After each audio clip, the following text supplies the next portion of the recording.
give you a clear answer for Matt. I have not seen bad faith movement from Matt. I will say that.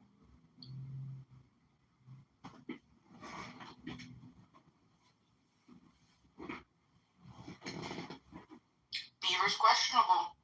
I'm sorry.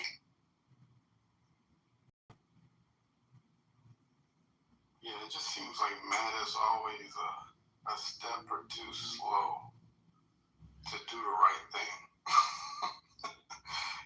Whenever we need some real moderation, some real fairness, he seems to lag behind. And then when it's time to do the right thing, or to even handle situations like this, people being treated unfairly, you just get my private chat. He struggles a lot with wanting to step. It's kind of like the same with me. Like I had that same exact issue. I can't answer definitively, but I haven't seen anyway. I have not seen bad faith from him, but ultimately I know exactly what he's struggling with, because sometimes it's like you have to manage the interpersonal relationships, and some of these characters are bigger characters. They bring more people to the room, and so you don't want to interfere with their management of their interpersonal relationships, but you also want to manage your room. So, and what's interesting though is he doesn't get a lot of credit for a lot of the modding, because he doesn't say that he does it, but I know that he's the one that's doing it. Like a lot of the time, like muting, it's actually it's usually Beaver or Matt that does that. When I mute, I usually talk, so I don't sit silent. You know what I mean? But he's conflicted.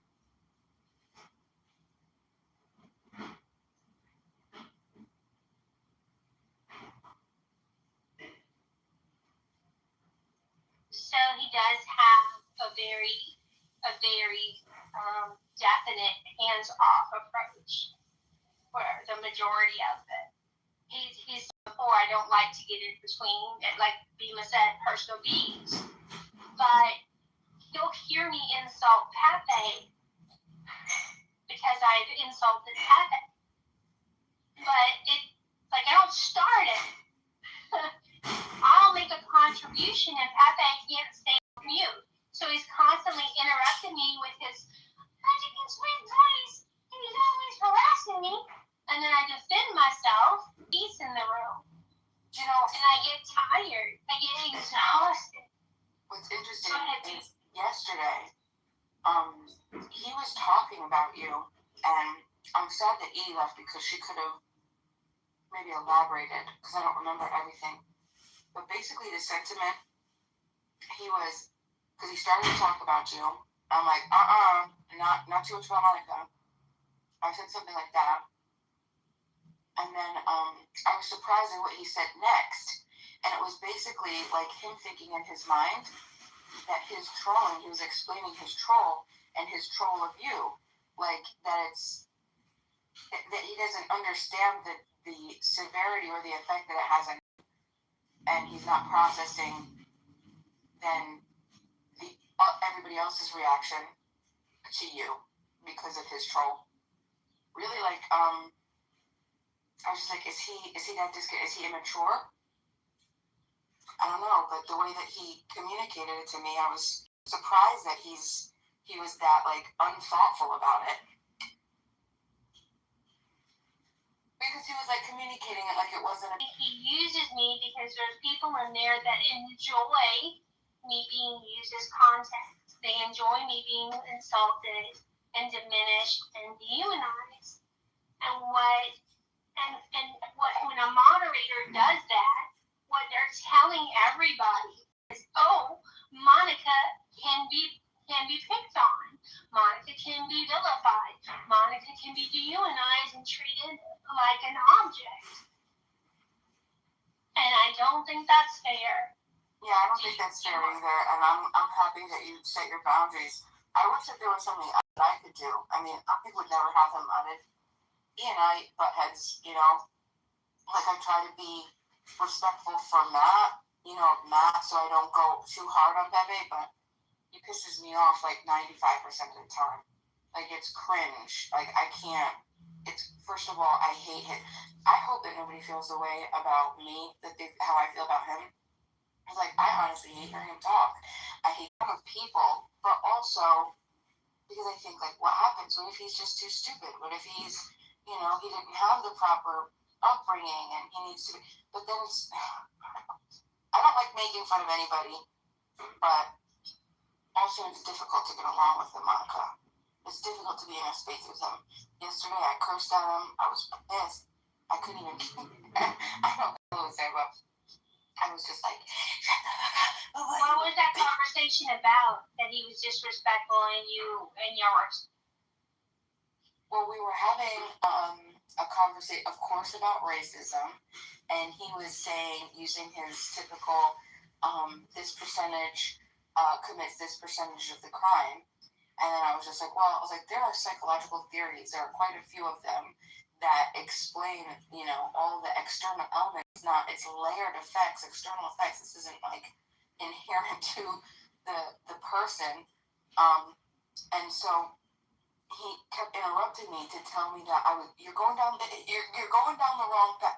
He always interrupts me to tell me I'm going down the wrong path, or I shouldn't question somebody. One time I was going back and forth with Abby, and he's just like, you're too stupid to litigate this.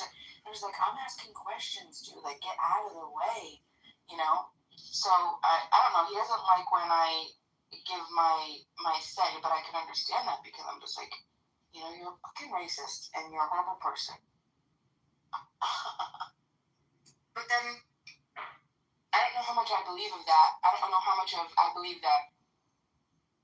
I believe that he's a racist, but I think at some point it becomes more of his identity, and then he has to continue to live that.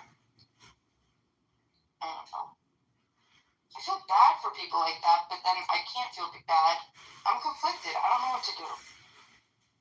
I mean, I'm not saying that I'm going to give him space to talk because I don't want to.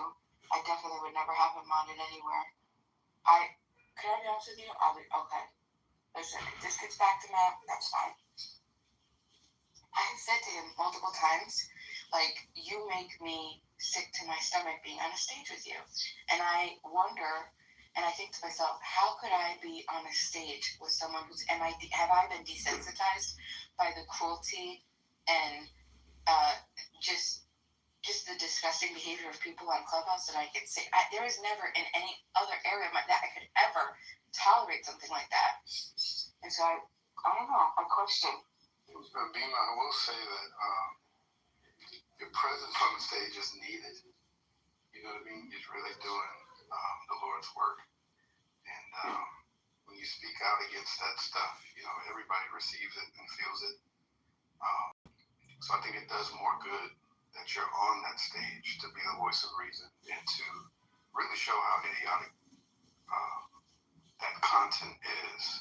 And if you weren't there, like, the room would just go to shit. It really needs a woman's touch. Not only that, it needs it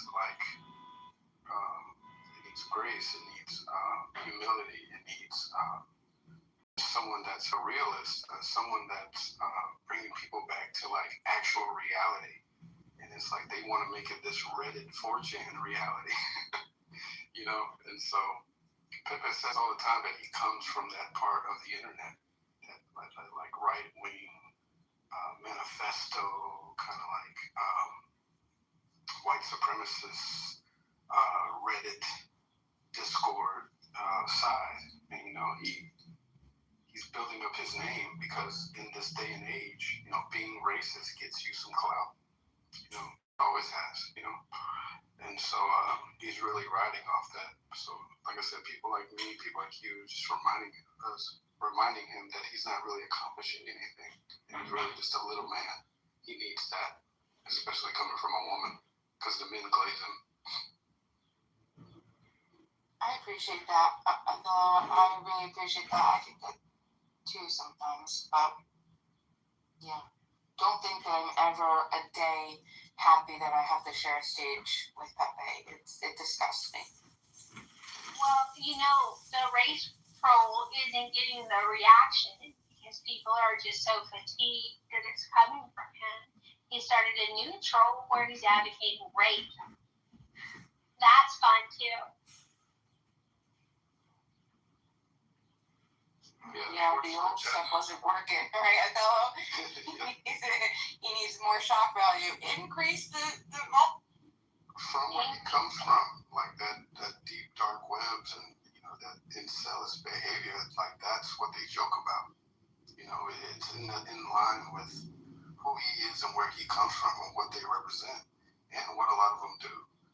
And so I look at this more as like a cry for help, and he's really just like exposing himself, and it's really dangerous to see him play around with that.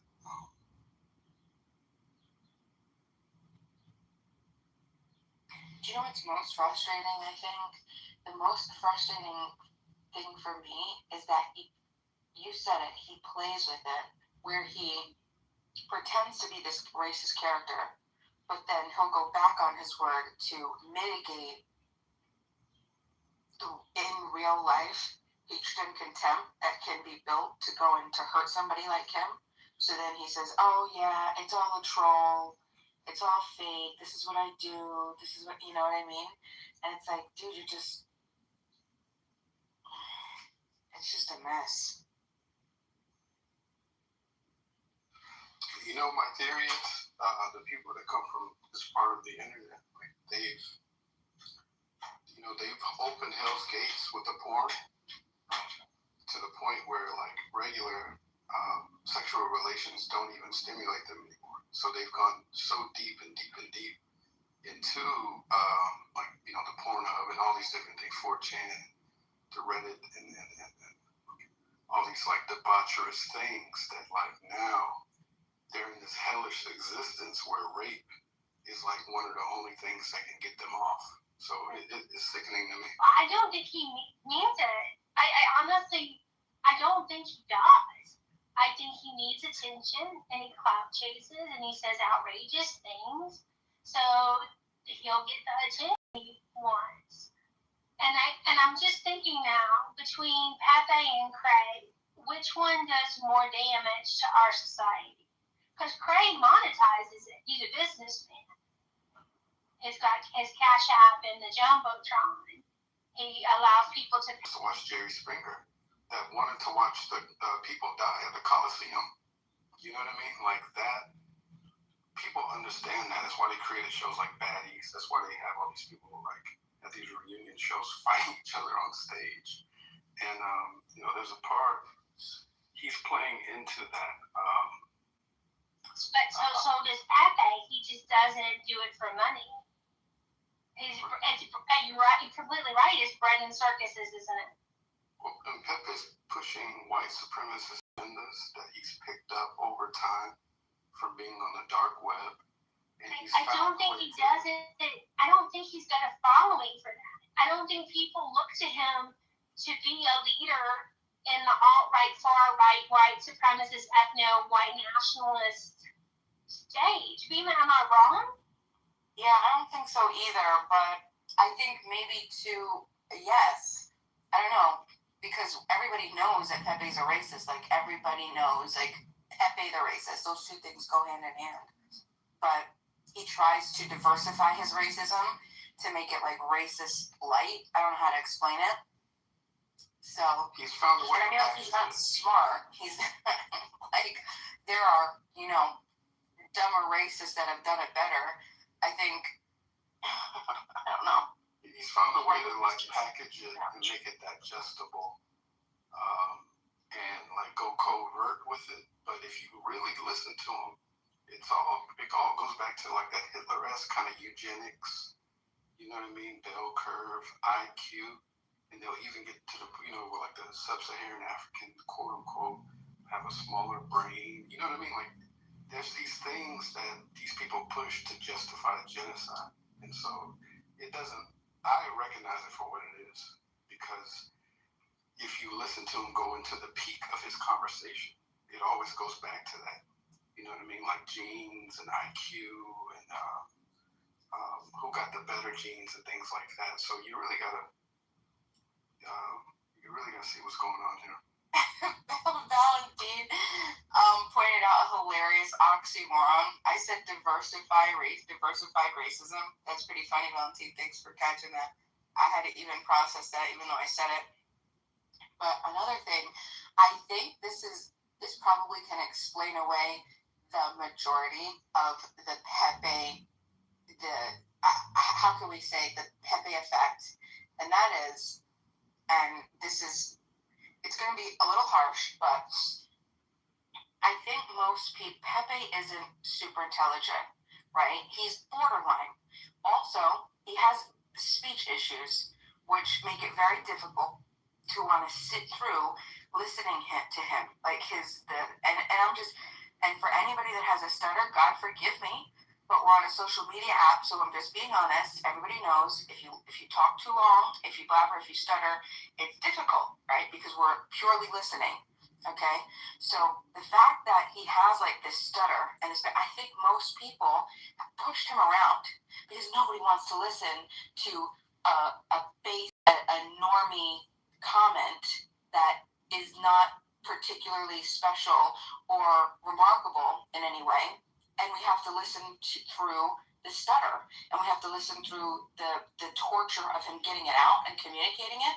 So the fact that maybe he puts in a little bit of spice, aka racist remarks, people are more tolerant to want to sit and, what is he going to say?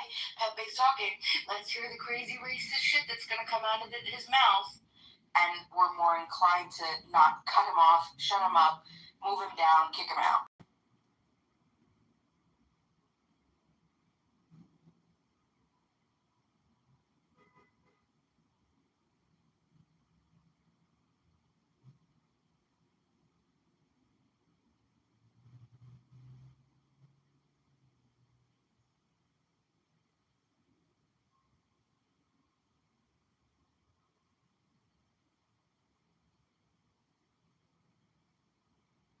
Maybe we could convince Pepe that his next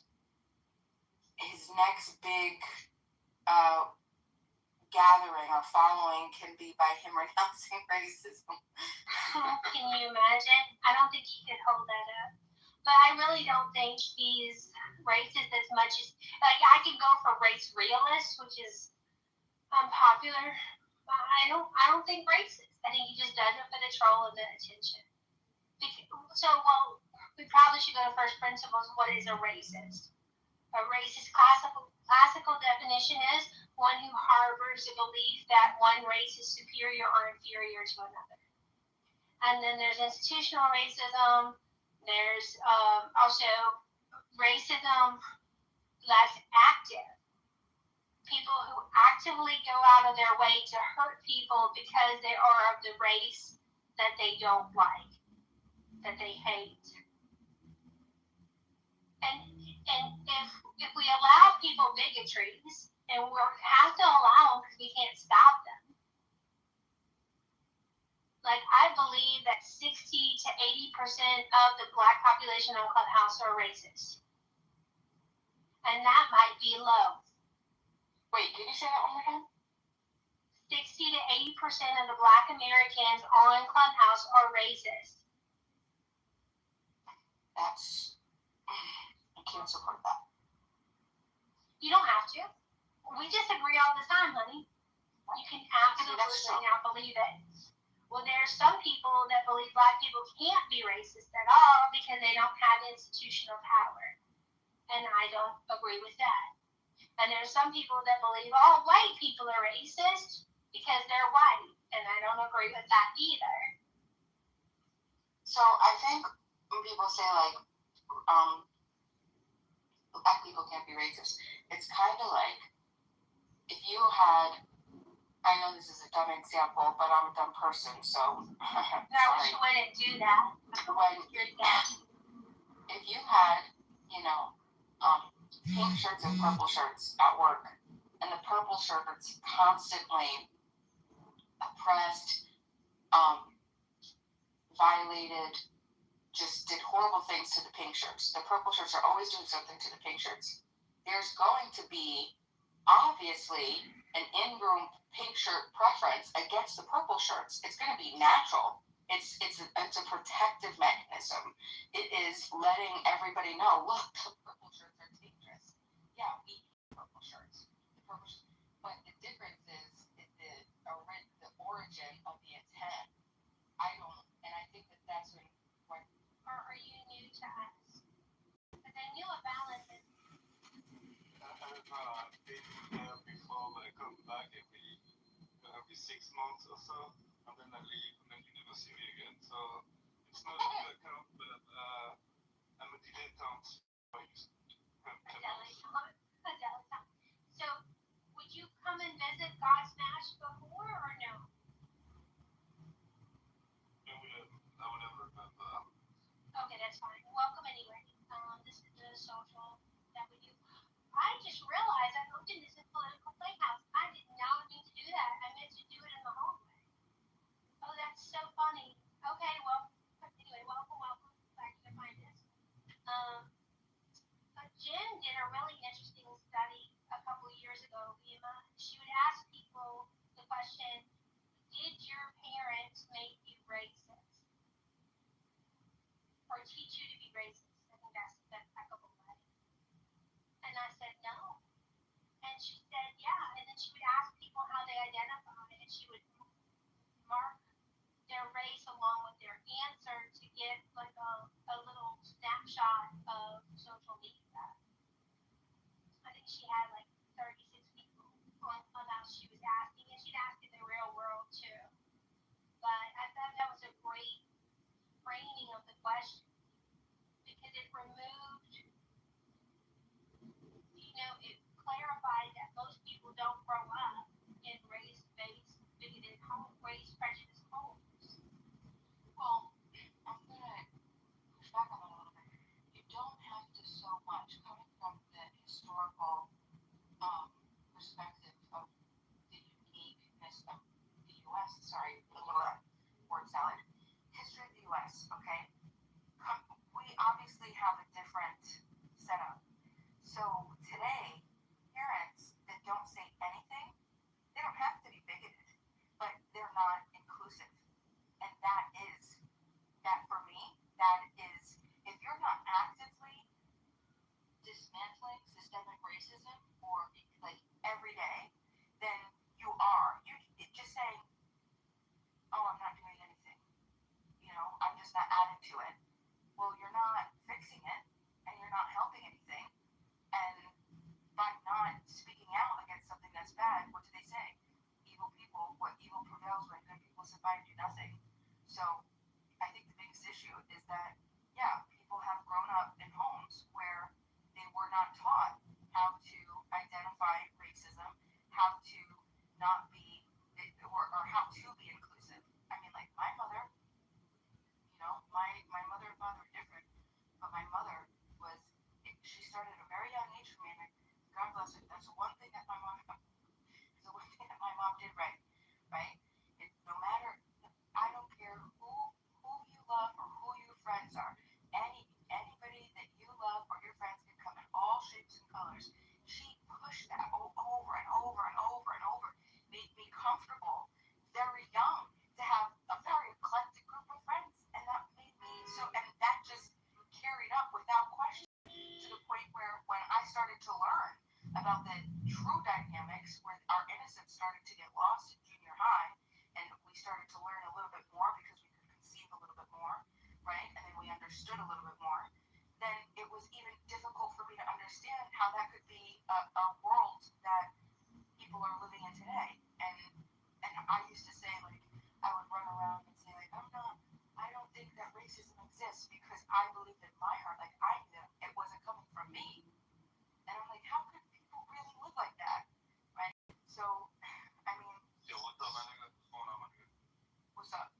So, my ultimate response is, I think that not saying anything is saying a lot, and it's contributing to.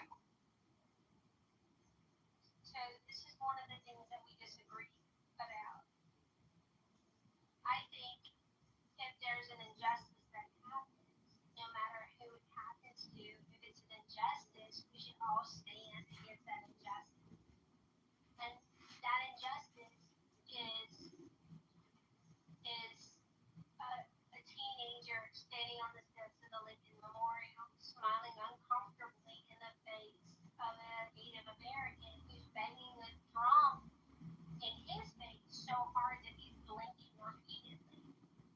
And a 13-second video clip airs of that, and people are calling for the death of the teenager because he's a white Christian male wearing a MAGA. And that all happened on Twitter in 2019. And that was a watershed moment for me because I was like, oh my gosh, there are people in our country that want people that look like me dead because they look like me. I think though, like I said, I think that feedback loop, Monica, is what keeps getting missed, right? Tell me more. So it's the purple pink shirt thing. If the purple shirts did all that and continue, you know, it's how are we as pink shirts going to know who to trust as that are purple shirts? Oh, but you know, purple shirts, we no longer do all these things. Well, I mean, how can we trust that? But it wasn't the purple shirts that were calling for his death, not so. It was pink and purple shirts calling for him to be put into school with his classmates and the school set on fire. It was pink and purple shirts that said red hat first into the wood chipper. Kathy Griffin was calling for them to be doxxed. Another white woman was offering blowjobs for them to find out who the youngsters were. So That's a huge problem. So can you just explain to me the circumstance again? Because I just want to make sure I'm understanding. Nick Sandman was with his school group after the pro-life march in Washington, D.C. The group arranged to meet at the Lincoln Memorial for their bus ride home. That day, there were three groups. There was the Hebrew Israelites, Black Hebrew Israelites, and they don't go by Black Hebrew Israelites, they were Hebrew Israelites. There was a group of Native Americans, and then there was a couple of high school boys. And those big groups interacted for a couple hours. And we know they interacted for a couple hours because the Hebrew Israelites live streamed. So I smile at seeing the death threats online, wanted to learn more, and I found that the Facebook video. And what I saw was the Hebrew Israelites taunting the high schoolers, calling them incest babies, future school shooters. The one black student that was in the group telling him to get out, they're gonna harvest your organs. And I saw them taunting the Native Americans too, telling them to come to Gad, that they stop worshiping animals and they should follow Jesus, they should follow God. He is true believer. So it was the Hebrew Israelites that were creating all the problems. Yeah. What do you know about that day? It was Martin Luther King weekend. It was after the pro-life march. I only know what you. I feel like I vaguely remember it, but I don't want to. I mean, how long ago was it? 7 years ago now, January 2019. I feel like I might have heard about it at the time. Yeah. But I don't remember what you're telling me. I was on Twitter and I'm like, the 13-second video, I'm like, this is what they're mad at. Him smiling in the face of David Phillips beating a drum. I'm like, where's the rest of the story? And I said, wait a minute, there's more here. Oh, you're a monster. If you don't agree that this is terrible, you're a monster. Like, well, I don't know if it's terrible or not. Where's the rest of the information? And then I found the video of the Hebrew Israelites. And then I saw Nathan Phillips. Well, okay, I saw the teenagers collect. The one of the teenagers says, hey, can we do a school cheer to distract the heckling from the Hebrew Israelites, the guardians, the chaperones at shore. So guy is doing his with his march. He throws his shirt off in January winter in Washington D.C. Does a cheer, and they're all like all excited and distracted. And then Nathan Phillips comes with this group beating his drum. Well, the kids don't know what's going on. They think he's participating in their cheer. They start doing the tomahawk chop. They start dancing to the drum. This is fun. Let's go. Nathan goes to one boy, approaches one boy, the boy backs away, he doesn't know what's going on. He approaches the second boy, that boy backs away. Then he approaches Nick, and Nick's standing on the step. But Nathan could have gone around him. He wasn't blocking him. Nathan approached him. And Nick Stammen's friends are arguing with some other Native Americans, and Native Americans are telling him, go home. Go home. And the kids are like, this is our home. No, go back to England. You weren't born here. And Nick like gives him the cut off neck symbol to like shh, and then he's watching Nathan Phillips. And Nathan's in his face with the drum. And then I think the bus gets and so they all time to go. And then the news reporting was talking about the racist white kid who was interfering with the sacred rituals of the noble Native Americans. And Nathan Phillips is on, I was afraid for my life. I felt like basically two animals, and I was their prey. And then Savannah Guthrie interviews Nick Sandman, and she's skeptical and rude. And the 15 or 16-year-old boy is telling his story. He's like, I don't know what happened. All I knew was I did not want to escalate. So I smiled and I stood still. And because the mainstream media reported him as a devil, evil, monstrous, all the colonizer, oppressor, white supremacist, Republican, he became an unwilling public figure, and then he sued them and got money. But I do wonder if he thinks that altercation is worth it, because every time he goes out public and shows his face, he has to wonder, are they going to know that I did nothing wrong? Are they going to think I'm a white supremacist and try to hurt me? Because racism is the number one evil in our country. Not pedophilia, not rape, not incest, not any of the true murder harms that people enact upon one another. Don't be a racist. Alright, so anyway, that's one of the, I know Odella, like this is one of the reasons why I have difficult conversations on Clubhouse. Because I don't think we handle that situation well. And I don't think we do, as Paul Harvey says, we don't search for the rest of the story.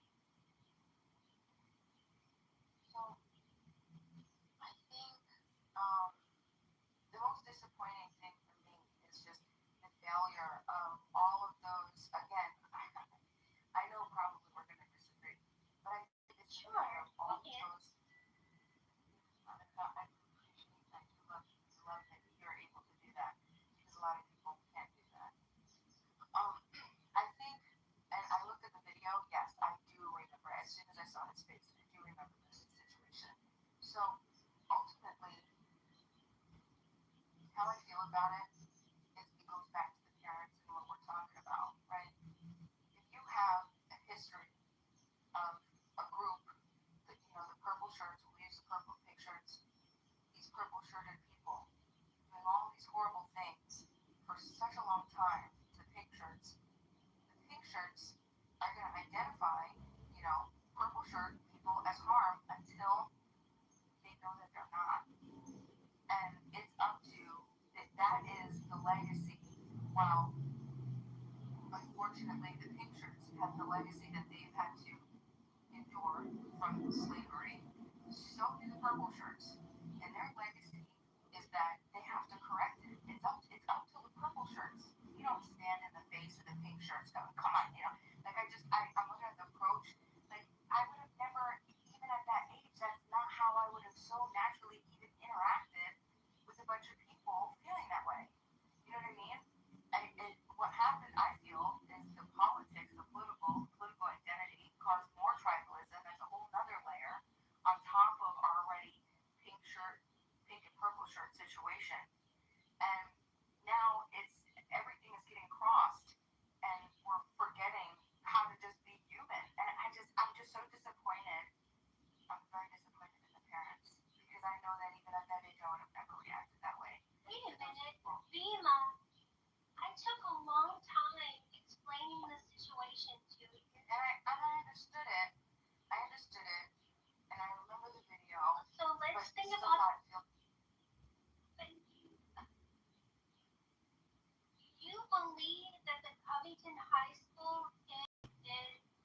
So, hold on. Now I have the power to know how to de-escalate. You just gotta be a decent human being.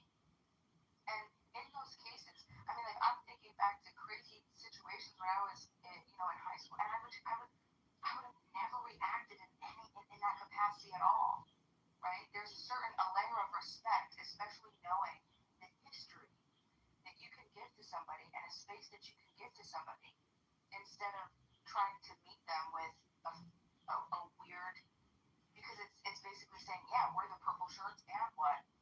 And the pink shirts are already saying, hey, look, purple shirts, you're questionable.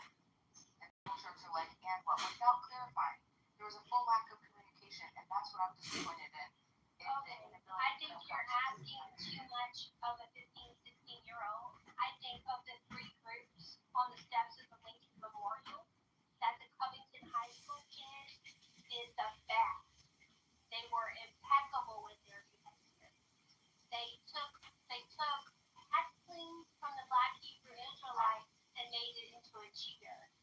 They accepted the Native Americans with the drum. They were dancing and along with it and cheering and doing the chant. I just hear victimhood no more back there. I feel like What do you mean? like they're victims. Like why wouldn't they want to understand first? Like why would they be receptive to understanding when something like that happens to you? I think most people are just like, hold on, what's going on? Versus saying, oh, look, they're saying this. Hold on, no, slow down a second. Try to understand. You know what I mean? I don't know. My kids wouldn't act like that. My kids would turn some heckling into a stick. Why not? Because You'd rather they heckle back? well, You'd rather they insult them and call them the black slur? no, You'd rather they attack them? No, I would have rather them open up a conversation, knowing These are teenagers, and the Hebrew Israelites were adults. you're not. That's fine. That's fine. You're still talking about a dynamic that should have been instilled, and this is what I'm talking about. This is those parents, the kids, these kids that weren't taught inclusiveness. They weren't taught the understanding of the harm and the pain that is still lingering every day. I mean, I was babysitting. I was a nanny in high school. You know what I'm saying? Like, I'm not trying to say my experiences, I'm better than anybody else. But I feel like I was like minimal. I raised myself, you know what I'm saying? I raised my siblings. And I didn't even get much. I mean, the one good thing, like I said, that my mom did was instill just love, like just in that small little area, just that little bit of foundation built in my young age. Let's go back to the scenario. Like, I understand that you said you handle it different, and that you're blaming the Covington High School kids for Their parents. I'm still, but they were civil. They were following social norms. That's not civil. That's like tribal. What do you mean? What's civil? They drew a line and then they held their tribal line versus trying to seek, to understand first. You know what I'm saying? Didn't I tell you that it was a 2-hour video? It was an hour and 45 minutes. That they did listen to the street preachers for a while. They did try to engage them. Meanwhile, the street preachers called them incest babies and future school shooters. Did you not hear that part? Yeah, I did. And I hate to say this, and I know this is rough, but that is what they need to understand. Our society has bred to this point. We have people that are in such pain today that they're doing this shit. They needed to see that. They needed to witness it, not fight back. They needed to understand it. Where was the fight back? For a little bit, go too bad. Cry me a river. Right? Where was the fight back? What did the Covington High School kids do to fight back? Was ceasing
No, Liberty. I'm gonna go on mute for a few minutes. I really want to hear what you have.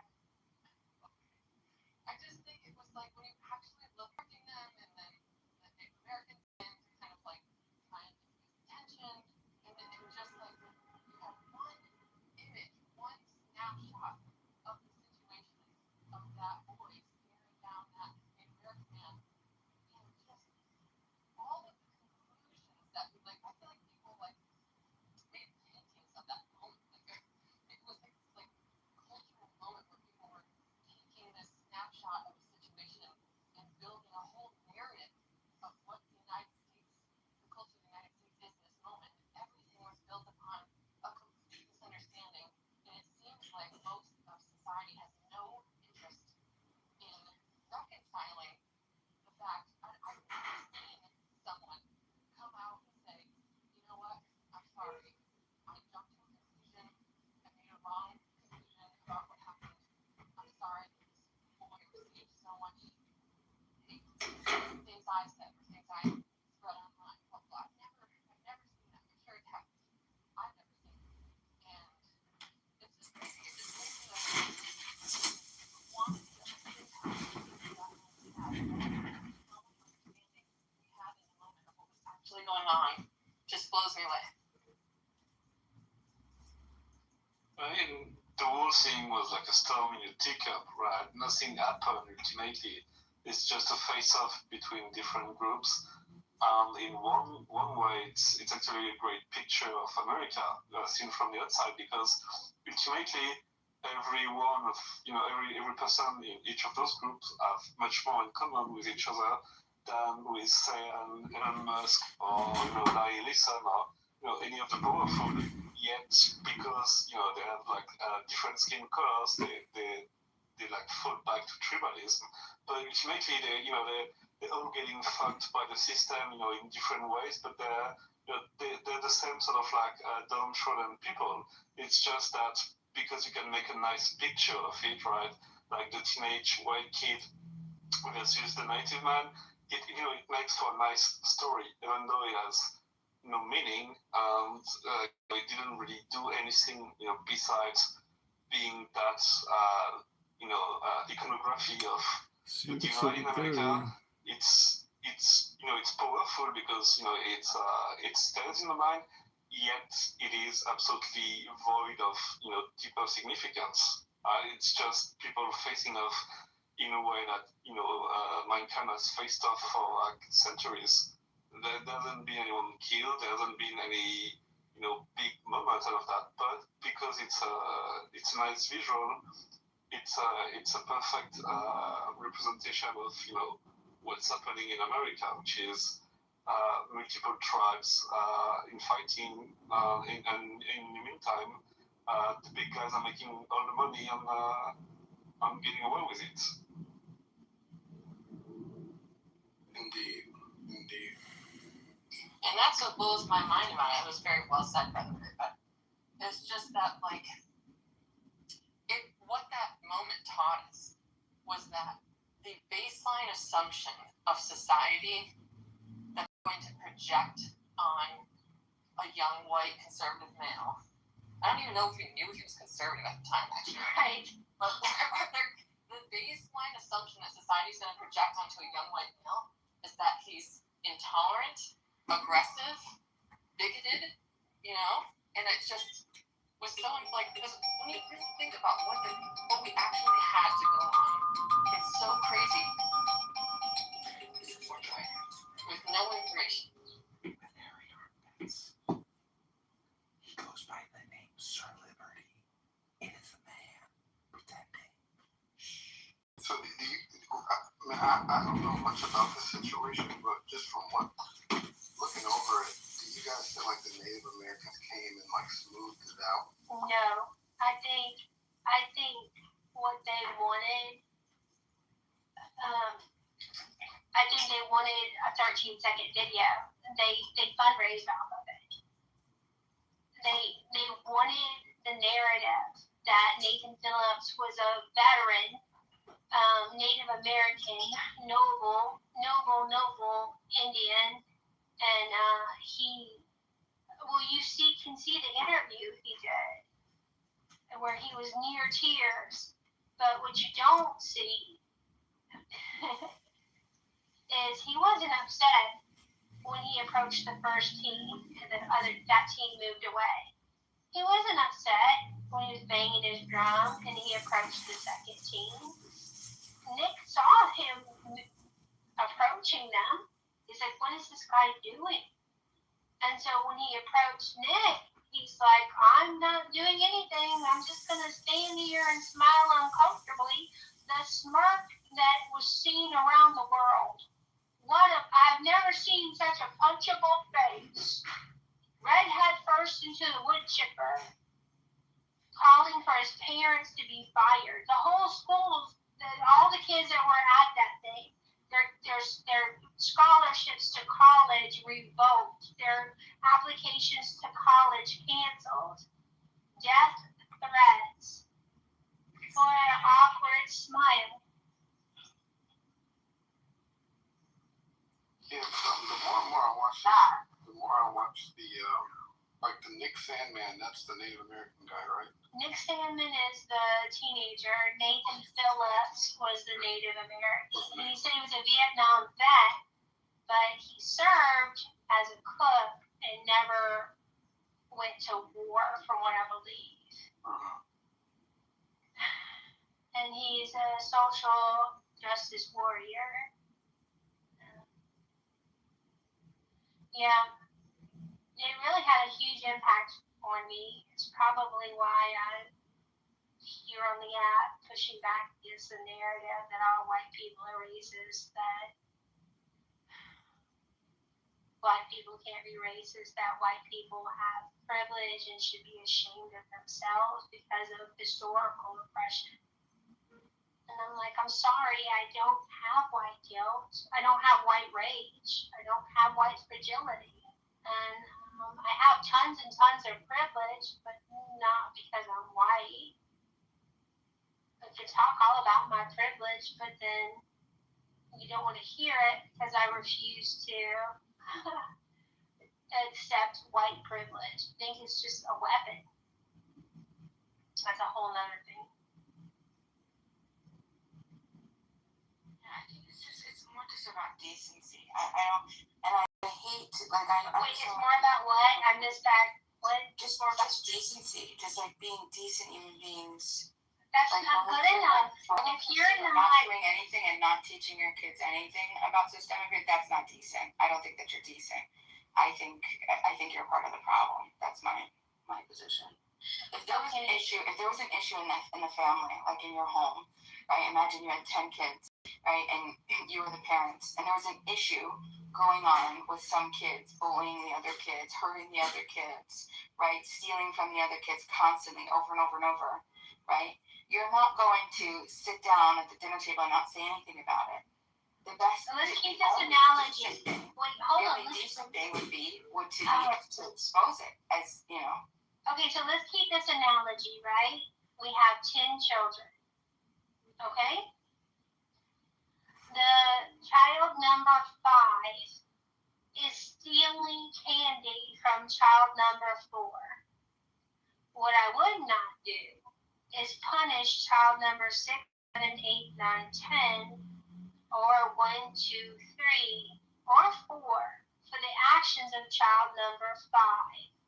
And that's what I see is going on in our society. That because the sibling list of the red hair, child number 5 has red hair, child number 6 and 7 have red hair, I'm not going to punish child number 6 and 7 for the actions of child number 5. And what I get a lot is guilt by proximity.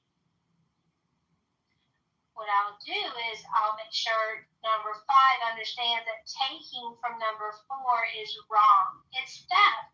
Lincoln told us about that too. He thought slavery was theft. You're stealing the work and the fruits of a man's labor and not paying him for it. But I don't. No, my analogy holds, Bima, and I need you to recognize one of the biggest biases that you have is about all the redheaded kids. All the purple shirts are guilty because of the action of a couple of purple shirts. And because the rest of the purple shirts said, hey man, absolutely hold the people accountable for the bad things they're doing. Hold them accountable. But don't tell me I'm guilty, because I'm not. Well, you have to prove it. I don't have to prove squat. I'm innocent until proven guilty in the court of law. Yeah, I think that's just not emotionally mature. I think that's like. And I think it's incredibly mature. I think it's a baseline. It's the baseline of what we can expect from just an average thought, right? But that's not a thought that's going to progress and build bridges and heal wounds that are very deep. I mean, that's just not the mentality that's going to do that. So let me tell you what I don't think is going to work.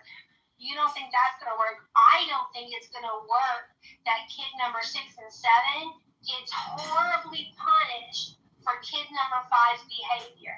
Not only are they grounded and their Xbox and their phone is taken away because 5 stole from 4, but they're told that they're evil because of what 5 did.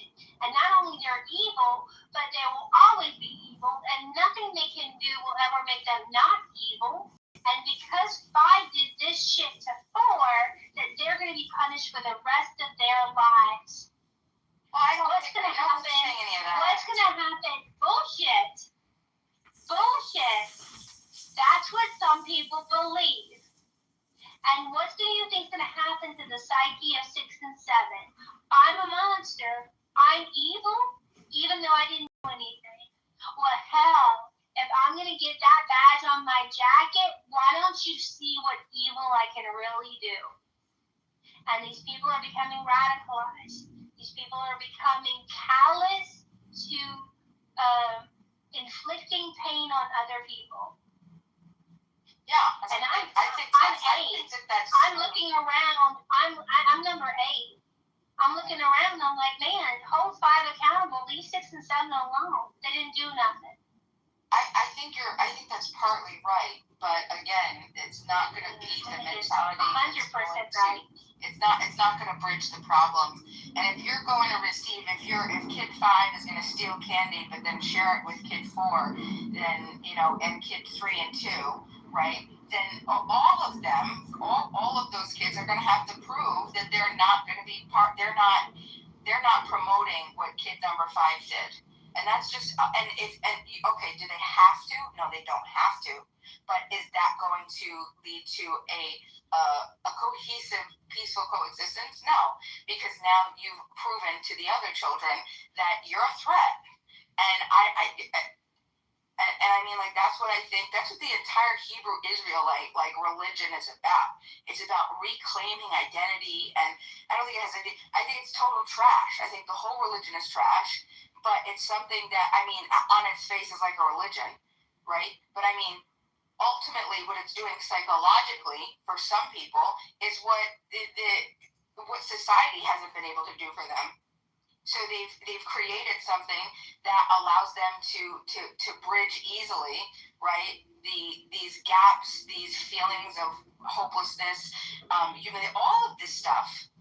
Look it up. It's very interesting. The psychology behind Hebrew Israelitism or Hebrew Israelites, and I think that's part of the repair that has to happen. My ultimate point is if you're not doing something every single day to dismantle systemic racism, while knowing that it still exists, then you're a part of the problem, even if it's just a conversation like this, right? If you're not doing something every day. Other than conversations, because we all have conversations, what should people be doing? Well, sorry. Sorry. Let me just, I want to answer that question. I think that I can hear the passion in Monica. you don't want that passion to turn into fear, anger, to create a whole nother movement. What people could be doing is, yes, we want to hold the other side accountable, but we also want to hold our own people accountable. And I think that's the number one thing at the dinner table. Our racist family members, our racist mom and dad. Go watch the film The Landlord, 1970s. We want to hold our own communities accountable. Black people, hold your own communities accountable, because obviously they're using all the statistics against you to justify something later on that my theory will, I think will be genocide. That's just my theory. It may sound outlandish. White people hold the racist people that you do know that do this.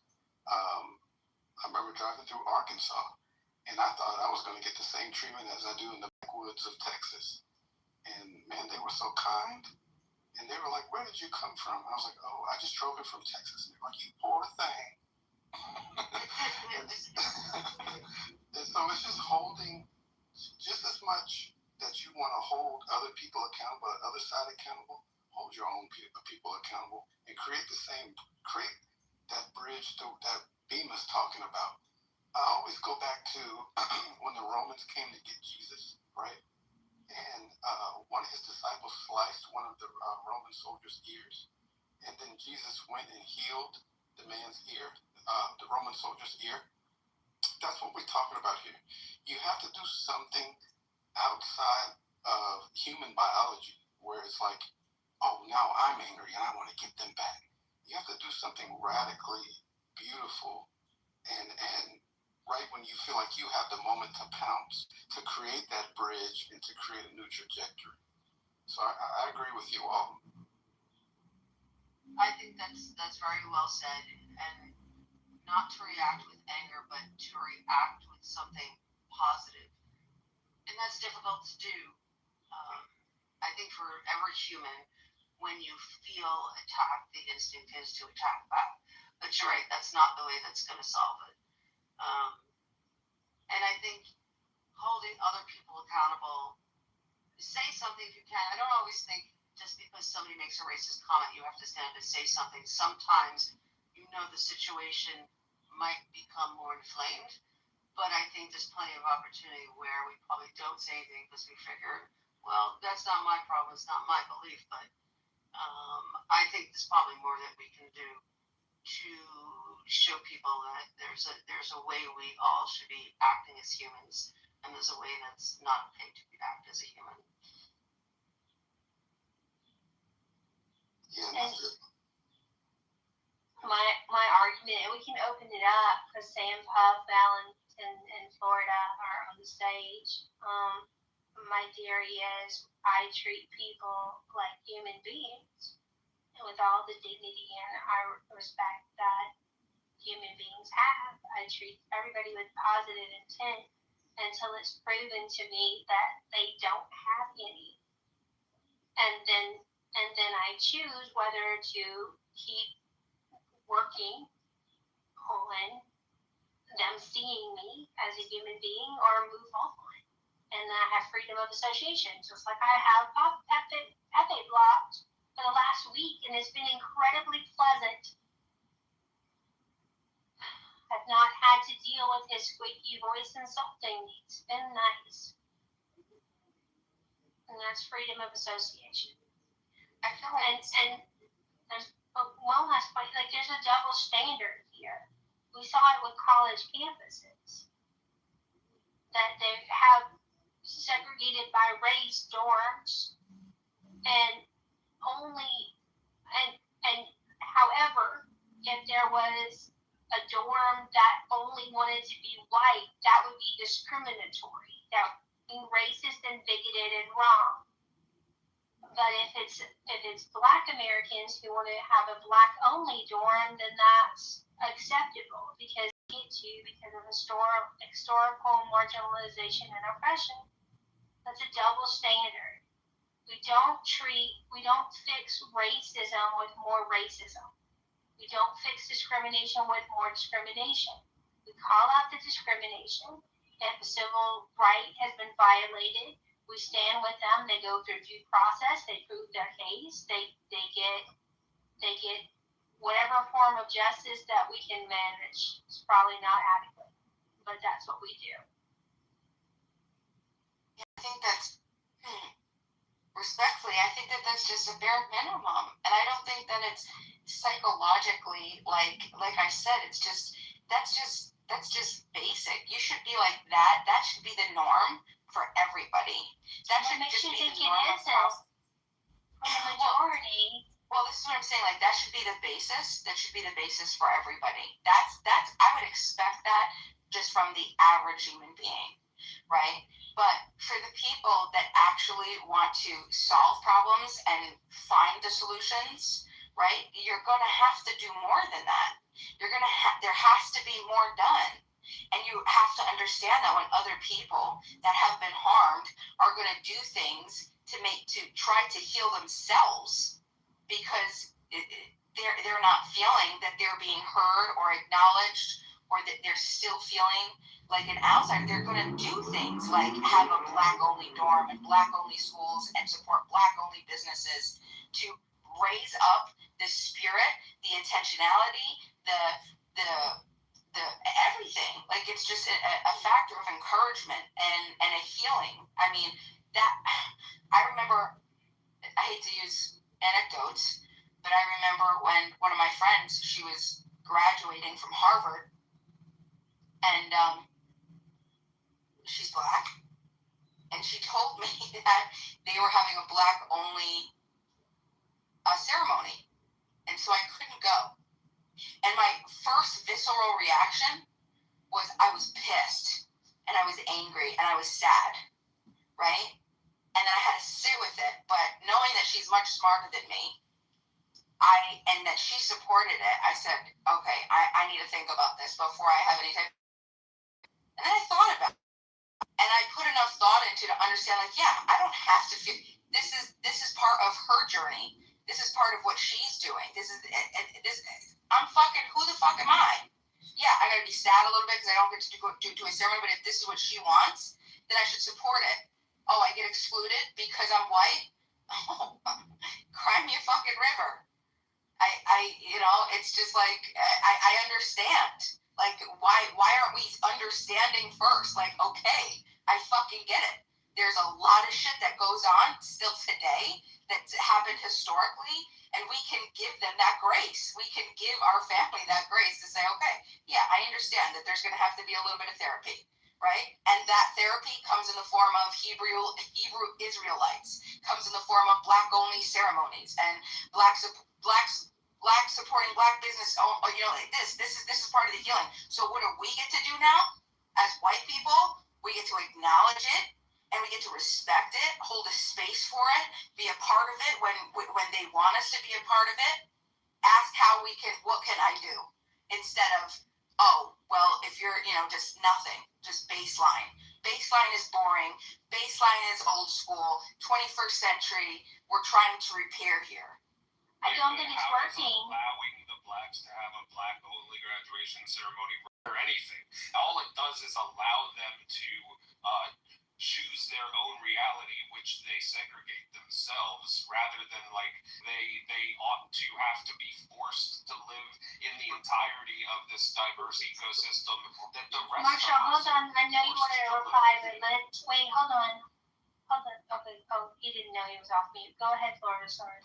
Yes, if groups that are required to acknowledge that, why is Group B, the minority group, allowed to that they're allowed a safe space that's non-diverse? Like if you're expecting Group A to acknowledge and live with the reality of the multiracial ecosystem, Group B should have to acknowledge and exist within that same scope of reality. Otherwise, you don't actually have that reality, and instead you have two conflicting realities or two non-equal realities, where Group A is forced to live a particular way, but Group B, just because they're the minority and have some sort of a historical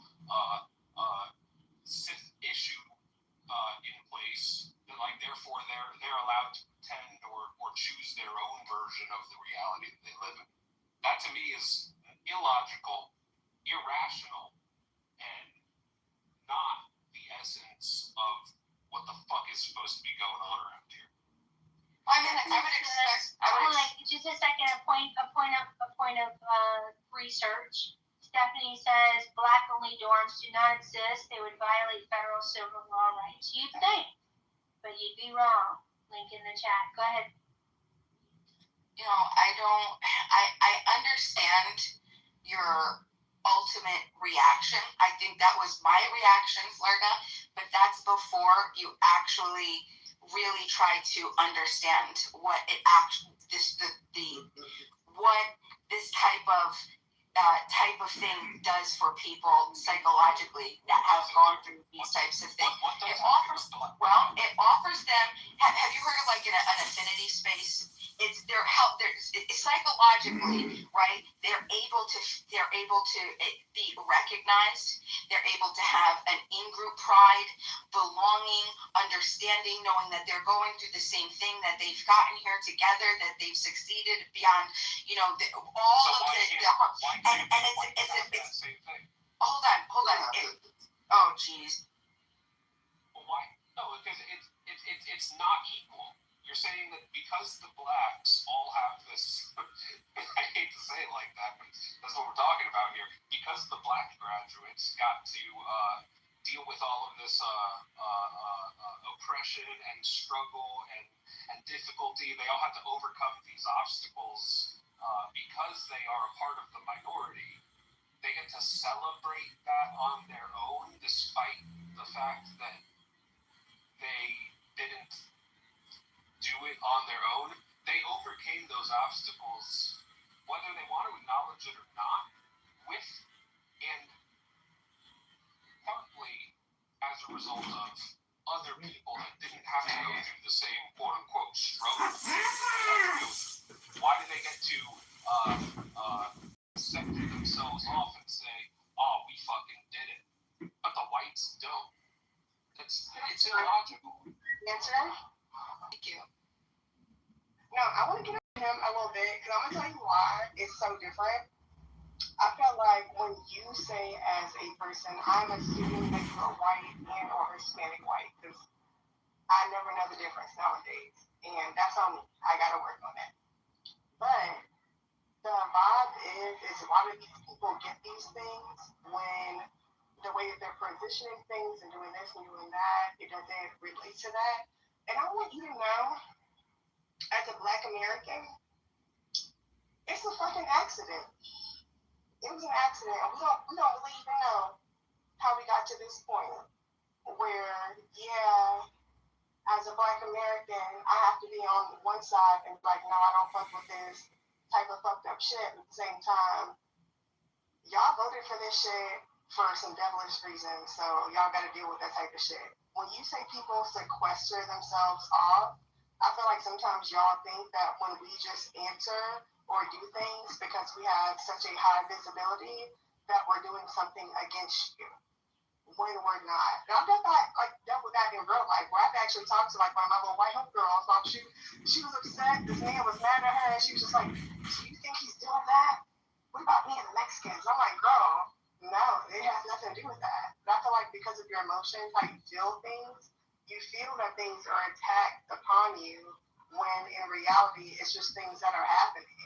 No one's censoring Black. Other people are putting in their 2 cents in, and it goes back to Black groups. What's the response to what I said? Yeah, if you want to make it more specific, I would like to clarify, because I'm not coming from a position of emotion whatsoever, and my position isn't even like how you're trying to steelman it. Like you're saying that I'm coming from a position of emotion, and my position is that I say it blacks shouldn't. Because to be fair, and this is something that that is Black Americans are less than 10% of the population. So if you feel like Black Americans are doing something to you and controlling you in a certain type of way, It has to be. I'm not saying that. So what are you saying? What I'm saying is that it's illogical to acknowledge that we live in a diverse ecosystem of black people, white people, yellow people, red people, brown people, whatever, and then also like lay these foundational ground rules such that Group A, the majority party, must acknowledge the diversity of the ecosystem and is unallowed, not permitted to create their own singularity group, their own whites only graduation. I'm not saying that black people shouldn't be allowed to have their own blacks only graduation, so long as whites are also allowed to have their own whites only graduation. Who has a black only graduation? They were the institutional default Florida for what? That's most American spaces. Well, you're talking about two completely different things. That is the default. For what purpose? Here's my thing. I feel like that is a thing about American popularity and about American culture. I definitely feel like you is definitely right. Because I even had to explain to my one homegirl. I was like, listen, girl, you're talking about us doing this for like what was it, the Bad Bunny concert, like it was the Bad Bunny concert that was big versus like Black History Month came very close to each other, and she's just like, what about the Mexicans? I'm like, girl, we don't have to think about that because we do things for other people. So I feel like that's what you're not understanding is that you're beelining on these things that Black people do versus what everyone else does. You know what I'm saying? For example, even something I explained to her, like Christmas. Christmas is a white holiday, right? It's based around... No, Christmas is a Christian. No, it is not. No. Oh my gosh. Wow. Wait, explain this one to us, please. Christmas is a Christian. What is the purpose of Christmas? What is Christmas celebrating, Dollface? It's a white holiday made by white people. Like, Jesus was from the Middle East. Can we cut the shit? No, yeah, you cut the shit. Cut the shit. Like, honestly, truly, we know that these are different holidays based on a certain history, and that's why people have to diversify into them. I feel like your whole basis is coming off of being like, hey, we're not having to change anything or do anything, where our whole basis is made off of how you feel. So when people do things that are changing, of course it's not going to be all about you because you're the basis. And that's what I'm saying. Something as big as Christmas, Thanksgiving is also a white holiday. White people made Thanksgiving about Native Americans. Thanksgiving is an American holiday. And when y'all think about Americans, you think about white first. I'm more racist. No, I don't. No, I don't at all. I live in a place where Americans are brown, 90% of them. I don't think of white people when I think of them there in the hood, and I damn sure don't think of the history of our country. Hold on. I damn sure don't think of the history of our country only being white. The integration of different territories with different peoples are integral parts to the American story. You can't tell the whole story without them. Correct. So who is American? You and me and Jews and Asians and other people who don't look like me. American? I don't feel like that conflicts with American at all. If what you would like to argue is that at the founding of the country, in particular in the South, nobody else but white people were meant as Americans, totally, I'll agree with you. But we were talking about American history, not just the beginning of colonial and Southern plantation history, right? Which is a region in the United States, which again, I agree with you. In the Deep South, with the slave owners, they didn't want anybody that wasn't white. Well, That's exactly why it was chattel slavery. no, I got you. But here's the thing, Marshall. When the American Muppet Speaker in the House says American people, he's not referring to me. He's not referring to Dollface. We know who the fuck he's talking about. When who? MAGA Muppet. And Mike Johnson. Man, they talk about whoever's going to spend money. When Mike Johnson says anything, you have to recognize that he's shitting out of his mouth. He is literally diarrheaing from his mouth whenever he says anything. That's why he needs his own son to make sure that he doesn't look at gay trainee porn. This motherfucker said, "Oh, the Democrats are voting against the women's museum. Like we don't already have a women's rights museum." This is the thing. Mike Johnson is full-flooded America Christian first, but also I have a tendency to look at gay porn, so I need my son to hold me accountable. But not all Johnson is a nutshell. religious stuff. He accept he's gay in his home of religious indoctrination. It's like, you couldn't say to stop being gay, they told you to stop fucking little boys. This is the thing, Florida. I just don't understand the pushback. They want to have all black stuff fine. Hold on. It's a free country, right? And why give any pushback? I don't push back on the RTTL group in Arkansas. What is that? Return to the Land. Have you ever heard of them? Oh, no, here's my point. Hold on. Let me tell you. Hold on. RTTL is a whites-only community in Arkansas. Yeah, I've heard of this. Yes, you've heard of this, and I'm fine with it. Have fun. Go grow your potatoes. Buy your lonely. You don't want Jews in there. You don't want black people.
You where it was just like, oh, it was a black valedictorian and a white valedictorian, and then they chose the white valedictorian over the black one because it's and we were all hashtag the smirkening. When will we be post-racial? USA, hashtag God bless. And now we have all of these cases in the political where it's playoffs. coming out where all these teachers are fucking This is with Dollface boys speaking. and doing their homework for them and things like that. So I feel like sometimes when you guys have these conversations, you don't want to have a deeper conversation. You just want to be like, oh yeah, it's not black. But I feel like sometimes we can be like, hey, yeah, you're right. It wasn't a black situation. In fact, it was pedophilia. What? But then you don't want to Shit, what the fuck? I don't understand. The fuck? What the fuck? Oh, the fuck? Hold on. Close the front door. Close the front door. What happened? What happened? I don't feel like we should. Monica. My nigga show. My nigga show. The Monica show. We're not all having the fake Erica Kirk show. The Monica complains about everything show. Why is this and why that? And we don't have answers. We do have answers. That's why I feel like it's very confusing to me for Florida to be like, oh, well, I understand why you have to bring race into things or this or that when it helps get the answer. Sometimes they're black, they're being fucked up just because they're white. They're being fucked up just because they're kids and they finally have power over other people. Like, they're doing all of these fucked up things, and we have to stop viewing it as a thing of, well, if it's white or if it's black, if they're doing this or doing that, no, we have to protect them or do this. And it's like, we don't know. When people are doing bad and they're doing wrong, we should not care about what they look like or where they came from. We should always be like, what they're doing is wrong. Or we should always say if they're doing good things, what they're doing is good, regardless of what they look like, right? And so this goes back to like, the idea of a graduation ceremony. Nobody should be looking at a group of black students graduating as, oh, fuck those black students. And like, if you are a part of the group that says fuck those black students, then don't go to the graduation. But that, because there's a small subsect of people who say fuck those black students, to me, that doesn't give black students the right or the authority to be able to position their own blacks only graduation ceremony. So basically what you're saying, you know what, you're a man. It gets very much man. So basically what you're saying is, here's my thing, I hear things differently from men versus women, okay? What you're saying to me is, when you're going to treat you badly at this ceremony, you should deal with that instead of doing your own thing. Which for me as a person doesn't make sense. Nope. Because if they don't like you, shouldn't you just go off and do your own thing and be happy? I would not supposition at all. I think if there are people there who claim knowledge of that or treating the black students poorly, if those people want to attend the ceremony, there ought to be proper security protocols and rules in place such that those people aren't allowed to treat the black students poorly. Your name is Florida. You know, even in the state of Florida, you know that wouldn't be accepted. That honestly, you can't go into a space and make it your own. You have to make your own space. And you live in Florida. If you live in the South, then you know that. So that's my thing. Why would you be so upset about people making their own space to be happy when the only other option is being unhappy in another space? Diversity is our strength. That means that one group has to be unhappy and deal with another group. Why not let them be happy? They don't want no black people at their graduation. Cool. We have our own black graduation. Nobody has an issue. Why is that a problem? In practicality for me, it's not, because I'm not going to any graduation ceremony anyways. So I don't have the same intention with it that Eva does, where my feelings are hurt because I'm not invited. So guess what? The reality is I was never going to go anyways. Before you were being okay with being like, this is how it should go, this is how it should go. I feel like people have to understand that you have to put yourself in a position where you're actually going to do. Don't say something and tell somebody else they should do something that you love and beyond. You know, if you actually got that position, you wouldn't do it. If it was you and your family, and it got to the point that somebody was harassing them, you'd probably be like, you know what, let's have our own little dinner. Okay, at the Cracker Barrel, little Waffle House. I don't know what you up to. I'm country. But, you know, little country. I'm a country girl. I'm a country girl. Deal with your baby girl. I'm a country girl. And this person is a child, right? We're adults. The person who's graduating is still a child.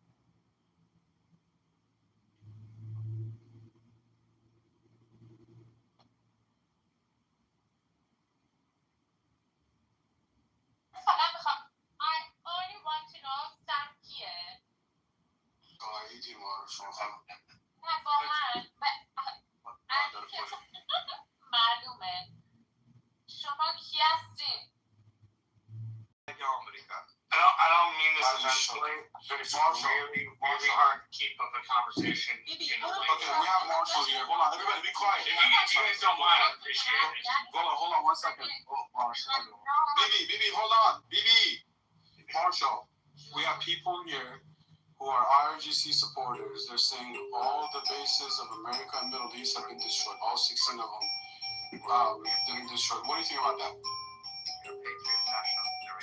So we've had a bunch of bases damaged. They destroyed over 125 structures, combined with pieces of equipment. Were we able to repair them? Hold on. Yes, they've shot some U.S. bases. Yes, they've caused some problems. But the idea that all of the American bases are somehow destroyed, I don't find that to be accurate at all. Radars also. Question for you, Marshall. Go ahead. The bases been repaired for the next operations to start again. I didn't look at a report from the Army Corps of Engineers, but I know people in the military, and kind of the first thing you do when that happens is call the Army Corps and get it fucking dealt with, right? If you go to launch planes and you got holes in your runway, the first thing you're going to do is repair the runway. So, Okay, but for the past, in your opinion, as a person that knows this and kind of like looks into it, in your opinion, if America is operating in the right way, there's been a ceasefire for the past, 3 weeks we're looking at already? correct. If 3 weeks to a month, whatever damage you think that they could have done with their missiles, because they don't have serious missiles. Marshall. No, just intermediate. I can't say intermediate range ballistic missiles. Yes, I understand efficiency, but hinge text marriages really work out. Especially to the American bases and whatever was went through. Do you think that those bases have been repaired for the past month after the things? Oh yeah, absolutely. Oh, okay, if you want to compare IRGC, my question is, Marshall. Hold on. My question is, Marshall, do you think Iran thank you. has been repaired? Let's say it this way, not from this even project. Remember from the No, I think they've been fine, but not repaired. Imagine from now the question is, I'm not even talking about this operation. I'm not talking about the 12-day war from like last year. Do you think Iran has rebuilt themselves completely? No, I don't. No, so why don't you ask Sam? Okay, I have Marshall, I have a question. Yes, If you would compare IRGC to USA military, all of it combined, everything. If you would compare, how long would it take to fix a runway for Americans versus IRGCians? Imagine for an American, it might take a week, maybe 2 weeks. I know for the Iranians, given the level of destruction, it would probably take on the order of a month. But all of this is guessing from an impression I have. Like I'm not repeating military intelligence. Like I don't. Projected on me, man. Okay, good. So we're talking about 3 weeks. That's a long time. That's a fucking ceasefire, If you want me to be fair, just let me ask my question. So, Marshall, I have several questions. First, why they asked for ceasefire? I mean, your first question. Second question, how much it would take United States to replace a radar or multiple radars in the region? But hold on. Radar, okay. And then technology-wise, how much more advanced is US? Ali, hold on. Go ahead. Now you're going very technical. You're asking how long would it take to replace a radar? How many radars did they take down? And what do you mean by radar? Are you talking about anti-missiles? Are you talking about radars that are tracking planes? Are you talking about radars that are tracking boats? Are you talking about radars that are fucking tracking the weather? What radars are we talking about? Radars tracking weather, radars tracking any object lines in the sky. It can Okay, but those are different radars. You understand? Well, what do you mean that those are not radars? What are those? No. They're different radars, meaning each service has a separate component of radars. Yeah, so the military has a lot of radars. So which radars are you talking about? That the Iranians destroyed. The Iranians destroyed American radars. What I'm talking, what do they specialize in? How many of them? And in which bases? Because I'm going to be looking it up if you're speaking the truth or not, because I'm going to actually take a look. Yeah, just take a look, whatever. But Ali, whatever. Ali, listen to this. Ali, hold on. Listen to this. Viking and Mountain Pepe, welcome. Okay, Ali, let me give you a little history lesson, which is not too far out. Venezuela, they went in. Listen. Hold on. Be quiet. I need to ask Viking, you want to have fun?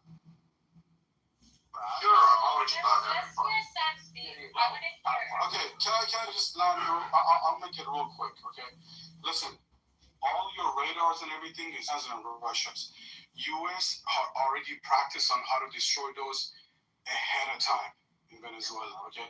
Listen, you have nothing to show for it. U.S.'s intelligence, U.S.'s technology in military and everything else is 10 to 20 years, maybe more to IRGC, 30 years ahead of you. So whatever you repair and you come back, you're still way. Wait a minute. Did this idiot say that Iran is 30 years ahead of the U.S.? Yeah. Could you believe this junk? I thought he was saying they were behind. Yeah, I thought he was saying behind us. I didn't know that the goats were ahead of U.S. intelligence. He's reading Why the is your IRGC. military? Is that IRGC or is from? Bro, what are you talking about? Are you okay? This is Shahab Abdul Abdullah Sam. He is the next leader of the ICA. Yeah, he's reading the talking points. I'm only Rockets fan. That's all. So he's Iranian and basically living in Canadian. Right? Yeah, they email him the talking points. So I was reading, and so they came out with the list of the 42 damaged or downed planes today. I think there was only one F-35, and it was an F-35 Lightning II. Yeah, that takes off from a carrier. I don't know how it was hurt, or even if it was done due to enemy fire. But we knew about the F-15 Strike Eagles. Yeah. And so the ones that were getting they hit a few. Hey, by the way, guys, what was up with those friendly fires? I don't get them. Can somebody explain? So they were in the air. They were both in the air. They're doing their operations, and I don't know how. Either there's heat-seeking missiles that were fired and they went towards the plane. I don't know how it was friendly fire, but it was friendly fire with Kuwait and Iran. But probably Iran national TV said that they took down the planes because they have to kind of load on that. But the only planes they had a couple early warning like the Sentry. There's another one. Which are really big airplanes, like 747s. We're talking about the KC-47 Strata tankers. Yeah, there's a whole bunch of gas stations. And there's a whole bunch of. Well, no, I'm talking about the Sentry. It's an early warning. Yeah, Marshall. There's the one with the dome on top. Gotcha. Yes, and there was almost all of the others were. What the fuck? Yeah, the tankers, and you had a few high-flying drones that were taken down. But other than that, what I find really interesting is Iran cannot fly they don't even have, what do they have, third or second generation fighters at this point? I think they have some. They have second. Some F-14s. Yeah, they have some Tomcats. They have the second. We're talking about 50 years ago. They have propeller jets. And what's really funny is that Israel and the U.S. can fly over, and Iran knows this, but they can fly over at will, the actual fighter jets that do the bombing. And of course, we have our stealth bombers. We can drop munitions in Iran, and they cannot do a fucking thing about it. And they sure as fuck cannot fly. You mean Israel, right? Israel? Well, no, Israel and the U.S. can drop bombs in Iran, and Iran cannot stop it. But Iran cannot go. They can't fly over Israel, because they'll end up getting shot down. There's a very great of your claims. Okay, then we have ceasefire, and there's another thing. Hold on. What about the ceasefire? Tell them who asked for the ceasefire. 35. Ali, tell them who asked for the ceasefire. Ali. No, Ali. Why not talk? Who asked for a ceasefire? Who asked? Ali has. Come on. Who asked for the ceasefire? Come on, Ali. Say it, boy. It's a really short answer. 1, 2, 3. It's America, Israel, or Iran. Who asked for it? Come on. You got 3 options. Which door are you going behind? 1, 2, or 3. Which door do you choose, Ali? What? Which door do you choose? Who asked for the ceasefire? Your country asked for ceasefire. Israel asked for the ceasefire. Israel's the last country out of the 3 that will ask for a ceasefire. But It's But didn't the Gulf Arab states all pressure or urge Trump to drop it? Pakistan. No, Iran asked Pakistan, and Pakistan asked on behalf of Iran. So he can't admit that. That is it. So he says America asked for the ceasefire, even though he's saying, hold on, Ali, shut up for a second. The man is speaking. So the problem is what Ali is saying, that America is losing. That is the problem, number one problem that Ali is speaking on. But again, we can debunk them. Who did the fucking question here? So the first thing we asked him, he told us Iran is losing. He told us that, what's it called? America asked for a ceasefire because they're losing. So as Americans in the news that you guys know, who asked for ceasefire? Who asked for the ceasefire? Yeah, it's a very great question.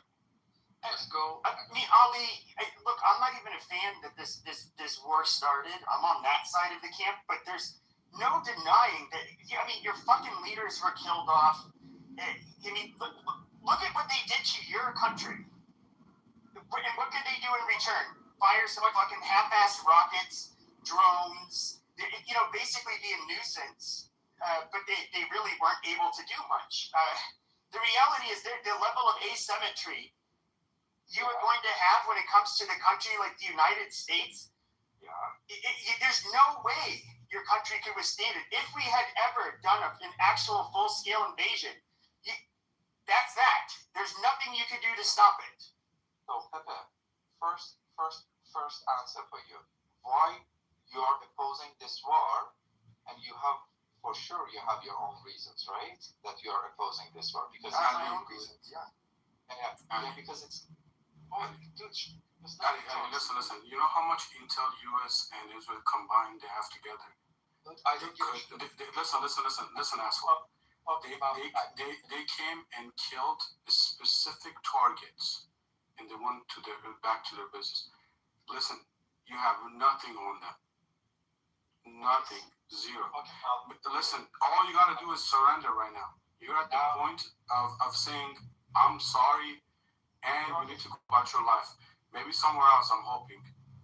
We may put you in Mashhad for a couple of years, but then eventually you gotta go to Russia or something. The Prime Minister of Germany. That's it. The Prime Minister of Germany came up and said. Ali is a Juju. There's those of us that believe that this was a disaster for a different reason. Not. How was it a disaster? Sure, because the IRGC is still in power, and either you have the political will to absolutely stomp them out, or you don't fuck with them. Reason being is because then they can just pull off stunts like this, where they end up closing off the Strait of Hormuz, make gas go way up, cause even more instability, and they still are in control of the country. They can still kill the people. Listen. Starting from George Bush all the way to now, they should have done something. No president in America did anything except Trump the first term. Do you know why we didn't do it?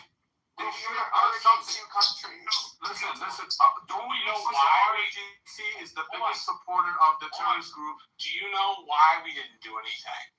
Because the Americans have had an invasion plan for Iran on the shelf 20 years. More than 20 years. More than 20 years. And every time we run a war game and we conduct a full-scale incursion, the time the U.S. The time the war game was successful, we had to stipulate 3/4 of the Iranian military equipment was just non-functional. So yes, Trump had some guts and he took out the targets and he took out the bad Ayatollah. I agree with you, that was good. But this idea that somehow just like bombing from the air is going to change the regime is just not true. Nobody says it's going to change the regime. Listen, that's why I'm against. Hold on. How many times the Iranian people have come out and protested, and how many times they've died doing that shit? A lot of times. The past 15 years, I can go back on and on and tell you, listen, there was a chant in Iran. They said, Obama, they were asking Obama, are you with them or are you with us? Are you going to help us or are you going to stay with the government? Guess what? He sent them palace cash. A full 747 plane full of cash to IRGC. Guess what they did with the money? Listen to me. There's a difference between changing the regime. Then why? These motherfuckers keep on opening their mics, guys. Come on. Because you are talking. Yeah, but I think everybody, even if we thought this was a stupid move of Trump, none of us like the IRGC. The IRGC are just rabid They're a bunch of evil fucking entities. Yeah, like the world would be better off without them. Absolutely. You know, they're Guess shitty what? people. In the past 47 years, it started from when you all motherfuckers came to power. Held Americans hostage for 400 fucking days. Listen. America might have some bad experience back then because of the sand fucking shit incident. But guess what? They destroy you right now. You got nothing. The 12-day war, B2's flow from America, it's straight from the land of America. All the way to Iran, they fucked you up and they came back home. That is power. That displays power. You got nothing on that. The reprisals are nice. They work. Hold on. The reprisals are nice and they work. The just dropping bombs and destroying military targets, while a tactical victory, is in no means a strategic victory. Not at all. That precisely is my problem. And here's why I don't like what happened. I know that a lot of people have gotten the Persian people's hopes up, and that is like really shameful that they were even encouraged to stand up when they did, when nobody was going to be able to come there and actually arm them or fight on their behalf at that time in January. Because of our country. But the problem is, though, is that but when it comes to having the political will, in other words, the people, it would be an incredibly unpopular war. It already is in the United States. Trump knows he cannot send any large number of troops to that country because that would just he would probably get impeached. They would definitely get fucking smashed in the midterm elections. I mean, he is a politician overall, and this is what they think about. And back in 2003, when we invaded Iraq, we were still like riding that patriotic wave after 9/11. Okay, chill out. Let me ask you a question. If somebody pays a sniper to fucking end your life, right? Assassinate you.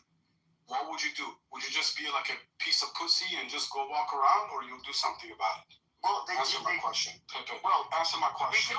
We killed him. Yeah, that's it. Done. No question asked. They tried to kill. Listen. Not that they just tried to kill Trump.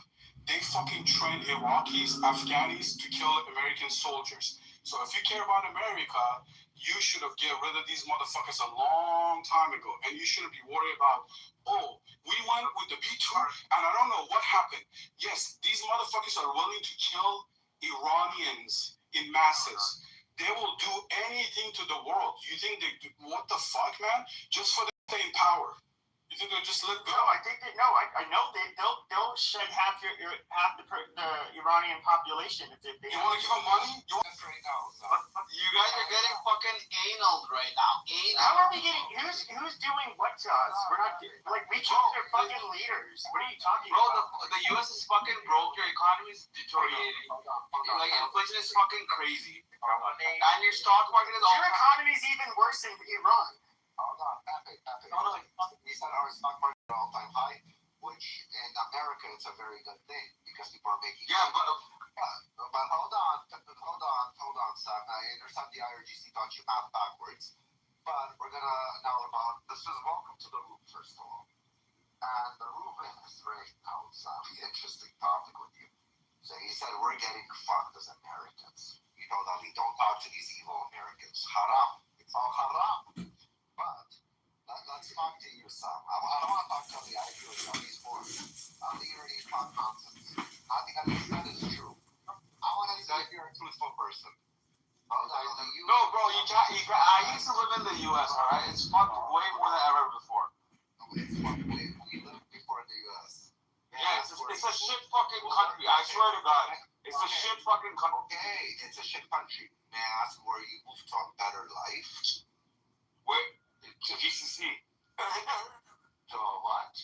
To the GCC. Obviously, you wouldn't fucking know where that is. You went to the Emirates, you went to Dubai, GCC. I know where the GCC. Trust me, I'm a little bit smarter than you. Well, you're not the average American. You're not the average American. Yeah, because I told you, at least I'm talking to the average stupid American, so we're actually very. Well, yeah, 40% of you guys go to college. 40% of you guys. Okay, Sam, you know what? There's one question you can ask them. Hold on, Pepe. You want to know the best part, Sam? You called me. I'm not. You just said a little bit more intelligent than the other ones. And you know what the funny part is? I'm not even that 40%. I didn't even finish high school, and I knew what the fuck this shit is. Wait, is this the idiot that lives abroad? Burgers right now. That's what. Wait, is this the guy that lives abroad as like some sort of fucking camel comer or whatever it is? Bro, I swear to God. I remember this idiot. He comes up with a whole bunch of weird stats and tries to throw it out.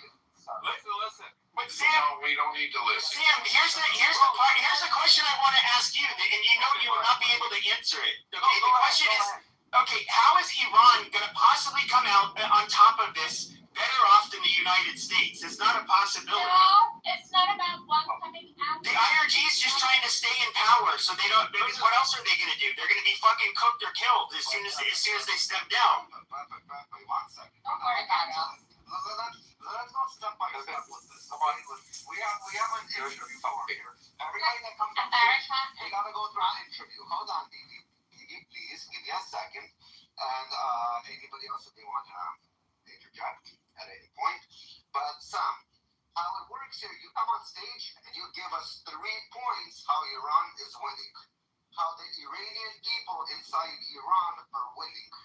Having this regime right now in power, and after the strikes that America and Israel have concocted on Iran. So please, the mic is yours. Make 3 quick points, and then we get to. No, bro, I don't give a fuck what's happening in the U.S. and Iran. The point is that America's getting fucked. They're getting anal. That's all I care about, and I love that.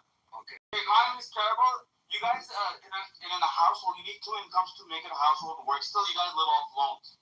Like, your economy is fucked. Like, wallahi, I would never live in the U.S. Like, I grew up there, but it was a mistake on my dad's part. Like a dirt poor fucking outrage person trying to live in Egypt or some shithole. Like you act like you're fucking making money, but you're not. Bro, we do like literally everything about you already. Let me tell you something. Literally, this guy has nothing to offer anybody. Oh, you guys, what? Saudi or Saudi or He's one of the guys building the stadium. I got it. He's important. We don't have to spend 80% on our fucking like money to get a mortgage or pay for our kids. Like you guys can't even afford to pay for your kids' education. That's we're the most educated in the world. Our colleges are the highest. We have the most secondary.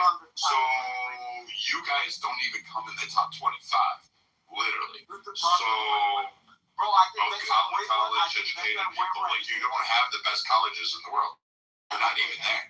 No, I agree. If you're saying like maybe like suicide deaths, then yeah, you got it. But I mean, you're not even up there. Like you're. I'm not gonna deny that. I'm not gonna deny that. Did you serve? Yes. Okay, thank you for your service. Can you talk to our military? Just tell them like where they at and where we are.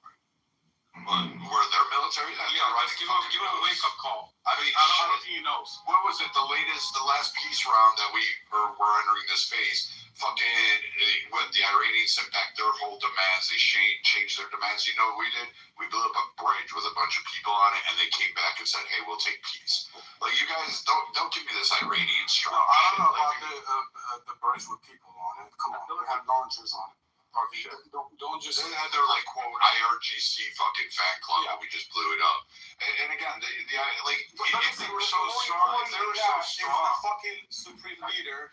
Yeah, like I mean, we knocked Ayatollahs down like they were fucking branches in the wind. Like it didn't matter. We sent planes around and fucking time. But Sam, listen. You couldn't defend the leader of Shia Muslims. Listen. I'm not You couldn't defend his ass. You couldn't defend his ass. You're saying you're defending Iran? Fuck you, bro. Fuck you, bitch ass motherfucker. I'm not gonna call you bro. Fuck you. You can't even defend Iran. It's been 2 fucking months. You guys couldn't win this war. It's been 2 months. It's been 2 months. You haven't been able to bury that motherfucker. If you can't win a war in 2 months, it just isn't worth fighting, right?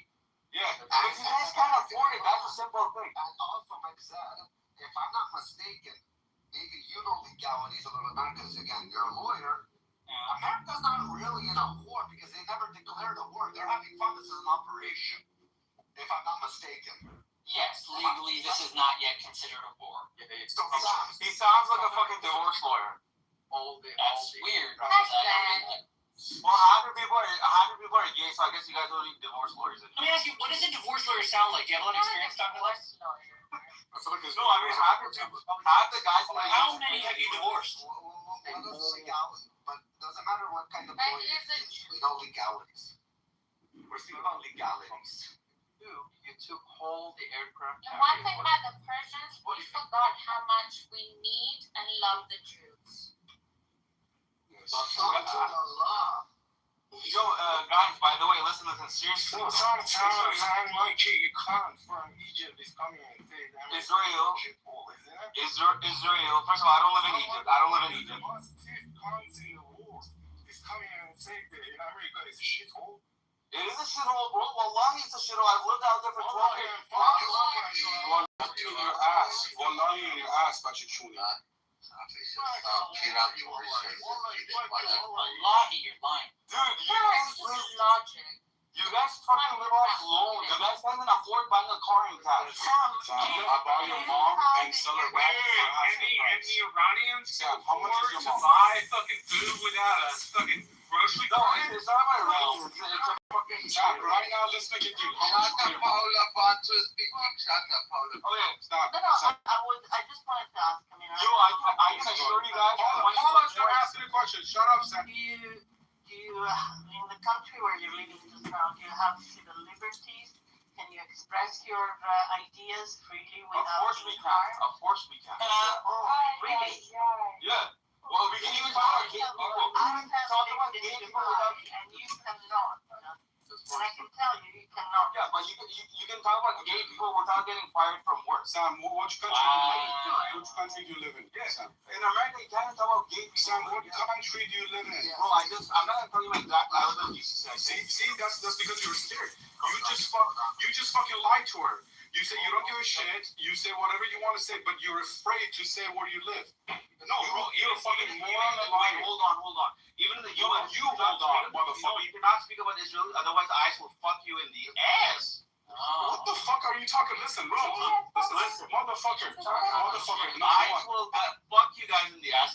Listen, bitch ass motherfucker. ICE is for immigration. ICE for immigration, and it's been around since Obama's time, motherfucker. Number one. No, it's not, bro. Shut the fuck up. Shut the fuck up. If I say anything about Israel, you guys are so brainwashed. Listen. You motherfucking brainwashed. You guys are Nobody has been stopped by ICE here in America. Ask anybody on the stage. Have you all been stopped by ICE randomly to ask for your citizenship status? Never. Has anybody who lives in America been stopped by ICE and been asked for their citizenship status? They're not gonna be honest, bro. I have never been. They will not be honest. They will not. I haven't even seen a fucking ICE agent in my life. Bitch, I haven't even seen ICE. In Cowtown, you live I'll in tell you fucking though, I Kansas. was driving through Manhattan earlier, and I saw an NYPD van, and they had a sign covering up some of the word police, and I saw ICE, and I thought for a second it might have been ICE, but it wasn't. They were just selling ICE? Well, look, No, it was a cop. You're See, the president POL was covered up. President's a fucking child molester. How can we fucking trust you guys? I feel bad. You're The only country in the world where you guys, the only fucking country in the world where, you know, a president is a child molester is the US. Because Epstein used to fly little black boys from Nigeria in for you, like little Saudi fuckers to go find them. So, I mean, you forgot about that shit, right? That's listed in the Epstein files. So, I mean, it sounds like all of you little, like, Durka Sherpas Allah Akbars seem to like want to fucking take little African boys and figure out what kind of material it is. Wait, but do you know any country in the world where child molested is addressed by the law? Do you know any country like that? Yeah, Saudi Arabia, Dubai, UAE, Jordan. You know, I met this white dude. He loved the Middle East because they did his laundry for free. I'm not even shitting you. This guy was like, I love the Middle East. Crazy. I'm glad you're doing laundry for white guys from America. But like, hats off to you. Yeah, but like you guys Everybody spend needs a job. Sundays. You guys spend fucking Sunday, fun day in Costco and fucking doing laundry all day. That's what you guys fucking do. Yeah, we do laundry all day. You know what? We apparently have enough money. You guys can't afford shit. That's why. You guys can't afford maids. Sam, I've been really busy at work lately. I'll actually pay you $5 for my mom. Bro, all Americans do. Sam, I would take it if I was you. Come on, man. $5. How do you guys feel about making your women work? You guys are so pathetic. You guys make your women work because you can't. Terrible. It's $5. God, at least we're not taking child brides. At least we're not taking 9-year-olds and trying to take them out. Distract you from the You guys fucking make your women work. I'm sorry, sir.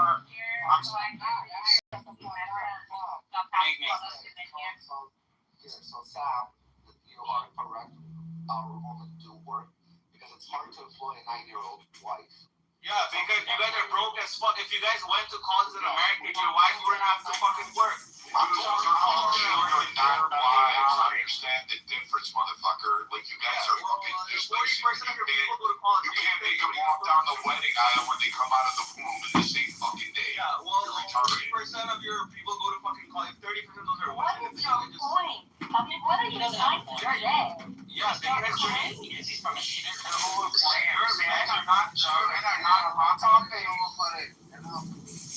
Sam, I'm sorry. You don't even sound like fucking American. Are you illegal in the U.S. or what? That's not your business, but what's your point, Bugsy? It doesn't make any sense. You sound like a refugee person. Are you like a... I am refugee. Whatever you say. You're refugee. You're a shitty part of the world, you moron. Sam, I'm sorry that your women don't care about the economy, and then also. Oh yeah, because we work. Listen to Elham, please go ahead. We don't need our women. Sam, shut the fuck up. Thank you. Elham, Most folks don't need our women to so No, I'm just like, I'm in the awe. We don't allow children to work in our country. Like, I We don't don't allow children understand in our country. Merci, I'm sorry, I just came to your room like to kind of learn from you, and I'm hearing this guy talking about nonsense. Like, what's your point? Are you trying to say you appreciate women more than, West? Like, you don't make any sense. Shut up. Shut the mic, please, okay? So in West, I mean, at least we can see, like, to the respectful, accept there is an equal right, there are equal opportunities. Yeah, okay. I mean, like the, glass ceiling and all that stuff that I'm not against for, I'm actually for it. But ours, so much, shared between men and women, equal rights. What the heck are you? What is it? Like, let's come to this world to think like a complete moron. I don't get it. I swear to God, I'm sorry. I just came here to hear you talking and feel joy that some good people are out there. I hear this idiot made my blood pressure go higher. So I appreciate it. Thank you for letting me vent. I appreciate It's because same states for surface where meat, and the surface where visa flies from the surface to the air and then comes back. That's what you do. Yeah. What happened? He's just upset that all of his little those IRGC incel wannabes, all their daughters come over to California to become Mia Khalifa. Like, I scoff at that fact. I mean, come on, let's be real. And they Right. not in Germany, I found out. Total hoes, even in the country. I mean, they are these temporary marriage hoes, basically legal prostitution, Islamic prostitution. We call it sigre. They're just all a bunch of hookers, hoes. we don't call it anything in Persian because it doesn't even exist in our culture. It's an Islamic. It's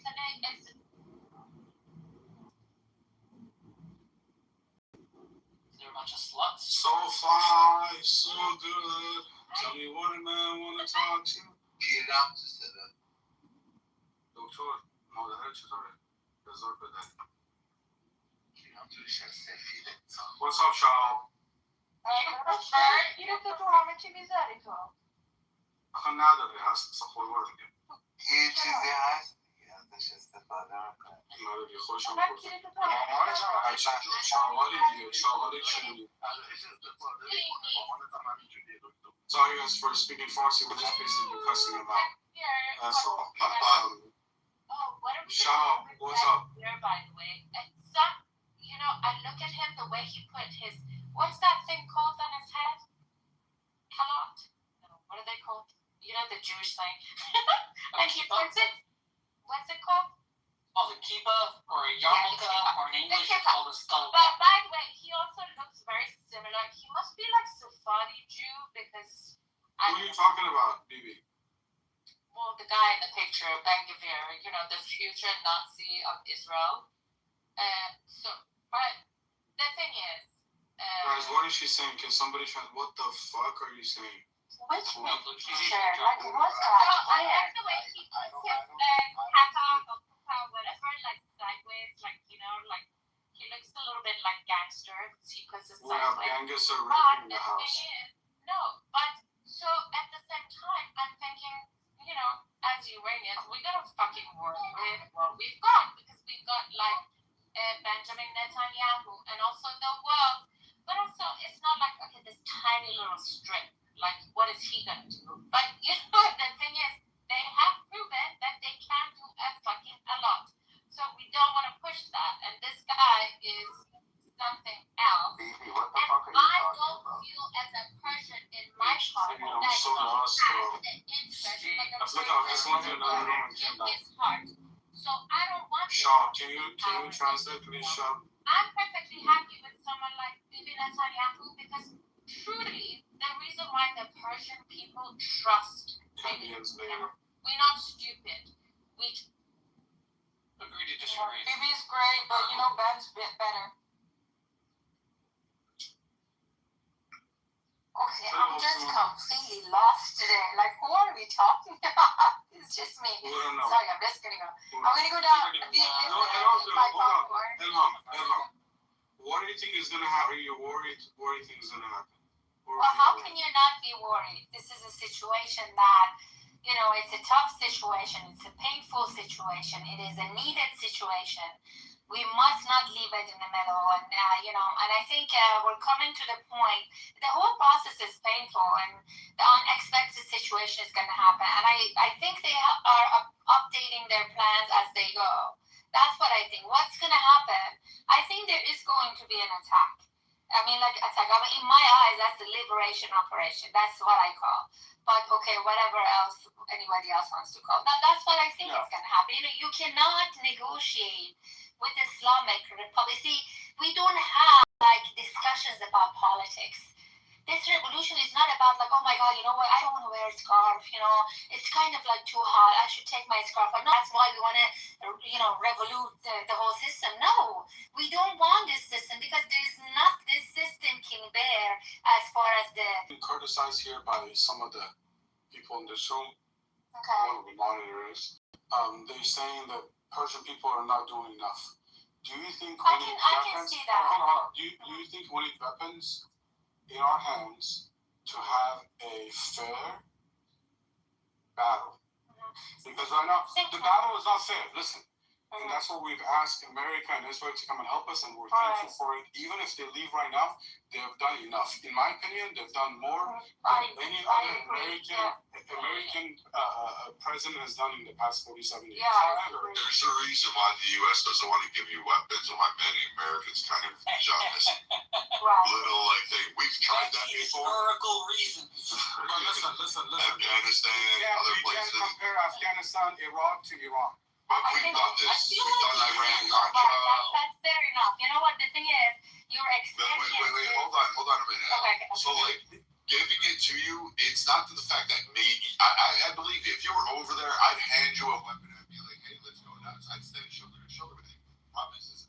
guarantee that you won't hand it in to the IRGC. Almost be fun I about that. have a question. Did Iraq or Afghanistan did they kill 40,000 of their civilians? Right. Yes. No. No. Sure, I'd have to check, but probably. Yes. No, not in 6 hours. This is going further. Wait, wait. How many wars? Do you know how these people No, actually it's true. fought? Yeah, extended wars. We're talking Yeah, about 6 like hours. you guys are acting like they don't kill each other. I'm We're talking about industrial. We're talking, Wars okay, against each other. okay, we're talking about industrial level. As It's the Rubio, industrial as mass Marco getting. Rubio and everybody has said, Iran is the only country that's way different between the civilians and the government. You can't even compare the two. Don't even compare it to Iraq and Afghanistan. But Sam, hold on one You gotta be second. honest. But hold on one second. Hold on. You What up, do that. Okay, go ahead. But you know what? I'm just saying, like, comparing. It's not a very abnormal thing to do. We do that. Is it the right thing to do? I don't agree. I don't think it is the right But thing to do. Iranians But we do fall into that. are not evolving their religion as much as those countries are. Most Iranians don't even believe in God. Why you can't compare this? Because you have never seen the Afghanis stand up against their government Yes. time after time. That's also correct. Still Yes. going out and still going out Right. every few years or so and getting massacred Yeah. by 40,000 fighting for Right. freedom, wanting democracy and dying. Bro, I'm sorry you had that experience, but the Middle East is not just Afghanistan and And Iraq. the other Exactly. countries. So no, that's no. What I'm trying to say is though, that you look, it's a normal, it's a natural thing to compare. It's a natural thing. But is it the right thing? I don't think it is the right thing because that's comparing. It's putting us to the wrong path. We shouldn't be comparing when the comparing does not give us the right. The true north is not by comparing in this case. And we can talk about it. I don't know. That's my opinion. Wait, Alam, are you Egyptian? Your problem. Sorry. Yeah. Like, what is it now? No, I'm. If I'm an She's, Egyptian, it's She's better Musa. for you She's or Musa whatever. agent. No, because you guys were hitting on Egyptian. That's why I was asking. Sam, you have been captured by Hitting on Musa. Egyptians. Oh, come on. Yeah. Seriously? Yeah, they were. Before you came in, they were hitting on Egyptians. No, I mean, like, they're just a goofball sometimes. That's all. No, I'm being for real. They were hitting on us. Okay, whatever. We were talking about serious stuff. Islam. You know that. I know, okay, I appreciate it. You know what I'm really concerned about? You help me out, please. You know what? What's really very like, dude, here, let me help you for a second. You can do this. So, I'm really confused why the Egyptian government allows Sam in there. I thought they spent 75 years killing the Muslim Brotherhood and all their cheer boys. Getting rid of them. Like, what the hell's going on in Egypt these days? Did they let these cockroaches back in? I think the border's still closed. No, the border's closed. Did they like mistake one cockroach is just hiding out in his parents' basement down there somewhere? Like, You guys are so brutal. Anyways, let's just go back to this one, please. I wanted to tell Sam one thing.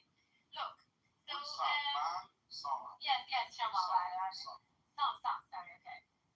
Look, so I actually do believe, like, I agree with you. The balance of the power is equal between the people and the IRGC, the weapon from standpoint. So I do think that the people should be given weapons. Okay, so now comparing that right away out of gate with Afghanistan or Iraq, I find that really trying hard to convince yourself it doesn't work. It's not a similar case, You're talking to a situation in a country that the people in that country are taking hostage. It is also okay for you to think that, oh, you know what, I might be telling you my truth, or the TV. Okay, can I tell you something? Yeah. DIA recruits people from different countries. Recruit me. No, listen. On a regular basis. With Iranians, they don't have to do that. You know why? Because most Iranians are westernized. They've been there. They've done that. They don't need for anybody to come and tell them, hey, come give us information, data, blah, blah, blah. Because they're not invested in their religion, in the roots of their religion and their families and like generations and generations before them. You know how Iranians are. They want to have a good life. They want to have a good quality life. They're way different than other Middle Eastern countries. And guess what? Before the revolution, They were allies with Israel.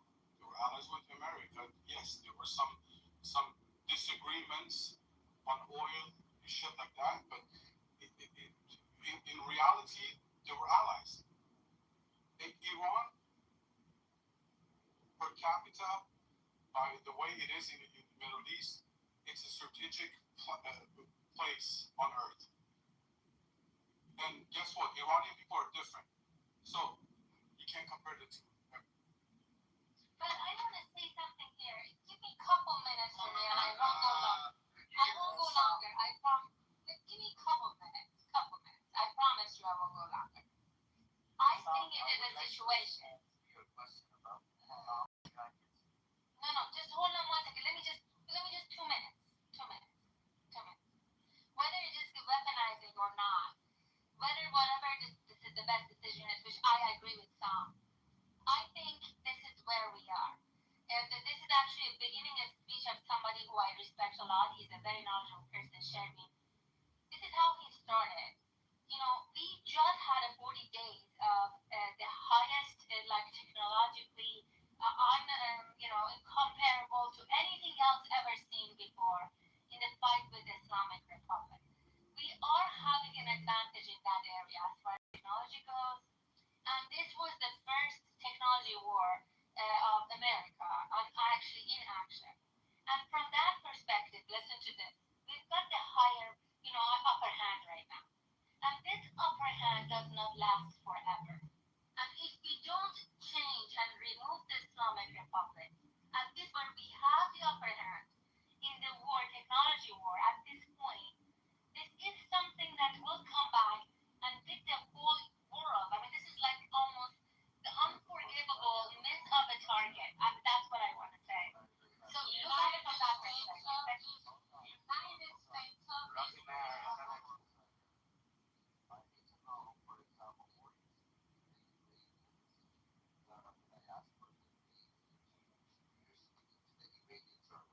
No, I'm speaking to everybody, Iranians or non-Iranians. We have the upper hand. The upper hand does not stay on forever. It's we who lives in Western world, right? So the Western world, you expect them to change the IRGC. No, I expect them to unite to understand at this point that we've got the upper hand, we should unite and strategize together to remove Islamic Republic, including the Lion and Sun revolution folks. You know what I'm saying? Not without that, of course. Not without the people.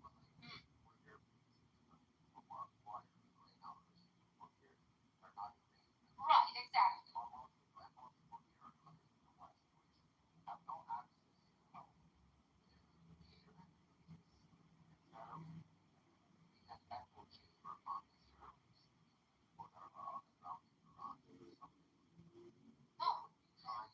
of course, but this is not. It's a multi-dimensional. No, I agree with you. I agree. I don't disagree.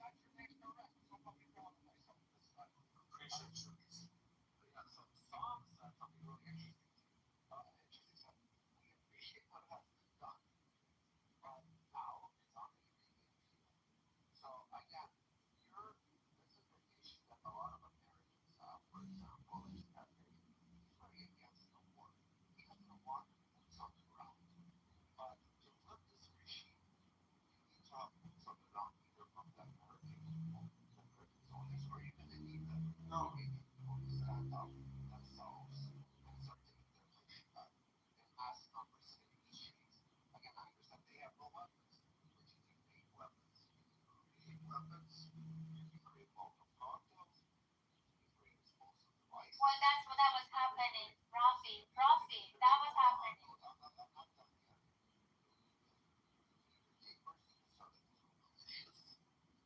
Work together.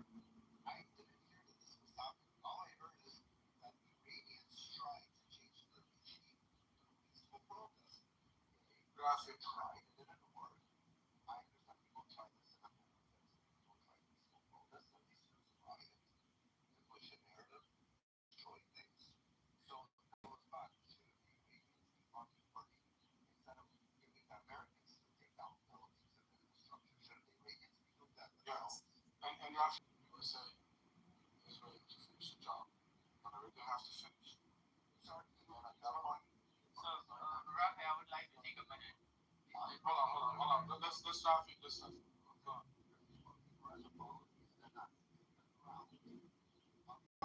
That's what he said. And so far, whatever that is, yeah.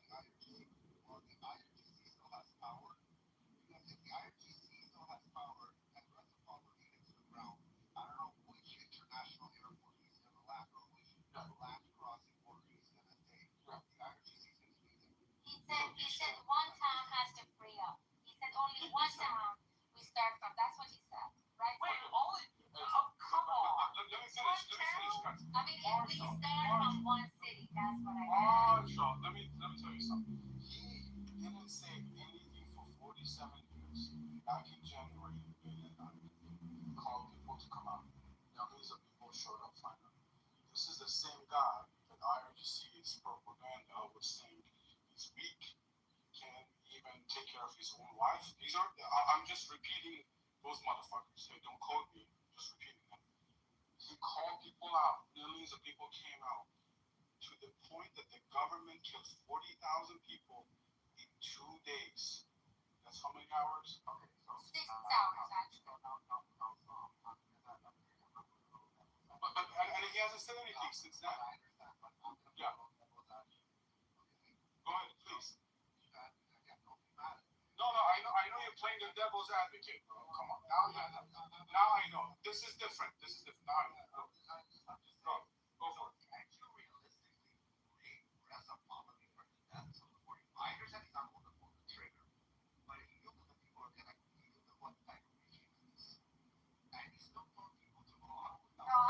How would you know? No, hold on. Sure. Go ahead. Yeah, of course, bro. Go ahead.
Rafi, I got your point, brother. I really got your point. I know exactly where you're going. I want to ask you a question. You're basically saying if these guys had the knowledge of who these motherfucking RITCs are, they're willing to kill people, all that blah, blah, blah. Okay. The past 47 years on average, whenever there was a protest, whenever there was an uprising, they've told their weapons and shoot people. But guess what? They did. So, listen. Bro, against it. I don't care how of a poker face you are. I don't care how much of a political genius you are.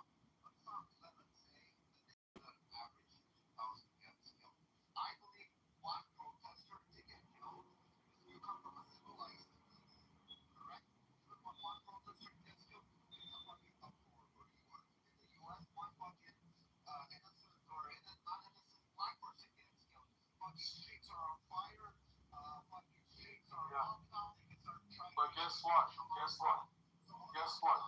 Islam. It's Islam. The answer is Islam.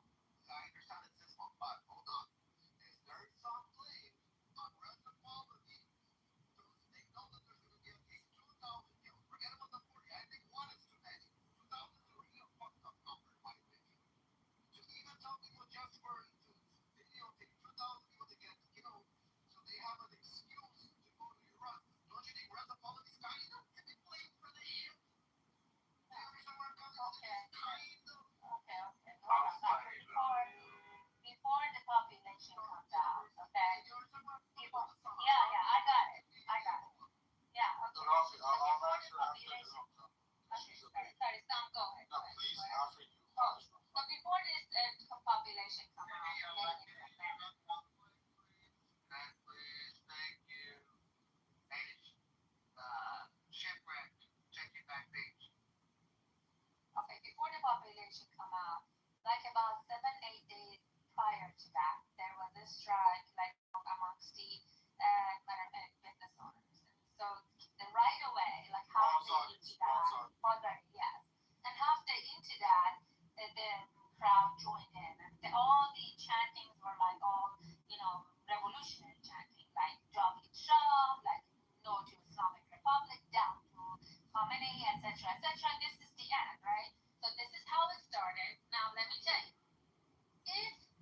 what and Jay, sorry, I didn't update. But the thing is, the people here that come up to speak, I understand you're trying to get your point across, but understand this: when a moderator can interject, they can question or even make a statement.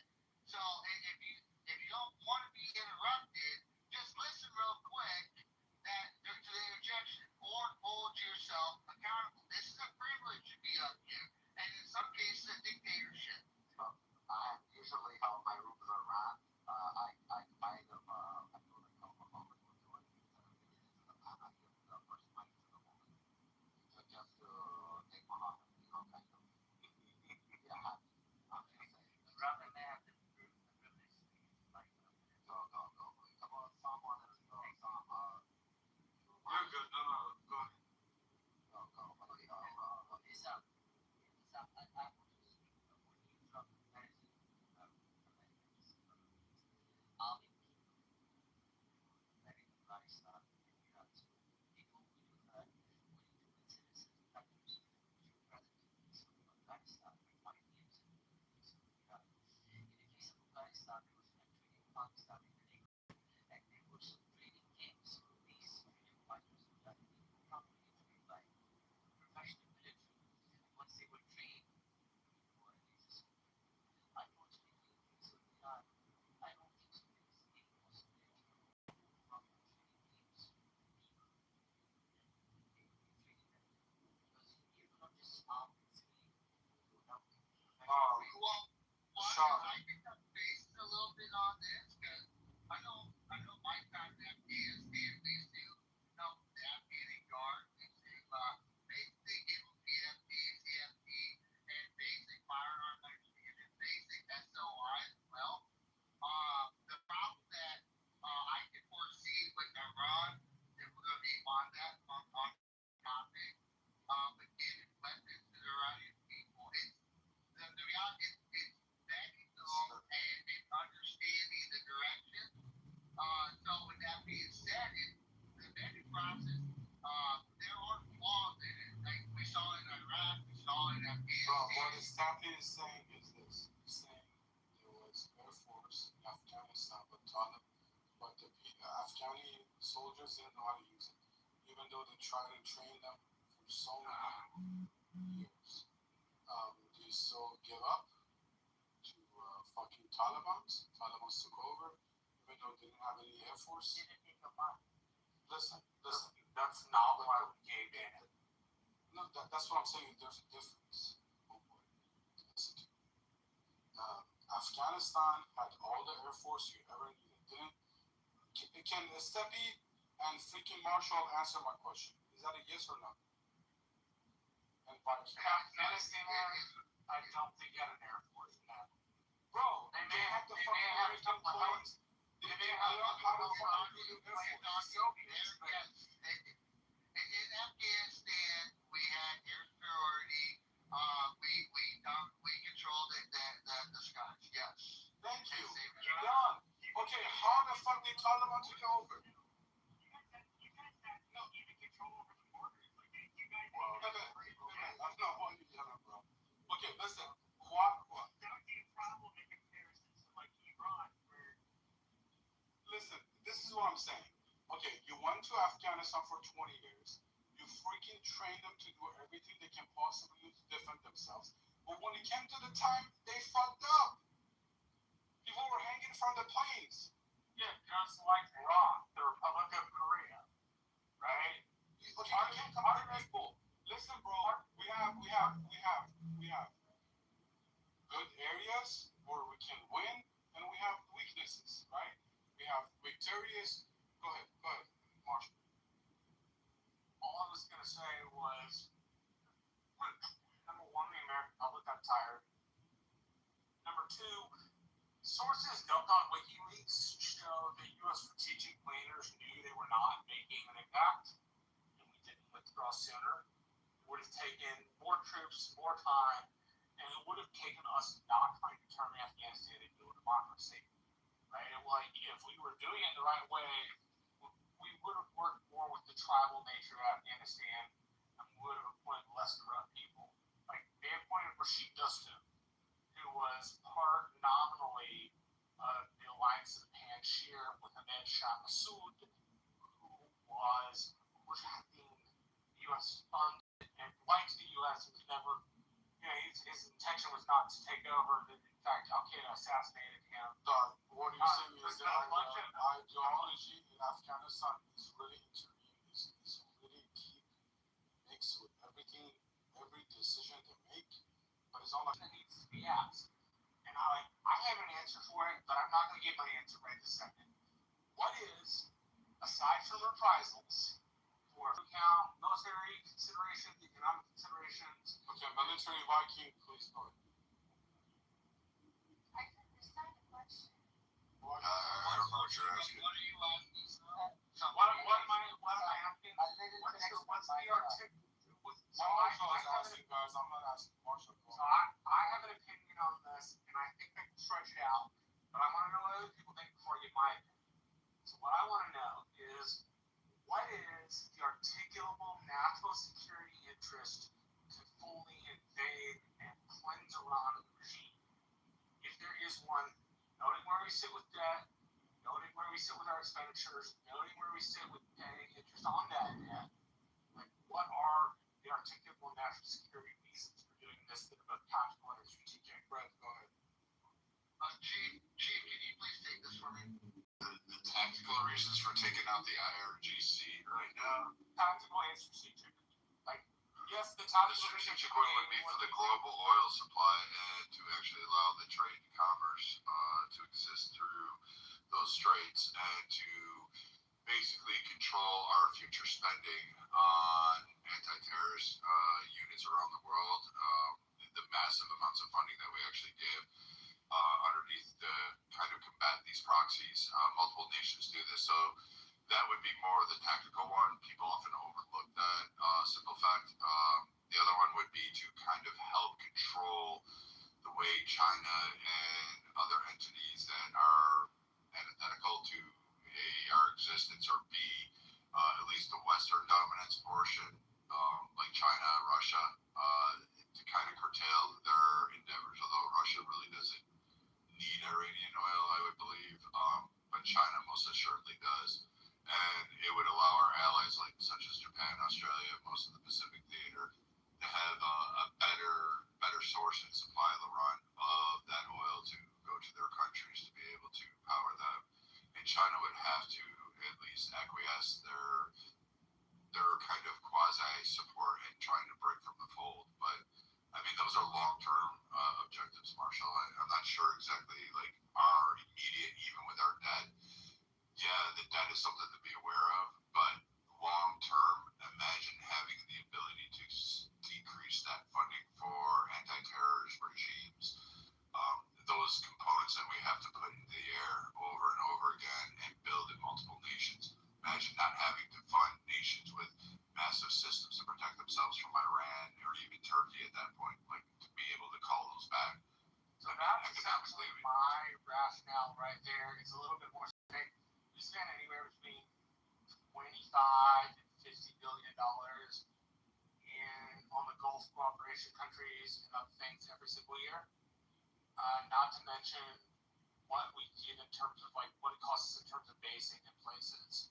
And so a friendly Iran is better for the region, more aligned with the United States, less interested in China. We then get to the really sticky part, which is we have to invade with millions of American troops. And I don't think anybody. What do you are friendly Iran? I mean, an Iran that is more friendly to Washington than it is to Moscow or Beijing. What does that mean?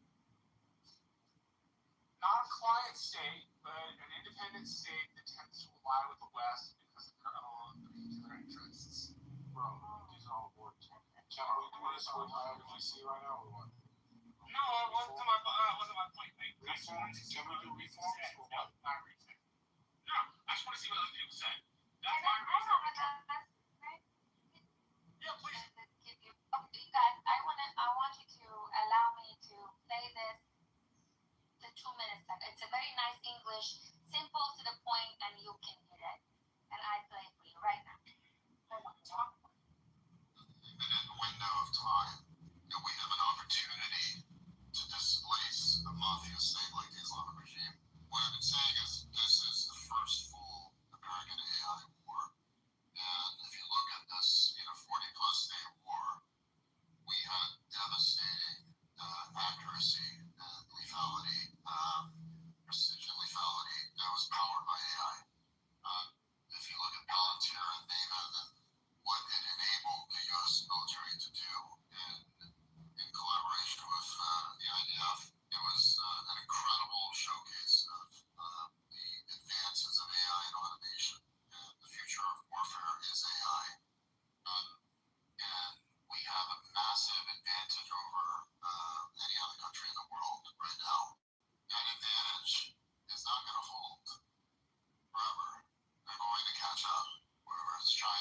powered or Russian powered or Iranian powered by this Islamic regime,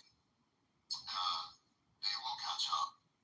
So this is a limited window of time that we have an opportunity to displace a mafia state like the Islamic regime. You saw what happened with Venezuela, but Iran is not Venezuela or Cuba. And the reality that we face now is that mafia states like Iran, powered by AI and AGI, what we have to worry about is not nuclear bombs anymore. We have to worry about 30,000 drones arriving in New York all at once versus 2 planes. We have to worry about not just kinetic lethality, we have to worry about genetic lethality. Using AI and CRISPR, you can tailor a vaccine to assassinate one person and give the cold to everybody else in the room. You can assassinate a whole Congress and the Senate and the White House. It's extremely dangerous to live in a world with an evil regime like the Islamic regime that has shown everyone what it's capable of. If they had a nuclear bomb, they would have used it in this war. They attacked every single one of their neighbors, left them all in shock. None of them imagined that they would have missiles raining down on them in the region. So we are waking up to a new Middle East. And what I firmly believe is that we have to take advantage of this moment in time when we have these evil regimes. And if we don't take care of it, we will wake up in 5 years, all of us suffering all over the world at the hands of evil regimes like Iran, the Islamic regime, using these capabilities untethered from any morality that we believe in. I just shared this because I did as a human being share this. I believe in whatever you said. I believe correct, accuracy of it, and I won't be aware. Anyways, thank you so much.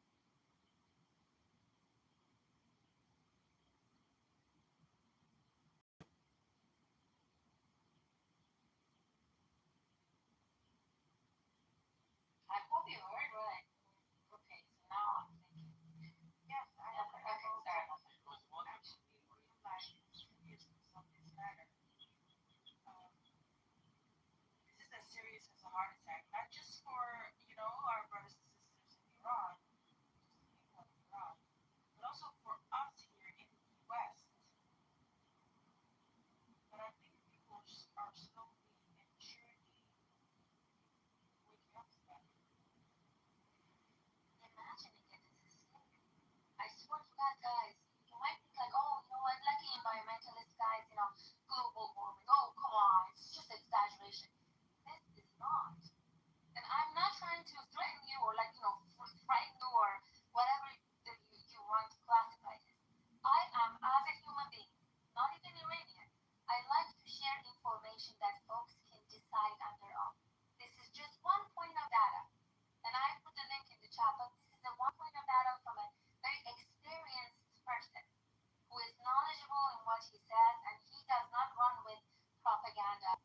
There's a history of that. Anyways, I'm just sharing this, and you can hear it, at least for the sake of just listening to it.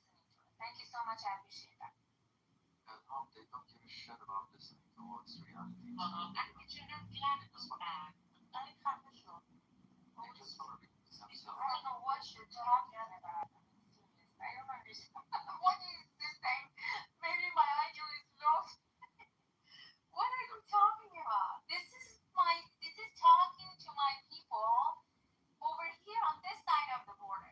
When I pay tax in this country, I'm a citizen of the United States. I'm an Iranian American. I'm talking to those folks. Okay, you don't have to stick your foot in everything just to say something. Okay, this is something that is a danger to the world, and stop it. We don't want to be at World War II and say, oh, we were told. And let's imagine there'll be some pro-IRGC in this room. Imagine if there's another way to be patriotic back in the country. You're not the only Obviously, whatever's been happening for the last 27 years is not working. It's It's not not working. That you apart from who you are. How they hate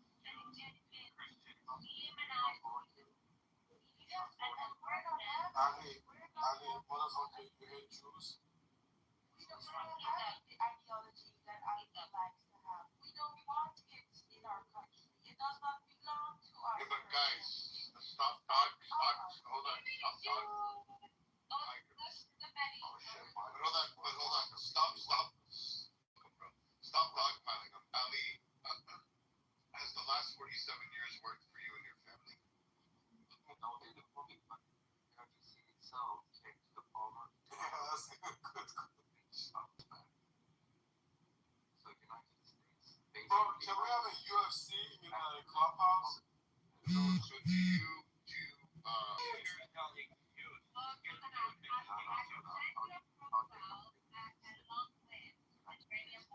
That was a good question. Bibi, you asked a good question. Bibi! No, the boy Bibi. The guy Bibi. You asked a really good question. Please talk to Ali, Bibi, Ali, Mike. I spoke to Ali before, but I think he just likes to go against the grain because he feels like if he joins everybody and seeing all the problems, he feels like he loses, so he wants to be a separatist. It doesn't matter.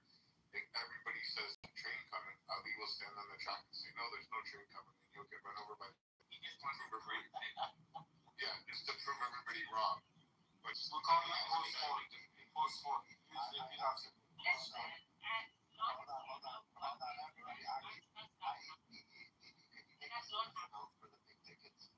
absolutely. For all of you that are in the room, I see a lot of big tickets in the bottom of the audience, and also on stage.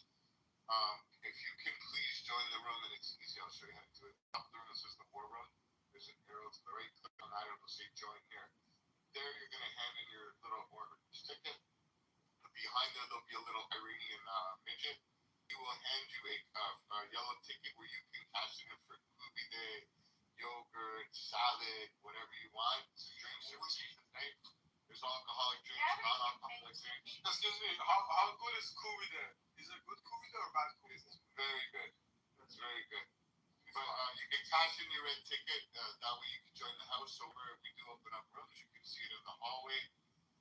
Please enjoy the stage. Respect the women that are on stage first and foremost. Respect the speakers. If you want to speak, wait your turn. Everybody's entitled to their opinion. You don't have to be upset and interrupt people because you don't agree with their opinion. Allow everybody to have a minute to a minute and a half. Not everybody's going to have the same opinion. We don't want to be in rooms where everybody's agreeing on the same thing. That's a boring room. We like controversy. We like debates. At the same time, we're not going to always agree with the other person. So please enjoy it, respect it. If you don't, you get tossed in the audience. There's a free sex swing that you can use where you can get fucked. Other than that, respect the space. Right there, another little Persian Mexican. He's half and half. Enjoy yourself in this room. Enjoy the audience. If you want to speak, raise your hand. Come up, speak. Like I said, you get an uninterrupted minute to a minute and a half of uninterrupted speech. I can't stand it when people are dogpiling people. Make it where it's a loaded fucking like this weight, and then smack them with a question. And pay attention to what they're really saying, because if you really pay attention to what Ali's saying, I think I'll be himself. And that's what's concerning me. And guess what, guys? Hold on, Ali. Bibi makes $300 a week just by saying that. If you are pro-Palestine, you can join us. We'll pay you motherfucking 250 shekel. Yes. I have to get two merchants after. Okay, just go blow yourself up. So, that being said, I'd like to pass the mic to Ali. What do you have for yourself to say? General problem of this room. Somebody comes from an opposing idea or from the middle of an idea. Okay, a very biased society. Very biased society. And you cannot even reach that themselves. It's just like we always come up with America is using some ideas. We just allowed you to criticize the room like we're fucking democracy. Instead of like you come on to complain and we said, oh boy, you want your complaining and criticizing. And everything you've been saying today has been debunked. And you tried to make this into the Ali show, which means that we're not having an echo chamber here.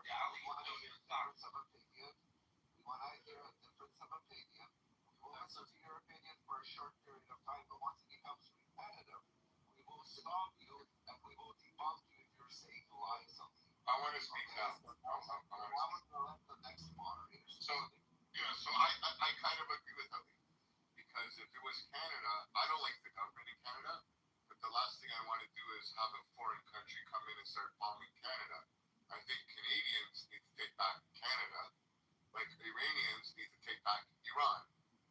However, and people are like, but how? But the Iranians are some of the smartest people I know.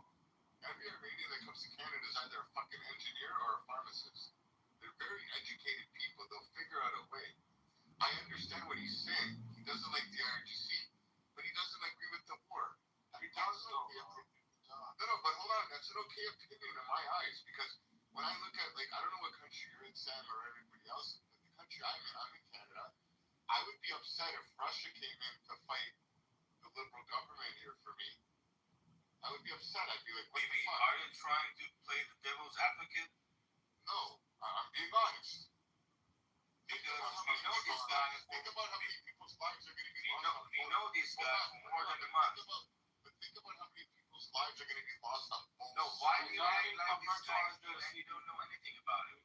Why do you act like you don't know this guy? We know him. I do know him. I do know him. We have talked to him more than 100 times, and he's a fucking IRGC supporter. Yo, bro, you can talk as loud as you fucking want. You're not going to No, I'm not even talking loud. I got an iPhone 17 Pro. That's why it's loud. I don't know. I'm not worried about that. But think about it rationally, guys. Hold on. I don't need to be challenged on this. I'm not challenged. But hold on. But listen to what he's saying. But listen. But hold on. For fuck's sake. Listen to exactly what he's saying. He hates the same people you hate, guys. He hates the IRGC. You believe that? Yeah. He said it many times. The only thing he doesn't like Okay, let's challenge him right now. Right now. Ask him. I'm gonna leave the room. No, what do you? You guys are being annoying now. Because you guys already have it fixed in your fucking head. Bro, That you believe this let's one way. ask him. Yeah, I believe you, but let's ask him.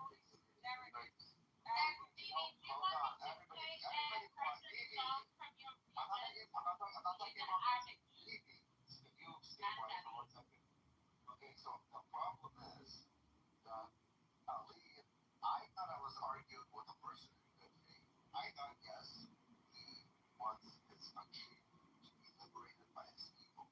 But when you start questioning them, and you question them in more like precise questions like, how do you want the Iranians to liberate their countries? We should protest. We should take our country back by protest. We all know on the state, yeah, he agrees.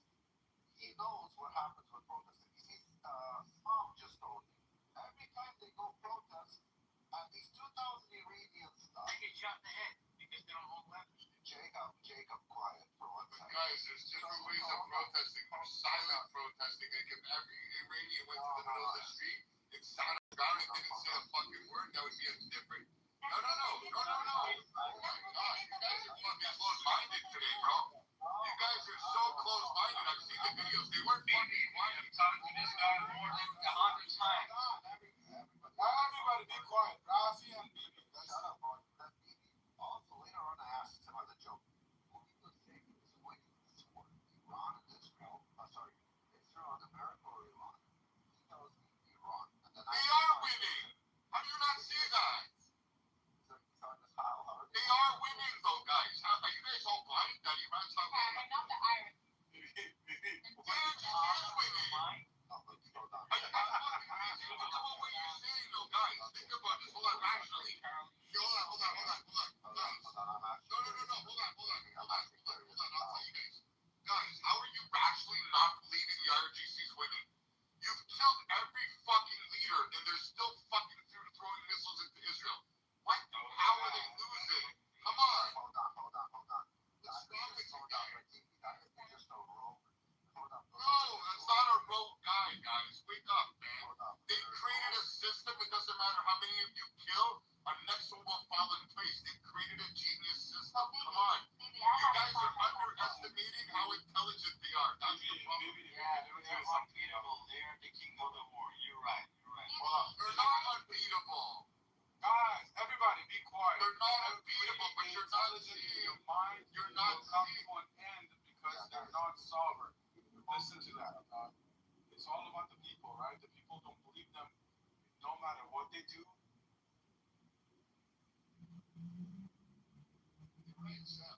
The problem is everybody has a closed mind and they're not allowing themselves to think. Like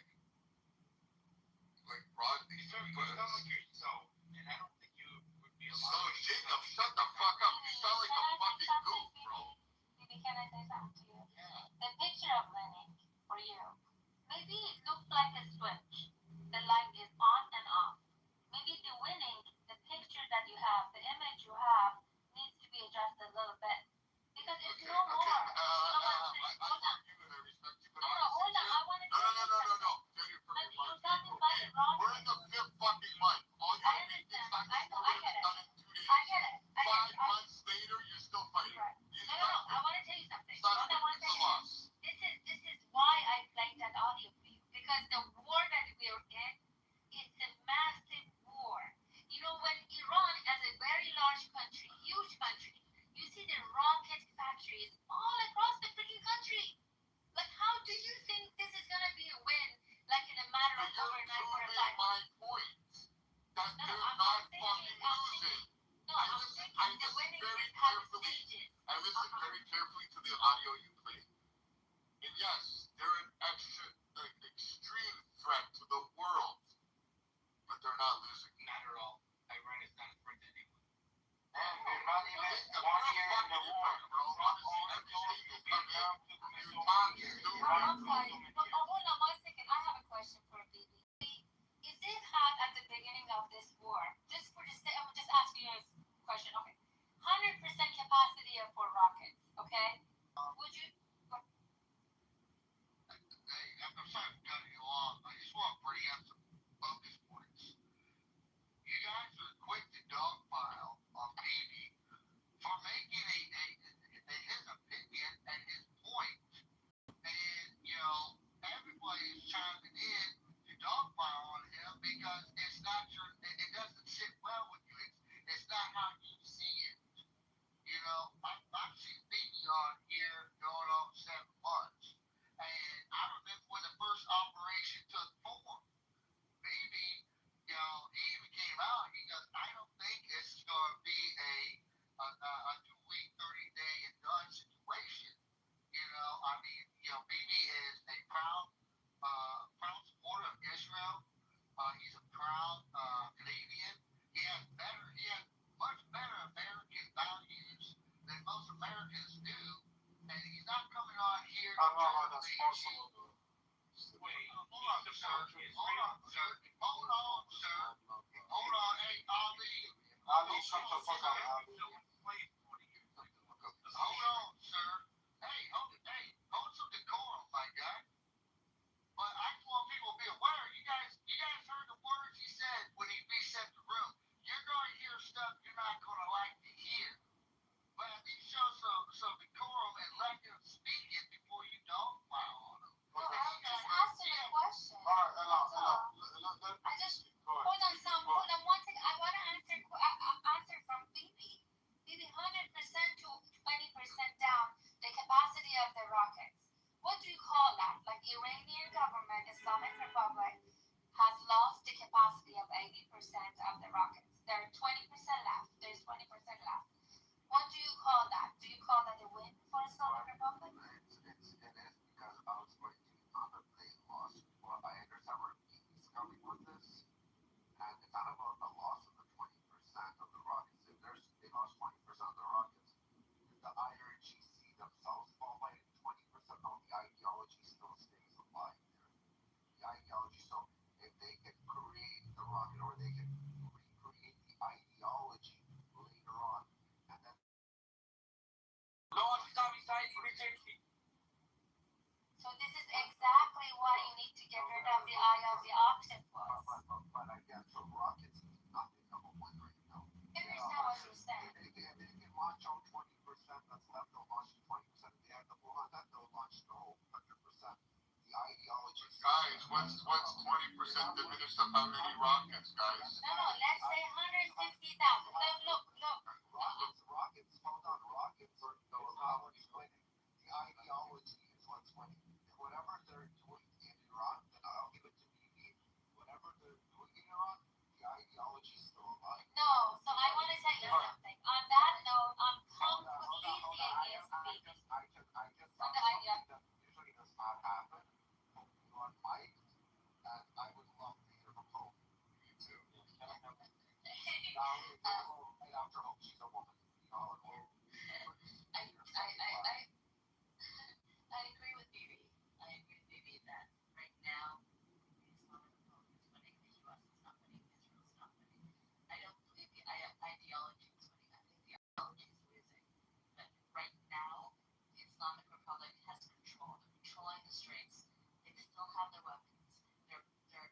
stupid argument? What a stupid fucking Why argument. would you call it a stupid argument? It's making a lot of sense, guys. Put it like this. Put it like this, guys. If Mexico made a lot of sense, and the problem is you're trying to insult her because you can't come back with a good rebuttal.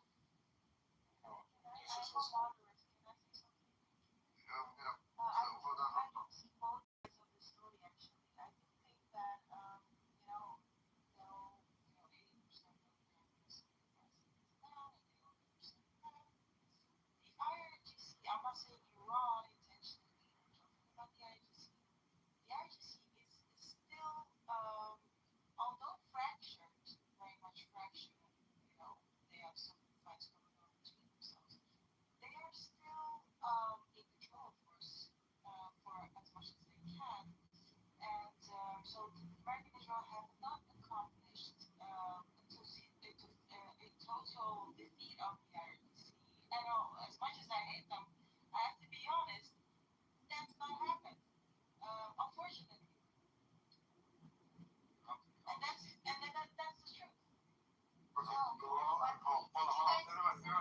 How are they winning? You're not telling me this. You're telling me because they're shooting one rocket and then they're winning. This is so fucking stupid. I did not say they are winning. No, you said they are winning. America and Israel are losing. This is what you said. You know what I want to hear from? I want to hear from Shapeshifter.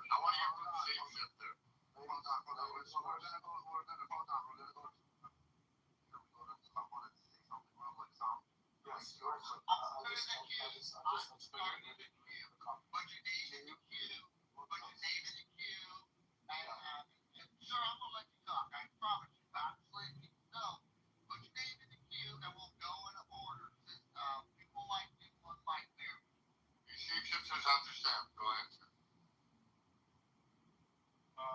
Fucking, I forgot what I was gonna say, but to both Glow and Hope, you think IRGC is winning? My question I did not say they are winning. Stop putting words in their mouth. Okay, sorry. IRGC has been able to take care of themselves, right? Whatever you call them. What is it? What group they call them? It's a name, guys. Come on. For Hamas, Hezbollah, Houthis, everybody uses that. What is that word? Resistance, right? Show me how are they resisting? They fucking have lost everything. The reason why America hasn't destroyed them is because they don't want to kill a lot of people. Do you understand that shit? Or do I have to explain it like a second grade? Sam, you know why you're wrong? See, this is bigger than what you guys all think. The United States and Israel don't want a strong Iran. They want this to be drawn out because they want there to be a civil war because they want a weak and balkanized Iran. Believe me. No, that's bullshit. Can I ask you a question, Bibi? Put yourself in Bibi's shoes and Trump's shoes. Yeah, they don't want it. Would you rather deal with one centralized, one guy, or 10 different It's easier on the tribal level. Jam, go ahead. Jam.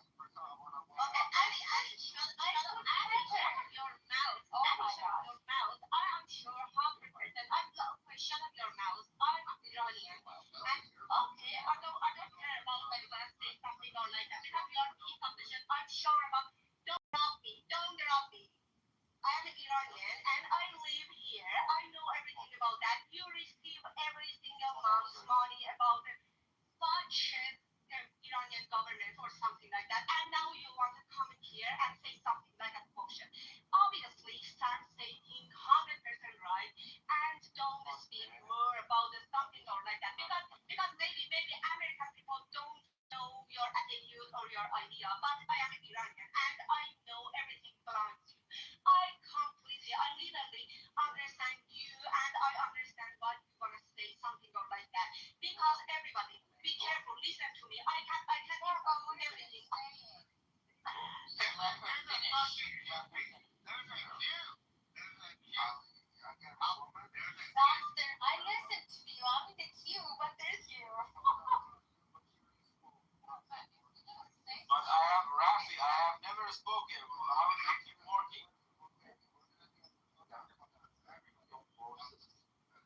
thanks for having me, and I appreciate you guys for how you're running.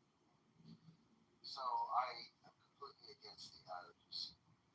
I completely agree with TV that they're winning, and I'd like to make the case for I define winning as gaining leverage and losing as losing. The way I see it is the following. First, the IRGC strengthened its distributed and command control structure, which is something that was in question before. The 98 was the only threat was really that we're going to bomb you, IRGC, so you got to get else we bomb. They bombed, names have been killed, and they maintained a distributed and organized decentralized structure. Second, they now in a more relevant role in the world's economic stage. They have the GCC scramble. Third, the United States bluffing them and losing their bluffs. They're gaining more relevance with ideological opposites. So, for example, we now have Pakistan, a Sunni nation, brokering deals on behalf of Iran. Fifth, nobody's on the streets protesting right now. So, I think that. Of course not. I think that will come out. I think that unfortunately the only people that are being mentally honest, the first step to resolving a problem is admitting one. Are folks like Bibi and Glow and others that are like calling it like they see it.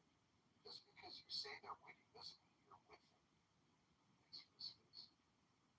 I did not say they're winning.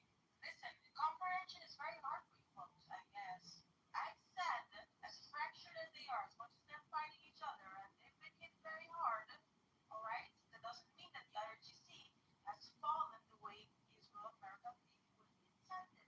I did not say they are winning at all. I did not even say the word winning. Comprehension. Hope said they were winning. Nobody was talking about you, Joe. I hope both wasn't agreeing with the statement Bibi was making, and she added a few more things to it, or she broke it down. But okay, let's go to the next person. We got Ashkan. Yes, no, Ashton is correct. Ashkan, it's all you. Yeah, the same as yours. It's all me, by the way. I'm from this here. Yeah, we hard. We'll get to you too, but you've been here from day one. You know that. So none of the arguments that people that are claiming that the RGC has control and they're an advantage make any sense to me because none of the points are valid. First of all, the revolution is not dead in Iran. Our leader, the leader of the revolution, Prince Reza Pahlavi, has told us to stand down for now because the regime has collected all of the proxy terrorists from all around the world, from Afghanistan, from Pakistan, from Yemen, and also from this Hamas and Hezbollah, this Iran, and Palestine and Lebanon, and they brought all inside of Iran, and also from Iraq, and also from Turkey.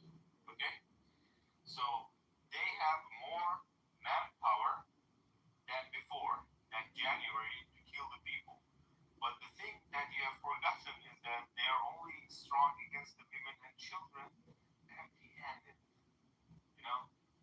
So and take that. Let me finish first, so you can ask me the 100 questions. So to just say because now they have taken control of the streets, so they have won and they're in advantage, that's so shallow thinking. That means you don't know anything about politics, you don't know anything about how the conflicts and the revolution works, okay? And they haven't. No, I'm talking about the streets, and I'm coming also to the Strait of Hormuz and the other stuff. Okay, so let me finish. And also to say that they have taken control of the war and they're in advantage. American Israel didn't achieve their nuclear goals, that's also not correct. Because what was the goal of the attacking Iran? It was they never said that they want to change the regime. They said we want to disable their nuclear capabilities. Done. Okay, they have no nuclear capabilities anymore. We want to disable their. No, I'm talking. No, it's underground. It's 6 feet underground. Okay, or maybe more. Okay, they have the Israel bomb in the 12-day war. American Israel bomb all these nuclear facilities, and these 60% enriched uranium is like 300 meters under the ground. They will never be able to get their hands on them, and they need the help of other nations to help them to get to these material. Okay, that's the most important thing. And Trump and Israel, so we are watching very close. As soon as you get close to extract this nuclear enriched material, we're gonna bomb your ass. So it's gone. Okay, they cannot touch it. Although it's in Iran, they cannot touch it. Okay, so first achievement. Second achievement was that they want to disable their drone and also missile power, which they already also did because they bombarded this factory which produced the metals and the other materials to make the body of these missiles, and also they destroyed and demolished the fuel for these bombs. Shut the fuck up. Fucking cunt. And every time that they shoot a missile, they find the launchers and they destroy it. And over 90% or 85% of the capability of the missile power is also gone. Okay? That's the second achievement. The third achievement that they wanted to reach is to destroy the proxies. Okay? Now tell me, Hamas and Hezbollah, they're already in lockdown. Hamas is as good as dead. There are a few guys with Kalashnikovs, still running like rats between the rubble. Hezbollah. Yes, give me 30 seconds. Actually, I have to give you the mic graphic because you know better than me what's going on with the Hezbollah in Lebanon. And also, let me finish. Yes. Yes, I will just give it. So, with the Hamas in Lebanon, just to let you know, Taken them, the rest of them, which were alive, they have brought them inside of Iran. So they are not proxy anymore because they are inside of Iran, and the only reason they brought them is because they were afraid of the people and a revolution. Okay, so that they have no proxies anymore around the world. Okay, I'm just gonna land here and give it to Rafi.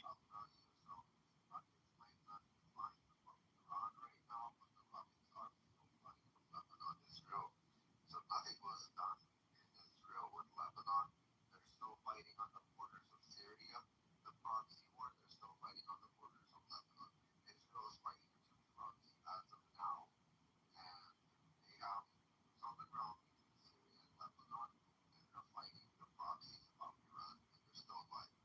Hamas was crippled after October 7th, after Israel did its military operations there. Because there was no aid, no more money, no more nothing coming in there, because Israel was strictly controlled, because they're not going to get any more rockets, nothing was coming in from Egypt, nothing was coming in from any other fucking rat hole tunnel that Israel eliminated that before they even went into Iran. So the proxies are still alive and starting to stay. May I say something here, But how many percent of them are like 10%, 5%? It doesn't count. 5%. 5%. Bibi Netanyahu said that. 5% they can tell you the rockets are so No, Bibi Netanyahu said that. 150,000 rockets from Lebanon. Go. I'm gonna wake up to a bunch of notifications that rockets are flying into Israel or so Rafi, what do you think? How many percent of these proxies are still alive? How many percent are active? How many percentage? Bro, 5%. hold on, man. This is the way you see it, dude. For every one we kill, there are two people born ones because it's somebody. No, they able to be active. Don't mess with it, bro.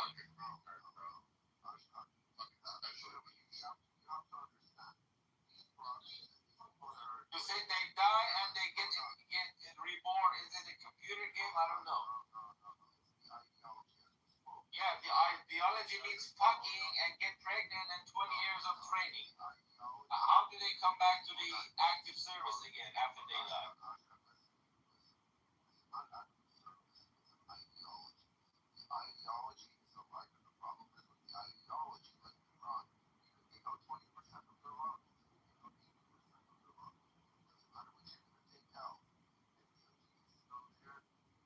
Yeah, the Nazi ideology is still alive, but they cannot do anything because you disable them. You have to do the same thing also to these Muslims.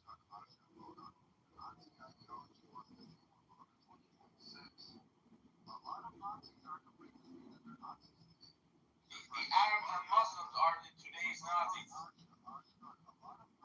not the Germans anymore.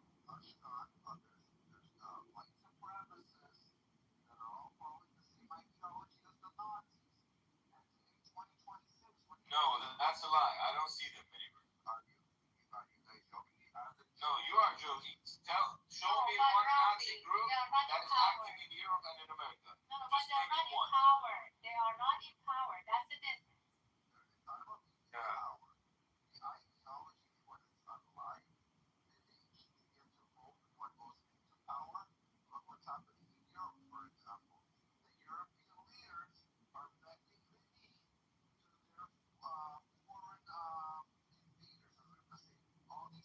Yeah, they are all fucking leftists. They are no Nazis. They're leftists. Leftist liberals.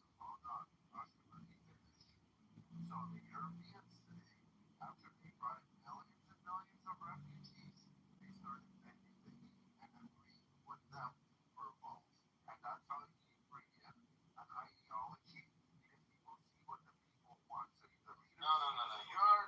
You're trying to run away from the question. I told you, name me one Nazi group in the whole world, and you couldn't name one.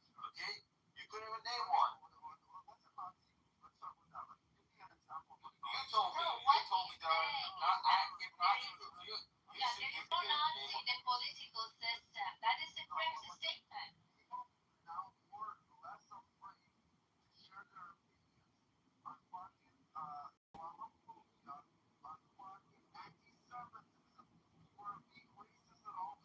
I agree with you. Okay, I agree with you.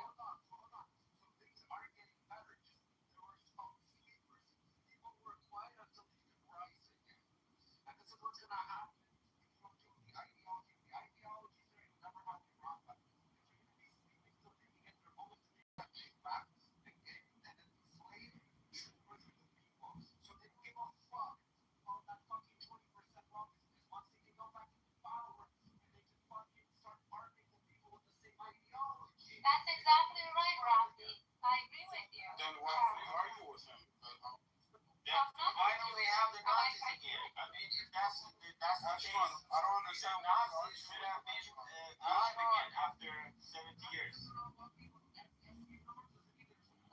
Okay, so they are working with what kind of uniform?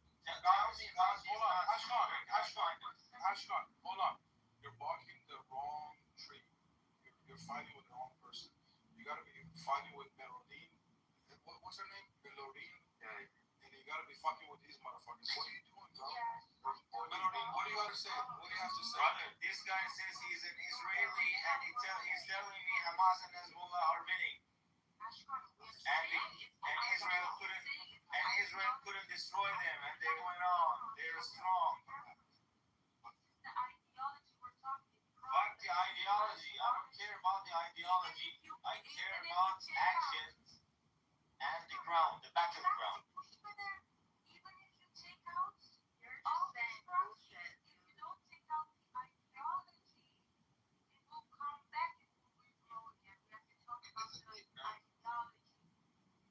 You can never destroy ideology. Don't you understand?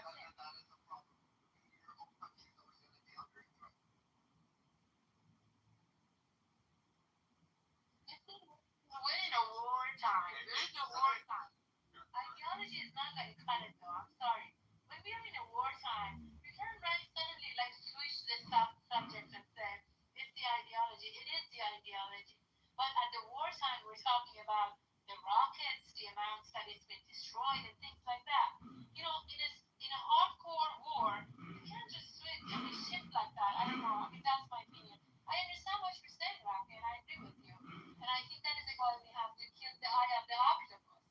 Well, you know what I'm saying? Which is the ideology. It's not how it works. No, I'm not talking ideology. I mean Islamic Republic. That's what I meant. Then bring in the fucking army and kill the octopus. You have to bring in the army, just like Iraq and Afghanistan.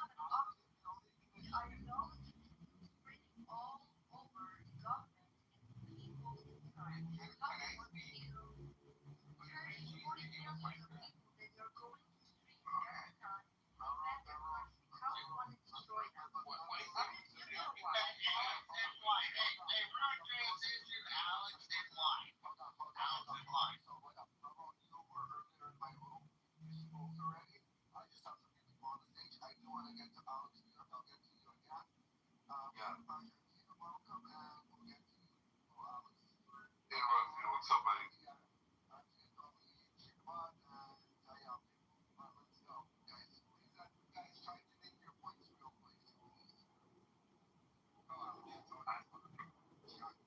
I have to say something really big right now. Okay, the fact that Sam told Ashgar that we are not including the right person in this room, it's that how biased this room is. Oh, come on. What's your name, Alex New York? Is your name Alex New York? It's not Alex New York. Shut the fuck up.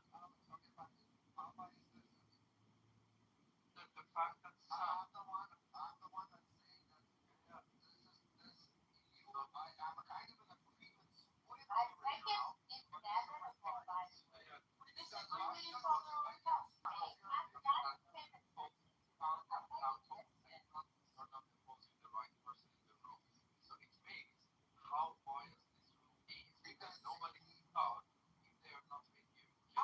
I'm sorry, Ali. It don't make sense.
Okay, but let me just go right away with you, officers. It's not an ideology. I'm not speaking for the Iranian people. I'm speaking for the IRGC sympathizers, for the IRGC or for the IRGC representatives. Oh, come here, Rafi is talking again. Oh my fucking god. Go fucking change this fucking, please. Use your other fucking profile. Don't piss me off. I'm speaking just the buttons that were the Yes, sir. Yes, sir. Please, I don't appreciate Bring him up. Bring the account up. Okay, can you hold this one down? Please. What does, here, bring motion up. So what does the I stand for, if I may ask you? Rafi, whatever you try to Well, say no, that. what does the Like, I this stand is it. for? Because they don't have a good grasp of the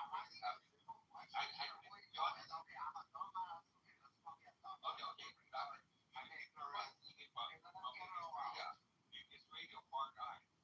It's No, what does the I stand for? never going to be resolved. It's nothing to do with us.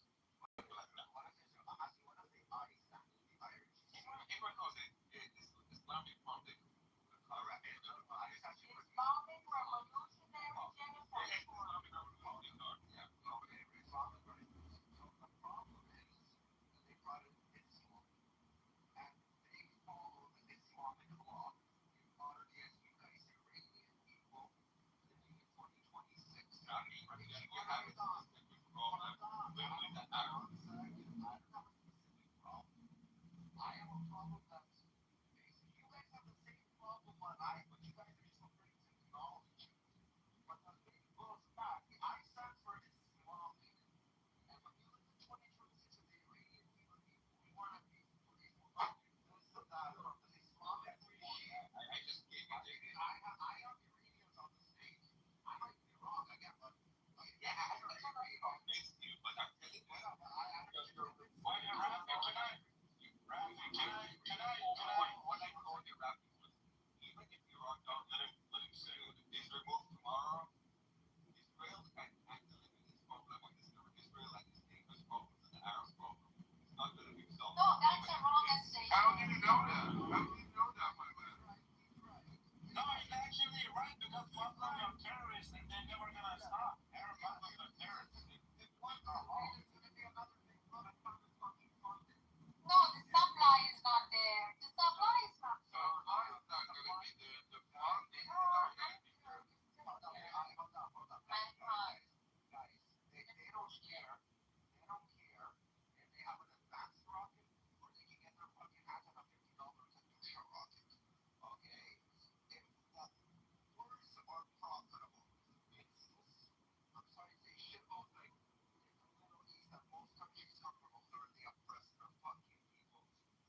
Money, you gotta do bad shit. Like criminal stuff. Criminal stuff is usually like ISIS, like fucking Hezbollah. Guys, can we talk about the news? Hold on. Like everything Not else. loud. Rafi, can I ask you a question? What is Hezbollah? What is Hezbollah? Hey. So again, they don't care as long as this is how their audio works. In the Middle East, it works by being a terrorist. It's not organized crime while it works in the Western world. It's gonna work by being a fucking terrorist. You terrorize people, you get paid for this shit. There's always gonna be a sponsor. There's always gonna be that hate as long as the I'm sorry to Well, say. you and me agree on that. Is a lie. I just said the same thing to you. There is not going to be a sponsor all the time. No, that's not the correct statement. There's always gonna be a sponsor. No, there's not going to be a sponsor like Islamic Republic I thought. No. I told you, doesn't matter if they have an advanced rocket or they have Right. $50 control. Right, I understand. But hold on. Money brings power. I got it. Money brings power. An Islamic Republic is a lot of help. No, what I'm saying is like, is that minority, the terrorists, in Iran,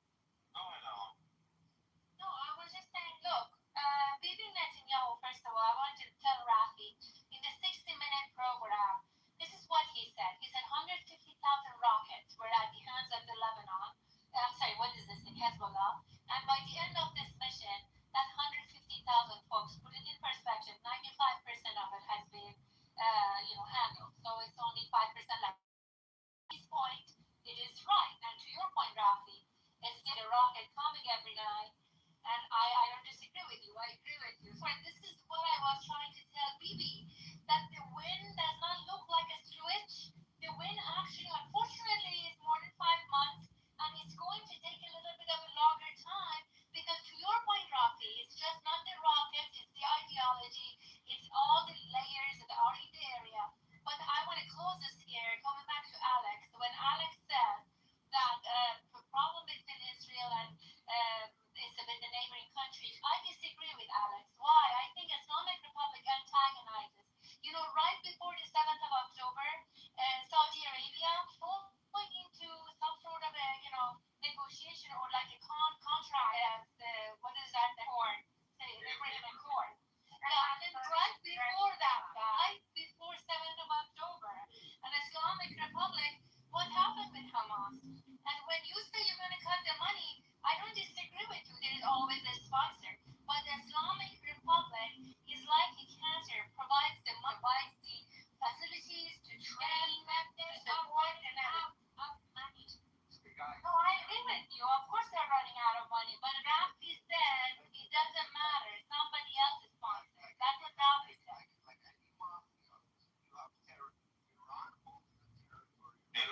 منم از بلاک در میاد دلم منو بلاک کردی حتما آدم بدنسی بودی. نه نیستی آجی در میرم Sorry about that. You're right. You're right.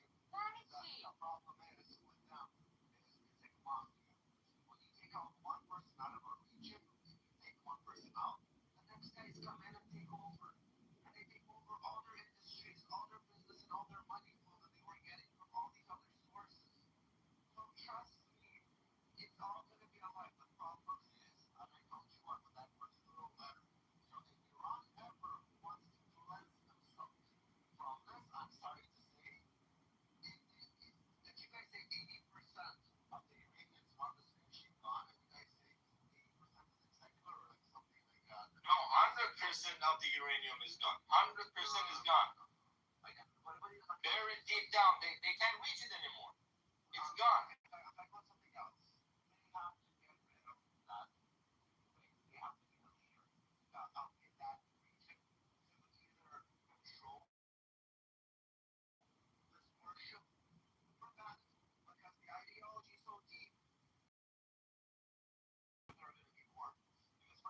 Remember Qasem Soleimani? They tried to put somebody else, but nobody could substitute him. Just like Khamenei, there is nobody.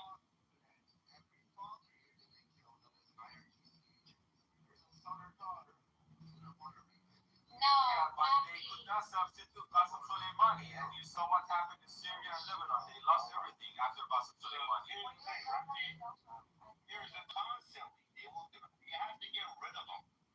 What you're gonna do is you have to kill them by motherfucking what? The ones who do it. How do you switch through people? What do you mean? It's super easy.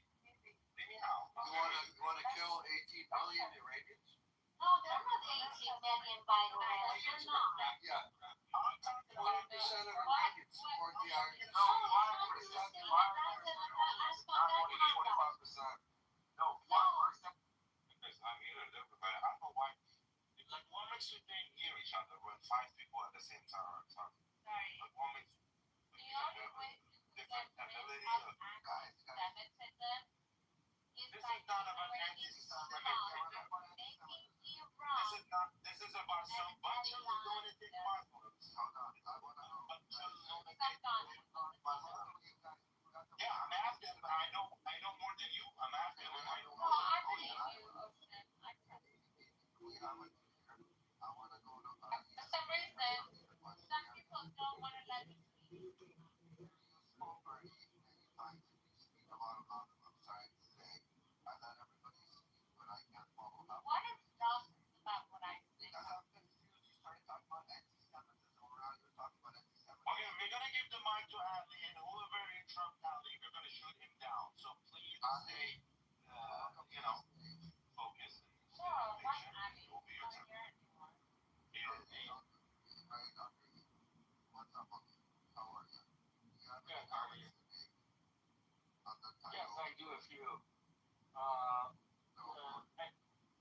I think in the discussion that is happening on the stage, there are a couple of things that facts that are quite straight and is causing a lot of disagreement.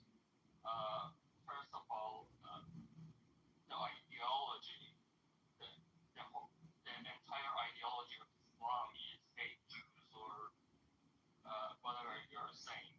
There are certain moderate groups, for example, right now in UAE that are actually doing business with Israeli Jews. Actually, a lot of Jewish population lived in Iran even during the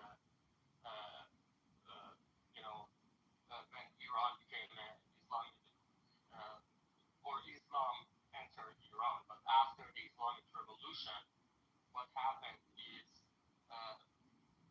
in Islam you have different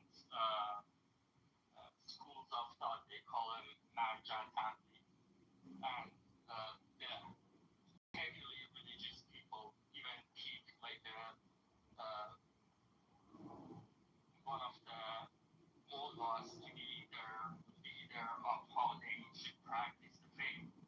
And no, there are a lot of different beliefs and how they interpret maximum 20% of supporters and believers in that school of thought. So 30, 40 million people in the streets supporting the regime. No, there are very few people, and they've even brought in people from Muslim people from neighboring countries like Pakistan, Afghanistan, Iraq to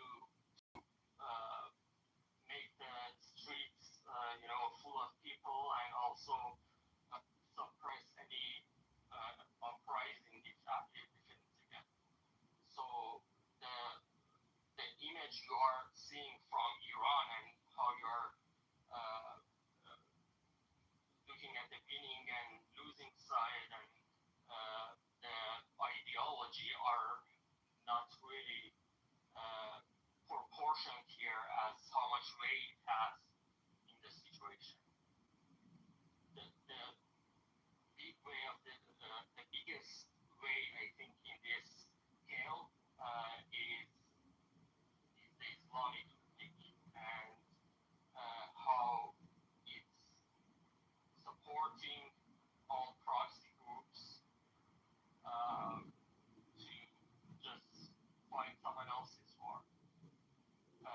From the day one of Islamic Republic, Israel has been the center of attack and political attack from Iran, from them supporting any group that fights Israel, and it has been through many other countries through the Arab world. But they've eventually become to realize that Israel is here to stay, and we have to let our people live and become more moderate. Like Saudi Arabia, 10 years ago, women would get fucking stoned if they rode on motorcycles or they didn't wear a hijab. But now they are allowing a lot of basic human rights for their people, and normalizing the relationship with Israel to make it safe for their people and reduce all the immigration that's happening. Why do you think there is so much immigration going around the world? Half of it is the ideology these extremist groups have been doing in that region. And like the key to all of that is to eliminate the Islamic Republic. Of course, in the war, the people are getting killed. Of course, it's terrible. But if you leave the wounded, you should fear what's gonna come after it, and it's gonna be very dark after it, I would say. But if you eliminate the regime, then you don't have that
ideology. And they want a secularism and democracy. But when the power is in the hands of 1 out of 100, that's just insane. Well, it's not one. You can be murdered. Like, you know what I'm saying? It's like you can be so devastated like this, how we are. I mean, like, we should really appreciate our political systems where we live. And we should really, support it the way to remain like this. We should never allow the minority, crazy, manic come in power. So, let me hear from You want to hear from everybody? everybody. Thanks for having me. Can you hear me? It's a great space. Hearing all the back and forth. A couple points. So, despite what all of us want, I mean, everybody who lives in a democratic system has values individual liberty. Obviously, we want to see that for not only for Iran but for many places. But the reality is this: America went on a full-on air assault, wiped out multiple layers of the Iranian leadership, and destroyed a lot of their assets, and they are still in full control. So essentially asking to overthrow Iran from the air, it's similar to being like, hey, go overthrow Vietnam from the air, go to overthrow like another authoritative country, right, that has actually a system. They have a sophisticated system in place, and they're in full control, and they're willing to kill their own people to maintain power. And so that's the reality we're dealing with. The only option is to send 600,000 to 1 million American troops in there. It would cause 100,000 American dead and probably 1 million Iranian civilians dead. In the Iraq War alone, 800,000 civilians died. Iran's a much bigger country, much bigger population. So for those who say they love the Iranian people, if option B, or if you're willing to get rid of the Islamic regime at any cost, I mean, the outcome will be a failed state that is devastating. I mean, just look at Syria, look at Libya, look at Iraq. Iraq still hasn't recovered. So these are any endeavors, and the U.S. doesn't seem like they have the appetite. They don't seem like they have a. They don't. I'm gonna stop you right there. Are you gonna continue? Yeah, I'll land my thought. I'll land my thought. Yeah. No, go. So I'll pause there. We can go back. I just want to go a little bit back. You want to tell me right now? There's Iranians on the stage. There's Iranians on the audience. That without a something wrong. You guys are going to be able to get your country. Nothing you guys want is for America to actually put something. Even if you give, let's say, 2 million US guns, right? One, guns aren't enough. You need training, and the most America can get, if they can get those guns in people's hands, right, would be small arms, machine guns, at most RPG, stuff like that. They don't have armor. They don't have to fight back and kill more people. It's not. They will turn into Syria. They will do it in the name of Islam. They will bomb the hell out of that country, right? So that's the reality. The evidence is there, right? And so short of the United States going in with heavy armor, with air superiority, you can't even have a normal conversation. Why are you so rude? Why can't you learn some? Why don't you learn some manners? Because you'll be drunk. I'm sorry for being drunk. We're having a civil conversation. She jumping out. Yeah, so the issue is that if we have a track record of these type of conflicts, it's not a surprise. From Vietnam to the modern wars in Iraq and Syria, we've seen how this stuff rolls out, right? So, but the only but the Vietnamese government didn't stay on power, and this is very mistaken. What do you mean? It's a communist country. No, it's also Islamic communist country. Yeah, but see, Islamic Marxist country. but there's a difference. They have. See, this is the thing, and I want to jump in and shout out to Ocean. You said some real crazy shit that got the stage going earlier, but we're gonna go into that. A lot of people might think it's crazy, but everyone's talking. What Shavon said, nothing you said was wrong, bro. Technically, what we're talking about is dealing with the Persians.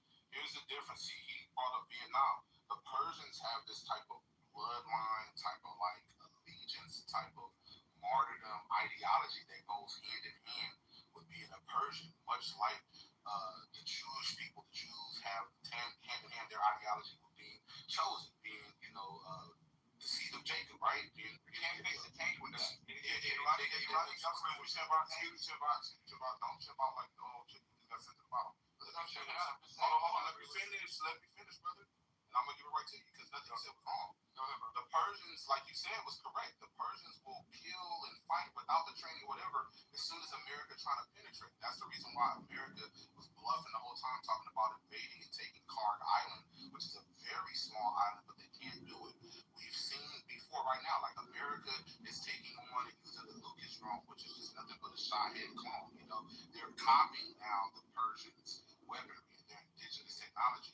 Something about the Persians is that why they have that martyr ideology, which is the reason why even if you're trying the Islamic Republic, you're trying to get rid of all that structure, the reason why it will never totally become a corrupted, devalued state like a fucking, Libya or wherever the case might be, or Syria or whatever, is because they have that Persian identity, which to them, at the deep root level, they believe that they are called by the God of the book of Esther. She goes on to be the Queen of Persia, called out in the prophet, the book of Daniel. Excuse me for getting into the Torah, the Tanakh, and the Navaim, the Rasuls, and all that type of stuff.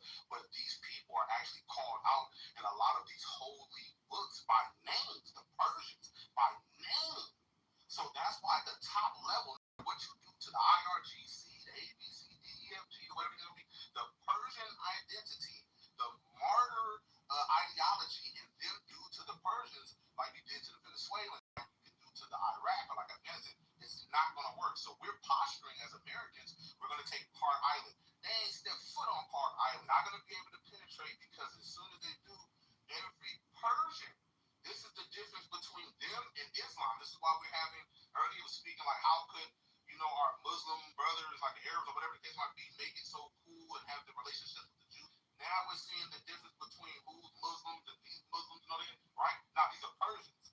I'm gonna stop. I'm gonna land right now. They're gonna fold, and since earlier we gotta just kill every one of them, right? It sounded real radical, but that would be the only solution. But here's the thing: they don't fear their martyrs. So even telling them that you'll kill each one of them is still not incentive enough to stop a Persian. Yeah, you make one of the key points that there is a rally around the flag effect too. There's people that are negative to the regime. There was a segment of the population that was anti-regime, and after this war, they're like, "Oh my God, we're being attacked." There's a rally around the flag effect. There's a nationalism underlying the Islam. Where do you get your resources from? It happens in every war. What did Persia have to do with all of what you said? Iranians are Persians, so they're not all Iranians. Yeah, no, I know you do, but at the core of it.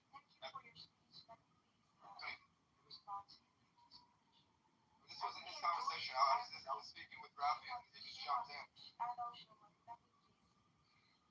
Thank you for your, you gave a little background about our versions, which I really enjoyed. To be clear, Iran, our majority. Stop drinking, bro. We Iranians, we have. Can someone let me? Hey, so here's the deal, BB. You're about 2 seconds from me booting you from the room permanently. So either shut up and wait your turn. Okay, listen, I get you. Go hide back in England. Bye. Have a good night. Don't drive. Now we solved that problem. Please go on.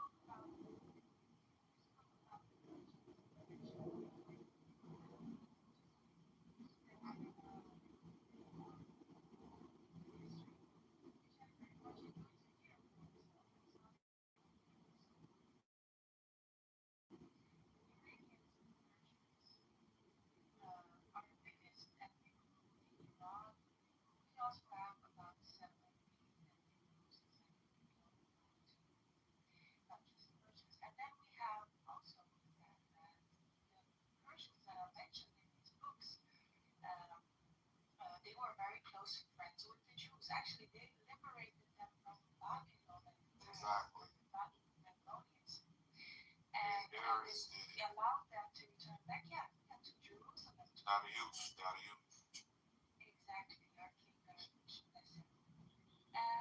And so what I want to say is we never had this ideology of hating the Jews ever.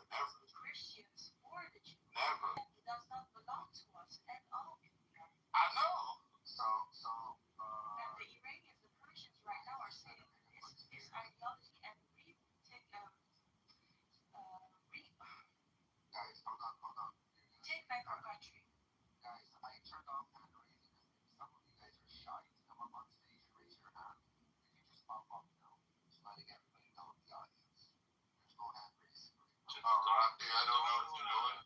Before anybody else gets blamed, I booted people. I thought I did. I thought you guys were to the audience. Like, I did do that before. She keeps coming up and keeps telling me doing the same thing. So, okay, whatever. That's completely fine, honestly. She was too drunk. Yeah, she wore like probably. hey, I ain't gonna lie, though. She funny, though. She funny. I just wanted to comment on a couple of things that point. I just wanted to comment on your guys' discussion. I've been listening for a while. And so far, I've heard everything from one end to kill all Muslims, all those. It's an interesting take. Yeah, it definitely would solve the problem. You're going to have a hard time selling someone like me, like a warrior, to go in and just genocide a whole group of people for just being one kind of immutable characteristic, just being Muslim. Like, I'm not going to really buy into it. I'll fight against an enemy that's horrific. I have no care. I'll eliminate the enemy. But to eliminate, like, what is it, 2.8 billion Muslims around the world, just not really going to do that. Although I'm sure the climate change people will fucking cheer on. They'll be like, finally, we eliminated a group of people so we can save the climate. The other end is, I think you could. I think the other end is, you're talking about an IRGC. Regime changes work and they don't work. There's a 50-50. It depends, and it takes a long time to do a regime change. They're not always successful at first. Someone brought up Vietnam. You're right. The America pulled out and became communism. However, they've changed their stances. They are more capitalist.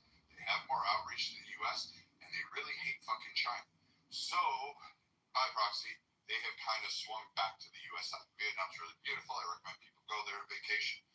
The U.S. brought it back into fold to counter China, so that was the U.S. extending all of it. Correct. If the U.S. had an Iranian government, they would accept it, right? So that's not necessarily, because it has been extended multiple times. JCPOA was an example of that. They agreed to JCPOA. They wanted to make a deal. However, they were still attacking allies. So that's the part with it. Like, people highlight the JCPOA as this blanket cover, and it really wasn't. It was more of a, we would like it. It was like an ask without any teeth behind it. And Iran was still fucking around. Yes, they stopped attacking U.S. ships per se, but they were still attacking other ships by allied nations. So, and Trump is just knocking down until he gets a person who's willing to work with him. He's not looking to put boots on the ground, just targeting high-level people until he finds one guy that says, please don't put a warhead on my forehead. I'm willing to, work with you a little bit. You have to give me face. I'll allow you to have your declared victory, and we'll open up trade, and we'll stop all this bullshit in the Middle East. And honestly, that's what I think Trump's going for. And Brad, I agree. Never looking for. When that person shows up, okay, please, when that person shows up to be able to speak to Trump and come to the conclusion that this is not going anywhere, who else has those connections with top leaders, and that could bond these top leaders to be able to rebuild the country back as fast, as great as possible again, as it were before. And that person would be Shahrazad Pahlavi, in my opinion. And that Pahlavi is not going to be able to. But yeah, he's not going to, because he's basically going to be an outsider. He hasn't been in the country in 100 years. Like, since he was a baby, right? Right. Okay. So. I mean, excuse me. I'm saying this with all due respect and sincerity, right? opposition would not be alive anymore. But now Khamenei was killed the first day of the strike when they bombed the Nab girls' school. Isn't Mustafa supposed to be the son that steps up? So if Mustafa is supposed to be the one in Khamenei instead, then we do have some to talk to. It's Mustafa, right? But this is what's bothering me, because that's too simple for me. Maybe I'm just a black American guy in LA. That's just too simple for me. Mustafa isn't Mustafa supposed to be standing up at the Khamenei. But I remember that the same day when they killed Khamenei, when they bombed the girls' schools in the Nab, I remember that Khamenei was also killed and martyred with his daughter and his family. I remember that was the first incident. So I'm saying my gut feeling was going to be wrong, just like in LA. But I think they killed Khamenei, the daughter, and I believe that Mustafa, God forbid, was also killed too. But if that's the case, because everybody keeps talking about it until we have somebody else to talk to, until we have somebody to talk to, Pahlavi or Mustafa, but Mustafa's supposed to be the immediate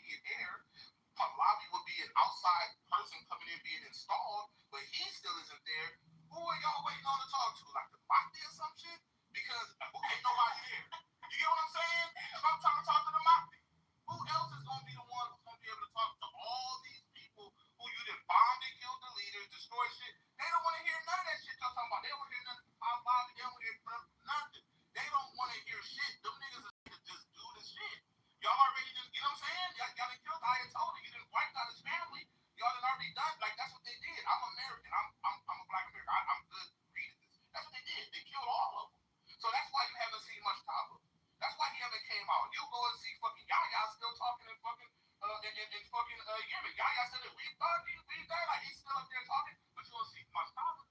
You don't see nobody else because they got rid of all them. So who is gonna be that one person? It ain't gonna be Pahlavi, and I don't think Mustafa is alive.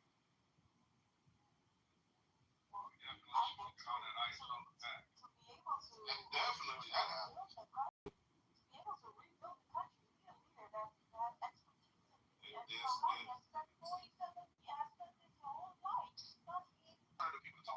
If we follow the normal order of success, it's supposed to be Mustafa.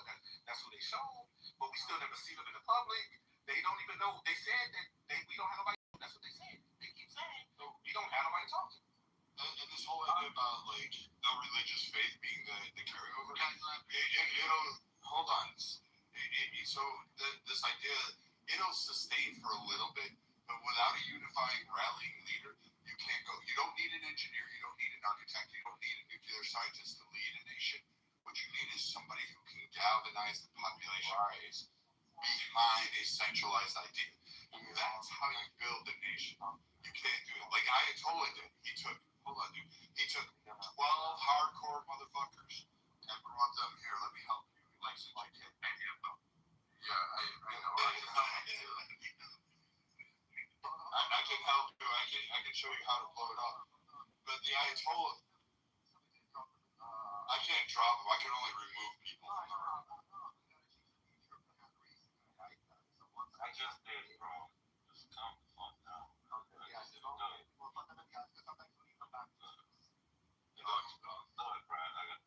Yeah, thanks, bud. So, like, if you can get that centralized leader to actually build and actually galvanize people to bring in investment, bring in trades, bring in other people, that's who's going to follow, because somebody will follow that. Look at how the Ayatollah took over the fucking place. He didn't have a huge crew. It wasn't a massive wave. It was 12 hardcore motherfuckers that were able to fucking conquer a nation. If you look at his core group, if you look at the military strategy, that's what you need. You need someone who can do that with, a handful of dedicated people that are willing to go to the end and say, we're going this, it's bust or die. And so you gotta have that. And you don't have that in Iran. You have to finish infighting. And Pahlavi, he's Taco Bell. Rafi, Snippy, you forgot to say, can I chime in? Can I chime in? Go ahead. Thank you, shit. So, can I chime in first? Say, can I chime in? Can I chime in, sir? Oh, no, not sir, but go ahead. Wait, I want to try. Well, I'm just kidding. After Mr. Harry, the way I'm observing, is, I agree. I think Trump's just waiting to find that lower, O series officer to make a decision. If we can really see that, especially like if you look at in the first, let's say, 7 days of operation, you can see how they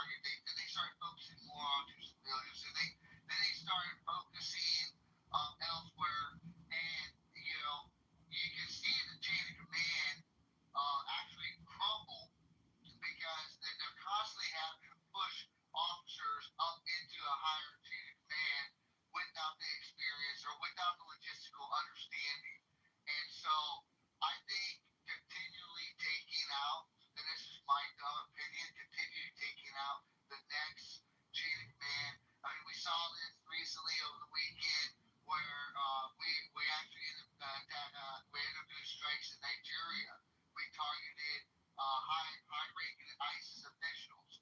So, I mean, you can see how they're really piecing apart the chain of command.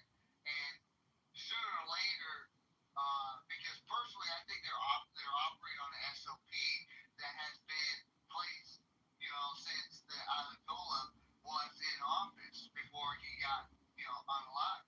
So I think they're still following it, but sooner or later that first or second lieutenant that just got fast tracked to a little bird or even a BC status, he's going to pivot and be like, hey, like Brad said, warhead on the forehead.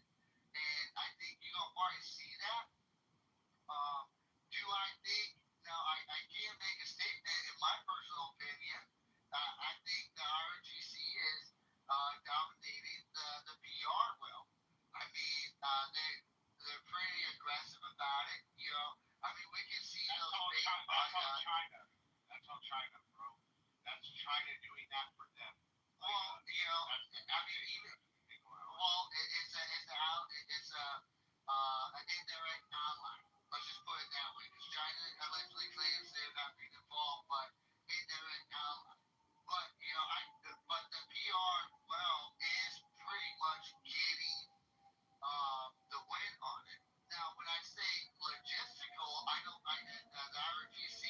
I mean, we're seeing a lot of failure in the resupply in the logistical realm across Iran. I mean, we're targeting key industrial sites. We're targeting warehouse locations. There's one. I'll find it for you guys. Put it in chat. But it can show you the PR. Because it's really putting this confusion in America's media, in American mindset, and all around the world. I mean, I would say it's really transitioned in the last, my opinion, 4 months, the massive amount of Jew hatred. They really the PR transition into Israel's intentions to get America involved. So, unfortunately, people are foolish enough to feed into it. So, go ahead. The demise exists of the left that meets with the propaganda coming from Qatar and even with China's engine of media control. You know what I mean? No way you believe this shit.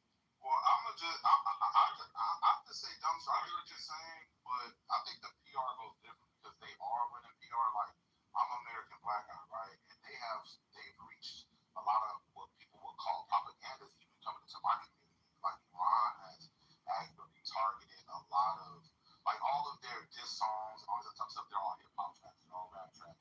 Yeah, they're trying to idolize Nipsey Hussle now. Right, exactly. So, but hold on. But here's the thing. See, I've been paying attention, Chloe, as you can tell, I've been paying attention to Iran for, I'm 40, right? I've been paying attention to Iran for a long time, right? You can even go back to Mini Jazz. 15, 20 years ago, Mini Jazz was up in the UN doing Tupac lyrics. They were celebrating Black Panther Party, the Huey P. Newton Day, Black Panther Party, 20 years ago. Iran, like I'm the black. So hold on. Let's just went to the city. Yeah, right. Let me just but they're shit. So that don't have no. That don't even. What I'm saying is like Malcolm X came to and Muhammad Ali came to find their fate of Islam. They went to the Sunni country. Right, but they're Shia, so that don't make any consequence. Iran is Shia. Iran is Shia. Right. So right, I know, but you're saying something that's a non-sequitur. So for them to have, brother, if you let me finish, they are still idolizing black figures who are Sunni, even as a Shia nation. My point is, they've always been, like, for example, we know that they had Malcolm X idolized him in the 70s, way before America did, like, put him on stand. Like, this is not new stuff to people, you feel me? Like when they held the United States Embassy, they let the women go, Khomeini in the 70s, 79, they let the women go and only the American blacks, right? Except for one dude who works in the military. This is technically not something new. It's just new to people who are actually coming to it. So when it comes to PR, they're winning on that. But the other side of it is the PR. Power, like, I personally, from what I've been keeping up with this,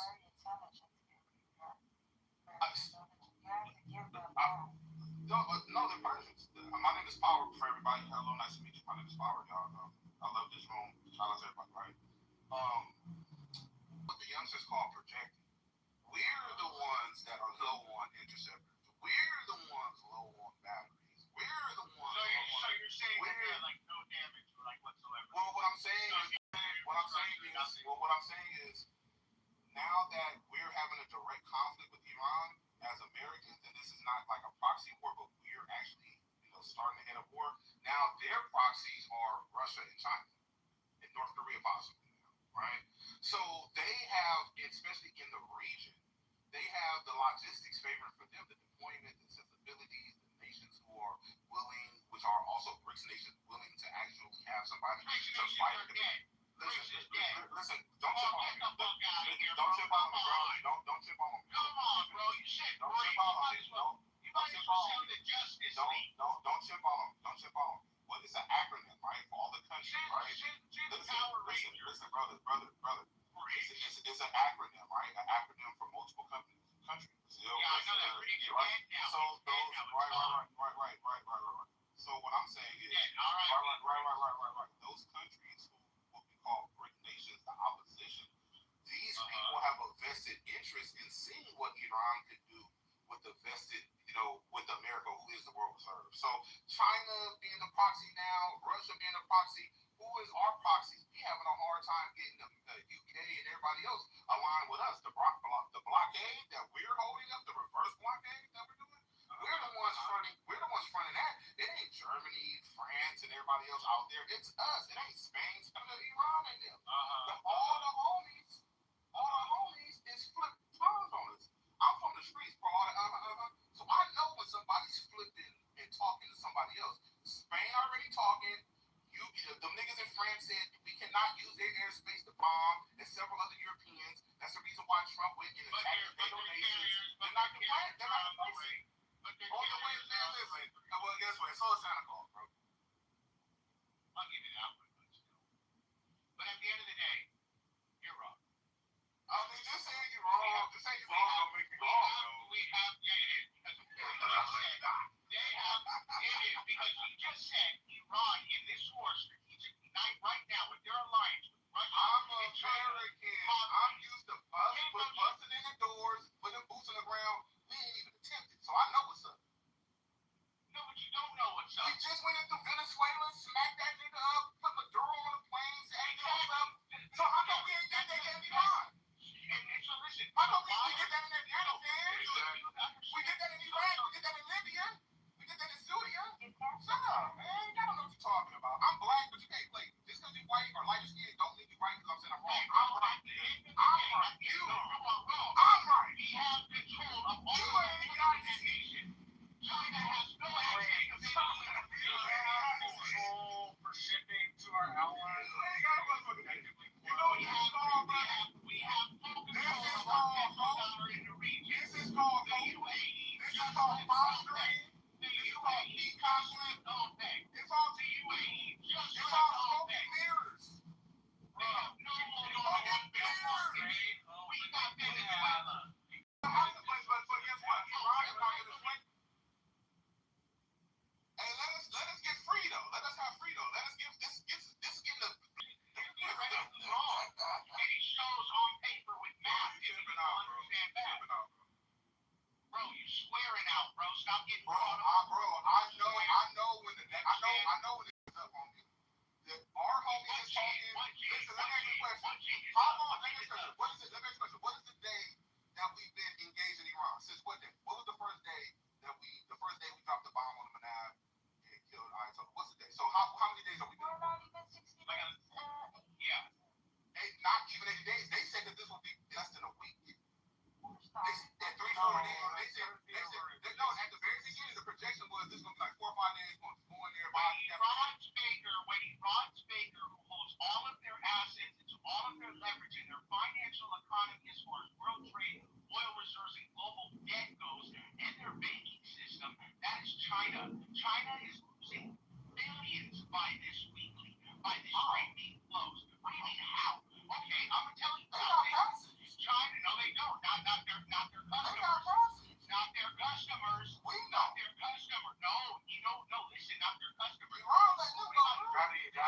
not true. No, it is. No, it is.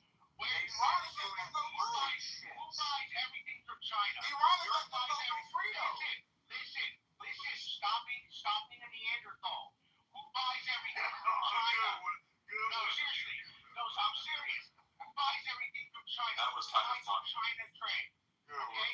The European, Asian countries, everybody. China is the manufacturer. Japan also. Oh, yes, sir. So when you block their way India of too. okay, yes, sir. So when you block their way of importing oil and natural gas from the GCC overnight, their main supplier, those economies experience overnight inflation, which then means all of this assembly line manufacturing that's on the books for the government to buy from China has to slow down. So now all of this backlog in assembly is sitting in Chinese factories. At the whole time still dealing with tariffs, and now dealing also, whenever they go and they get oil from these nations, they're contracted logistically from China. But Iran's like, no. You're a French ship. You're not coming. No. You're a British ship. You're not coming. Oh, you're a Finnish ship. You're not coming. Oh, you're a Japanese ship. You're not coming. But each and every one of those ships are contracted logistically with China to get trade going. So when you block China's customers from getting to, when gas goes up, everything goes up, sir. I'm sure you can agree to that. No, I'm in LA where we're sacrificing. I'm from the San Fernando Valley, bro. Okay, and so you know. From Ventura Boulevard all the way to Rosecrans. You know what I'm saying? So look, bro. Yeah, I'm from Inglewood. So look, watch this.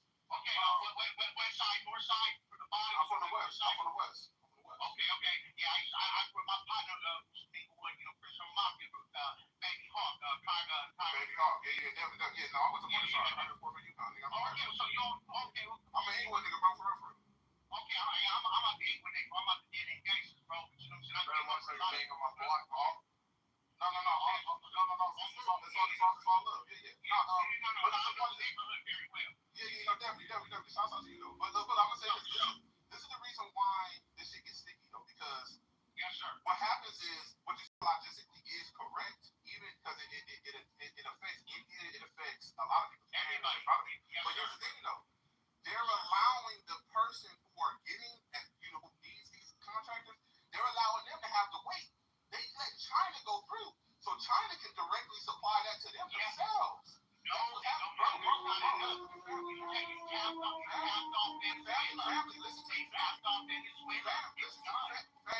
Can't nobody go through the Strait of Hormuz, right? That's what Iran did. That was a move that they tried to flex.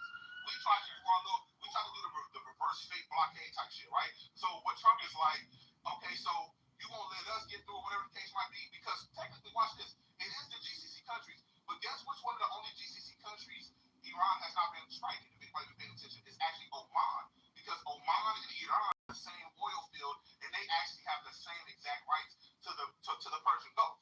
So that's the reason why Iran is actually putting Oman in a lot of the mix, and they haven't been striking them. They struck Iran, they struck everybody else, but they haven't been traded the GCC. Yeah, but what I'm saying is strategic and logistics is shit you want, right? They haven't been striking Oman, which is the same people, the Arab neighbors who hold that key too. They've allowed all of our enemies access in and out the Strait of Hormuz, and if you remember, this was like a couple weeks ago. We have a path that is not riddled with mines, and we will give you safe passage if you pay the toll to us. They tax it now. You feel me? They tax it. But you can get through. They've been letting China go through, Russia, any of them, they good. They straight. It's only us and our allies that's having a problem. Yeah, while we out here. They attacked Oman too, though. Yeah, they own at the very beginning, but they haven't attacked Oman nowhere near as fucking all other ways. It's not their priority. The priority. No. Priority is the Emirates. Priority is the Emirates. That's all the same. No,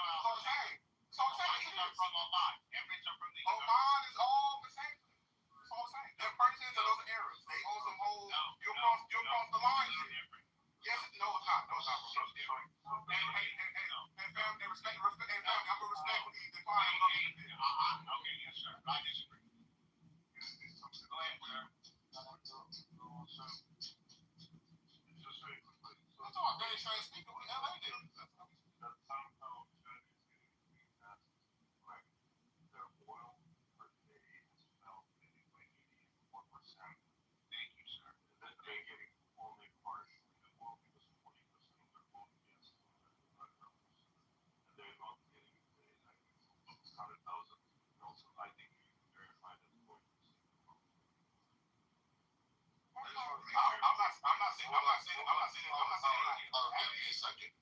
This is what we just heard on the stage is why the U.S. would never, no one could actually invade us because gangbangers, Bloods, Crips, whatever fucking fairy kings to fairy queens, they would all set aside their beefs, unite, and fucking start taking pot shots. Literally, fucking armed Roombas down the street playing go-karts and Pokemon. They could catch everybody that was invaded. They would team up with fucking KKK members and say, stop your white bed cheap sales at fucking Target and march down the street and we're going to start doing this. They'd have to put bag limits on shooting motherfuckers out of the air. This is why you can never win against Americans because even though we're divided, all of a sudden one little thing pops up and you'll see a whole different bear that rises up, and that's not going to be a fun thing for all of you. Secondly, you are kind of wrong about cargo and the Chinese because although we allow some of the exports out there, the U.S. has kind of blocked them off and it's allowing it to be a trickle because we still have 24 ships in there carrying approximately 250 to 500,000 gallons. Park Island is filled and we're not allowing them to ship from it. We're letting it be a slow trickle. So Iran can't pump oil. So but we all American, right? Right? You American, right? Damn right. So watch it. We all American, right? Let's keep it real, bro. All I know, America, even though we know you can't win and sustain military campaigns, like Clark Island should be fucking card memory. But there's like what's happening. Like we know if they destroy Card Island and take over big heights like they said they would, that will be attacking critical infrastructure, totally annihilated. Then the war would be 100,000 times worse than what it is. You think this shit is gonna be bad? Because trust me, the shit is about to kick up in the next week or two. Y'all mark my words. In the next week, I'll say about the next 3 weeks, 20 some days, this shit gonna kick up. But I love y'all. You're right. I hope they bomb. No, we gonna see. Hey, I love y'all. Peace out, man. I'm gonna go to the dark side. This was enlightening. I'm gonna come through here. I like this room. Shout out to all the mods. Follow the mods, y'all.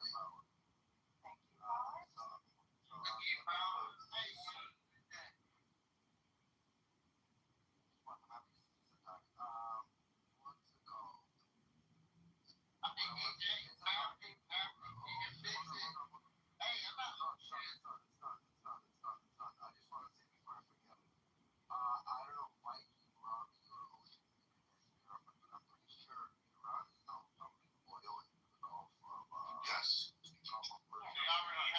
already have. Yeah, they're still doing it.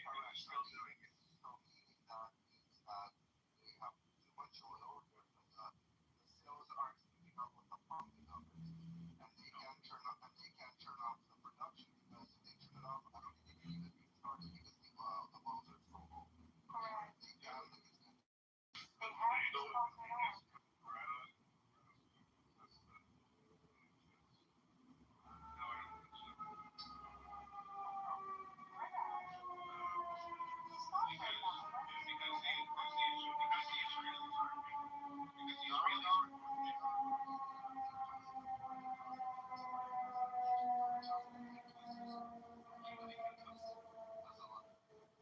I can see Greta fucking going up to her and she's like, I'm so sorry. I'll just say Greta supports terrorists and hates dolphins.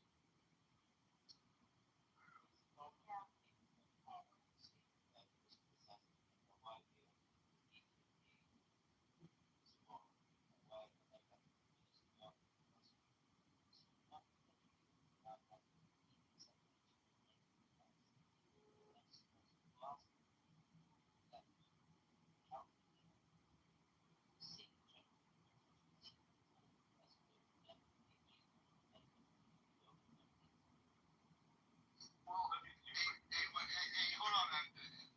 I wanted to tell Brad something. Yep. I just wanted to add on to your statement. I wanted to let you know, I think we'll just let the Aryan Brotherhood just like rape the invaders, so that they can feel useful, while everybody else unites. I mean, we gotta let those fucking pigs fucking get a little ass, you know what I mean? Man, I'd use the Aryans like the Russians used the Chechens. I just like let them die on the front line. damage. Here's your white sheet, so you better targets.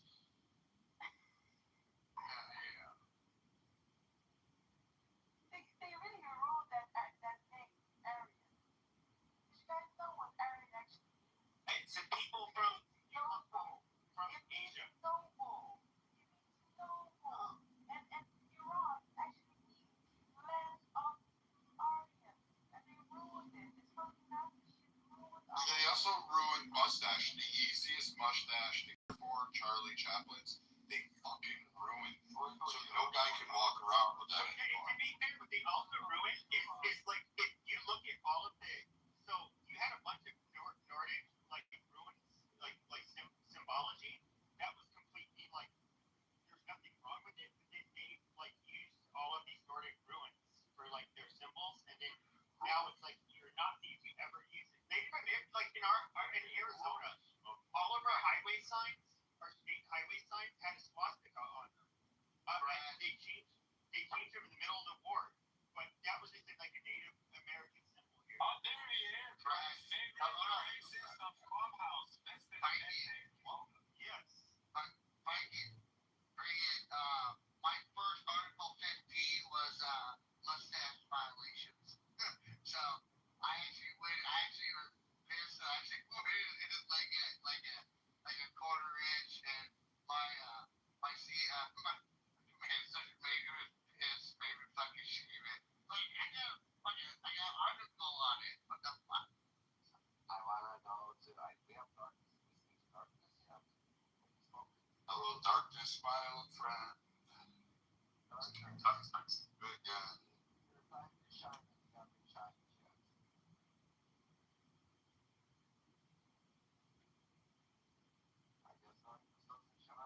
I would like to hear more from Pepe.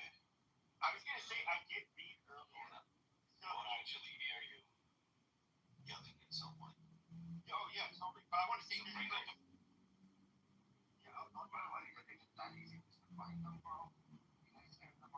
Bring Ali back up. I mean, I only moved him down because he said I didn't know I ran, but that guy, he constantly fucking tells me about how Americans are. And say fucking guys, like, you know nothing about our country, but you guys are all this and this and this. It's like, dude, if I don't know your country, you sure as hell don't know mine. And I guarantee you probably couldn't survive here. That's why you're sitting there building soccer stadiums in Saudi Arabia for like $1 a day. that's not fair. The Arabs are monkeys. The Arabs should be working for the person. Anyway, I got a question for you and Ocean. Depends on what Arabs you're talking about. Hold on, man. Ocean Pepe. If I had a time machine and I sent you two both back in time machine, what would you guys do? That's my question for Rich, bro. Don't ruin it back. I can answer from Pepe. Pepe, you want to answer? What would you do if you had a time machine? I don't think Pepe should. And no filter, Pepe. Go ahead. Become don't fuss. Whatever, I would have to think about it, but then whatever would you be It's going to Trump, dude. No one is going to fucking give you shit for it. Go ahead. yeah, whatever would give me like the most power and money, I'd make sure that it was secured to me. I could be improved. I could be like, just like that guy with all the money. Do whatever the fuck I want. Very selfish person. I know. He was hoping for a completely different outcome. I wanted to actually know what Pepe had in mind if he had a time machine. He's so racist, I want. Pepe, would you like go back in time and destroy every other race of white people? I would tell, well, this is going to sound racist, but perhaps I would tell the slave ships that I would have never allowed slavery. I'll just say that. Problem solved, no slavery, and you don't have any blacks here. Oh, you would. What if you had black hero or something?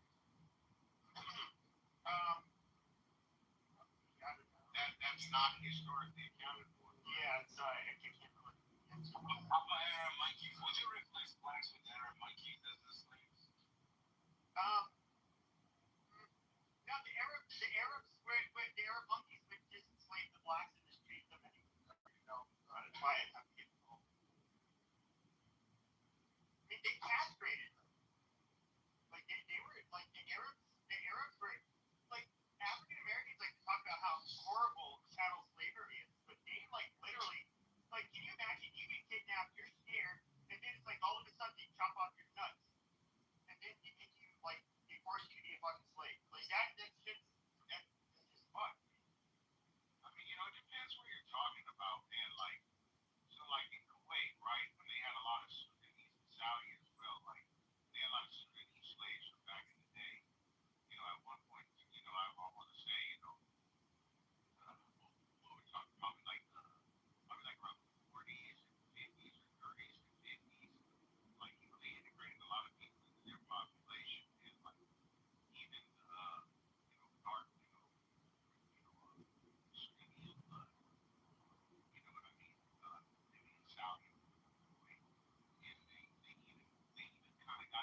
how many events, concerts, the world wants to go there. But that's invested in entertainment. Like that's like, I get that, but listen, what that does is it modernizes the country in a way of finance and economics. Yeah, bro, Chris, that you invest some money in UAE and all that. You always talk. But I mean, I've been saying something different. But hold on. He's bringing up UAE. UAE is not an Arab motherfucking nation. How is it not? So how are they? They're obviously Arab. Pepe. UAE has about 10 or 11 million population, and only like 10 or 15% of them are. Well, yes, but that's one of the critiques is that they rely on. They only give citizenship. Yeah, but you say only 10 to 15%, which is actually false, because nearly 100% of the people that have citizenship and have rights there what the fuck are actual. They're actually citizens of UAE. I don't know. You should want to promote that ocean. I mean, shit, check the gas prices in Israel, bro. That's all that matters. Hey, I didn't talk about citizenship. No, I'm not saying that. But the people there, like so the people who own and control the company in our country, and our citizens, they are all Arab. They have a population that dwarfs them, that are people that are either permanent or temporary residents or workers, but they're not. Okay, fine. That's fine. I hear you now. Let's go back to your question. What are they investing? Well, they're investing nothing. But here's the thing: we can look at like Turkey. Turkey, for example, and Turkey and Iran, they're like much more educated. Their money is all over the global economy, bro. What the fuck are we talking about? They don't invest. They invest. So there you go. Capital to invest in every bro, oh my god. Oh my god. What was the question? God damn it. Okay, what do they do good? What do they invent? What do they invest? What do they invent, correct? Yeah, I have to get back to you on that. But what they do is all their money is in the global economy, all throughout Europe, all throughout Asia, all throughout America. They have a lot of money because of natural resources. It's not everyone's money. It's their money that they make off oil sales. I understand the economy. Yeah, but who else put their money in the economy or in the markets? What does it? That's not a talent. That is not a talent. I'm not saying it's a talent. Oh, I'm not. Okay, the thing is that what are they? Because it's very important. Because I'm a United States citizen, sir. So I want my country to be super fucking power of the world. So these people have to thrive. Their oil economies have to thrive. UAE has to thrive. Saudi has to thrive. Israel and Saudi and UAE have to come together in peace and start global trade. Let Israel build military infrastructure, defense structure throughout what they're doing. I get that. But I'm not making an argument whether or not you're talking about something else. Yeah, I'm not making an argument about whether or not they're good for the United States. I'm making an argument about like what do these people actually innovate, and that is where they are completely like we can even look at Israel, for example. Like Israel, for example, is actually a very innovative country for the small population. Which matches a lot of the Gulf Arab states. There's a huge asymmetry there between how innovative that country is, the Persians, the Turks, and then you have the Arabs, which are just like I'm gonna tell you, just because just because can I land? If you go back to market, yeah, but I'm gonna delete my something real word.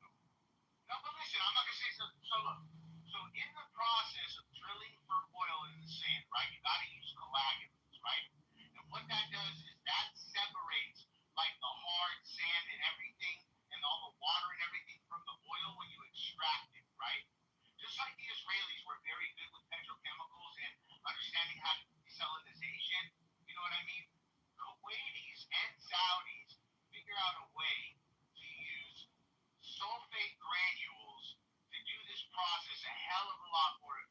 right? They created the way of drilling the oil more efficiently, right?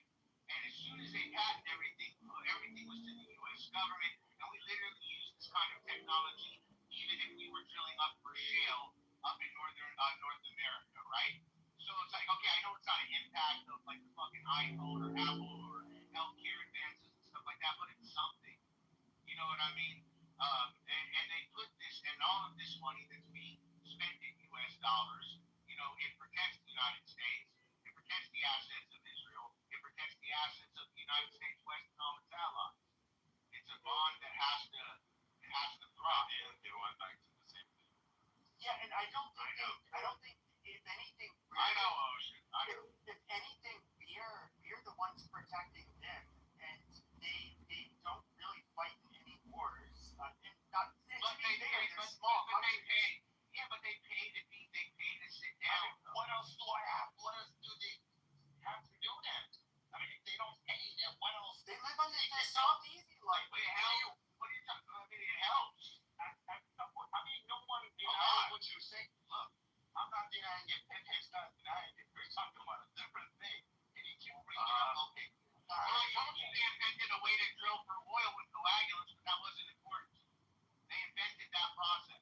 A Saudi and a Kuwaiti college graduate, one from LMU, one from. I'm glad you guys have one. I'm glad you guys found one thing that they did. That's good. That's one. Yeah, you know, hey, it's not the biggest thing, but I got to give them credit. It helped the world. Helped my job easier because they were sourcing the raw materials and making munitions. So I love it.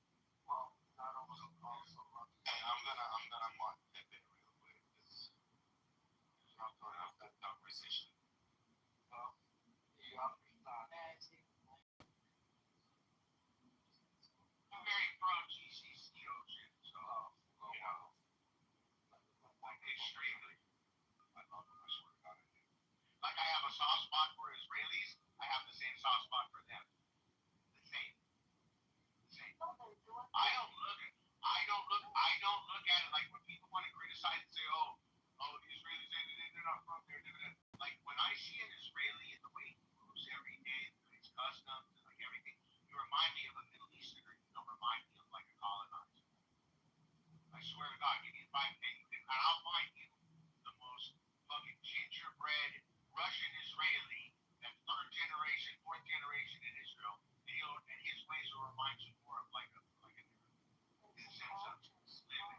Yeah. It's because they are part of the culture. Like everybody has to get along is what I'm saying, bro. Like, that's all. Yes, sir. They give opportunity to start up companies that affect the world by giving them financial support and believing in them. And after that, it has a ripple effect onto the world that will benefit. They might not do it directly, but indirectly with finances. Well, they do directly too. You know, if you look at something called the Kuwait Fund, right? It's the biggest charity in the world. And they literally donate billions of dollars a year to local charity. I mean, that's okay. We're not talking about how nice they are. I was more or less talking about the innovation part. Like, We get that you love them. Like, I mean, I get it. But it's a whole different topic. Well, you know, the Israelis invent a lot. How about that, Ocean? I'm not gonna. we all know. They have. And I'm not gonna deny that they have. I will talk shit about. So why can't those inventions go to the Arab world for a cost of oil? I never said they drill. Nobody said so. When we talk about innovations, generally they're for the greater good, not always. We can talk about nukes. No, I would even say, like, look at North Korea. I don't know how they got. It could be that the China or somebody helped them do it. I don't know. I don't know the origin story about how North Korea got their nukes, but it's a rather horrid place. I mean, I think if there's one country, the last country I'd want to live in the world, I would take, Angola, disease and famine over fucking North Korea. North Korea just seems like the worst place.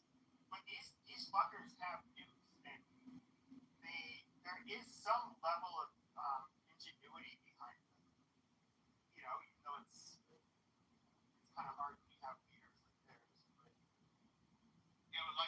Russians that helped the North Koreans by saying, yeah, they did it on a small scale. It's like, oh, but if you actually, increase this, then you've got the ability. It took them a long time, but Russia was the opening door for them. Not China. China wouldn't give. They don't like North Korea that way. In fact, when North Koreans try to flee North Korea, they throw them back over the fence. So I thought Pakistan. There was a Pakistani scientist that wasn't it, Brad? the Pakistan stole it from England and France, hence off that fucking top-notch security there. But Russia actually actively helped North Korea. Israel stole it from us too. It's just it's a gift that keeps on going. Stole what? Stole what? Oh, nuclear secrets. They stole. No, they did. No, they did. This is actually why. This is widely. It's not a conspiracy. This is widely known. The mines to create the bomb came from Eastern Europe. It was a Manhattan Project. No. We're talking about after America. Three places. I'm talking before the end of World War II. Okay, the technology went three places. The United States was going to be Israel and the rest of Russia. That's where it split. That's where that technology went. Sure. So, but what I'm saying is there were Jews everywhere scattered around. No, I get that. We can thank Jews for helping us, come up with the nuclear bomb. But that's not my point. For sure. But when it came to, in terms of the United States, hold on. Decades after, they ended up basically, there were nuclear secrets that were stolen, and then there was actual nuclear material that ended up being sent to Israel that helped them build, their first atomic bomb. This is not. Well, let's just say you're right. Thank God it happened. Thank fucking God it happened. I want to give the guy, if that happened, just like I want to find that guy. I want to say, hey, I got a small black trip to London. Welcome to Happy Week, son. First off, why you want to punch somebody with going to fucking London? London's nice. London's not nice anymore. It is if you stay in central and not some parts. Yes, the food's way better. English and good food do not go hand in hand. No, the other cuisine. Rappy's trying to speak. He's quiet. Apologize, Mr. Rappy.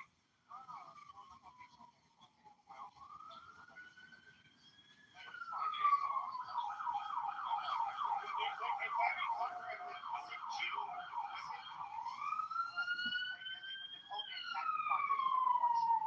Was it? Who came up with the nuclear bomb? This might sound like really stupid question to ask.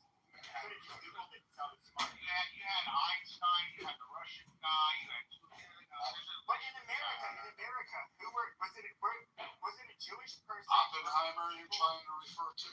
Yeah, So Oppenheimer was a Jew. The Manhattan Project. Yeah.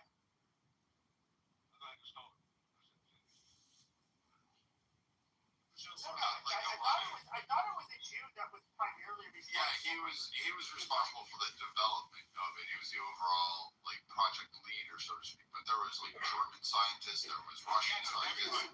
There was a whole.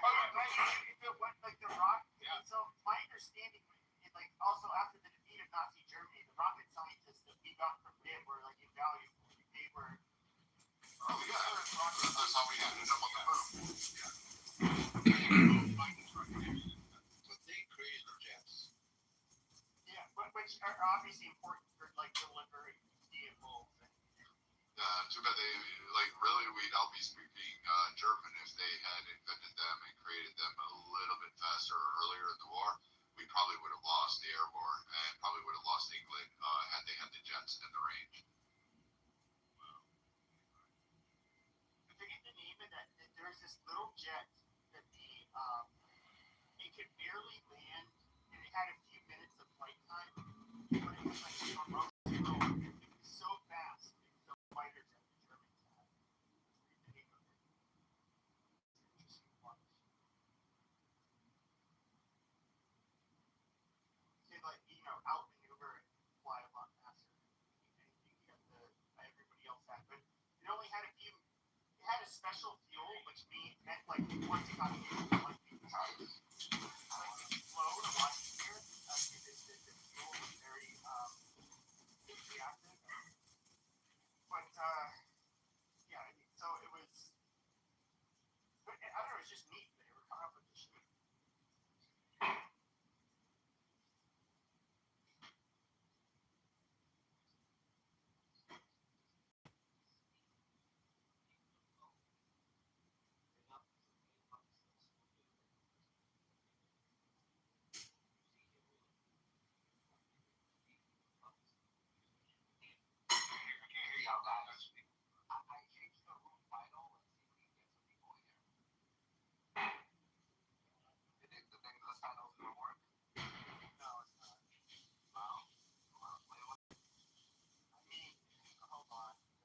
I was on a call and I came back and I heard rap. He says, "You want to play with it?"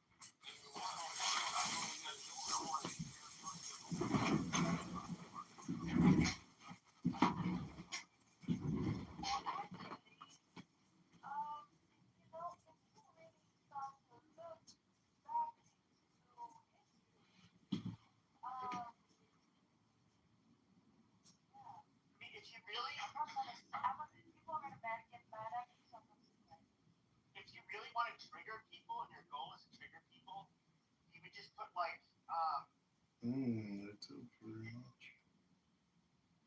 like Americans are jealous, or like it'd be something like Israel haters are mad that Israel looks like what they want America to look like.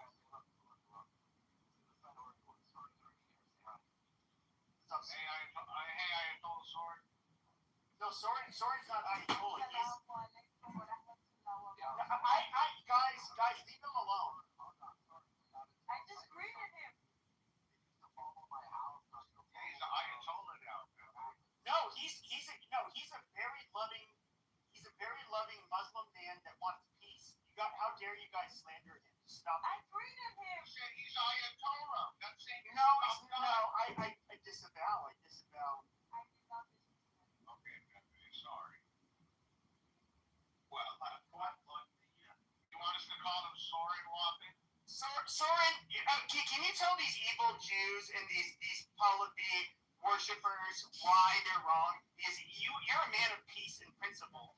This is bullshit. Pahlavi might have partied a little bit too much, but at least he didn't create terror. Everyone should party. I wish I could have gone. I wish I could have gone to the old school 70s parties. Hell yeah. I wish I was there. Yeah, we are invited. Try to go back to that, Rafi. I know. I want to go. I want the rice with the saffron and the pomegranate.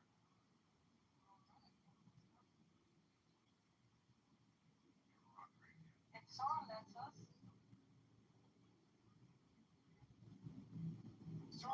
Soren, what do you have to say to these evil monsters that trivialize the butchering and the slaughter of terrorist kids? Gaza, stuff. Why would you bring up another subject? No, come on. You're talking about the same Gazans that the Ayatollah uses as martyrs and slaves for war. I disavow. Oh, Pepe. Come on. A Palestinian's only good enough to go kill a little Israeli kid. He's not good enough to be an engineer. These are people of privilege. Watch your mouth. They've been colonized by these white predators. Like, this is so fucking horrible. Who have been colonized, by the way? The Palestinians. The Palestinians have received billions of dollars. They just decided their leaders. Oh, colonizers' money. Oh, amazing. Colonizers' money is humanitarian money that we spend. By colonizers. Okay. The United States was giving them. Fucking the Arab nations were giving them. There should be 2 Dubais and a fucking Singapore in Gaza. Benefiting your civilization with anything you're doing. You're just like selling your asses to China and forever and dead. Ayatollah Soren, it must be nice in Canada, buddy. But, You guys are just a bunch of Hasbro speaking Israeli bootlickers. It's so gross. Yeah, It's not Israeli bootlicker Pepe Waffin. It's because we want to have peace.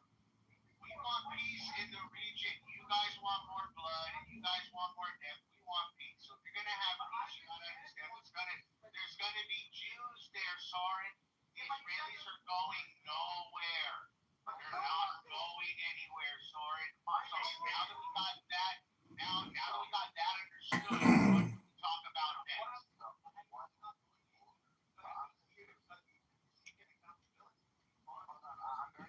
Oh, you gotta have accountability for your crimes too, Ayatollah Soren. You're responsible for the death of millions, Soren.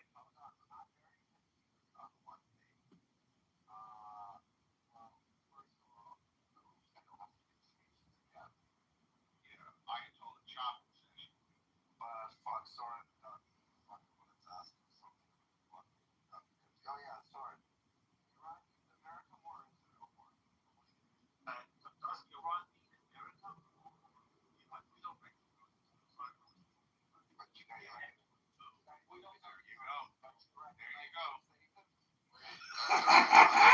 Israel, that's where they aimed their rockets. So obviously they recognize Israel as a nation. They even declare it in the UN. So it's kind of confusing.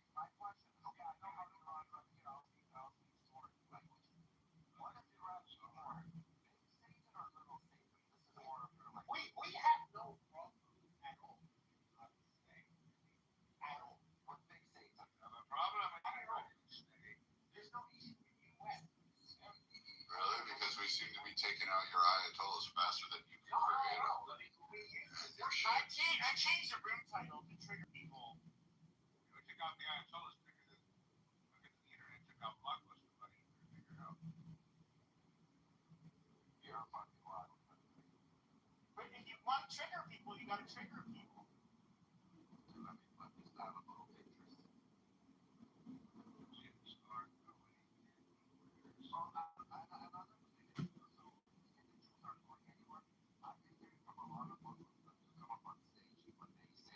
Watch.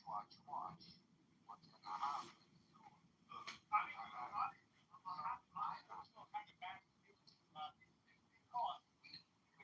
why? I can tell you why. Alhamdulillah. I hear you, brother. We have a lot of please. Don't say alhamdulillah. We don't have to tell them about it. Haram, wallah, Pepe, haram. Okay. So, sorry, I'm gonna get back to you. Nice to hear from you, Ayatollah Soren. Muhammad, welcome to the stage. Get your ass up, bro. I want to welcome Muhammad. Shut up, guys. Hello guys, how are you?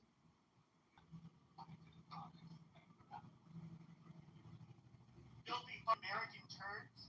They're so decadent and just angry and bitter and like to bitch about everything. That's why they're mad.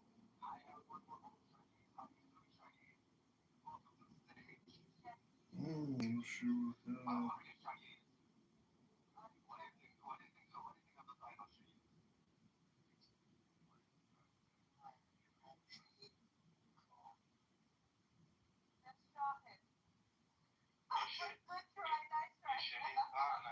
Salman Khan's brother. Why? I'm curious. Why do you think jihadis like the Americans are jealous of Israel? Why is there this hate that just comes out of nowhere and they just want to destroy them and they're so mean and jealous? It comes out of jealousy. Realistically, I admit as an American, If someone in Trump so we get angry. I think he's going somewhere with something. Go ahead, baby. Well, like I am angry. I'm angry at Israel for a number of reasons. The number one reason is because they are. I see them. They're rather homogenous countries. Wish you were here sipping a tea, baby. No more Christmas. National and have a community. Here in America, we want to kill each other. And yeah, they do have unity. Yeah, and so why is it? I got it. But yeah, he likes the war. That man likes the war. But you understand that they have unrest going on in these countries of Israel. They have what? A little bit. Just with the lefty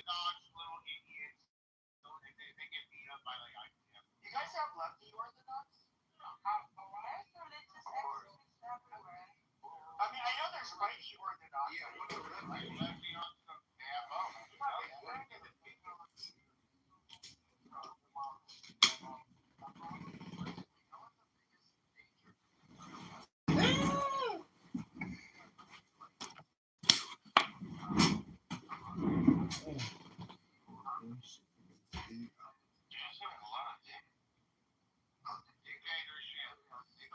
buddy. No surprise in the country.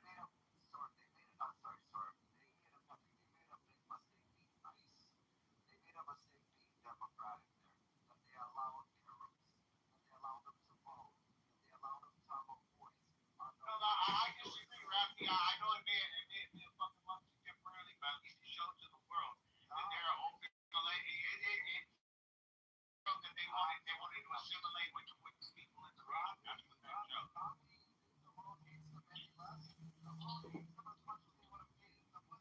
I'm not saying that. That's not they did. It's the wrong thing they did. I'm sure who's going to eat.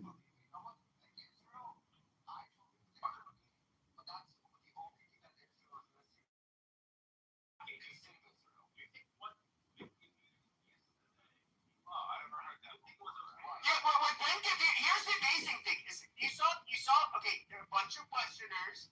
You see, they're getting criticism. Is that this is not why in Western countries? I can't hear you. Majority of Israelis are not Westerners. I know. Hold on. Well, they're in the West now, but but hold on. They're Semitic. Hold on. But you're talking. Yeah, I know. I get it. Talking to you now. Yes, sir. So I would say this. So yeah. So when it comes to Ben Gvir, what he's going to get pushed back, and yeah, you can't really do that with Western citizens. However, I did think it was funny that you had these lefty baggy people, and they're like, free Palestine, and then this bitch gets like wrapped on the back of her head. It's not my fucking problem. And see, I wish we could do that here. Okay, to our radical lefties. Well, I'm not there. Well,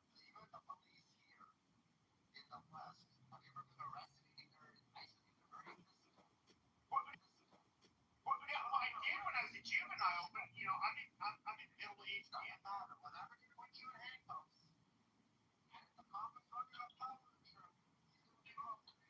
Yeah, that happened. Why the American ambassador in Israel criticized this action? Yeah, because we would never. This is where I on their behalf, like okay, the parading of.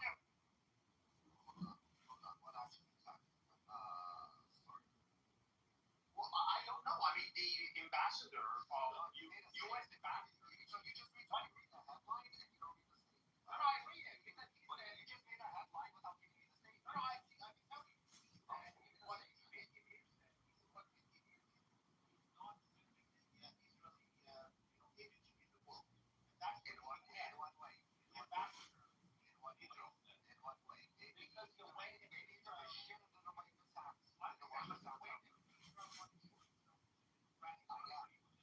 We know it's bullshit. We don't want to be. We know that it's the genocide of racial. But the Americans they think that Israel is an almost state. But after what they say, come on, they're real. What about us?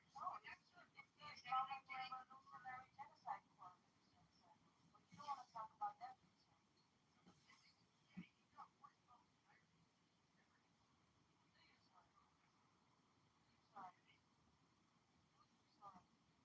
I mean, it's two different stories. You're talking about the country. This is your people are talking about yours.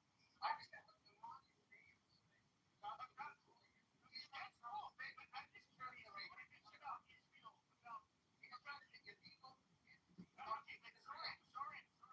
Israel is a recognized nation. Not by Indonesia. So guess what? We don't have to recognize Iran. We don't recognize Palestine. So there you go. Hold on, Rodney. So wait, just hold on a minute. So by Soren's logic, Palestine never exists because it's not a recognized nation. It is. So, it's not. But hold on. What he did was sneaky, though. He tried to say because it's not a recognized state. Now we can look at some shit. It's like free Palestine. Some cop like put her on the back of her head. He's like, well, is they were walking them. Basically, their heads had to face, or their waist and their head had to face the ground. And okay, but like if we're gonna compare them to the IRGC, where they're literally just shooting women in the head, for not wearing a burqa, and then I'm an American. We don't have blackouts. Yes. Oh, you know what's really funny is that there's not a goddamn. You guys are a level 4 country. You guys are a level 4 country. You guys are a level 4 country. We are. It is as strong. The most advised against us traveling there, especially if you're somebody of Persian descent. Hold on, but just like no. Nicolas Maduro would do this. When it comes to different countries that are not friendly with the U.S., they'll let people that they believe will be friendly in regime's image come there. These are not biased fucking reporters or unbiased. Oh my God, that's propaganda. Dude, they don't let normal people do that.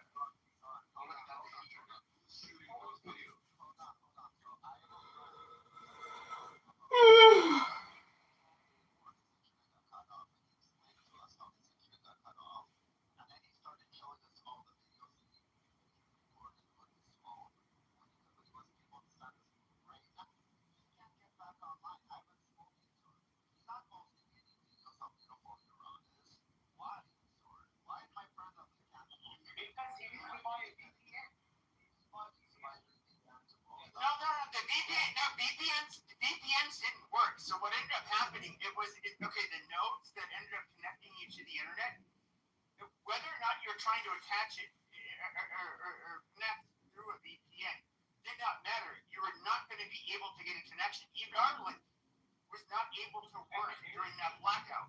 They literally just said any connection you can get to the fucking internet. But no, and I saw the fucking videos. Like there was a morgue. Hold on. I saw this. Like there were people walking the street, and it was a walking down the street. It's just like, oh wow, it's like a quarter of a mile of dead people just laying along the sidewalk. And they have like the top halves of the bags are unzipped. These are body bags, and it's for people to identify. Basically they want people to identify their loved ones. And then you have you take another turn. It's just like holy shit, a whole bunch more bodies. I'm like wow. And then they turn again and again and again and again and again. Then they go into the fucking the medical examiner's office. You see a bunch of fucking dead people. Then they leave, and then they go down, winding down the fucking bunch of fucking streets, and it's like holy shit. And of course, the videos were clear enough where you could see like these were people that were almost all middle age or lower, but mostly like young adults. And they all had not all, but a good chunk of them had what you could see were traumatic injuries. They're likely fucking shot. Shut up. But what I don't get is like you have the nerve to talk about the fucking the protest. I'm talking about this latest protest. No, in January it was not about a burqa. But even if we look at the last, hold on, sorry. If we look at the last, if we look at the last fucking revolt, it was not because of the burqas. But even then, you saw after October 7th, you see a country. You see, the level of barbarity that you saw on October 7th was so extreme, so off the wall, so bizarre that there's not a Western country or fucking there's not a country in the fucking world that would not basically have a military response to that. That's a fact. Now you can sit here and say like, oh my God, these poor fucking Gazans. But however, if we look at you're trying to juxtapose this to what the IRGC is people who are demanding, more fucking freedom All they're doing is protesting. These are not people celebrating the killing of innocent people. They're not people killing innocent people. But they were fucking butchered, unarmed, by a fucking radical, disgusting regime. And you're somehow sipping for this, which is fucking weird. Yeah, the Hamas also beats Palestinians in Gaza. They beat them. They don't listen. They beat them. For sure. They kill them. They shoot them dead. Because it's the same school of thought. It's exactly the same shit. Yeah. So just something to say here. Listen, I'm Iranian. I'm born there. I came to Canada when I was 27. I lived there. I know everything. So when this Soren motherfucker, when he's trying to, you know, just whitewash the shit and sugarcoat things, it just boils my blood. Shame on you, Soren. Shame on you. Shame on you. I know Soren.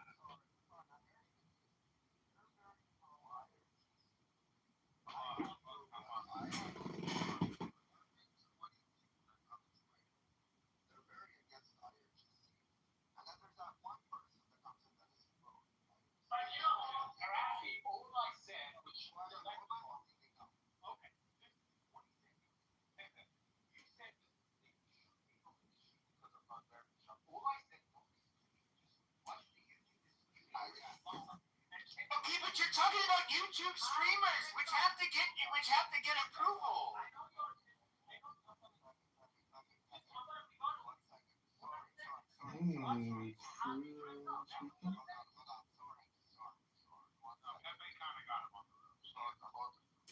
Sorry.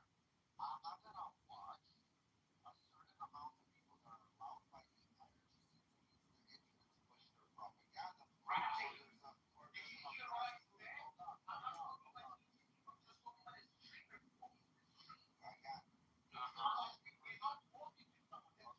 You can't get into their fucking country unless they approve it.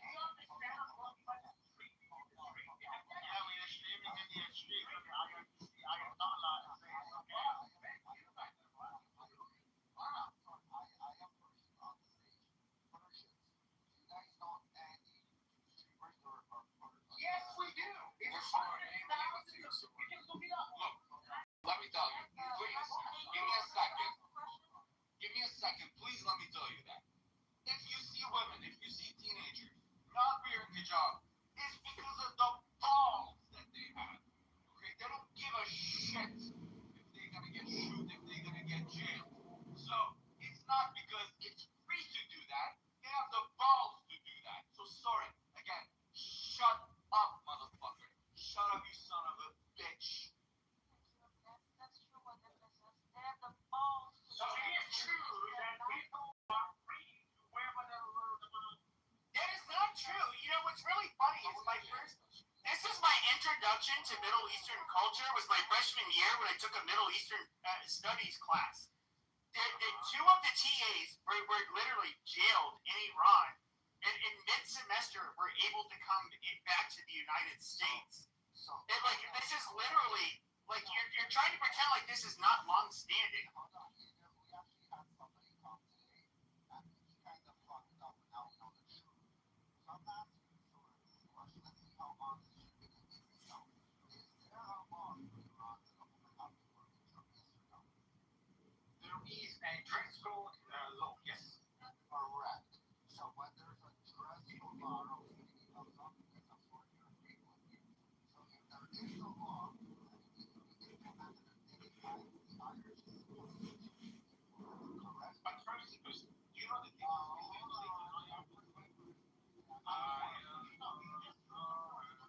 okay, but the morality police. The morality police. Do they not have? Is there not a lot of subjectivity when it comes to their value judgments? Answer their question, Soren. Answer. There's no morality police. You can keep talking about it, but it doesn't make it real. There's no morality. No, hold on. No morality police for the mullahs, Soren. I didn't agree with that, but I'm just telling you it's wrong. It's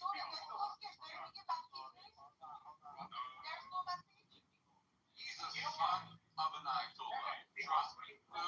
So like here's how we do this. So So almost every person that has fled Iran has basically had the same comments of how an oppression regime is.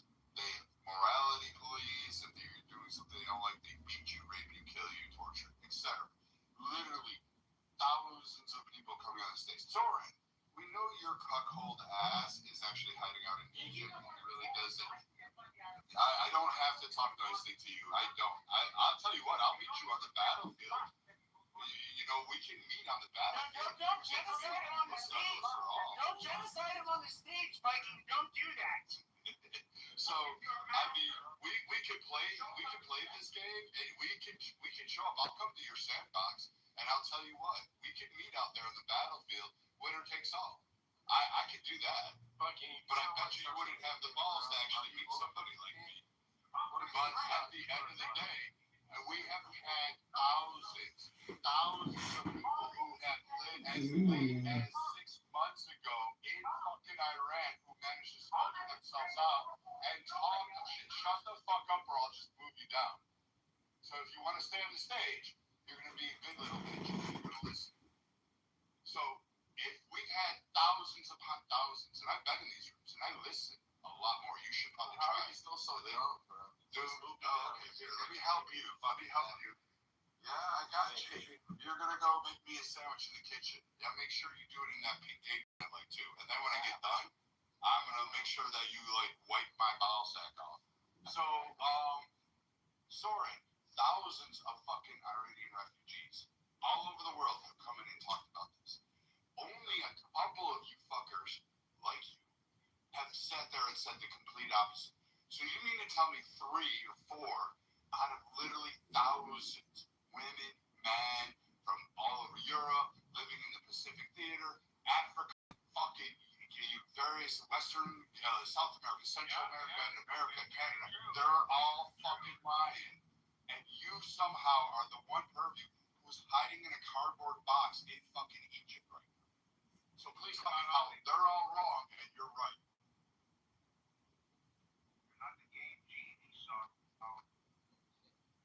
Okay, cool.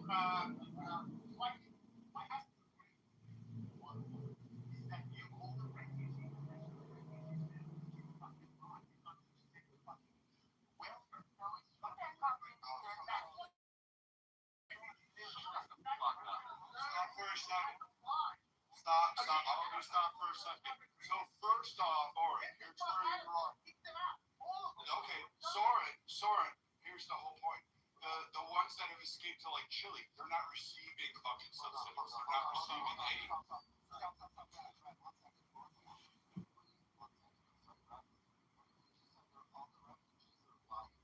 Not all of them. Majority of Iranian refugees actually tragically take advantage of your system. No, Iranians are one of the most educated. Iranians are one of the most educated groups in the United States. Iranians are one of the most educated groups in the United States. They literally are not sucking off the dole of America. If anything, they're contributing a net. Oh my God, you're so stupid. Or you need to be a good bitch. I was going with this. So all these other refugees, they're not legion, only the Iranians are legion. To be honest, not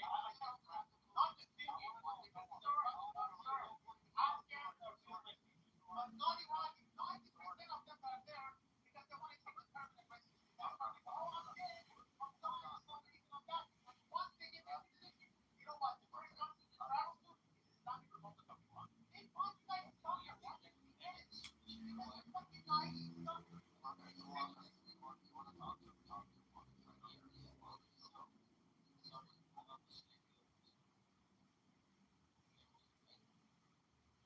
It's not a religious inquisition here, but go on.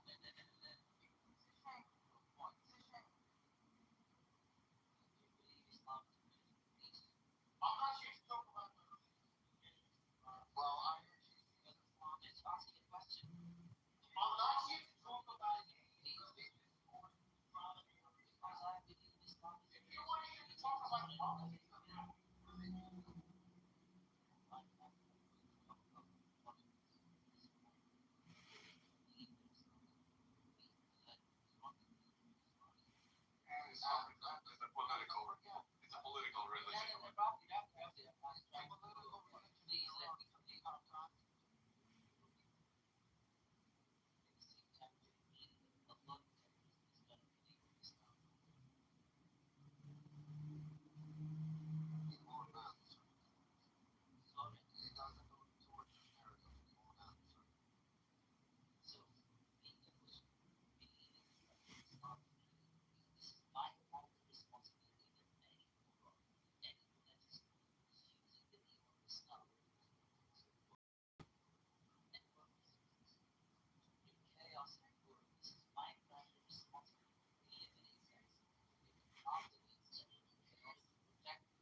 years, but do you speak Arabic? Do you speak Arabic? Do you speak Arabic?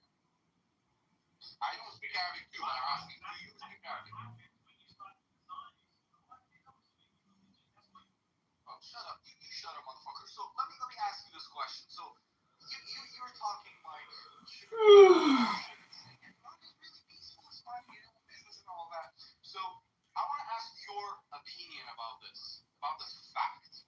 Look, in Iran there is a law in the system of the legislation which is based on Islamic ideologies and moralities, right? So they have something called fatwa. So that means that the supreme Ayatollah can really declare a specific order.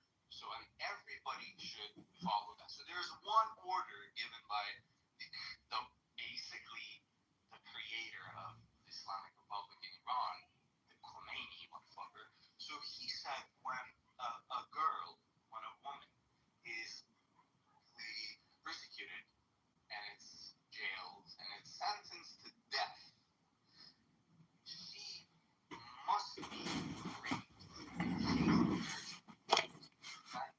Her to go to heaven. Just think about that for a second, please. Okay, just think about that. So that's how fucked up. That is how fucked up this religion is. Now I just want to know what you think. I just want to hear you back on that. Is that actually true? That is actually fucking true. Yeah, Denver is true. Even my dad. Yeah, Soren, unmute yourself and speak.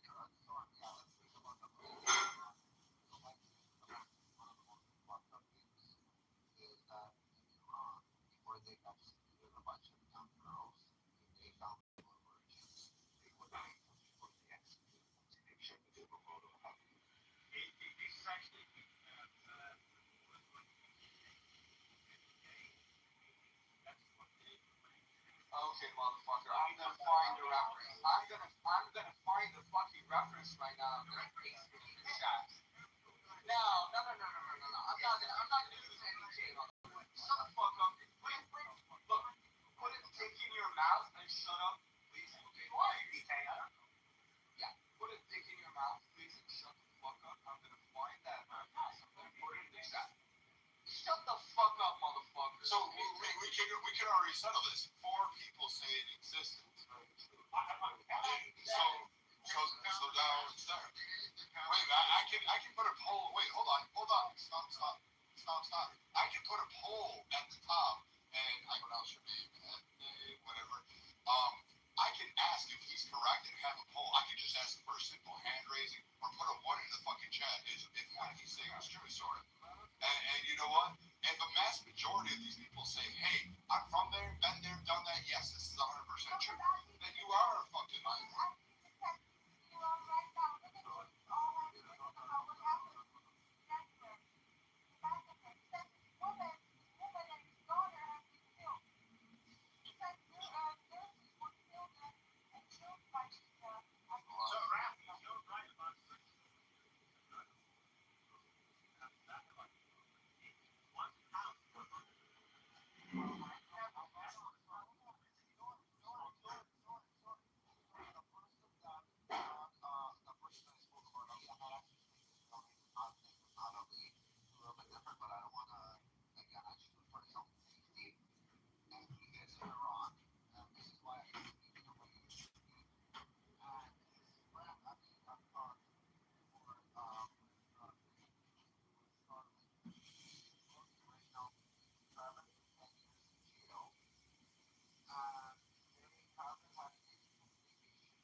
But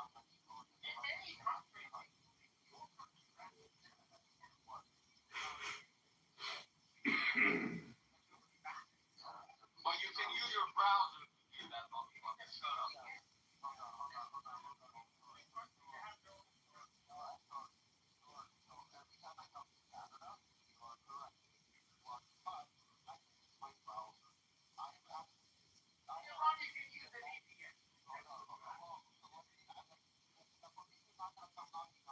All they need you to give movie time.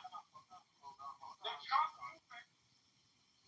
They say how you back it down, by the way. Yeah, but I think it is.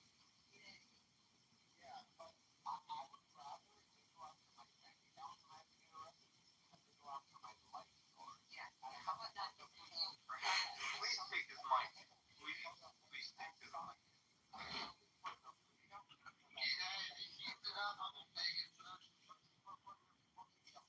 Not at all. I know. Not at all.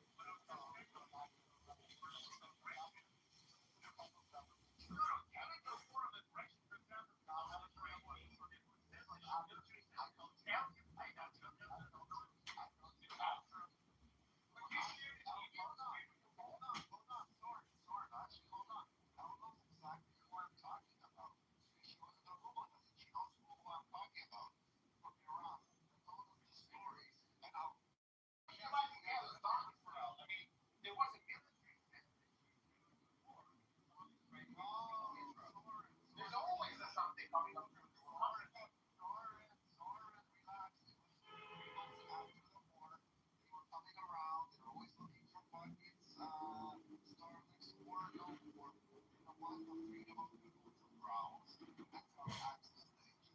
Tell me what happens when they come in.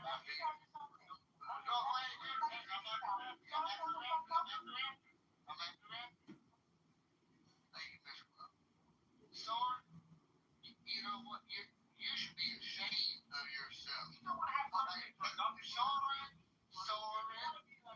please listen. Soren, please listen. You should be ashamed of yourself for everything that is evil. You should be ashamed of yourself for everything that's evil, for being presented to you. They will rape a woman if they find she is a virgin to prevent her from going to heaven. Then they are prosecuting and sentencing the individual for having a certain internet. And you're over here trying to say, well, if it's illegal, it's illegal. You're so blind, but so quick to direct it to Israel. You're so blind that you're so quick to direct to Canada. But yet you can't even acknowledge what is happening in Iraq. You refuse to take the data and everything that is given to you and understand why everybody is criticizing the IRC and what the actions that they're doing. A week ago, Soren, we had a conversation, me and you both, where you were going after about 165 children that passed away in the first day of the operation. And I asked you a question.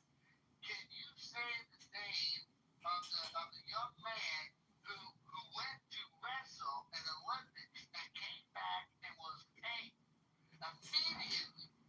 And you refuse to address it. You refuse to acknowledge what they're doing is so wrong. It's barbaric. It's no morals. And they come on here and say, well, Israel needs to have morals. America needs to have morals. But yet you won't even physically or verbally identify. You're trying to pin him on that one foot. Everything he said.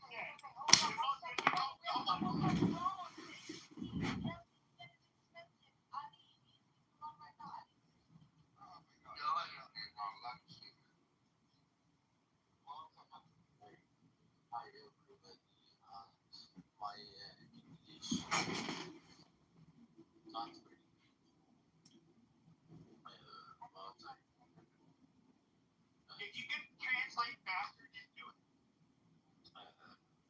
I see very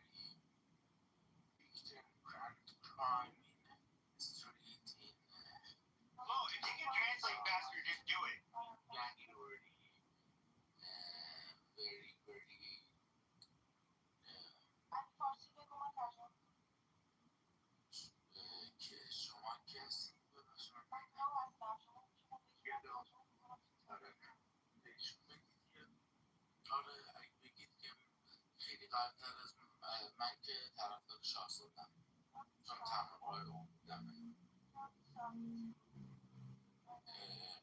من یک بازاری هستم توی بازار ایران مشغول هستم.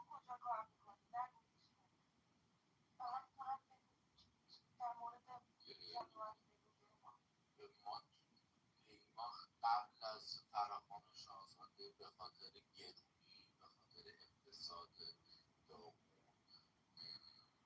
ما بازاری ها که شما نزدیم خیلی تظاهرات کردیم خودمون مثلا شب که چیزی گفته بود من شخصی تجربه شخصی فراخوان داده بود اسب ششم دیما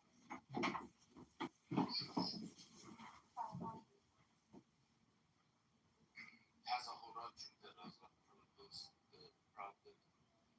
private daughters. Yeah, so the people that would work in the bazaar, like in the markets, they started closing all the shops and protesting peacefully. And then the massacre started days after, in the last protest. In January? Yeah, on the 8th and 9th. That's when the massacre started. January 9th. She should be not as Can you ask him what the current economic state is? Before that, a few days before that. Oh, hold on, I want to hear you first. Yeah. Can you ask him what the current economic state is right now? Tell her to ask her that after. I want to hear how it started from his point of view.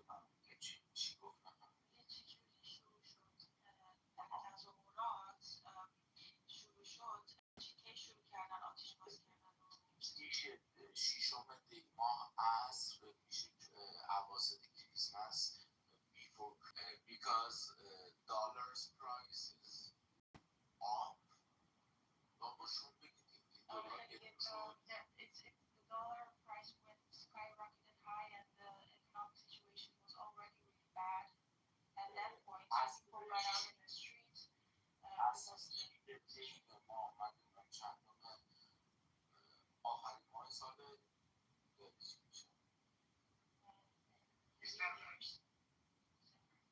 December. What's the current food situation like? بدتر worse than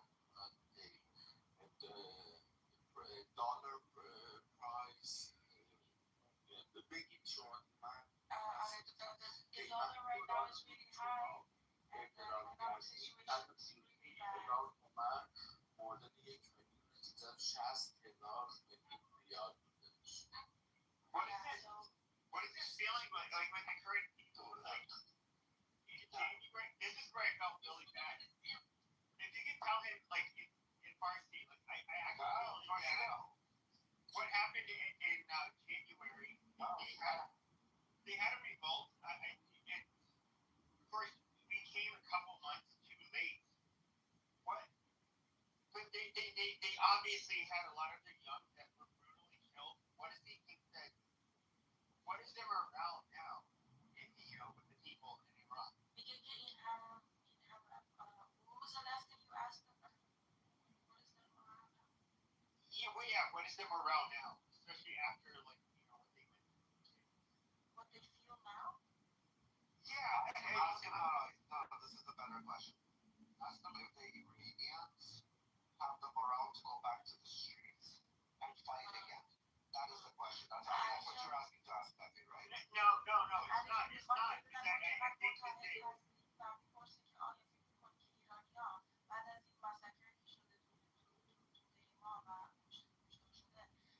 حاضر هستن که هم دست دوباره وقتی که فرخان نهایی بیاد دوباره برگردن به کوچه یا احساس میکنی چیزی هنوز نیاز واسه به خاطر اینکه اقتصاد اقتصاد خیلی بد economy is so bad, the situation is so bad for years now and now it's at the 700%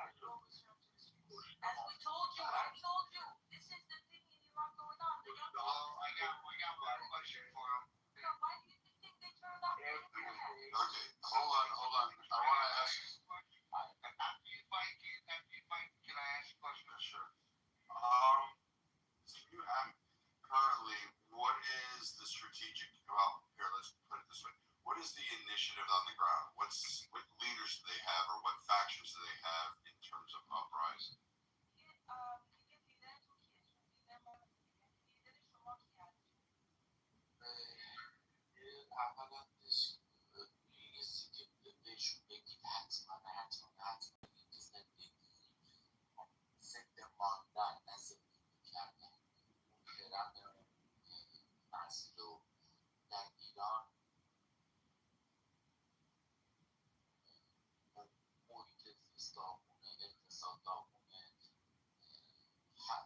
I agree. What do you think, Michael?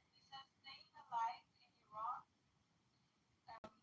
in this current situation is not possible. So we have to fight, and he cannot directly answer this question, like that is a security threat. But I think it's pretty clear since he answered the first thing he said. I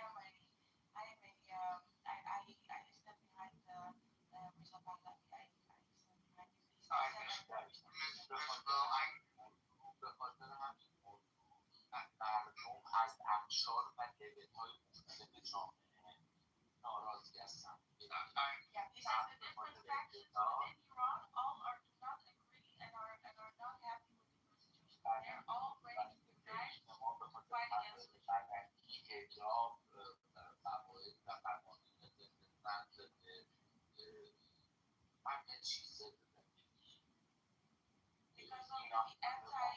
Because of these extremist religious things in Iran, because of the freedom of women, for human rights, because economic reasons, because all these reasons combined together, and the Iranian people will not let this go. They will fight. And they're all united in this faction. Well, I got a question for you. نداشته باشن که این خیلی مهمه چه دوست داشته باشن چه دوست نداشته باشن یکی مثل من هیچ آلترناتیو و هیچ میگم ایده‌ای برای دوره گذار جز پهلوی نمی‌بینیم و نداریم. Whether we like it or not, there is no other better democratic alternative for us, which we are sure of, not linked to the regime, other than Pahlavi for the transitional, as in the transitional government leading up to a democratic Iran. So we're all united. Can you ask my question for me? Ms. Glove, can you ask my question for me?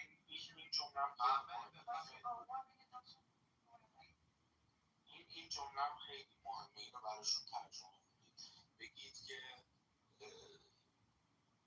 ما دچار حکومت توتالیتر هستیم ایدئولوژی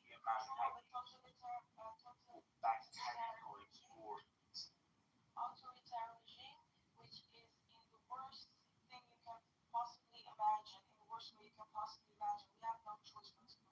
حتی توتالیتر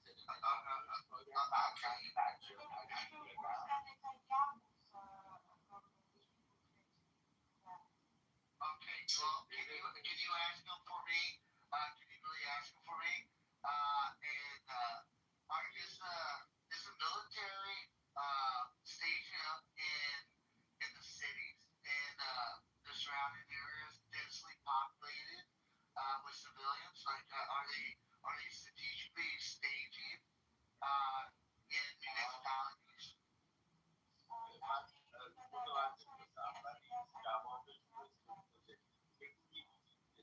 چهار صبح با صدای بوم از خواب بپرید همزمانی که می‌ترسید لبخند خوشایند رو لب بگذارید یعنی چی؟ Oh my God. He says, yes, we do now. I know, but they don't know, Ali. Listen, the Iranians inside Iran, when they, at 4 o'clock in the morning, they hear the bombs drop, they don't know what to do of happiness. They don't know what to do of happiness. Because that is the sound of freedom. Here, compared to other people hiding and talking and hiding. So I've never seen anything like this in history. That's why when I say this is a different type of war, because America has a different type of president. That's not your average president. He's doing this operation like a war like was never seen before, and like how the Iranians are taking it. This is, let's see, we're making history. We're literally making history. من کلیات حرفشون رو متوجه شدم. لطفا براشون ترجمه کنید که من سالیان سال در ایران اصلاح طلب بودم و در آمریکا دنبال دموکرات‌ها بودم، طرفدار دموکرات‌ها بودم که با دیپلماسی به یک چیزی برسیم. Well, but he has now that doesn't mean about it. He says, listen, I've understood every word you said, but he just can't speak very well. But and he says, listen, I have been a reformist for many years before this. We tried to go to diplomatic ways, it didn't work. And I did believe in the Democratic Party of, for example, the United States. But we realized that and Obama, we realized that it doesn't work. That it is just all a scam. Ali, I got a question, Ali. Is the military crumbling within? Since during the operation, there are reports, alleged reports about RGC and regular Iranian military actually basically abandoning posts. Is that the rumor that you guys hear in Iran?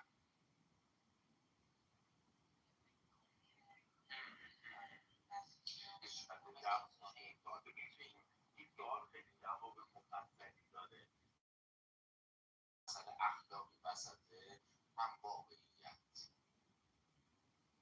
اینو جواب نمیدارم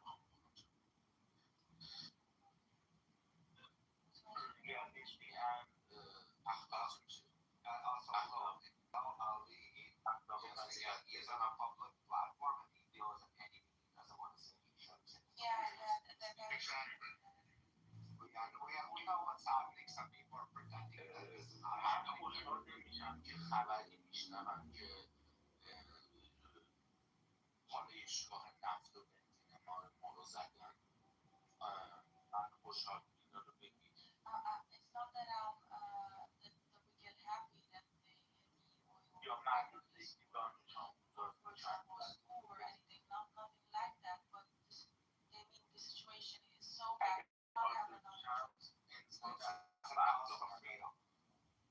This is the cost of freedom. Well, can you translate this? Hold on. So, sorry, stop. Both of you guys just chill. Flo, could you just ask him, in terms of the infrastructure, are there energy and water concerns? Or are they intermittent, or have they been cut off in multiple regions?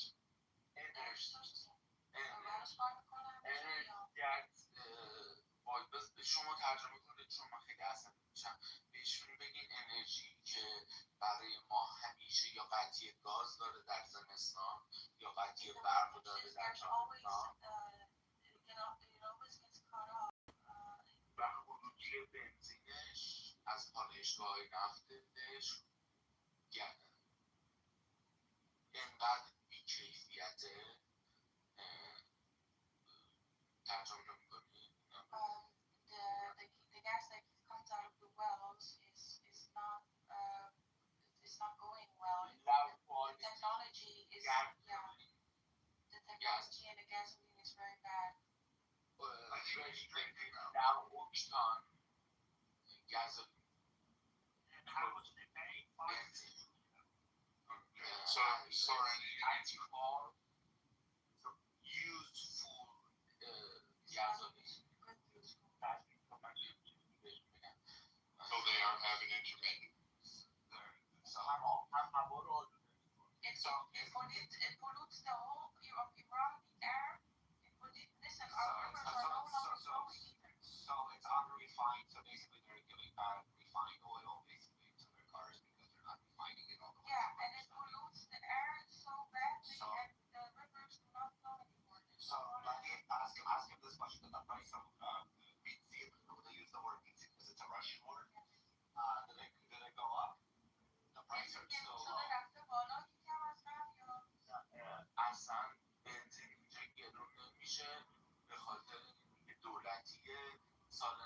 پشیدگاری روم شد و به خاطر ذهنیت مردم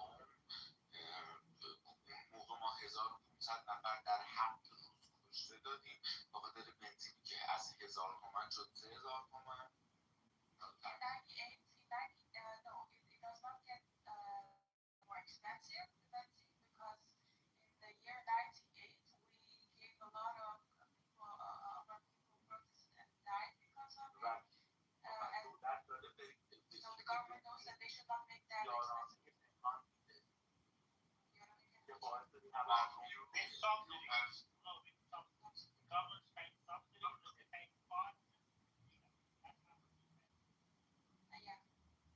So, Glo, can you ask her why we haven't seen the massive migration patterns?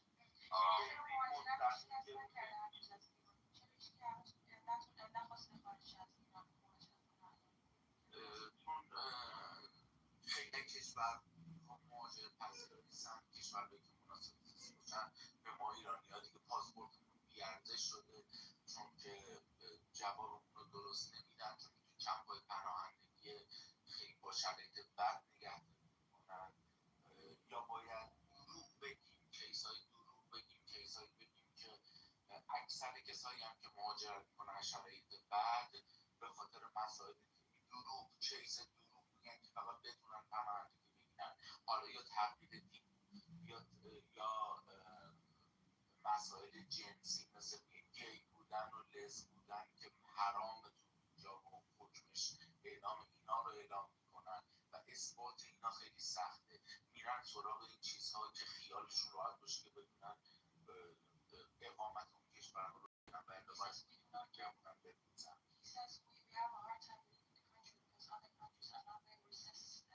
ایران یا اروپاست یا کانادا یا استرالیا قلهش میشن آمریکا. America's the hardest option, as I understand. Yeah. Yes. The hardest option would be America. While we have it, sorry, do you want to speak on behalf of Iran? Yeah, well, I mean, one question. How much do you pay for coffee? Coffee, you know what I mean. For coffee and people, how much do you pay? They say there's no need to do Iran. Obviously, you say you're because like Dallas. But anyway, how much do you pay? Can you tell them how much do you pay for each of them? How come you don't connect to each of them? And tell them who I think it's honest. Hold on, I'll start asking, does everybody in Iran have access to the internet? No, because I guess no. Okay. Hold on.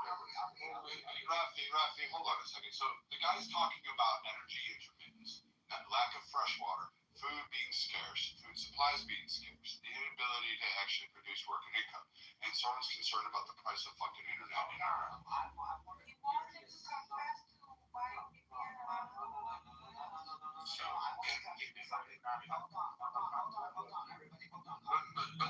But it's stupid to have someone ask these questions, Rafi. You're just going in circles.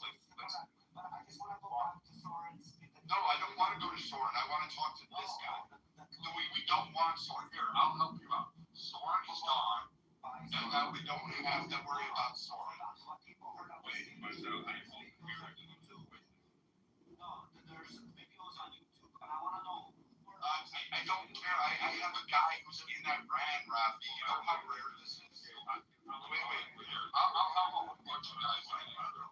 Okay, hold on. Here, we're going to do this. We have a guy from Iran, Rafi. I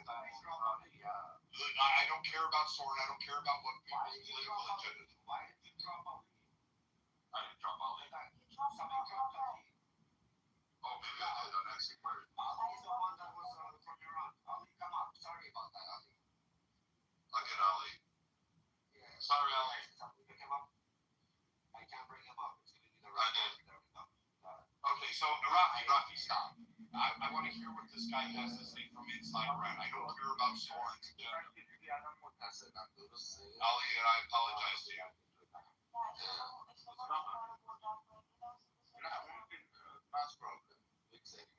سوال قبلش چی بود؟ سوالشون این بود که چجوری با کامپیوت بستم یا خب باشه من سوالشون بذار بگم. خب VPN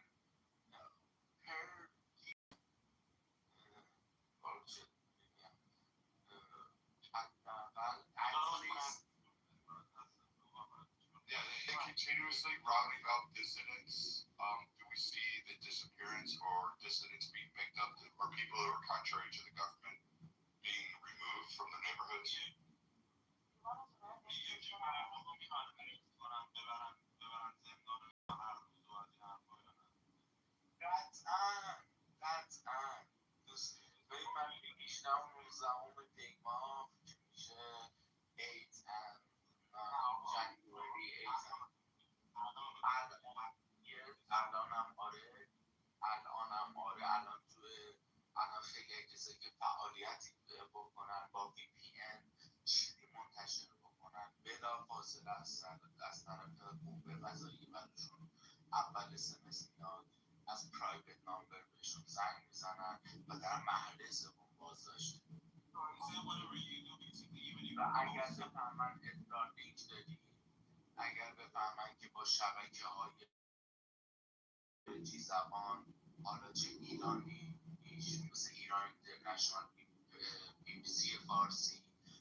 Okay, so they're just not randomly rounding up mass groups of people right now. Can you also ask them, are they still utilizing civilians either by force or by coercion to stand in front of military targets?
من حقیقتش اوایلش خیلی خوشحال بودم به خاطر اینکه داغ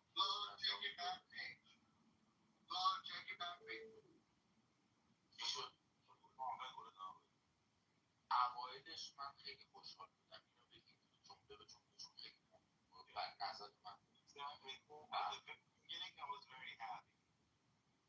و حتی حمایت از ما معترضان تو شعارها بود، ولی الان که رسیده به آتش بس و توی بندها و قراردادها چیزی جز تصمیم 460 کیلوگرم اورانیوم بالای 60% نیست، چیزی جز توقف کل غنیسازی اورانیوم نیست و چیزی جز برنامه موشکی نیست و هیچ حرفی جز این خواسته های آمریکا و اسرائیل نیست. و اصلا ما معترضان و کشه‌ها فقط انگار من به شخصه و خیلی ها حس سربردگی بهمون دست داده و حس بازیچه دست احترام شدن دست شده، چون قرار به کمک ما کن و از رژیم چینجی حرف میزنه که یا نمیدونه واقعا رژیم چینج چیه از نظر ما، مثلا یا نمیدونه مثلا تفاوت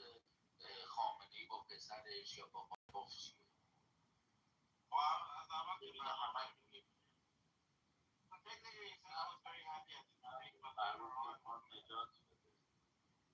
Later on, when we found out that they're about to have a deal, and the entire deal was about the missile program, drone program, and enrichment, uranium shit, and there was nothing about us in it, and no one cared about us, and all those people who died in January, and 4,000 most people died. I feel like everything went to waste, and no one cared about them, and they're kind of like disappointed at this point. Well, I have to say that anything that the Johnson Kitchen stage has as US military has not position میگم که میخوان ایران هشت تراز بشه آره ولی آیدیش خیلی پایین داشته ارزشی دوباره اومد ارزشی هستن داره.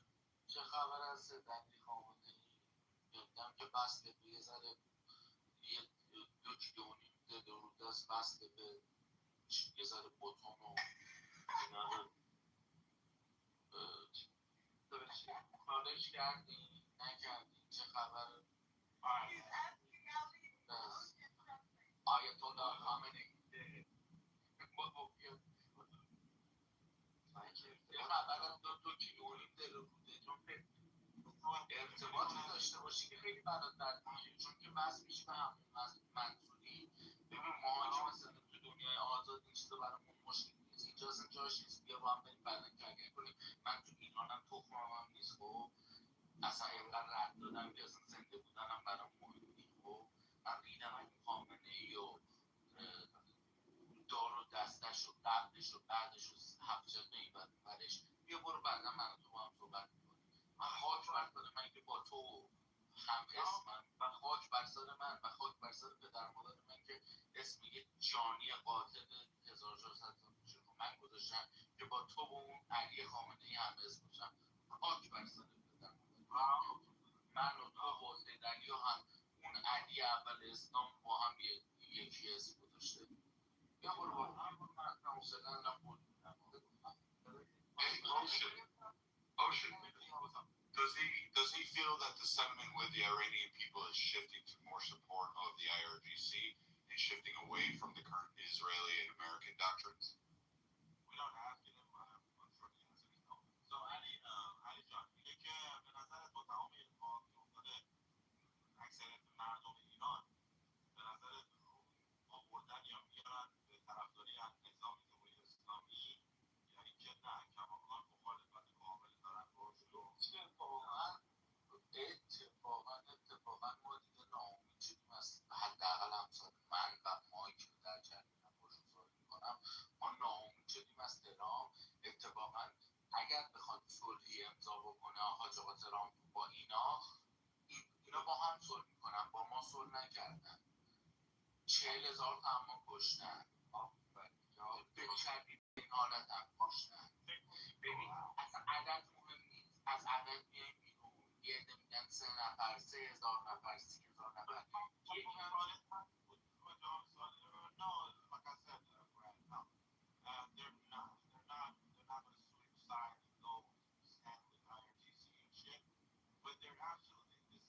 جامعه هم دغدغه اقتصاد داریم، ولی بیش از دغدغه اقتصاد بین ما دریایی از خون فاصله است. چون که تعداد کشته ها مهم نیست. اینا میخوام بگن 3,000 نفر، ترامپ میگه یه بار گفت 32,000 نفر، یه بار هم گفت 45,000 نفر. عدده هم به کنار که قطعا زیاد بوده.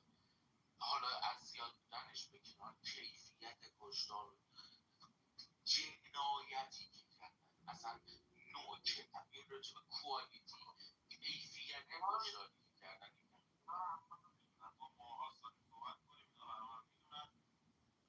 they all know, what IRGC influence on people. So, What about like the Strait of Hormuz? Like, do most Iranians give a shit about the Strait of Hormuz? What's happening in the Strait of Hormuz right now? Or what? I don't know why I feel like controlling at this point, but No. Everyone's fighting for their lives. They don't give a fuck about the Strait of Hormuz.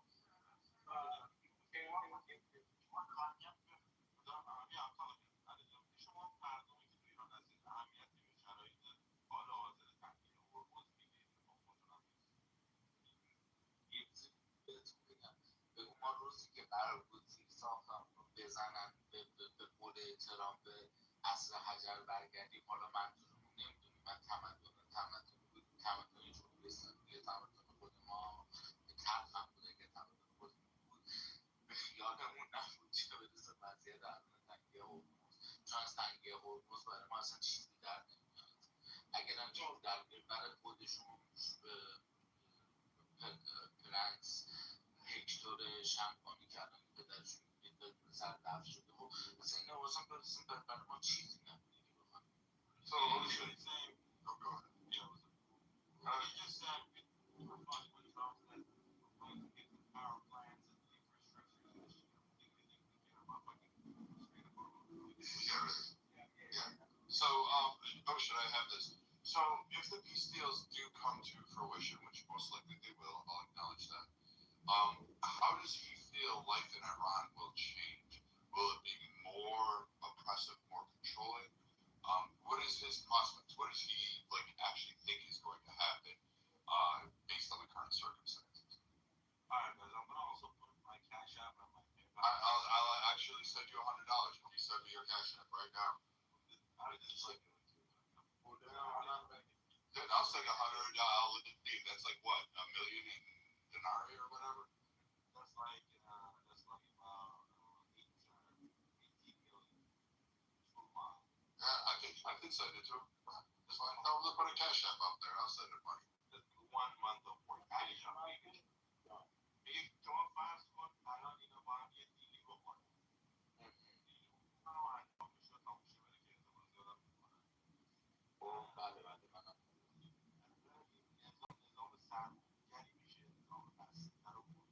میشه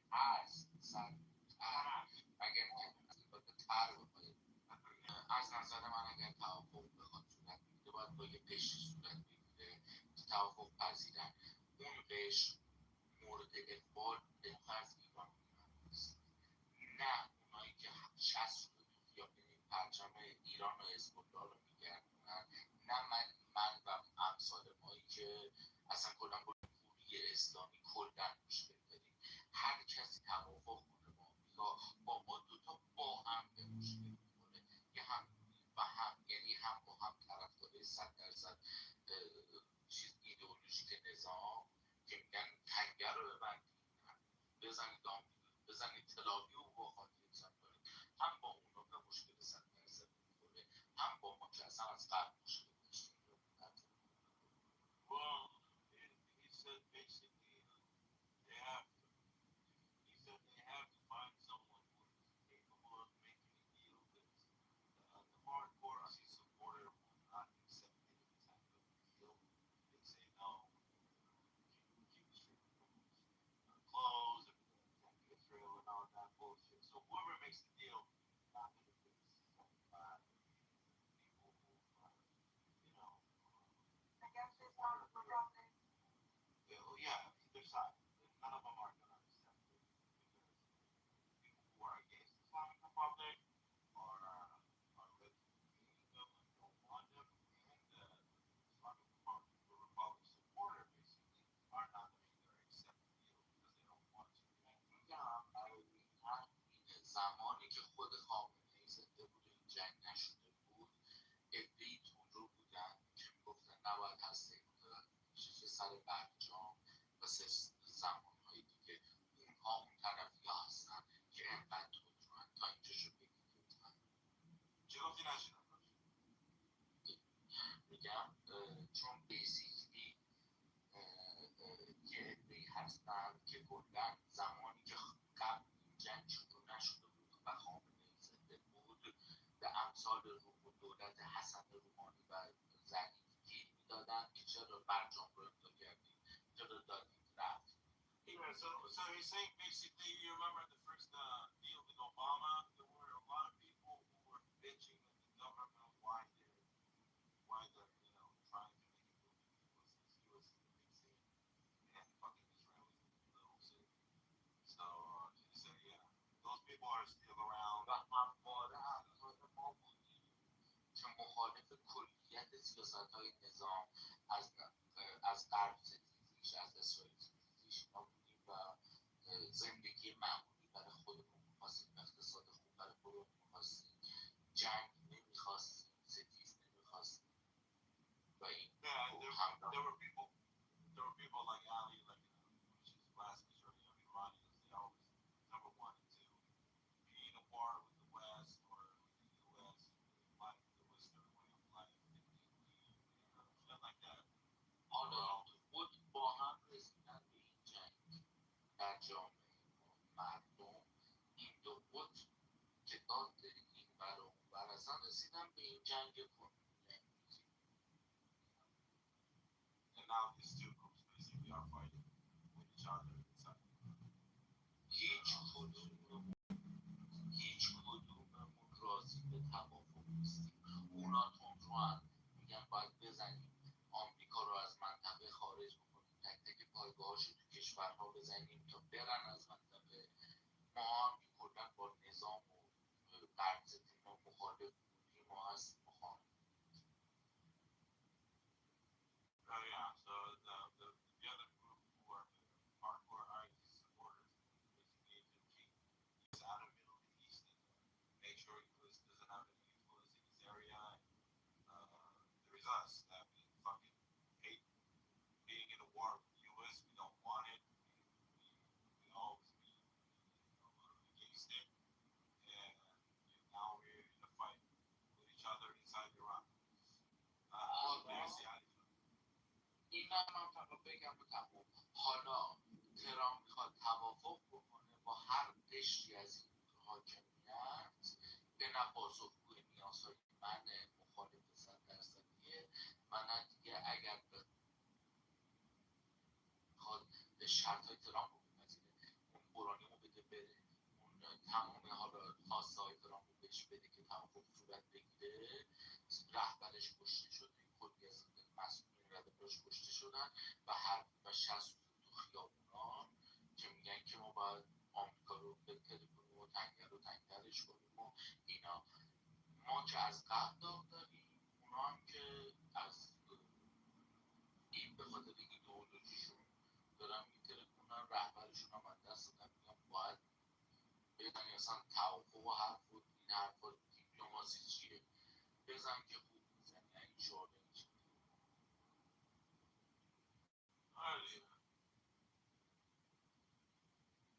So the whole answer to all your questions, Brad, is even the people who are against IRGC, they do not want it to get this happy deal because they know these motherfucking lunatics are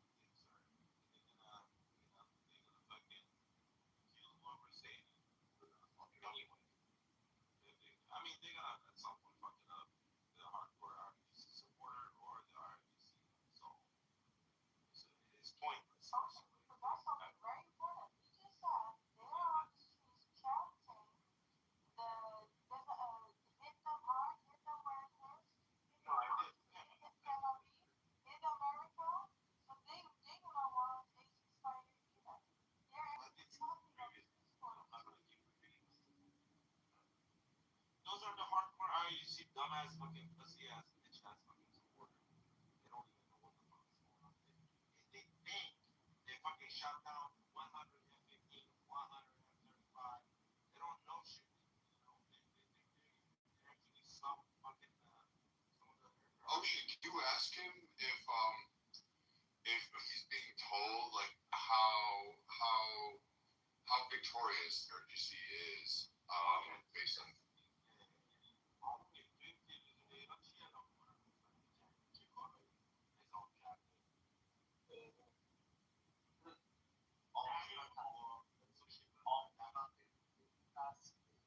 آمریکا خیلی ترسیده، اسرائیل ترسیده، ناوهای آمریکایی دارن فرار میکنن.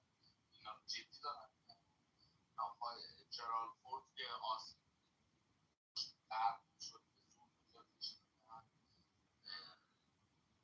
و اینکه آمریکا به دست و پا کشورهای همسایه افتاده که میخواد توافق با ایران رو بگیره، چون باورش نمیشده ایران بتونه اینقدر موشک بزنه به کشورهایی که آمریکا باشون فرق داشته، ارضا بشه. همین رو دارن تقویت میکنن. میگن بعد از جنگ جهانی هیچ کشوری توان نداشته یا مثلا جرأتش نداشته به یک قوطی نوشابه آمریکایی هم چنین کنه. ما خیلی خفنیم که از صد رو زدیم، اینو زدیم، ما خیلی خفنیم که اینا رو زدیم. اینو بگو. Yeah, so exactly what I told you. You keep saying, oh, run away, oh, it's in this room, girls, what the fuck is stuff like that. I have a different question for him. You can ask him. The thing is, I'm gonna talk to you. well, yeah, you ask him. My question is, I don't want to give you details because I don't want anybody to get caught for this or not to know what's happening, right? But just in general, I want to know, are the Iranians that you've been hearing, are they planning already? Are they like talks with the Kurds like to have the regime change or some sort of plan? I don't want to know the plan. I don't want to know. I want to know. I want to know. So he doesn't say anything about stuff. I know that's the answer or no kind of question.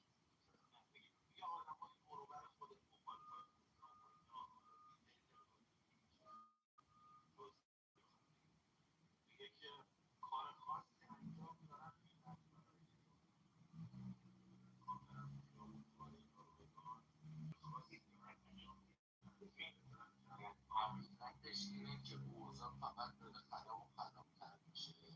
همه هم چشم به انتظار اینن که بشه یه صلح میشه، توافق میکنن و منتظر این کارو.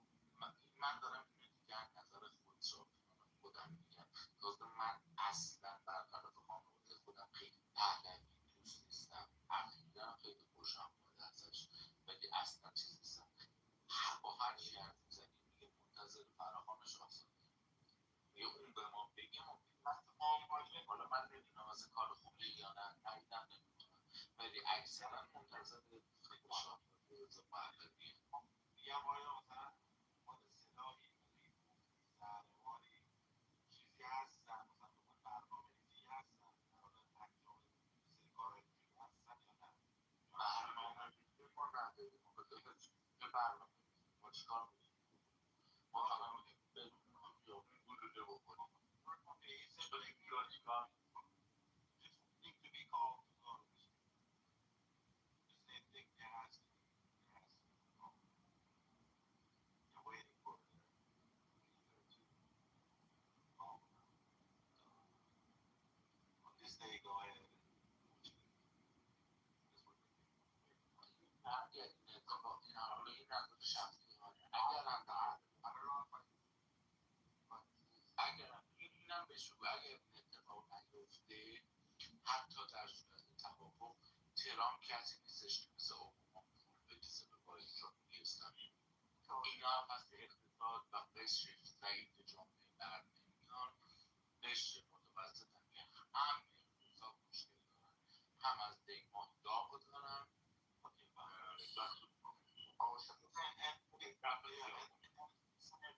even if one tell us to go in the street like and even if there is that illegal within a little bit of time like the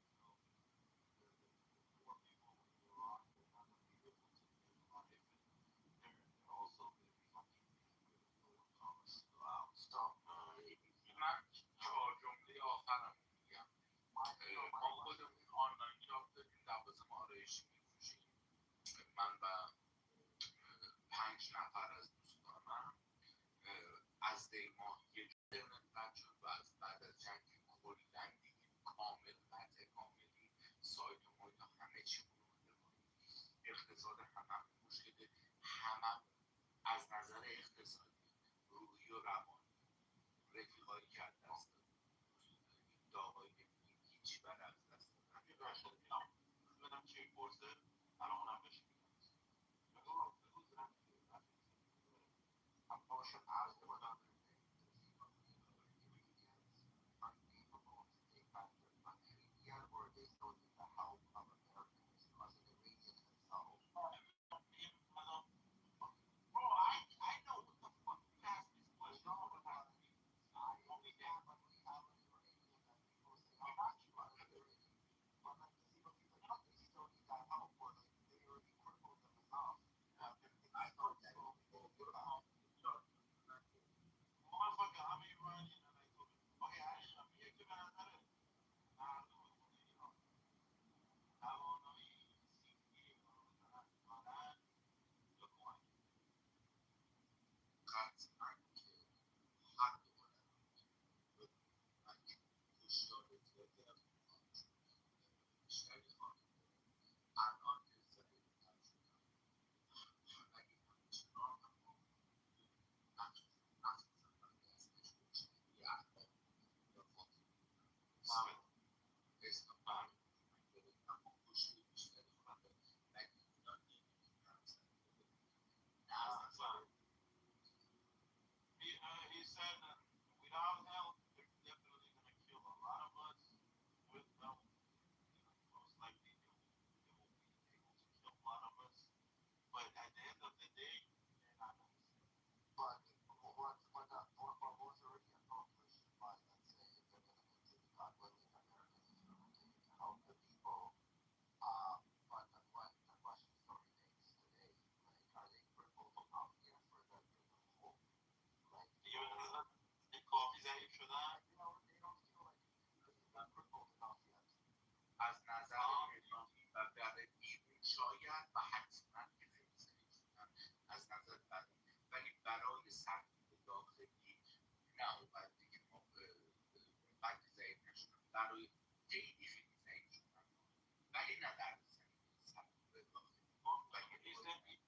military wise yeah so much easier but in terms of killing their own people with their armed forces it's crazy the proxies the Hashd Shabi from Iraq and Pakistan all these guys know hey Ocean does he have an idea of what the death toll is on the ground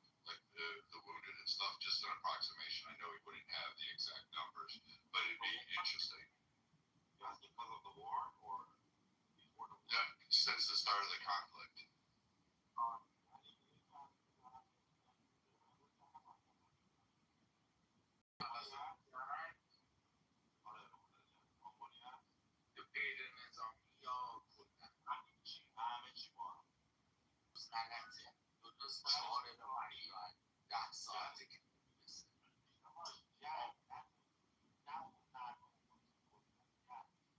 میدونم دارم میگم چیزی که خودشون حساب میکنن عددی زیر 3000 تاست، 2600 700 تاست که اکثرا نظامی بودن، هلوش 1700 نفر نظامی بودن و ما بقیش غیر نظامی بودن که این عدد هم اینو حتما باید مقایسه کنید و اگه من اصلا آدم بد میشه اگه مقایسه نکنید. 40 روز زیر بمباران آمریکا و اسرائیل نرسید. تازه اصلا فرض بگیریم اون جمعیت رو نظامیش نکنیم، همه رو بگیریم باز نمیگم 4 ساعت و 5 ساعت کلمه یا 2 روز غلطه. 2 تا 4 تا 5 ساعت. Brad, is that the number the government officially released is about somewhere roughly about 3,000, which 1,800 of them are the personnel of RGC and military, and the rest of them was and but compared to what happened in January and 4 or 5, 6 hours, they killed 40,000 people. It's fucking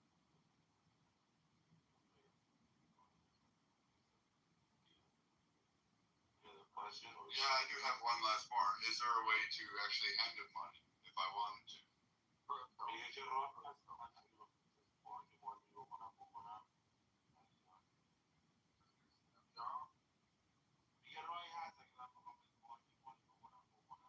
تشکر خیلی فراوان کن ازش. خیلی حالم اومده، خیلی اتفاقا تو منزل ما نیمه ایشالله که خودمون کار میکنیم در میاریم. فقط حمایت حتی فقط کمک فکری، فقط حمایت واقعا با ذهن باز به حمایت اخلاقی ما خودمون هم پس خودمون در Well, he said, first of all, Brad, thank you so much for saying that and offering that. But appreciate it. I know it's needed. Thank you multiple fucking times. And he said that we have so much financial problem and everything, but it's not gonna fix it. We can handle it however we can, but we need, other times support, like emotional support. We need people to stand with us and be our voice and do what's necessary in order for us to get rid of this fucking lunatic motherfucking regime. But yeah, it was nice. I want to know the motherfucking shit to it. But those were the exact words on shit. I mean, they were not the exact very fucking but that's what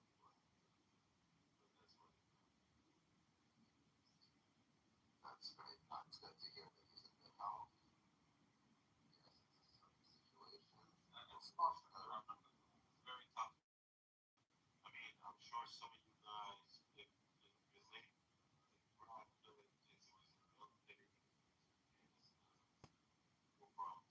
No represent another fucking outside problem. Hey, since we're done all of the بگم برای دوستانتون هرچی هم برم که واقعا من نمیدونم از که اصلا میزدشون تا بدونم سر خلاصشون واقعا داشت تا قبل از زدن اسدیه و جوابای اینا به چیزا همه چیز داشت پیش میرفت. بدنه سیاسی و نظامی رو انقدر داشتن میزدن که این مومنتش به ضعف خالص میرسید. بعد دیگه وارد جنگ انرژی شدن واقعا اصلا بیفایده بود، چون مثلا آمریکا آلردی دست بالا رو داشت. خب نمیدونم چرا شروع کردم به فازا.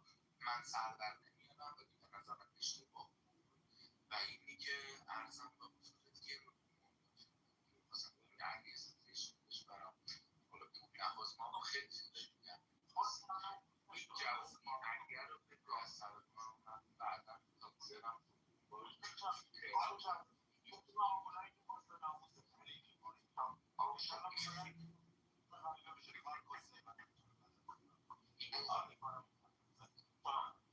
So I know the interest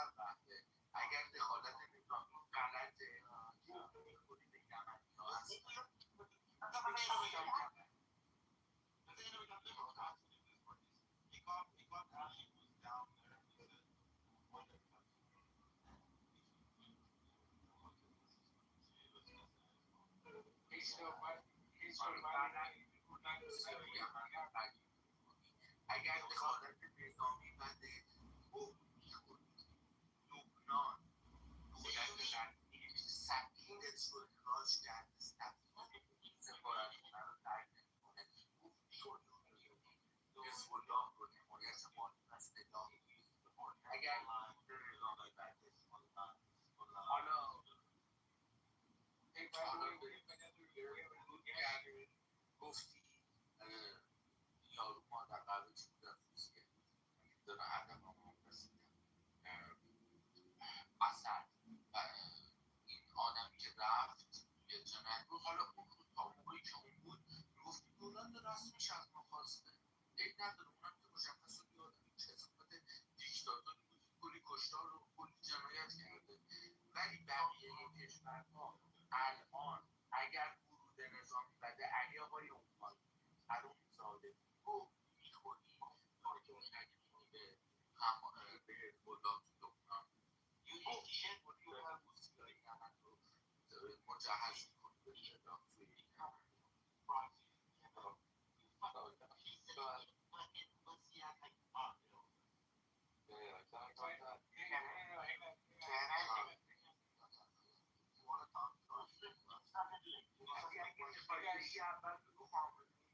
چالش کردی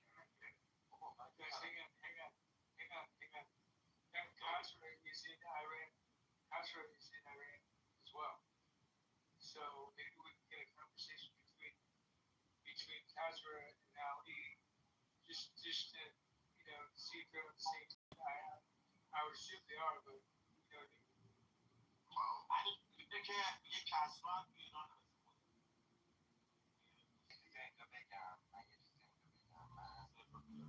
بگم من فقط با کسی که داخل ایران مثلا سیچویشن دارم نمیتونم بحث کنم سر فضای چون اگر من شغلم من تو آدم روشنی کار میکنم و اگر کسی داخل ایران باشه من بحث نمیکنم ولی من مخلص شاهزادم ایران بودم به هر کسی که مخالفش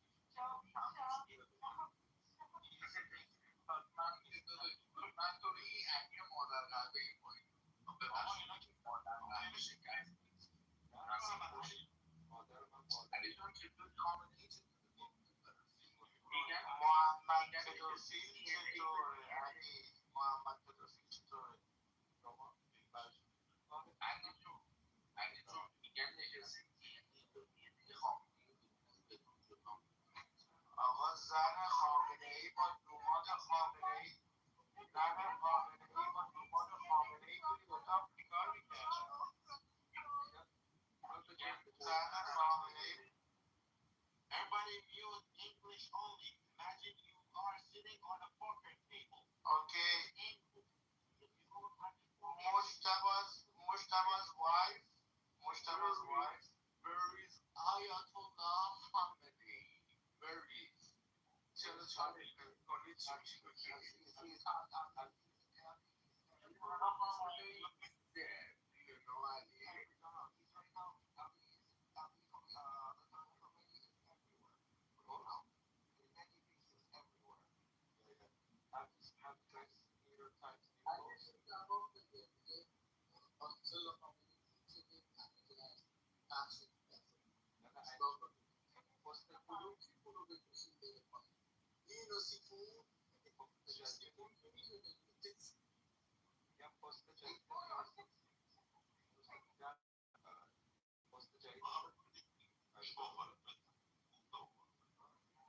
Where is Muhammad pedophile Muhammad?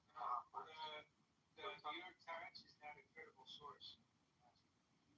Beautiful of Mansouri bathroom. Do you know Mansouri bathroom?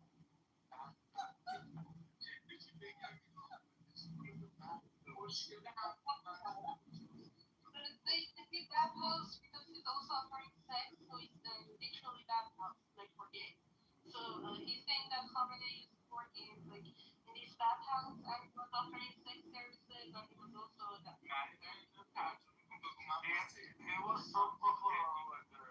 مشکل ندارم ولی این حرامزاده‌هایی که خودشون مشکل دارن ولی یهو سقطیشون که رئیس مقابله با حجاب تو گیلان یهو فیلم رابطهش با یه جوون 17 ساله در میاد این درد داره. اگه آقا اوکی منم که اگه تو مملکتی که همجنسگرا رو میکشن و تو رئیس مقابله با حجابی و فیلمت با یک پسر نوجوان در میاد این یه خیلی باشه هست. من میگم این شما که طرفدار LGBTQ+ بودی خب ما در رابطه LGBTQ میامن پشت تو میسن ولی تو که تو سر دختره مملکت میزنی در پستت به خاطر حجاب بعد از اون وقت فیلم در میاد که این چه خیلی بده این تصویر علی جون توی طرفدار کسی هم ولی توی پاسپورت در نیویورک تایمز رو دیدی که شاهزاده از متاسفانه اولش همیشه اینجوری شروع میگه من اصلا طرفدار انتخابات کارم ولی وقتی You are not Muslim, you don't support the American Muslim, but you're sucking Mullah's balls.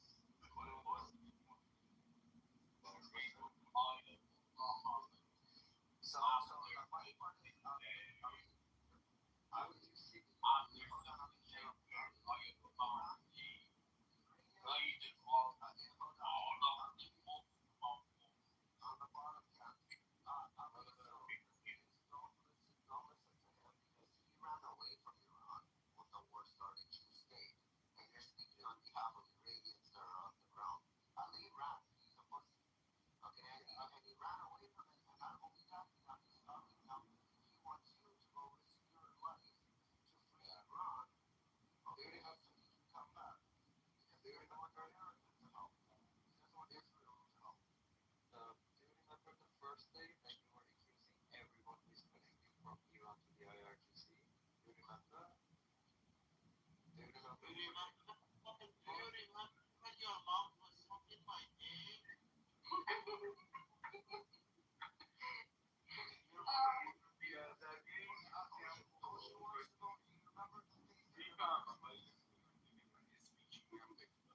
And they would think that he was not connected to anybody, he was not IRGC or anything, but you know, there is always a but, and he went to his first time, and he was saying like every room that he was part of was like IRGC apologists and IRGC white SIM card holders. So this guy's a fucking IRGC officer. If he is not, he's an idiot because he's not being paid for doing this.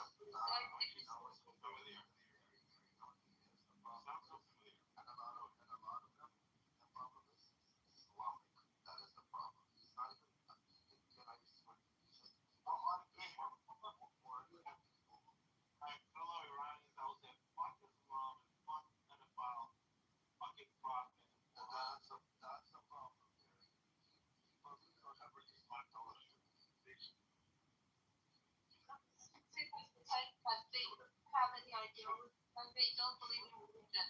So he doesn't really believe and if he's in it, like if he believes in religion, he would understand the morality, good or bad. And these people always practice that. So he's not a religious.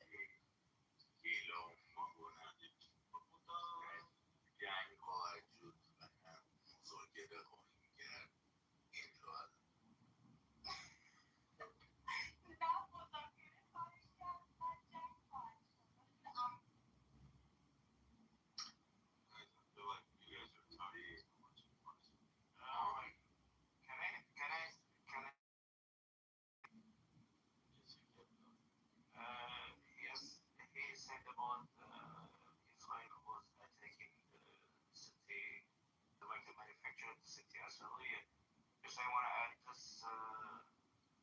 I don't know what was the name of this, like Pars Genovi. So, like it was basically supporting the IRGC and like solving the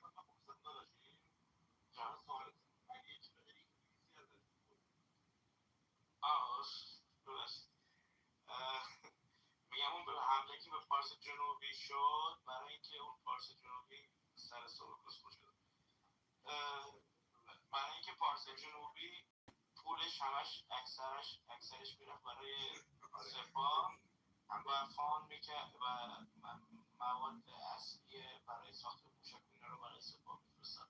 برای همین فارس جنوب رفت. این حالا من این حرفا رو حالا کاری خیلی ندارم، واقعیتش اینه که بنزین ما رو هم میده، بنزین تخمی ما رو هم مجدد پایین میده که بریزیم تو ماشین‌های صدی 17 سوزونی بشه زدی 20 تا مثلا. خب کاری ندارم، ولی اصلا از نظر استراتژیک اشتباه بود. چرا؟ چون جمهوری اسلامی که خایه نداره با اینا مقابله بکنه.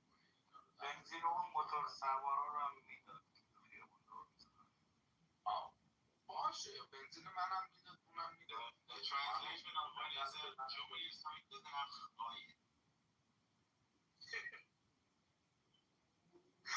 But balls, bigger balls, No, bias, right?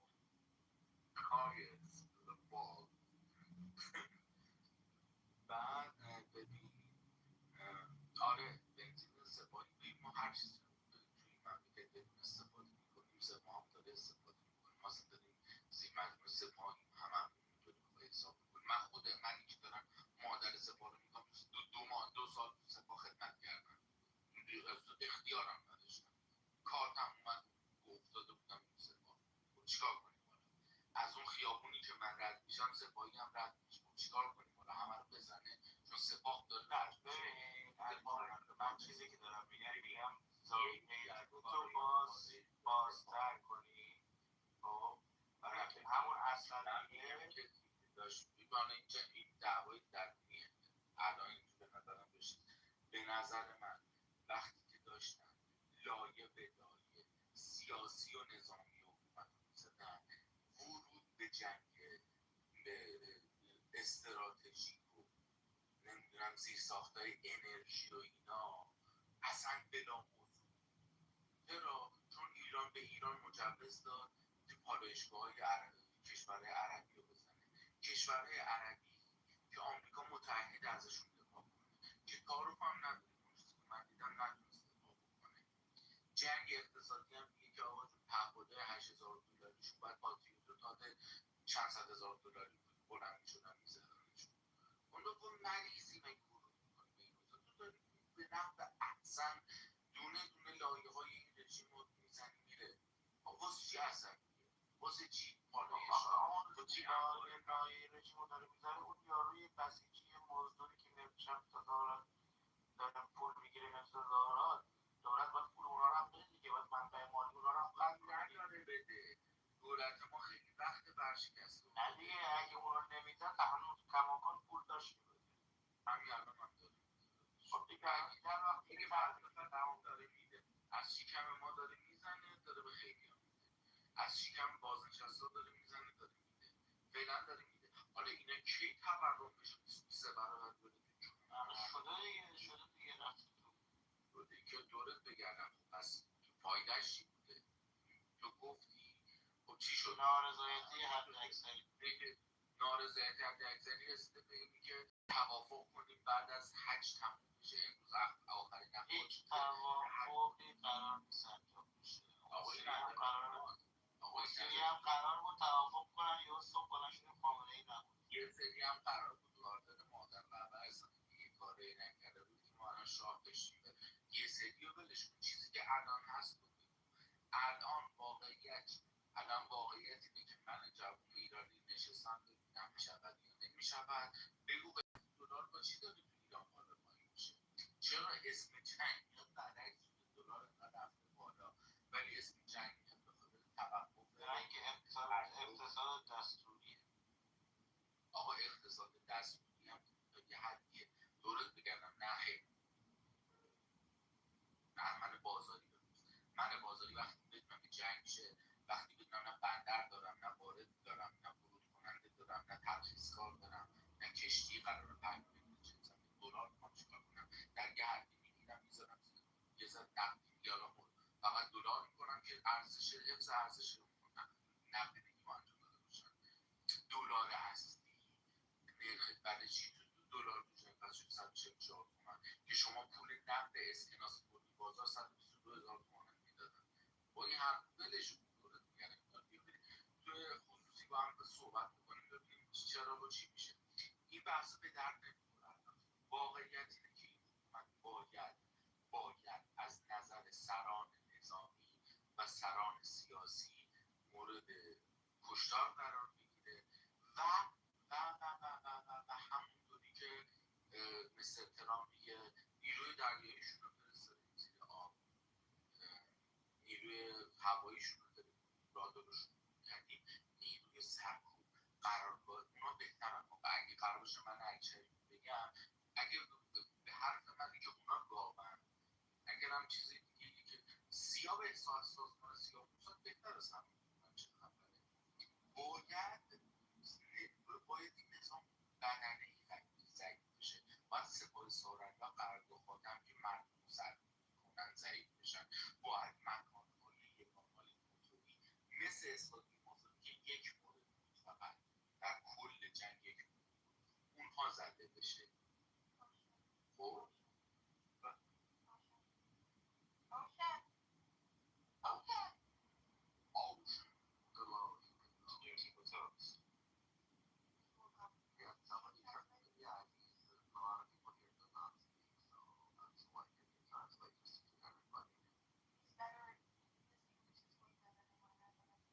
So we want to let's just skip this topic. It's a huge like it's a huge discussion like ترجمه کنیم کفایت کل حرفمون رو okay, تا سازمان سرکوب که من ایرانی داخل ایران میتونم قرارگاه سارندار، قرارگاه خاتم‌الانبیا و قرارگاه یگان میشه ثابتی که مردم رو با یگانهای موتوری گاز اشکاور و چیزها سرکوب نکنن که ماها هم بتونن داخل قرارگاه if the situation would be in such a way when that final call comes, whereas to these these militias cannot like use these tear gas, use their weapons and stuff against us, or they would be stopped from doing so. That would help us a lot. That would cost us. Well, of course. You want to ask me about more people dying? I know where it's going at. Going at people risk not wearing their job for their whole life. Sorry, why don't you ask him yourself, buddy? Is there any gas station now? No, Farsi. No, Farsi. This room is old. This room is old. No. Farsi was called for me. I don't want to. We're trying to. Okay, but I wanted to take them on a night. گشت ارشاد نو. گشت ارشاد نو. باد اینا رو دارم کنم. در هم اندیشه سرکوب همچنان هست.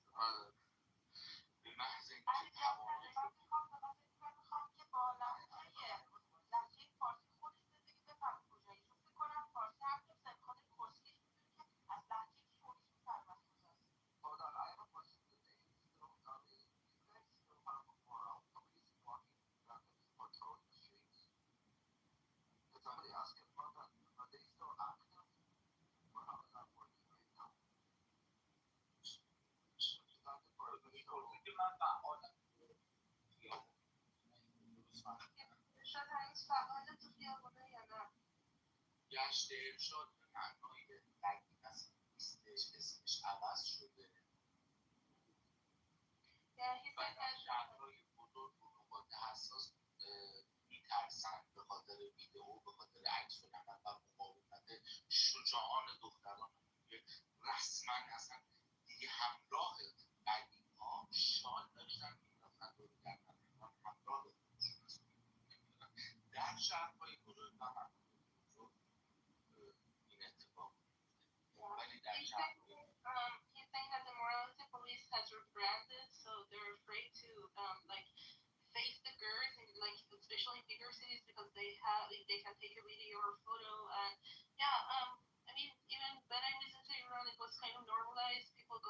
without hijab, but still, like if they see you, they can kind of like report you, like police can report you, or they can send you invoice for not like conforming to the hijab policy. Like I know you don't think.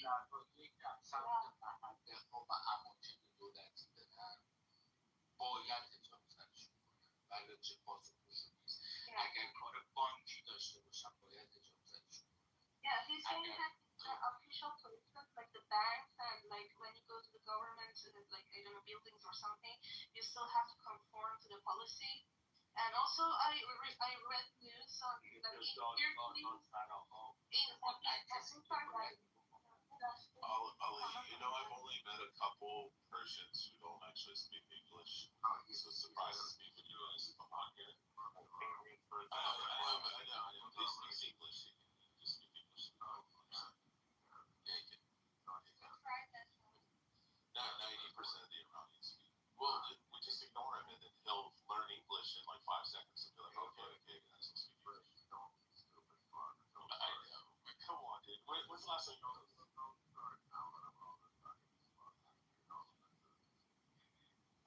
So anyway, Raf, to answer your question, morality police exist. They still look for you, like in the big like places, like government buildings and official things that you have to do. But in normal like civilians, they don't have the balls to approach girls. But I have to say that I read the news, like they have the government rallies at night, and I remember reading this news in Isfahan, the girls that without hijab that out, and they were like people, I don't know, the government people, the origins fuckers saying, oh, we welcome you with open arms. They actually send them fees for not conforming to hijab like law. So that is very interesting. So they kind of try to monetize.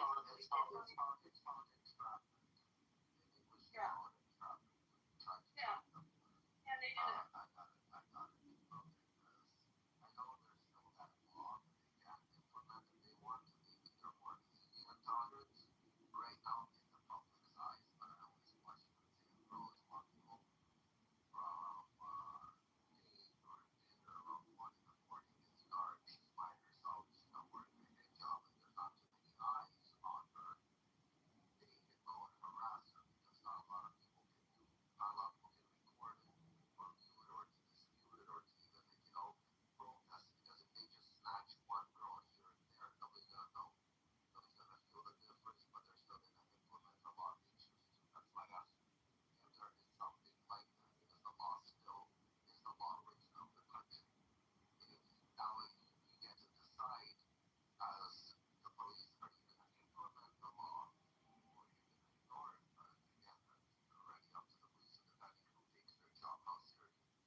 Ali also said something very true about war. He was really curious. He was really shocked that aside from IRGC, what they attacked the infrastructures, he was also shocked about this. I'm sure that you didn't translate this for Guru. زیر ساخته حرف میزنه الان علی زده داره زیر ساخته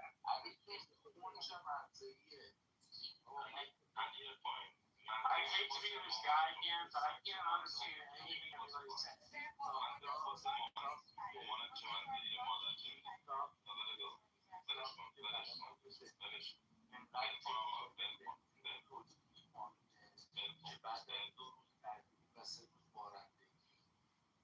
یک ساعت و نیم پس از شروع اولین روز کاری هوا غیر قابل تنفس و ناسالم برای افراد بالای 40 سال و مشکلات تنفسی میشه.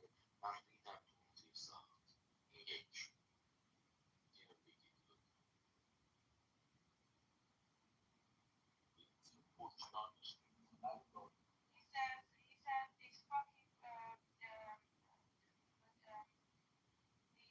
You can't even breathe in the city because of the air quality. What are you talking about? Zisachs.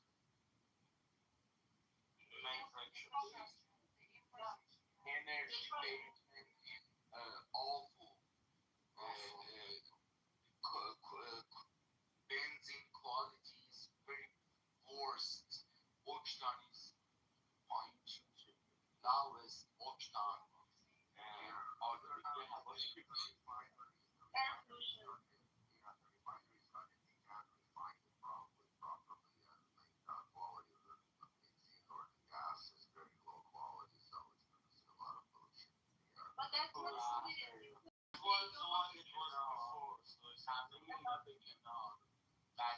برق در تابستان بطری گاز در زمستان به کنار کوالیتی که نداره درآمد فروشش رو دارن درآمد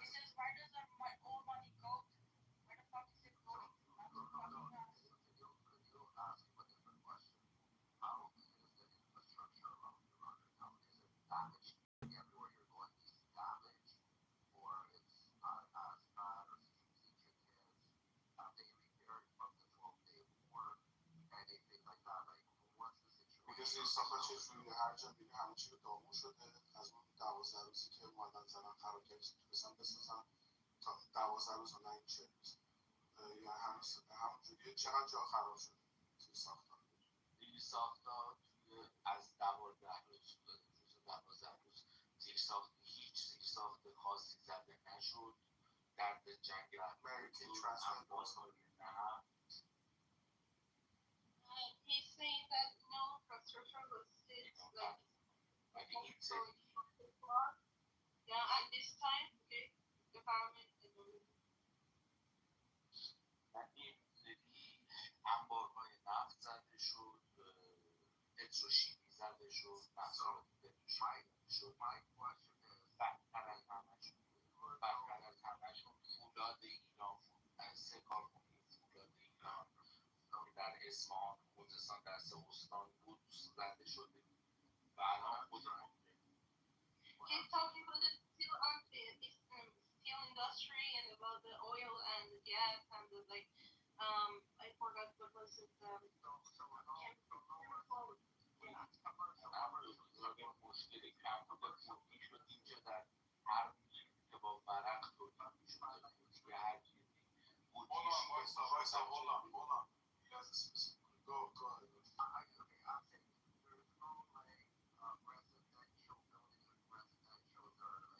چیز مسئولی و اینا نزدن که آدمای بیگناه اومدن به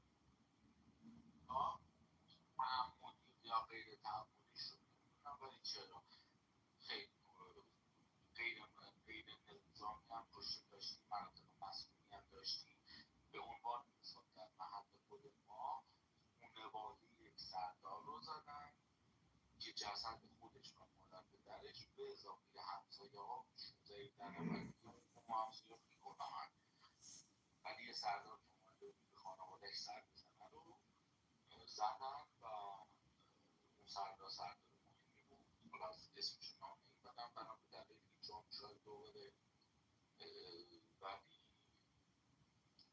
این شکلار غیر نظامی هم زده شده مسئولین بسیار مخصوصا در تهران، اصفهان و تبریز این ستا رو خبر دارم بقیه‌اش نمیگم من فقط این ستا رو من اطلاع دارم So he's saying that in big cities, the RGC buffers were flattened to the earth, and unfortunately, their families and some of the neighbors were also involved. But yeah, he's saying that they were kind of like all around the RGC buffers. But unfortunately, things were heard as well. همون مثال تو محله ما برای زدن یه سردار حداقل به غیر از خانواده خودش همسایه های بیرامون 15 نفر کشته شدن حداقل Let me ask you a different question. Iranian people are on the ground. Please notice it.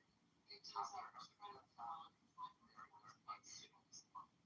they still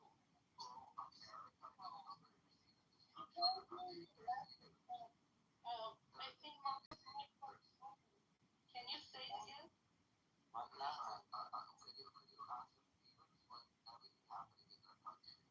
With inflation, Israel attacking some civilians against sapping the safety of workers' casualties. Are they still standing strong with America and Israel, or are you starting to notice people are kind of turning away from America and Israel after seeing the destruction and everything? Or is that towards bringing more people kind of towards America and Israel? Like people are saying that their people can't protect them, and the real that it was all bullshit, and they're actually going towards America and Israel. Which way do you see people going towards or against right now? Okay, I will ask. داریم میگیم که الان سازمان طرف اسرائیل هستن یا علیه این جنگ و دیدن این چیزا یا هنوز پشت آمریکای اسرائیلیان خوشحالن مثلا چجوریه؟ یعنی بعد از این همه چیز داره اینو میپرسن. مهمترین جنایت از جمهوری اسلامی دیدیم که تصمیم رو خیلی وقت گرفتیم با هر احتمالی که ممکن که خیلی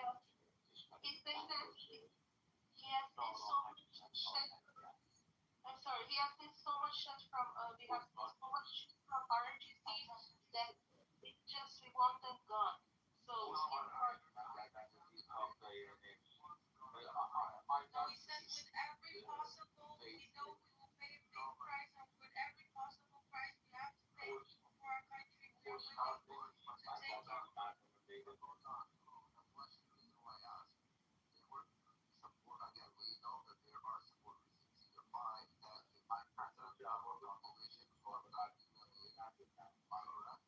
They should be they support Iran or they support the regime. Now my question is they support the regime and like 10%, 15, 5 doesn't matter, I'm just asking. But the numbers we see are going towards support after the inflation, the destruction, and how everything's been happening now. Or do you see people that were supporting them, see these people can't protect the leader, they made our lives miserable. And now they're against the regime, and you see more people are going towards the other side, like going more towards America and Israel, saying, you know what, maybe we should leave America and Israel, and we want them to help us. So, like, you see the numbers are shifting left or right, that's what I'm trying to understand. I get it. What are the, yes, go. میپرسه که فکر میکنید آیا بعد از این حمله های آزادی به جمهوری اسلامی فکر میکنید که مردم از چپ یا راست دارن یعنی طرف اینکه مثلا طرفدار جمهوری اسلامی باشن یا اینکه بیشتر طرف اینکه بر علیه جمهوری اسلامی بیشتر باشه در سوال قبلشون داشتم جواب میدم با واضحانه نظر شخصی گفتم ما به وضوح تصمیم گرفتیم در مورد پایان جمهوری اسلامی به هر قیمتی به هر شکلی و به هر هزینه‌ای چه با حمله آمریکا چه با توقف حمله He says we have thought about this already a way long time ago, that we know the consequences and that we see the majority of us still standing firm behind this because we but there are people on the fence and stuff, right? And if you want to get their life back, not like you want to live. People shift. Again, during every situation, some you have to understand we're gonna shift. I want to say thank you, Trump, on Bibi Netanyahu. Really, I love Trump on Bibi Netanyahu. Hold on, but my question is, think about it, you can't answer, but I'm afraid of something that you can't answer this question, people are shifting the other way. علی جان میگه که توی تمام شرایط Yeah, I'm gonna ask him this question. Hold on. Yeah. I'll ask him straight. I got you. Yeah, علی جان نکن میگه توی هر شرایطی درستم. یه سری آدم هستن خب که این وسط به خاطر صحبت‌ها به خاطر اتفاقی که افتاده برمیگردن میرن اونوری. آیا ما همچین چیزی توی ایران داشتیم دیدیم هستش چند درصد وجود داره که مثلا بخوان قشر خاکستری مثلا بشن یا که بخوان حتی برن داره خیلی مستقیم جواب بده خیلی مستقیم اگر هم هست خیلی ناچیزه من ندیدم Rafi is saying that even if there is, the percentage is so low, you won't even notice it. But people going,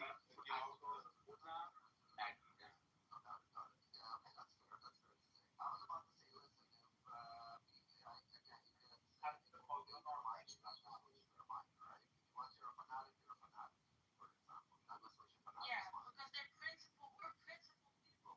This is about principle. This is about life. This is about the future of humanity. We're not gonna suddenly change it. We know what we got into. We know what we asked for. Ali, speaking about humanity, what thing about That's all you got.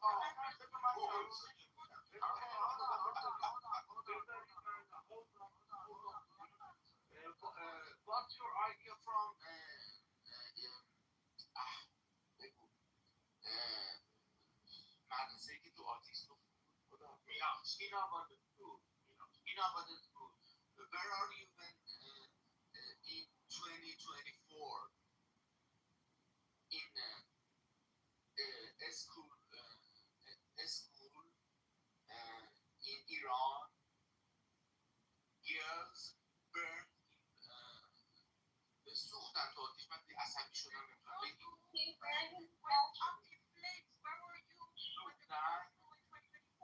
در سال 2024 3 مدرسه در فاصله 2 ماه به خاطر نبود گاز و گازکشی در کشوری که دومین دارنده گاز جهانه در آتش سوختن. باز هم چیناباد searching Chinabad and girls.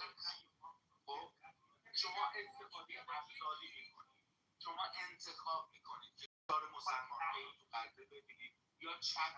Lawrence, shut up please. Shut up please. Wait a minute. You choose see Gaza, Muslim in Gaza, don't see Muslim in Uyghur in China. You choose it. You trying not. Sorry, you're saying you're picking and choosing. You want to support the Uyghurs, you want to support Hamas, but you don't want to support the Iranian people. Yeah, he says you're a hypocrite. He says you support the Uyghurs and you support Hamas, but then you don't support the Iranian people. You support IRGC. You said, where were you in 2024 when the schools were being burned by fucking IRGC? He's also saying, where were you when they killed 40,000 people? Yeah. Okay. And they killed Where were you, Soren, in Australia? My answer to Soren, please. من اینو ترجمه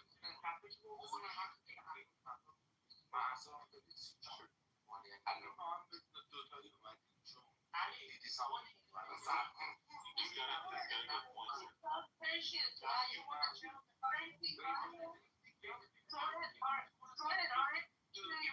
Why don't you speak English for Persian to Ali? Aren't you Iranian?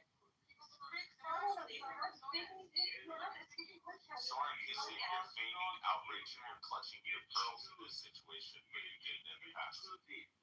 You choose murder. You say you're a hypocrite. That is crime, but not have ideas. Exactly. Soren's hiding in Australia. Soren is not speaking Persian to Ali, which means he doesn't know. He's not an Iranian. How about Soren? How about you not just Soren? All Persian. Soren, let me ask you a question. If I say Shanabuta, or I say Shukran, or I say Kefal, do I speak Arabic now, Soren, or do I know a few words? Because obviously you don't have to speak Farsi. Then have an entire Soren, have an entire conversation with him in Farsi. We're fine with sitting there if you're going to engage with him in Farsi. Don't use like fucking 5 words that you know in Farsi. He's got a good point. Sean's got a good point. Ayatollah Khamenei, verdicts, very sick, very funny. Soren, you said like 5 words in Farsi. That doesn't prove you speak Farsi. Soren, very, very. Maybe you've been too far away from your Understand the question. Iranians, one of those Iranian Americans. Soren, at this point, you're about to say Ronnie and Ali is coming. Ali is coming. Ali, come on, baby. Question me. Question me.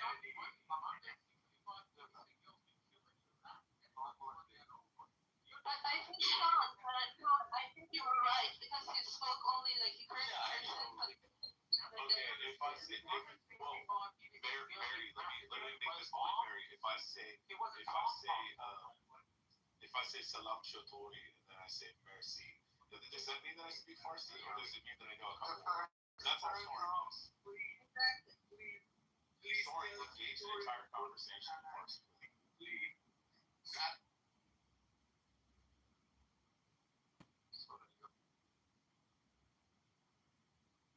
Father's got the reins.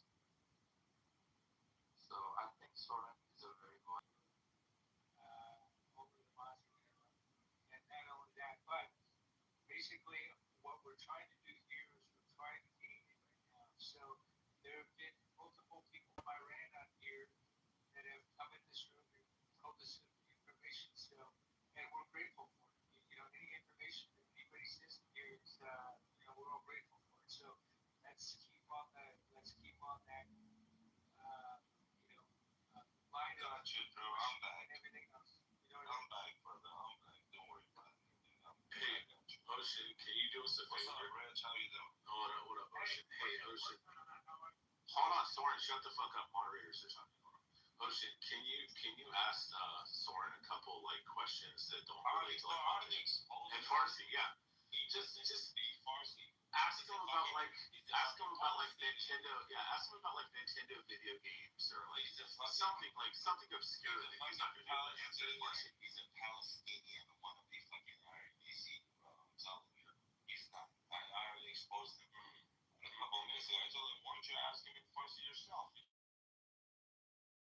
Motherfucker, you're not on a fucking poker table. I'm Orsensino, you fucking piece of shit. Why are you shut your fucking ass up? Soren, say a couple. Hold on, Ocean. I want to hear this. Hold on, Ali. Hold on. I want to hear Soren say a couple sentences.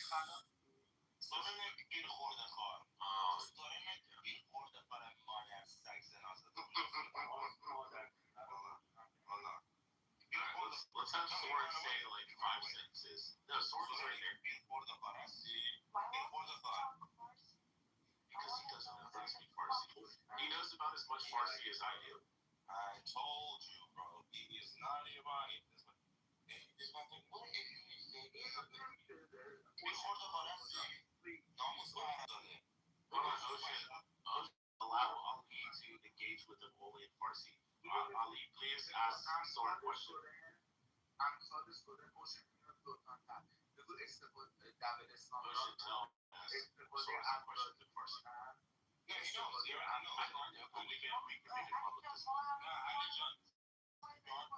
Nah, Ali John. Don't forget, he's a hypocrite. Sean Look, he's a hypocrite. He just pick and choose, you know. I ask a simple question. What do you think about Farsi only, Soren, or you go to the fucking Soren. You go to the fucking you don't use Farsi. Soren, if you don't speak Farsi right now, you're going to the Alright, Soren, I think you're hovering over the audience, by the way. Soren is Saxon آزادگی اینو خدا تو با سناموس فارسی هم بزن باید جمع اگر من میپرسه ناموس به آمریکا داری خب Soren, respond in fucking Farsi or go to the good instructions.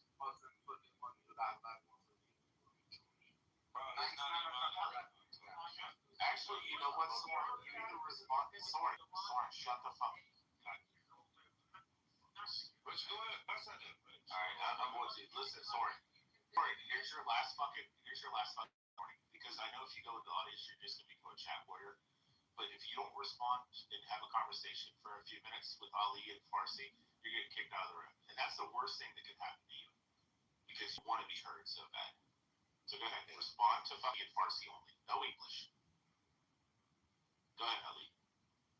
We understand. The same way you did with Mikhail. If Mikhail doesn't want to play the same way you did with Mikhail. If Mikhail doesn't want to play fucking... If he doesn't want to play fair, then you kick him out of the room. Soren, If he doesn't want to play fair, then you kick him out of the room. Soren چون فارسی حرف نمیزنی. Only for... He's gone, Cliff. Yeah, and that's the worst thing that you could... Yeah, and that's the worst thing that you can do to him is kick him out. You might think he understands Farsi. I guarantee. Ocean, I was the one the other... Remember, I was the one the other day with the Iranians, the fucking IRGC supporters, the pacifist guys. They swore up and down that I spoke Farsi. But I was just listening to their tonality, and I think that's what they were saying. When he's going Farsi, and I'm like, no, I'm not speaking Farsi. They swore up and down that I spoke Farsi. But I was just listening to their tonality, and I think that's what they were saying. When he's going Farsi, and I'm like, no, I'm not speaking Farsi, you faggot. And he's like, no, speak Farsi. They were talking about it. No, I remember they were talking about it. He speaks Farsi. I'm like, no, I don't. I'm listening to your tonality. Yeah, exactly. I can tell what you're saying. You retards. Yeah. You're begging me. I said, come here, puppy. Follow me like a dog. Yeah, you're gonna always fucking move sorry. No, I kicked him out of the room. Because the worst thing you can do is, the best thing you can do is move the audience and let it be a chat word. Yeah. The worst thing you can do is kick him out of the room because he has no voice. It drives him nuts.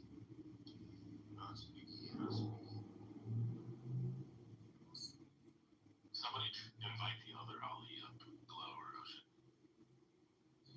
Or Deer or something. Want to raise his hands?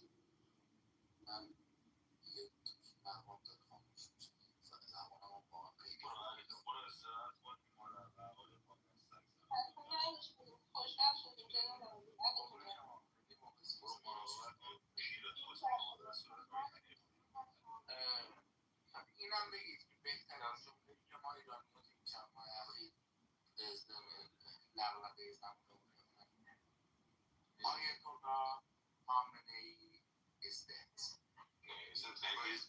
And he's burning in Jahannam. Is it the best thing on that one?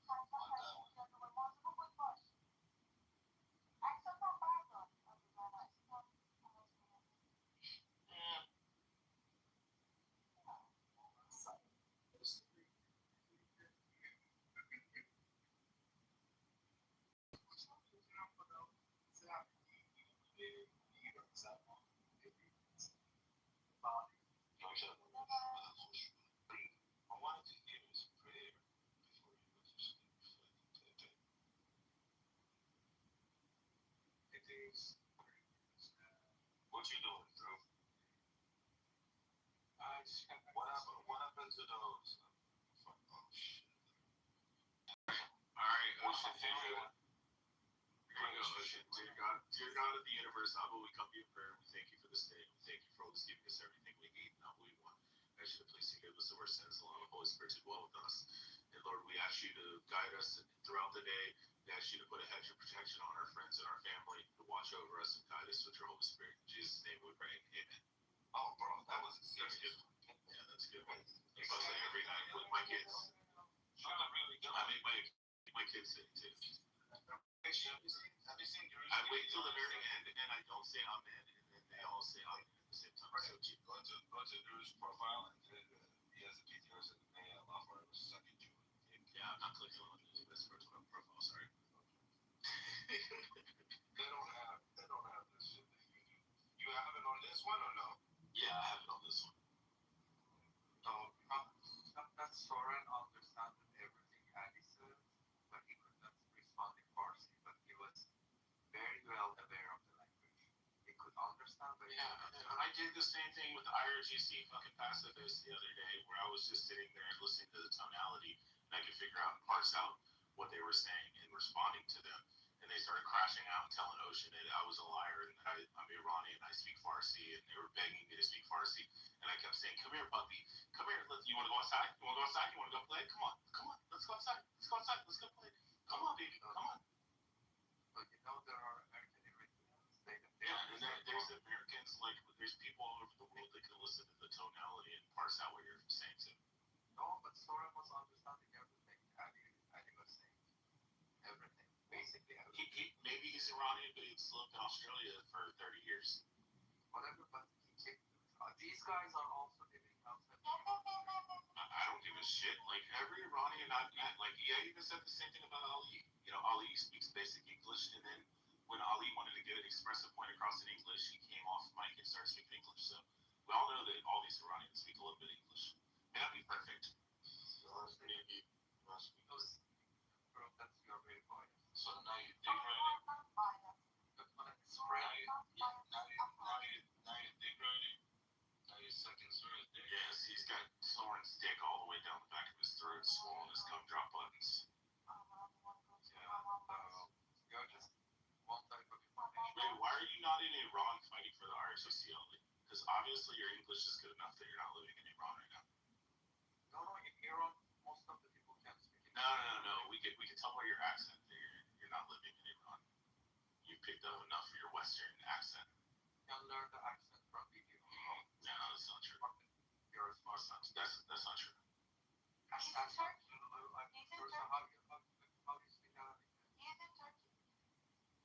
He's in Turkey? Oh, see? There you go. He's picked up that Western fucking European accent. Turkish people speak very well English. Yes. Yeah, I guess so. It doesn't speak some type of basic English. You're basically right now negating yourself, you understand? That's crazy. You want to be a little bit more smart. Yeah. I would love for you to bestow intellect on me. You fucking couscous. So I basically said things that you didn't even interpret further on. What about that? Oh, I have Farsi speakers here. They were translating, didn't you hear them? I'm also a Farsi speaker, but these people are on your side, basically. Everybody. Yeah, who gives a shit? I trust them to translate it properly. Now, for an objective audience, you should be comprehensive, I guess. Yeah, well, they should learn fucking English, then, is what you're saying. No, I just basically said things that you never interpret here. So I don't have to. I have Glow and Ocean to translate. so you are biased. Yes, I am very biased.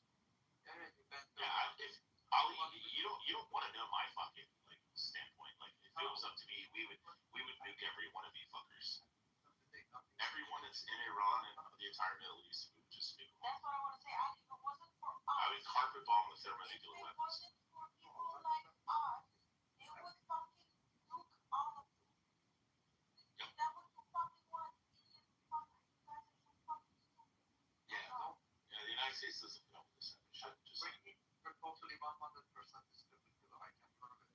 You are 100%. Bro, they would fucking nuke you, okay? If the world were for people like us that were actually had a brain, alright, they would fucking nuke you like in Japan. Hiroshima and Nagasaki, we would change the war real quick. Nobody has the balls, but okay. Oh, if you put me as president, I would.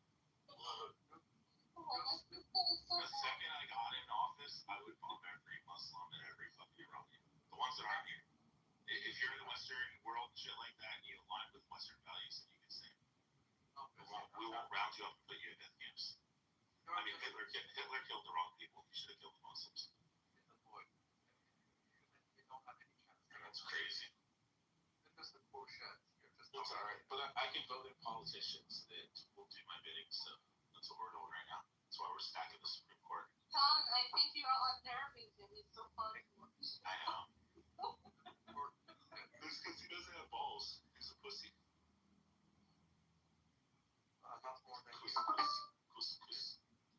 You're every day here just spreading shit. Why do you have like an Asian accent, like a Mandarin accent?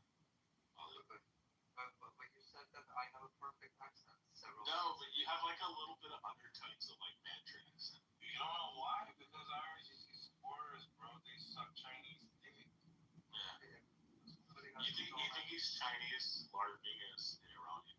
No, you have to thanks to your God that I can speak English this much. I mean, it's enough for you. No, he's in Turkish, he's an Azeri Iranian. Oh, that explains it. Yeah, it's enough for your tiny brain, I guess. Yes, very much so. Do you like my PTR, Ali? Your PTR? Oh, it's good. Click on my profile. Listen, Ali, if you click on my profile, you can follow me on Instagram. Yeah, it's like orange pig, I guess, right? Yeah, it's Winnie the Pooh. It's shooting P Winnie the Pooh. But if you click on my profile, click on my Instagram, and then follow me, and we can have conversations like off Clubhouse if you want. I don't think so. PTR is so funny, and it's forbidden to mention even like he did it approve in China. It's so funny. I know. I got a bunch of pictures of him. I think Ali clicked it. Yeah, it's done. He did.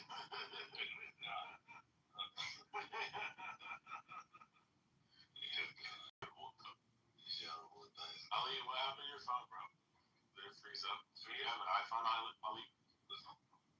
Yeah. Your phone fucked up. You're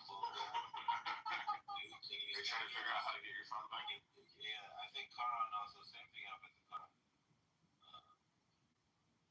You can't see the poor Ali. Ali's stuck right now, stuck for a while. Oh no, I'm fine. I'm here, man. Oh yeah, you're back, Ali. We see. Yeah. You had to clear the app a couple times, Ali? Yeah, what's He's stupid. I'm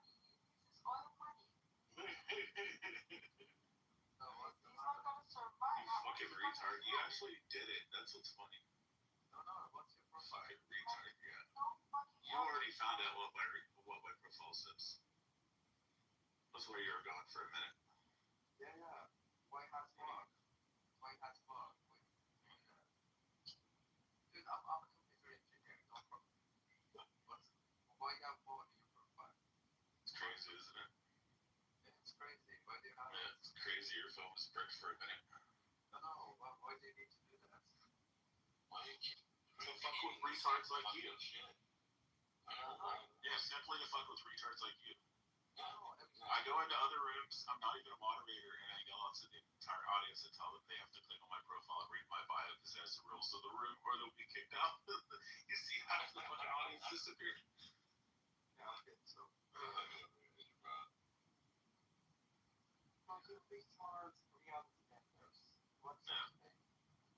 Munching the shit out of Iran, that's all. Yeah, how can you losing more still talking? Why don't you look at my PTR? Look at my PTR, then you can see the three things that this regime and you are scared of the most. The people of Iran, Pahlavi, and the people outside Iran. That's why you're here, motherfucker. Don't be scared. Don't be scared. You're alright. Don't be fine. For an extension of article that United States Yeah, and I Israel wanted to, yeah, listen. I wanted to was such an idiot back in the day when he was You can switch to Farsi and cuss them out.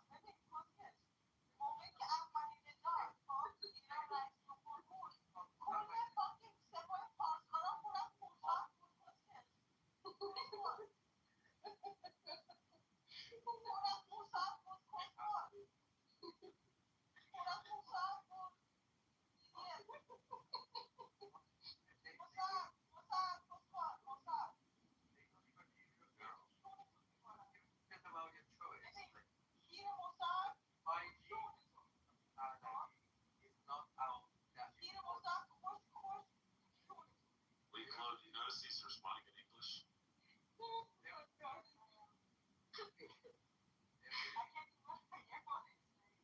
Yeah, he's only responding in English.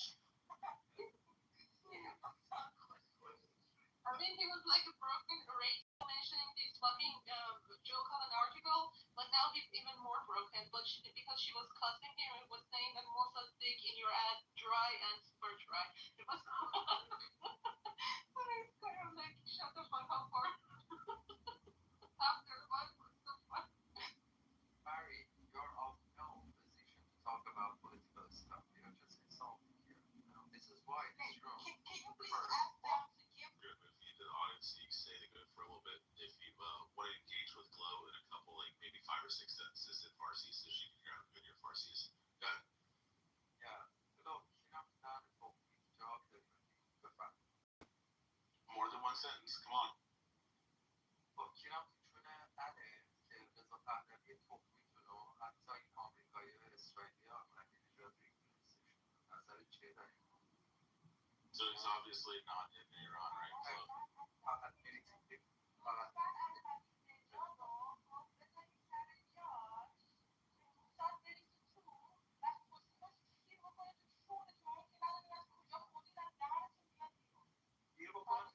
شیر بکنتشون نمون چی گفتی نفهمیدم یه بار دیگه Yeah, Glow, you should test all these Iranians when they come in. How good their Farsi is. I'm sure he's jacking up to like he has a humiliation fetish or something. He's jacking up to so humiliating you. ترجمه کنید من اومدم پوش بدم پوش فارسی بدم اجازه هست اجازه بگیرید از دوستان من پوش بدم پوشه بیفزا اجازه رو به تو فکر نمی کنم یه چی میگم به چه شاقی حکمی من احمدی نژاد رو بیارم احمد نژاد اون فرناز وزیر بزرگ یه چیز نمیشه تو احمد بده فرناز بده میگم باور کردی آره احمد چیش درست از اون این دوم علی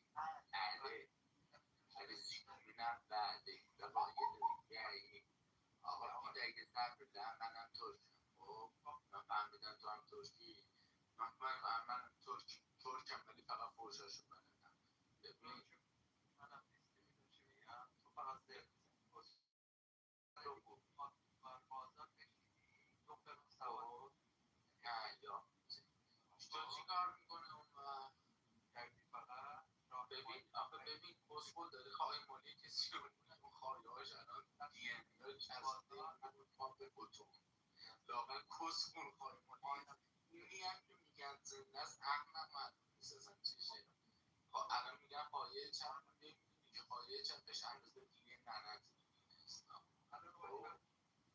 الان دیدی کس مغز ابتدایی اسلام خواهی چپ نیسوخته مجتبا هم عرض هم اندازه مادرت که زنه با هم یه بار دیگه میتونید رنگی چیزی من دو دیگه زمین رو هم بگید فرشا رو گوش کن لذت ببر از فرش گوش بده راحت گوش بده ببین علی بابا اونم دورت میگذار بابا منم خطیشو گوش کن بابا دیگه شما بچه شیعه رو چوبم بکنن توی چونتون میگین میدونید همونطور که چوبه چپ و راست میشه میگین که قنماز گرفتیم صدا و سیما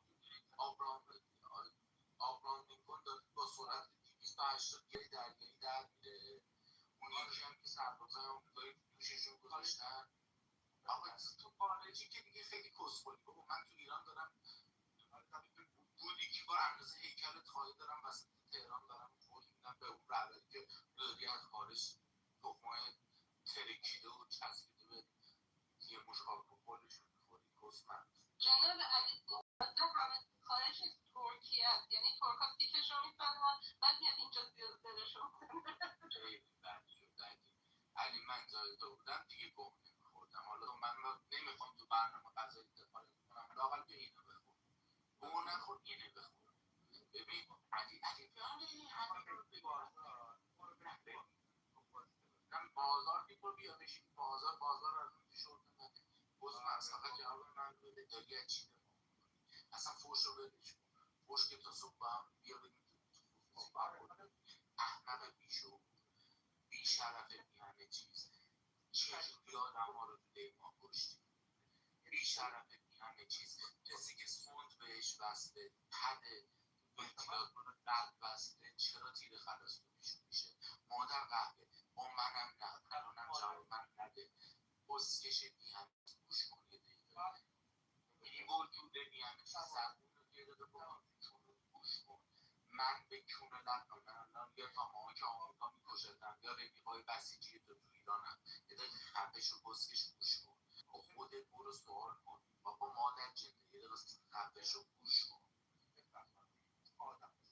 همونیت به آباده تو گایدم یه دقیقه گوش کن راجع به کیفیت کشته ها صحبت کن بی شرف های بی همه چیز چجوری اون هم با آدم تو دی کشتی و اون همش تو سرم بخوره چجوری تیر خلاص زدی تیر جنگ آمریکا هنوز نزده بی شرف یه راجع به بی شرف بی همه چیز یه راجع به بابا خفه شد دیگه یا حرف بزن یا حرف بزن بابا تو زر بزن من گوش کنم بش کنم حرف بزن مثل آدم صحبت کن بزن جواب تو بدن مثل آدم صحبت کن بزن بلند جان الان خودمون بدنم 7 سال بود یه دونه شد یه ناحیه حساس بود اونجایی که مامان خیلی دوست داره نمیدونم بگم نمیگم تو میگفتن دوله های آمان تو داره نداره اگه خوشت میاد من مشکل نه بی برد تو چونم ببین به واقعیت کسی که پشت مادرش جنده است منی که بدنم توی سالشون بودی که نمیتونه مادرم جنده باشه توی که خارجی کشور دیدی آقای خامنه ای چسب بودی که توش بودون میخوری کز کشی و الا به گفتن نیستش که من اگه به تو میگم مادر صدق میکنه چرا چون صادق هست اینجا رو شد توی مادر جنده ای که میتونی تجاوز رو نگید بگی خفشو مادر من به یه دقیقه حرفای من گوش کن 3 دقیقه بیشتر حرف نمیزنم مملکتی درست کردید که رودخونه بابا خفه شو یه دقیقه مملکتی درست کردید که توش رودخونه 7 رودخونه درست نکردم 3 بابا خفه شو. چرا نمیتونی خفه شی؟ آقا من عوض میخوام نمی من جدی گوش میدی خیلی تو جد داری کاملا الان من دور میتونی خوشحالی صدای علیرام رو هیچکی نمیشنوه، فقط صدای تو هست علی جان. نه بگو علی آقا مملکتی حاج آقا عزیز دلم قربونت برم اون چیزی که داری زنگشو به سینه میزنی ببین یا چپی ضد امپریالیستی یا عقاید مذهبی داری ولی یا نون و رانت توشه از این سه حالت که نمیتونه خارج بشه حالا لطفا گوش بده از هر کدوم این سه دسته گوش بده مملکتی درست بابا یه دقیقه مایکتو ببند چرا مملکتی درست کردیم که توش رودخونه 3 تا رودخونه بزرگ اول رودخونه خشک شده 5 تالاب 5 تالاب و مرداب رو به نابودی یک دریاچه بزرگ به نام ارومیه خشک شده 7 گونه حیوانی 7 گونه حیوانی در معرض انقراضن یا منقرض شدن یا در معرض انقراضن انسان ها زیست نمیتونن بکنن آب پر نیتراته هوا پر سولفاته و نیترات همه چیز محیط زیست غیر قابل زیسته صنعت تخمیه پول بنز 2017 رو میدیم نفت پول بنز 2017 رو میدیم انرژیهای کپی شده یه 30 سال پیش فرانسه تولید داخل تعویض شده یه نمیدونم موتوری جیپ رو سوار میشین بنزین مصرف کنه سگی بابا نه یا وسط حرفم من همش من اصلا حسم میپره یکی میاد وسط حرفم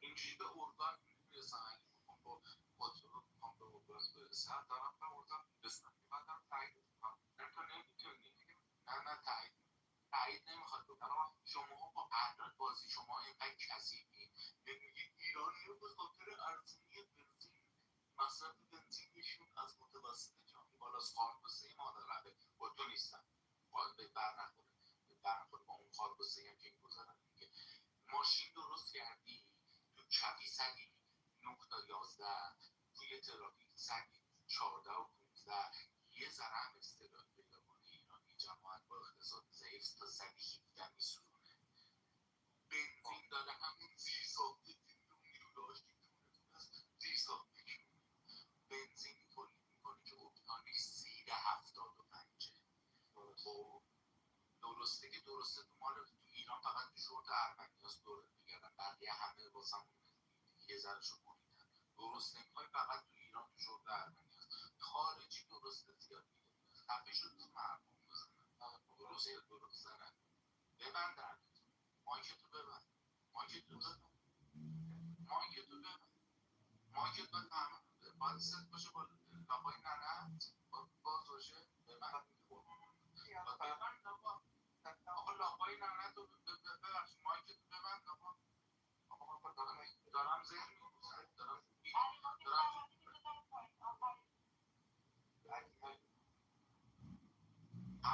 حرفمو دارم میزنم تو گوش نمیکنی تو فقط کمی کردی که چوب بکنی تو جون گوش کن واقعا گوش کن ببین چه زندگی ببین قربونت برم کسی که میخواد گنده گوزی کنه توی عبر من اونجا آقا اصلا از نظر منم اسرائیل نامشون فرضاً آقا اصلا اسرائیل نامشون منم میگم نامشون میخواد بری توی اسرائیل و آمریکا بایستی احمقه بیشو موشک اولا موشک خالی کافی نیست باید هواپیما هم بخری اونم بخری از همه اینا بدتر بیشعورها باید شهروند پشت مدت داشته باشی نه اینکه سر چی و بزرگ انقدر اقتصادم رو داغون کرده باشی سر حجاب سر لایف استایل سر جزئی ترین مسائل زندگی من خروج کرده باشی چون من کرده باشی خون منو تو شیشه کرده باشی خب انقدر آخه بیشعور گاو اطلاعات آمنه ایزده تو گوشی من که بهش میگم پسننت نیست تو گوشی همونیه که گوشیش اکانتش وصل به اکانتش این سریعی هر دفتر توییت میزنه خب اگرم بخواد هک بشه گوشی اون مادر قبل از نمیخوام بگم قالی بافاست، من اسم نمیارم. خب گوشی اون هک میشه، بعد اون به اینترنت جهانی وصله. من بدبخت آنلاین شاپ دار قطعا گزمغز ها نکنید، با خودتون نکنید، فکر نکنید خیلی. ببین نمیدونم من کدوم دسته چپی مذهبی عقاید ایدئولوژیک مهدویت داری، آخر و زمانی داری، یا نولت یا رانت خوری اون بر رفتی نه بابا اینجا وصلم، خودت یه جور وصلی، یه پولیه یه جایی میرسه را نمیدونم. این سوالت خارج نیست، بلا اصلا نداریم ما از این سوالت خارج طرفدار حکومت کسافت جنایی جمهوری اسلامی نداریم. با شرف، من بی شرفم، من احمقم، من وطن فروشم، وطن دوست، با شرف، وطن هم وطن پرست. یا توضیح بده اون عکسی که طرف سون بهش بسته، چدای ونتیلاتور قلب بهش بسته و تیر خلاص رو پیشون میشه برای چیه؟ با شرف.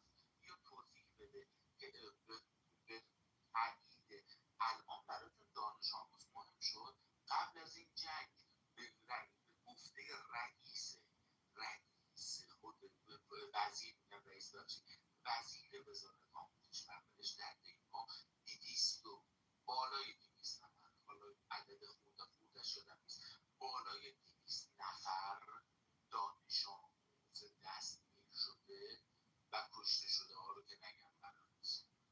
خب فقط 270 تا دستگیر شد، دانش آموز دستگیر شده داشتیم.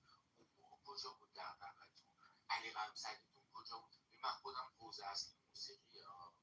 خب علی قمصریتون کجا بود بره تار بزنه اعدام نکنن که بابا یه دقیقه نگفتم الان جواب منو بدید. اصلا جوابای من دست تو نیست کسخل. من دارم میگم بری به حرفای من فکر کنی.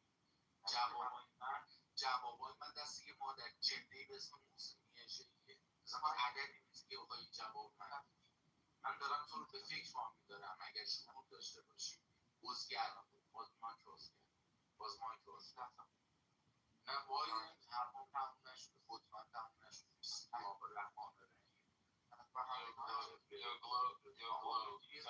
Tell Ali we're going to transition back to English so the whole room is asleep.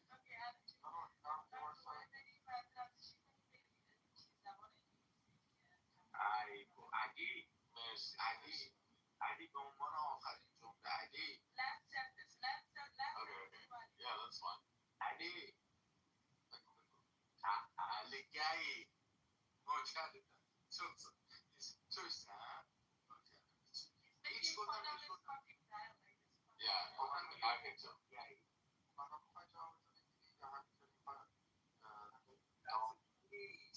بسکل من دارم مغز تو رو به راه بری فکر بکنی. جوابایی من دست اون جنگه داره نصفشون بودن، نصف دیگهشون هنوز دارن. اینقدر احمد بابا گسنت جلوی مدت جهانبازی حمایت آقا تو اعلام کن. آقا تو این موضوع چه جوابی بسکل اگه میخوای جواب بدی بگو چجوری میشه بازی سعی متحمل اگه به اول پرونده 88 میاد اون خانه حرومزادت حکمه نماشه اون که تازه بوگل امینی از مشتاق بس به محسن رضایی گفتش قضیه کهریزن پیگیری بشه. بعد احمدی نژاد مادر رفته اون حرومزادهش متحمل از دعوای کهریزن رو گذاشت امین اجتماعی 4 سال صندوق بازنشسته ها و تامین اجتماعی رو خواهد کرد که الان همه بیماری ها ورشکستن. خب بسکش چرا پرونده های آقا اینا نمیفهمن. من چجوری الان به این توضیح که در فیلم اومده مسئوله یه دقیقه خفه شد فیلم اومده از مسئول حجاب گیلان، از وزیر ارشاد، از مقام وزارت ارشاد استان گیلان که داره که تو اسلام حرام است، این LGBTQ هم علاقه باور ندارن سنگسار میکنن، سنگسار تبدیل به اعلام بزن مشکل نمیشه. فیلم سکسشون در نگاه رو داره یه جور میزنه فاز هشتم عصبیه داره چیز میشه نفت دارن توش نمیاد میگن فقط ببینید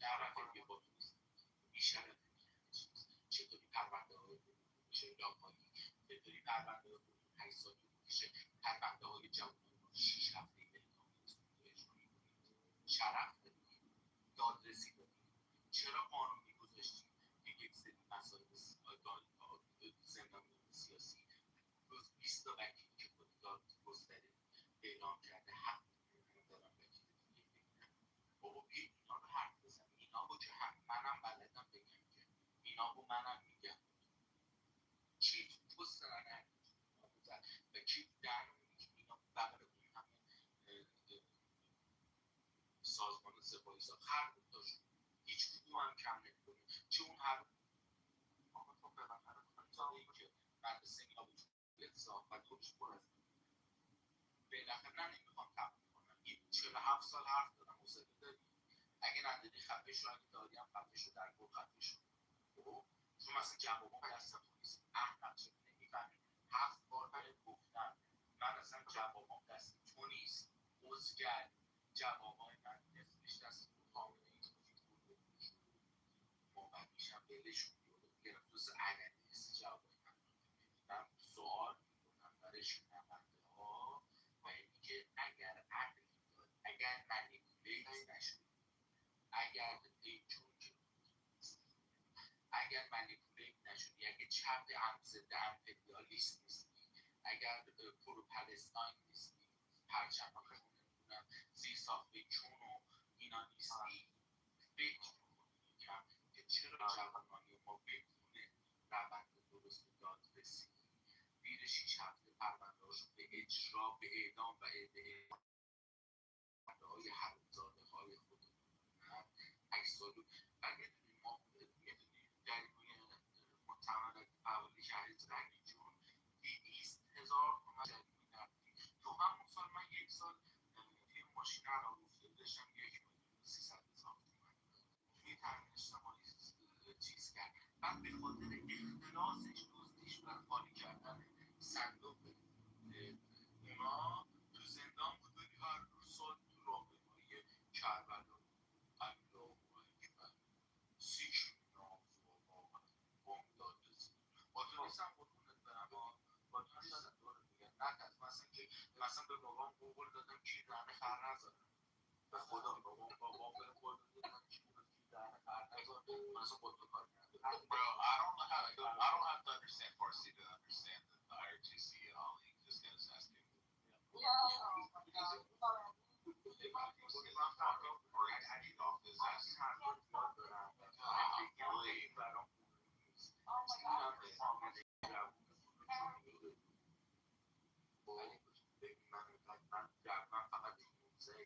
Yeah, Ali, dude, like your asshole looks like a fucking grape. You just passed it.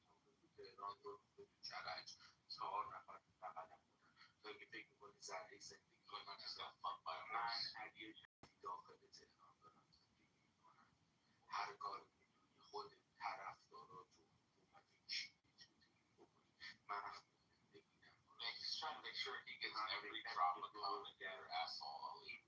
این کردی که برای ما درست برای من درست که برای همسر من درست کردی دلم نمیخواد بشم پس بکشم ترجیح هم آمریکایی به قرارداد چینی سپاهی مثل تو باشه البته که من سپاهی نیستم تو خودتون داشتین مثلا عضو کوی نفر که اصلا ارزشش نداره که شما بخواید این چیزا رو اطلاعات رو بدید و با you were definitely his bitch in this scenario. این مطالبی که توی افغان ساده نبودید که دیگه بخاطر شما داره نیست ترک خری و همین بوز بودن که خیلی ها ترک خر بودن خب شما خر باید باشید که چرا یه جاییش به خود پدرش دهنتون نمیذاره یا میتونید گاو باشید یا بوز کوهی باشید حالا انتخاب خودتون حالا ادامه بدین صحبتتون رو با علی So guys, I think Alex was asking a question. He was asking, is it true that the United States? Alex was asking. maybe money کلمه Alex asked one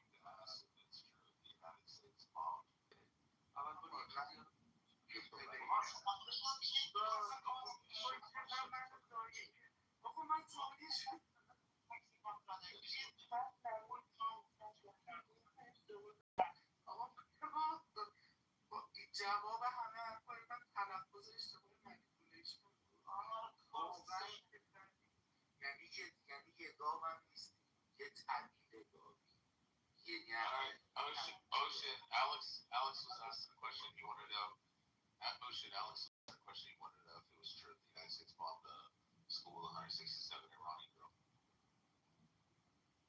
Who's out? I don't know. Hold on, somebody greet him in Farsi, see if he's Iranian. Well, he's a free Palestine guy, and most of his Yeah, I know, but he might be an Iranian free Palestinian. So just greet him in Farsi and see if he responds. Because he's not responding to me in English. You can tell the way he wrote. He doesn't speak English.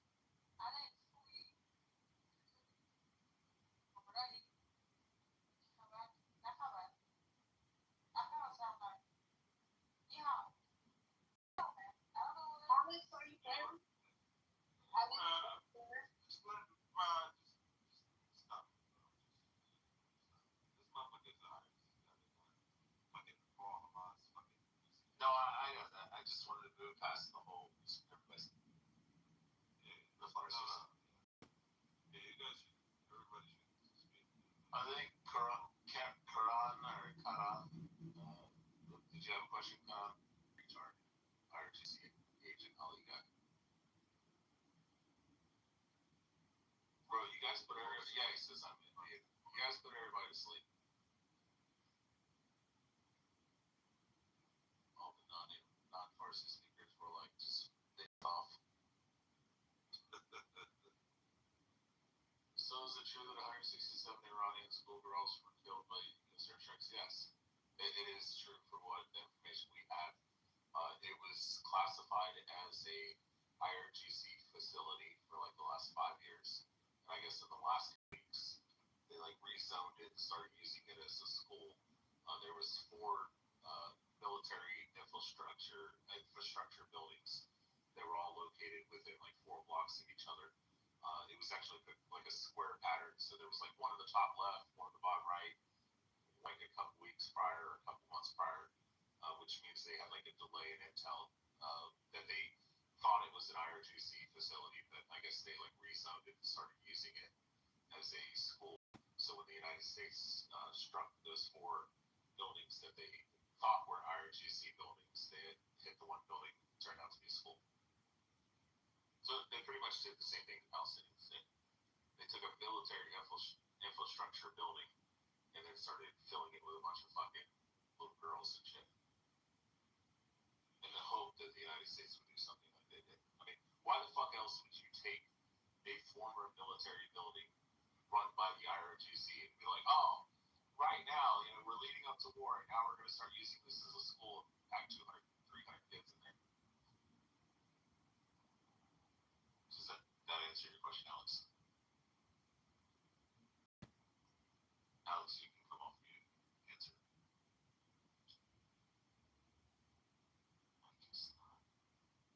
What are the local with these guys, Santali?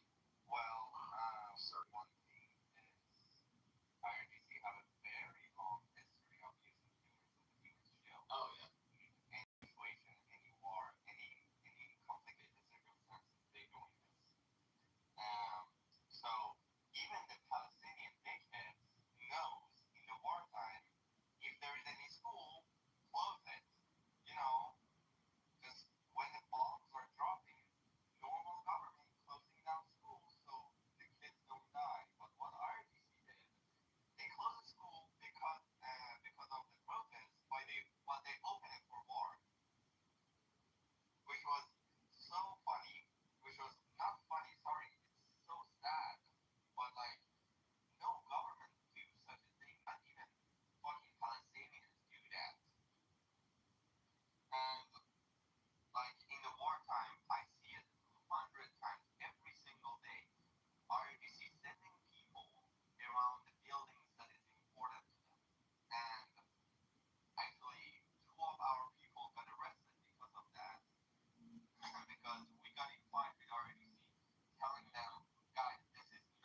is a Pakistani or Indian? Indian. Indian.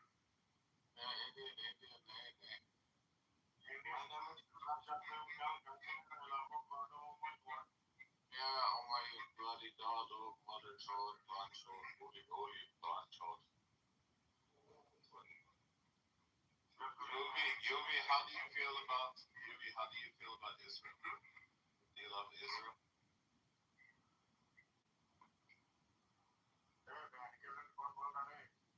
Do you love Jewish people? Do you love America? You love America, Julie? Mother child, grandchild, bloody, holy, mother child, grandchild. Yeah, mother child. Such a dirty, smelly curry in your ass.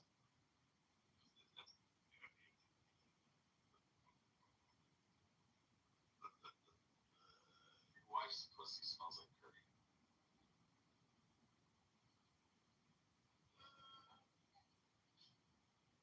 It does. Bro, they fucking sweat curry. It's fucking disgusting. And you know what's funny is if you're around them with like, if you're wearing like Saint Laurent or like, you know, YSL or like Chanel or something, perfume or cologne, and you'd be wearing like a really nice expensive perfume, and they're sitting there like pinching their nose and they're like, oh my god, I'm so sorry, I'm not trying to get rude, but it smells so bad. And I'm like, it's fucking Chanel, or like, what the fuck are you talking about? Like, I like to even not smell your armpits and your fucking Gucci. Like, it smells so fucking bad. Goddamn idiots. Disgusting people. I love my Indian friends, and I have to say, for the past month, they have been very supportive, especially on Twitter. Yeah, they smell like shit. That doesn't change. No, they were fucking Pakistani from Yemen, except Afghanistan and Iran, so Indians were. I'm not saying they're not good. That's the most fucking niggas here. Oh yeah. The whole curtains are here. This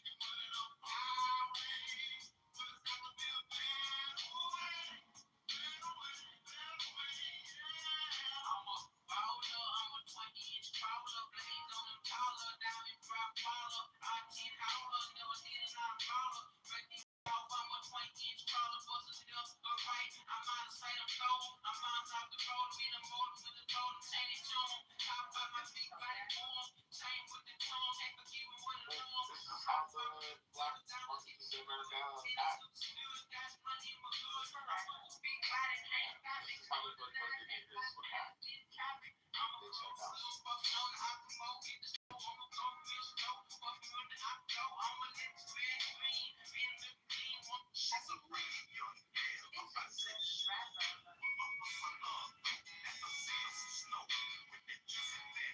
Alright, listen, I like GCJ. We're just gonna have a conversation.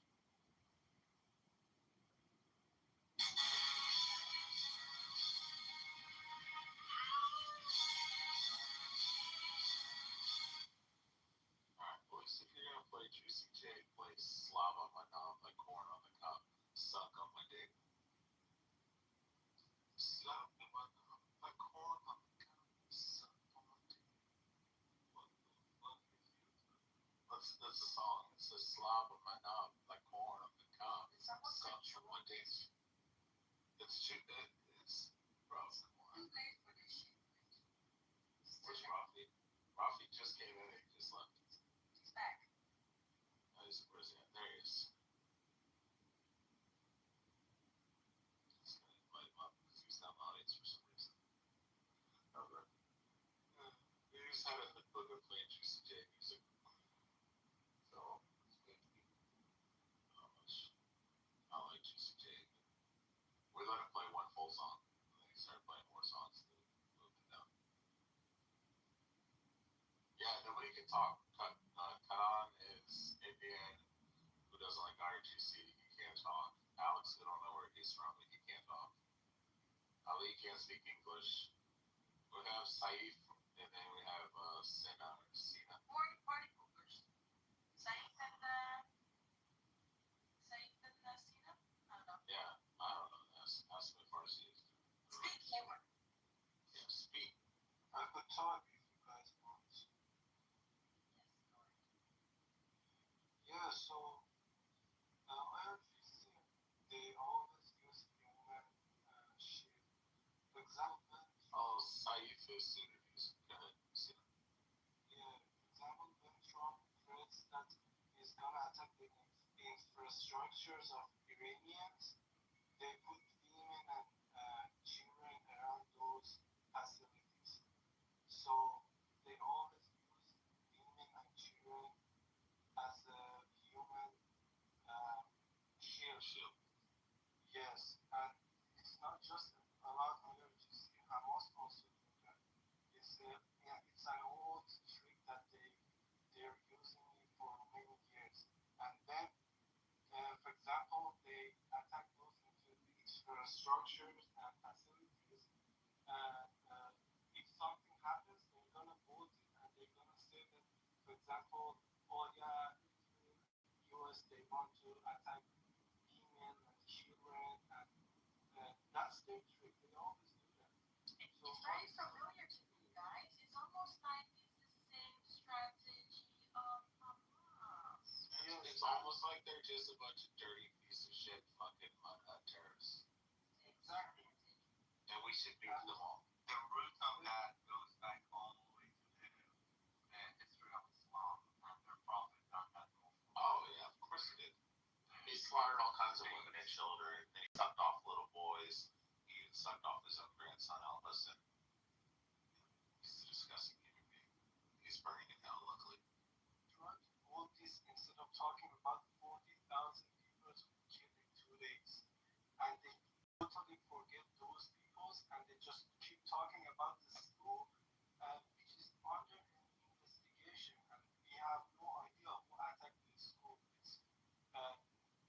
It's not about US or Israel or Iran. It's under investigation and no one knows who attacked it. So I'm not gonna talk about it and I'm not gonna give a comment about it. Agreed. Hey, Saif, let me ask you a question from Sudan.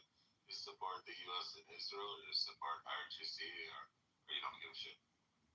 Yeah, they don't talk about it. Oh no, I'm asking Saif, the Sudanese guy. I don't know if he's still there. Saif.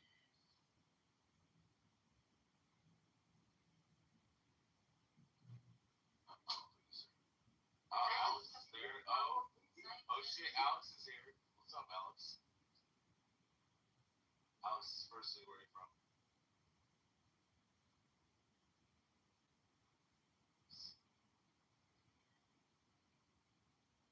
Alex can't respond. No, Alexander the Great went up to talk to them.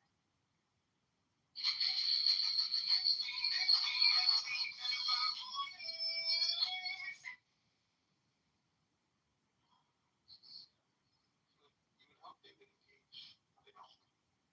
Just Very unfortunate. And you know, not everyone is so well spoken in English. well, most of I would say the majority of the issue is that they come from third world and impoverished countries. They have like sub 85 IQs, so they can't articulate they can't formulate a sentence and articulate themselves properly.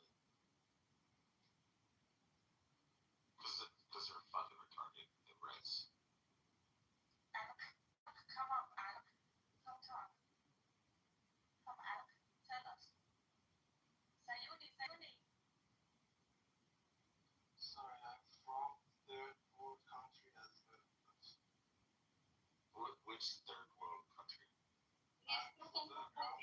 Like because of these fucking mullahs, we have become a third world country, but a lot of us are very like we are the third exporters of engineering in the world, and we usually learn more than like we have to learn English and Arabic at school, and then when we were migrating, like for example, my I'm so glad that I have this ability.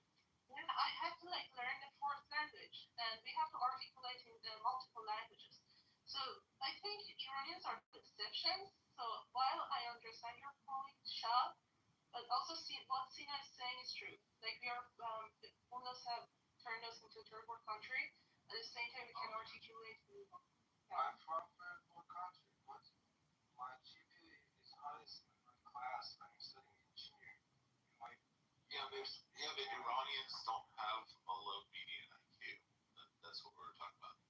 We're specifically talking about third world impoverished countries that are highly inbred, predominantly like active practicing Muslims, and have like an extremely low median IQ, like Sudan or like Somalia, Eritrea, these type of places, Tunisia, Iraq, Afghanistan, all those kind of places. The ones where they rape kids and cut their clitorises off.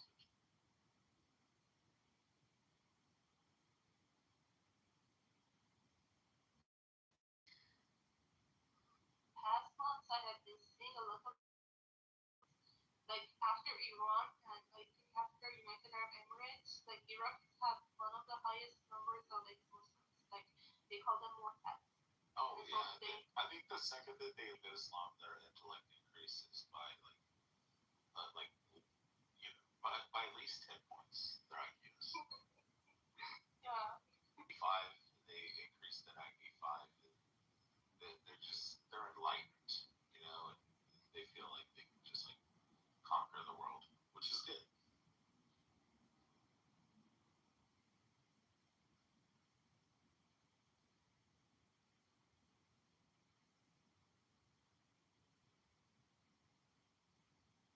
Rafi likes to title like something about him. Get like all the haters in here. Something. We gotta do something to drum up business, bro.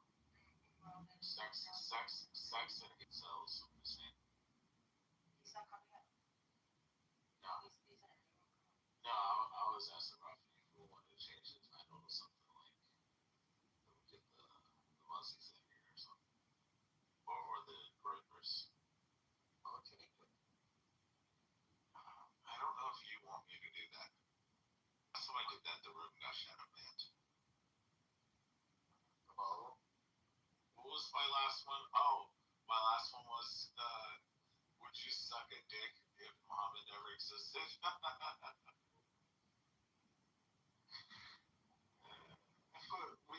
Would you suck an eggplant if Muhammad never existed? Or if Muhammad, or baby Muhammad would die? Only Clubhouse like that. The interesting thing is that he might have tried it because there is this like event called Sahih al-Bukhari, and in one of his like stories was talking that Muhammad somewhere near Pakistan and he participated in abortion. Oh, the Al-Sith man, yeah. Yeah, it was so fucking. The 9 Al-Sith men that were Muhammad. Yeah, like I mean, we have to have like Quran and morality and also Arabic at school. It was so fucking like forced. Everybody was bored and everybody hated those classes. But none of those teachers taught us this. Like whenever I go to a Muslim room and I mention Sahih al-Bukhari, because both Shias and Sunnis accept him because he's a historian, they fucking shake like in fear because they know what kind of stories are in like Sahih al-Bukhari. Well, you cannot deny him. You cannot be a Muslim and deny him at all. People call themselves Quranists, so they basically say that they only believe in. I was saying, look at the title. I think that'll go.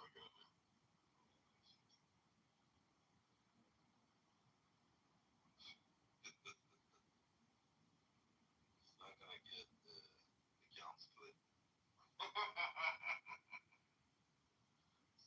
believe it's definitely against Clubhouse policy. Oh, it's two T's.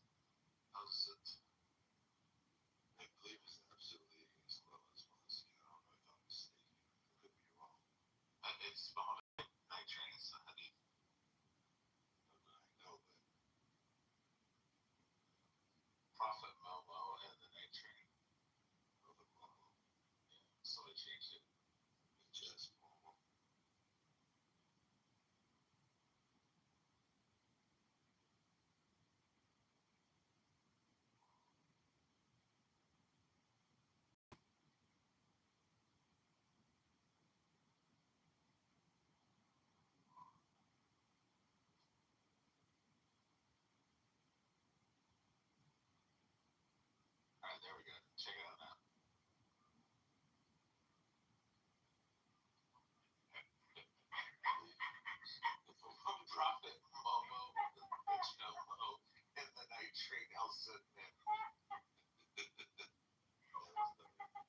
come on.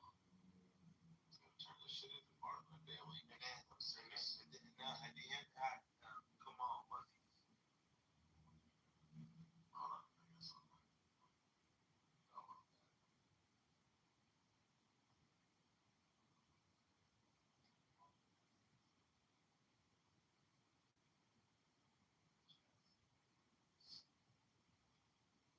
I've never seen anyone as dumb as Muslims, honestly.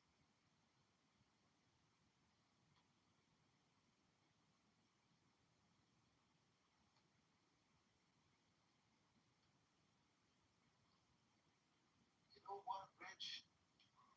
I kind of think they suffer from some type of mental illness. Like, you won't let me put the come on, Muzzies. Don't you think they have to suffer from some type of fucking mental illness? Yeah, they have Stockholm syndrome. No, that I think is to be a Muslim. What you think? Yeah, they have Stockholm syndrome. It's not normal. It's just like. So Stockholm syndrome is like where you're captured by your captor. Yeah. Okay, I didn't know. But like you start sympathizing with your captor. Yeah, I put a water emoji after the eggplant. I figure that's better. So that way everybody gets a visualization of the coming.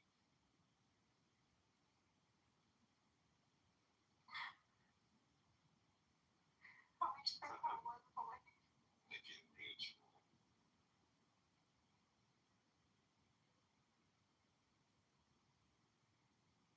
Saif, are you familiar with the Al-Zid men?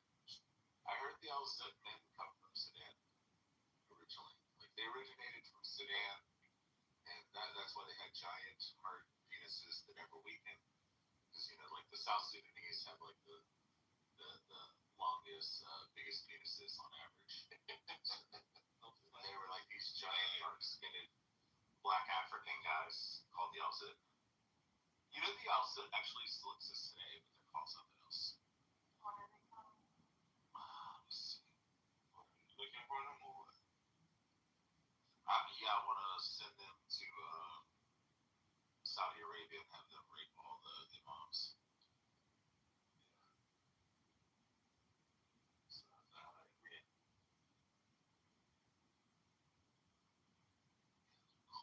Something else. But if you see them, they kind of look like a mix between like Pakistani and Sudanese.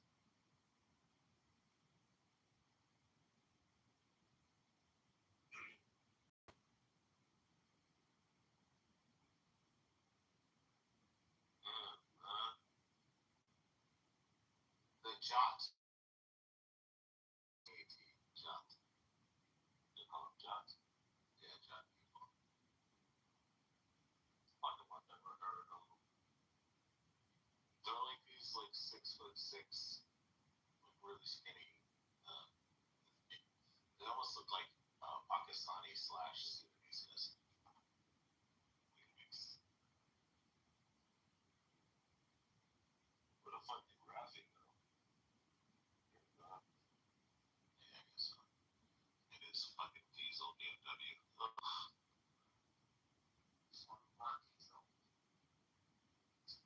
I bet you love to pay for that diesel prices right now, aren't you? I know. How much you pay? It pays like $10 a gallon, bro. That's crazy. I did the math on it. It was something like that. It was crazy. They do look Sudanese, though.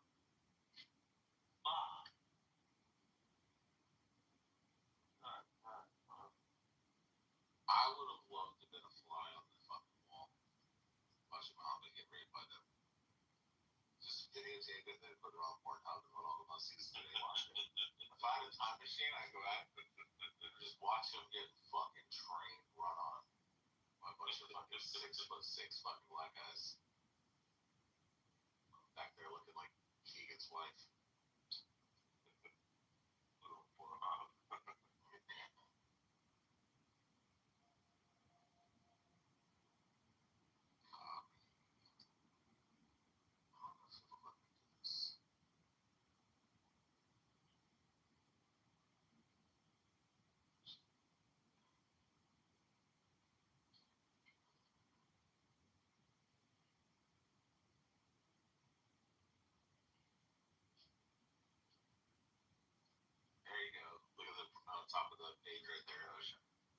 Seattle sit then.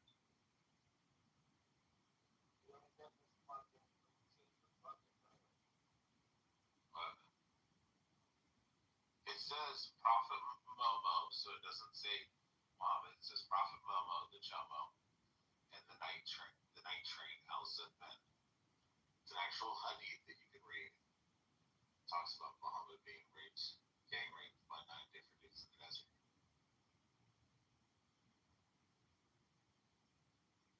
And there's the Al Zidman. It's very tough.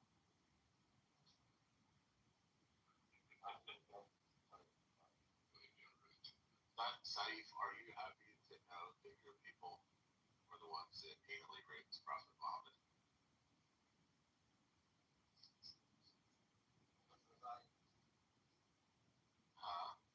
Isn't it safe or safe? Saif. I think I heard the name would be called like safe or safe. But Safe.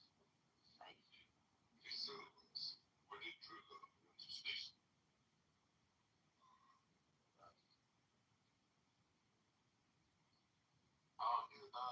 Saif was in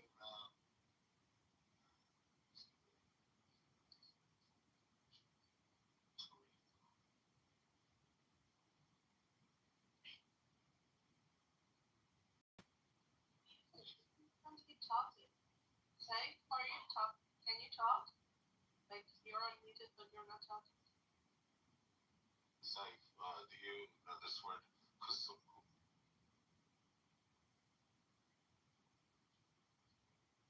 I think he ran away because he got doxxed. Yeah, somebody doxxed. Oh, I don't know. Aussies. I know. I mean, they thought. Oh, A-Tank. Oh, shit. It's terrible. It's terrible. It's horrible. It's horrible. Wait. It's such a good duck. Wait. Wait.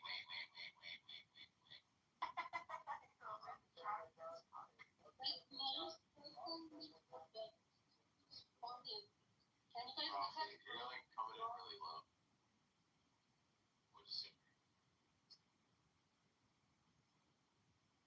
Seth, can you guys look at Glow's PCR? Glow. Why do you have donkey in your PTR? Why do you have donkey? Listen, Ali sees donkeys everywhere because he loves them. He can't distinguish between horses and donkeys. So in love with well, them. he's only ever seen them from the back. Oh, that's a valid point. Bro, how fucking disgusting do you have to be to put your dick in the fucking pussy of a donkey? I think I'll be able to reach the donkeys behind. They make step stools. Oh, Ladders. Yeah. yeah. That's true. Why is it the Muslims are like the highest rates of like bestiality where they all fuck donkeys and shit? I mean, I guess it's because their hadith says that they can be still clean to make hajj even if they fuck a donkey.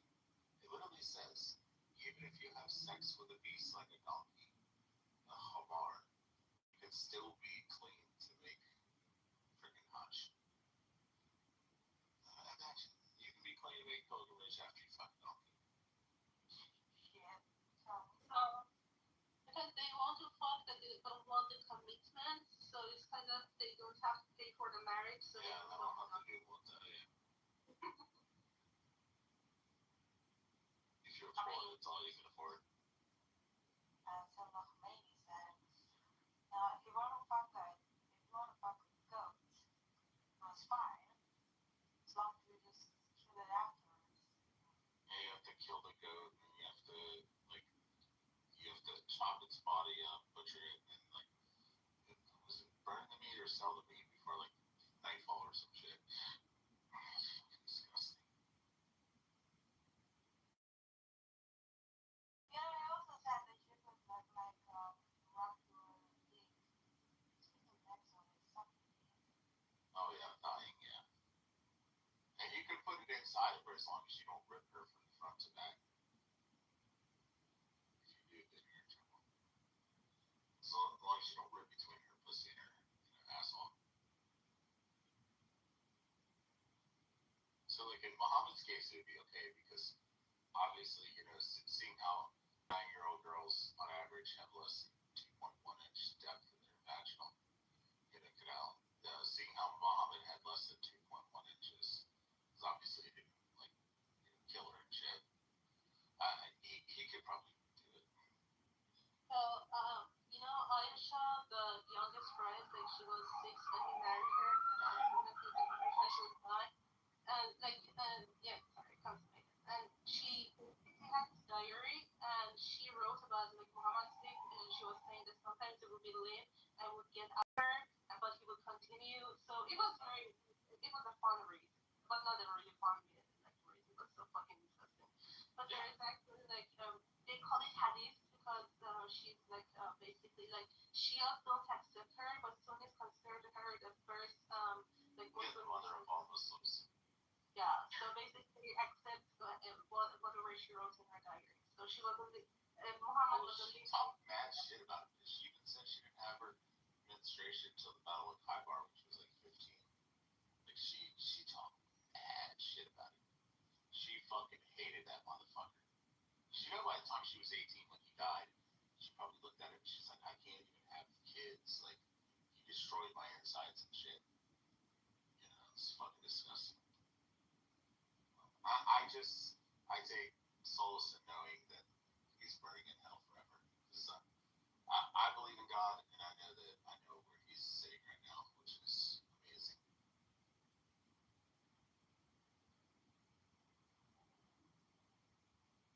He's just getting ass raped by donkeys.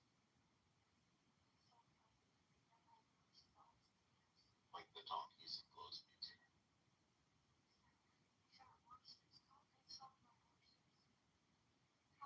They can't fuck the horses, it's too expensive. They can only afford donkeys. If they could afford horses, they would have just married.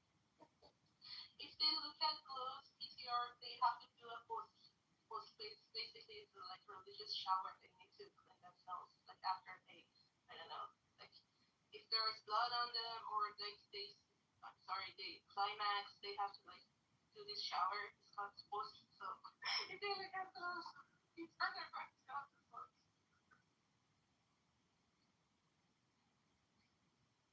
Just by looking at it, they'll first. Yeah, they're getting all bricked up.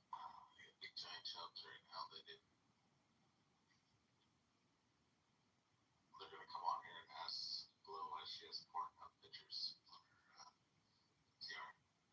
Why are you showing this sexual content in your picture, Glow? They're gonna report me too. Oh God, pros here. Ugh, another fucking terrorist supporter. No, it's not. Yeah. Terrorist supporter. Yeah, he's a terrorist supporter. No, I thought it was my friend. No, he's a piece of shit. Don't trust anything he says. He's gonna write in the chat, don't trust Rich or don't believe Rich. But don't listen to anything he says. He's a lying piece of shit. I really thought it was my friend. He said he had a party after on the day of October 7th. What? What kind of? He was giving out candies and sweets on the streets on October 7th. It's a real piece of shit. He's bragging about it. Is that true, bro? Come over here, defend yourself. He said he hates the Jews. That's crazy. What do we also give out sweets when the Iranians confess to that same thing? Yep. Oh my god. No. He said he doesn't support the Iranians. He supports our agency. No. I'm another agent, Catholic Zionist. Oh, gross. You are? Yeah, Catholic Zionist. Oh, okay. Yeah. He's John Kitover's puppy. Yeah, and Matt's and Sean's and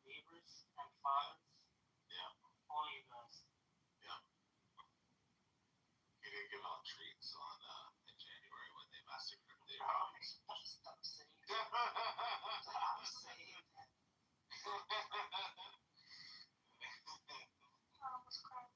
I got him on stage at least.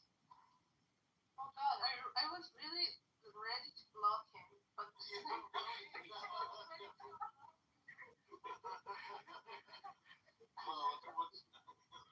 Look at what you're pulling out, bro. You know, that's good though. They trust you, Rich. Yeah. I like that. I tell everybody, don't trust me. Don't believe anything I say. that's why I doubted it and I invited it at all. There's always a chance that Rich is fucking with me. Can't trust Rich. Where's all the fucking why won't these come up? Trying to fight a bunch of them. Talk about shit in comments.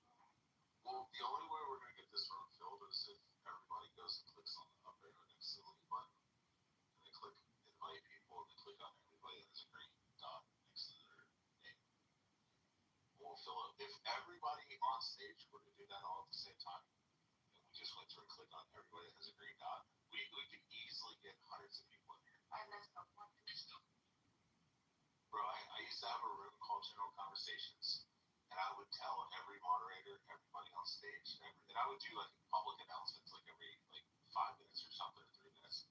I'd come on mic and I'd be like, I need everybody to click and do this and that. And I learned it from the Black Hebrew Israelites, because they'll be like, hey, we're not gonna tell the room everything, or something. And they'd be like, click on the up arrow, click on the invite people, click on everybody that has a green dot. You go in there, they'd have fucking 5,000 people. Like an audience. They have like 300 people on stage, and it would just be a fucking booming room. And they would just do it nonstop, and they would pack the fucking rooms. Because the thing was, everybody would actually click on the arrow, they would actually invite people, and the room would just fucking fill up. And the trick is with them as well, what I learned, is the second that somebody comes into the room, the moderators who are trying to invite people up, the second that the person comes into the room, they invite them instantly on stage. And if the person's disruptive, they just move the fuck down.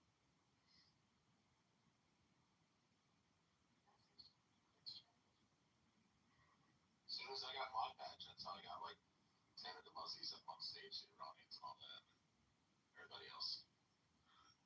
I just literally went through, clicked on every fucking person in the audience and invited them all on stage. And if they crashed out and shit, I just moved them down.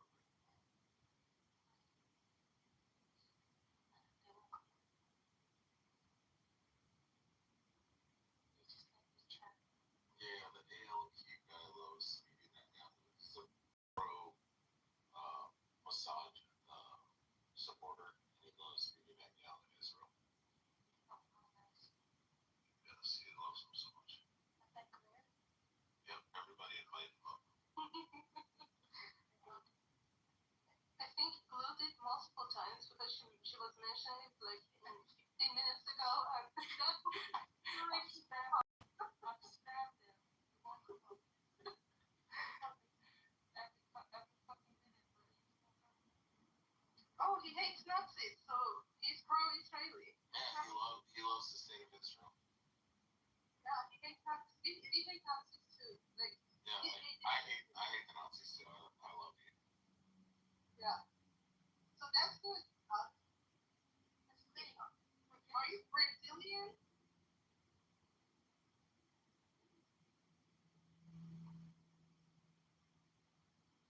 Listen, to talk about apartheid, we just invited you up.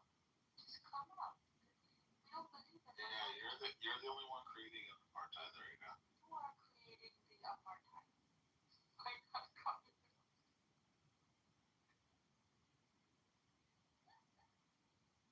Maybe he doesn't know how to speak English properly. It's by using Google Translator.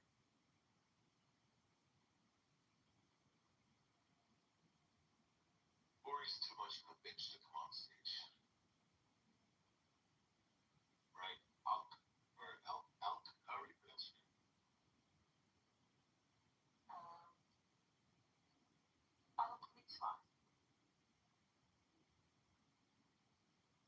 he's probably using Google Translate to translate his words. It doesn't even try that. I think he just copy and paste it. Like he has it ready on a board, the file, and he just copies it and goes to chat rooms and just pastes everything from his computer or something. So something I've learned from other rooms is what you can do is you can say, hey, Alk, what I'm gonna do is I'm gonna look at my watch right now. Right, and I'm gonna actually hold on to it this way. Clock. Click on clock. Set for 30-second timer. So Alk, you have a timer I'm setting right now. Set it to 0 hours, 0 minutes, 30 seconds. Setting the timer, you have 30 seconds to accept our invites to come on stage and talk. Or you get kicked out of the room. Setting timer now, 29, 28. Once that timer goes off, you're out of the room. Alright, everybody invite him up so he has a fair chance to come on stage. If not, he's gonna get kicked from the room.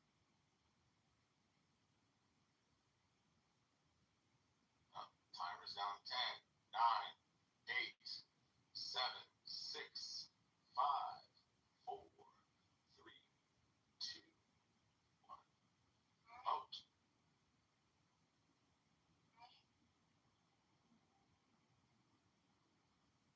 Hey.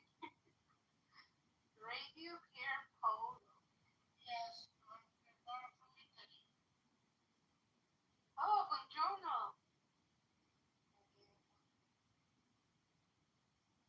Nice to meet you. Where's your family from, Radio?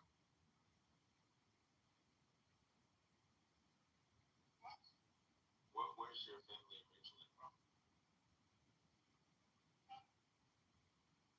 They're from Italy. Oh, okay. So you're ethnically Italian? Yeah, we speak Italian, yes. So No, I know what language. I mean, you're like ethnically Italian, like your ancestors are there. Yeah, Fuck Prophet Muhammad. Or can you just say Muhammad is not a prophet? in Italian or Just in English, yeah. Do you believe Muhammad is a prophet or not? no, Mohammed is not a prophet. Oh, okay, cool. We were just feeling out, make sure you're not a Muslim. So are you near Napoli or is it like far away from you? Yeah, Roma. Yeah, Roma. Oh, nice. Yo, what up, the Jews? How you doing today? Oh, we're amazing. We're the best. We run the world. We run all the banks. We run all legacy media, all the car companies, and all the big businesses. With 25 trillion in holding between BlackRock, Vanguard, and State Street, all held by one guy named Larry Fink. I love my grandpa. This is the greatest guy on earth. I I love my grandpa. that the Jews run everything, and that there's nothing that Nazis can ever do in 2026 to like kill us again. Because like next, what we're gonna do is we're gonna influence all of Europe to kill all the Muslims, and then Allahu Akbar, and then we're gonna like go to the Middle East and we're gonna carpet bomb all the Muslims with our nuclear weapons. Oh, you know, I'm from Russia. I love my grandpa. Wait, are you like Dagestani or are you like a Kurd or Nazi faggot? I love my grandpa, and He sounds more Slavic, like a slave though. yeah, I love my grandpa. He Your served grandfather? the Yeah, he's he yeah. won the Second World War. I mean the Soviets. But one thing that Oh, your grandfather is American? No, he's Soviet. And one thing that I hate my grandpa did.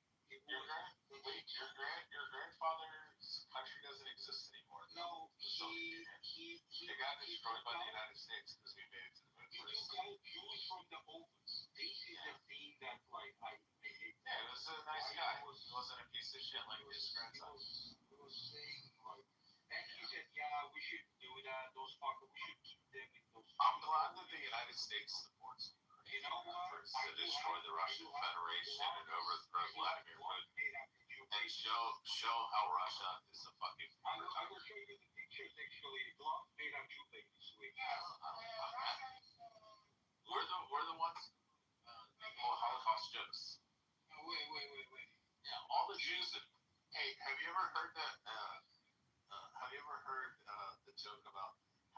fit 6 million Jews in a Volkswagen. You say in the ashtray, like that. All these jokes are written by Jews. So Wait, they're trying to be like, you rich bidding, I show you dead Jews. You know how many times we've seen dead Jews in the Holocaust? Like all of us have seen all these images. Those are need to speak for He also So we've supports seen them all. He supports Putin.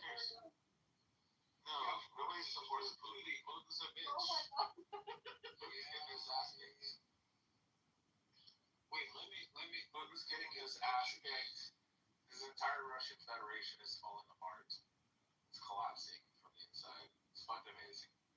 We've shown how much of a bitch Russia is. Just by taking some shitty third world country like Ukraine and giving them like our munitions, and we're like, here's the old junk that we don't use anymore. You guys want this? And they're like, yes, of course, we take this. We fight the Russian. And then the Russians are just fucking collapsing. Like, you guys went through all your prisoners and shit. They're on death row. Then you went through the North Koreans, and they all surrendered and gave up. And now you're like driving around fucking all of Russia, like picking up fucking anybody who's like a fighting aid. Dude, they specifically fly it into the fucking crotch, into the dick of the Russian soldiers, and then it explodes and they blow up their entire fucking the Russian soldiers sitting there with no legs and no dick in the middle of the field, like bleeding out. And all the Ukrainians are just laughing hysterically. It's fucking amazing. Can you please? You've already seen it. It's boring. Can you please? No. Can you please? It's boring, bro. Do you know how many autopsy videos I've watched? You know how many? You know how many fucking videos I've watched of fucking cadavers being fucking, having autopsies, or like, where they're cutting open cadavers, like bodies that have been like sitting for like months, like bloated bodies in fucking fields and shit, where they like test forensics and stuff. Like, and you're like, let me show you love. Let me show you love I sent to your grandmother. My family's been here in the U.S. since 1860. None of my family was in the Holocaust. No, I mean the cadaver video. It was your daughter. Bro, like think about it. My family's been here since the 1860s. So none of my family was in Europe. None of them was involved in the Holocaust. None of my family members died. None of them were gassed. None of them were fucking put in crematories. My family was on the fucking planes flying over there and on ships going over to Europe to stomp the shit out of fucking the Nazis. No, he won't. My grandfather was 15 years old when he signed to the Navy for Navy CID. And he actually fought in the South Pacific, so he was kicking the shit out of the Japanese. He was interrogating Japanese soldiers and pulling their fingernails off and cut their fingertips off with fucking 10 snips. So they would use like bolt cutters and 10 snips, and they would cut like pieces of their fingers off when they interrogate them. They'd tie them to a chair, and then they'd stretch your fingertips out, and they'd come over with like bolt cutters, the ones that you like cut locks with, and they'd put it on their fucking first knuckle, and they'd be like, they would have a Japanese interpreter like telling them, hey, tell us what chips are. The Japanese would go, he would like spit in their face, and he would tell them to go fuck themselves. And then they would snip his fingertip off after they pulled his fingernails off. And then they just start cutting down each knuckle all the way down to the base of his hand. And they would almost always fucking him up, and they would fucking give whatever information they wanted. Oh, let's see.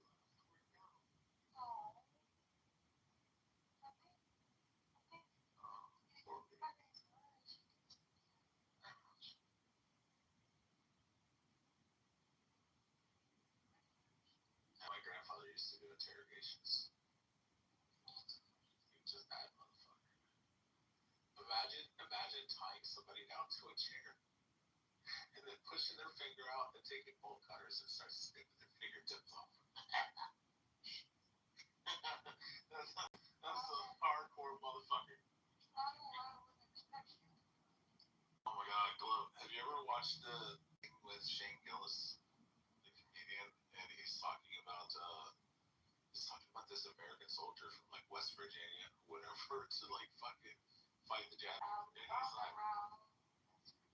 he's like, well, I ran out of ammunition, so I started stabbing him with my bayonet. And then my gun got knocked out, and then I pulled out my knife and I started stabbing all the Japanese. And then he said, then I lost my knife. It got knocked out of my hand as well when I was scuffling with one of them. He said, started choking him. He asked him, he said, the guy interviewed him was like, so do you like hurt right or you feel sad? He's like, well, he's like, I figured it was either they were gonna kill me or I was gonna kill them. He said, so I did what I had to do. And he said he was sitting there on like, hey, did you watch when the Japanese walked up to their like trench that they were sitting in? And he just raised his rifle and he fucking shot him in the face. And the Japanese soldier fell right next to him. And he said his two American soldiers woke up and they like freaked out and they're like, what's going on? What's going on? And he's like, one of them Jacks came up here to our fucking hole, so I shot him in the face.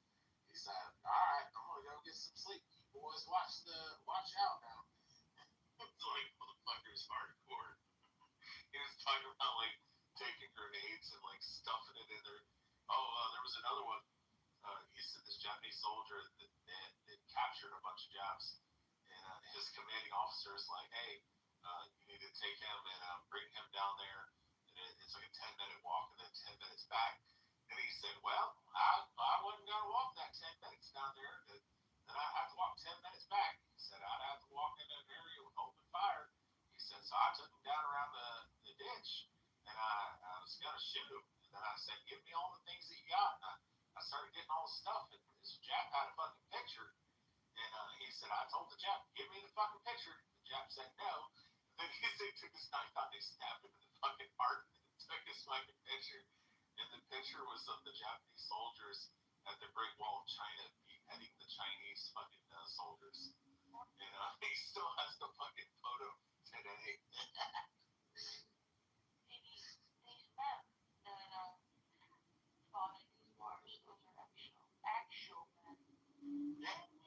Unlike the Iranians, yeah. Yeah, I agree. Fucking idiots, fucking cowards. There's a US soldier globe. He has like fucking 30 awards and medals and shit like that. And like all these commendations.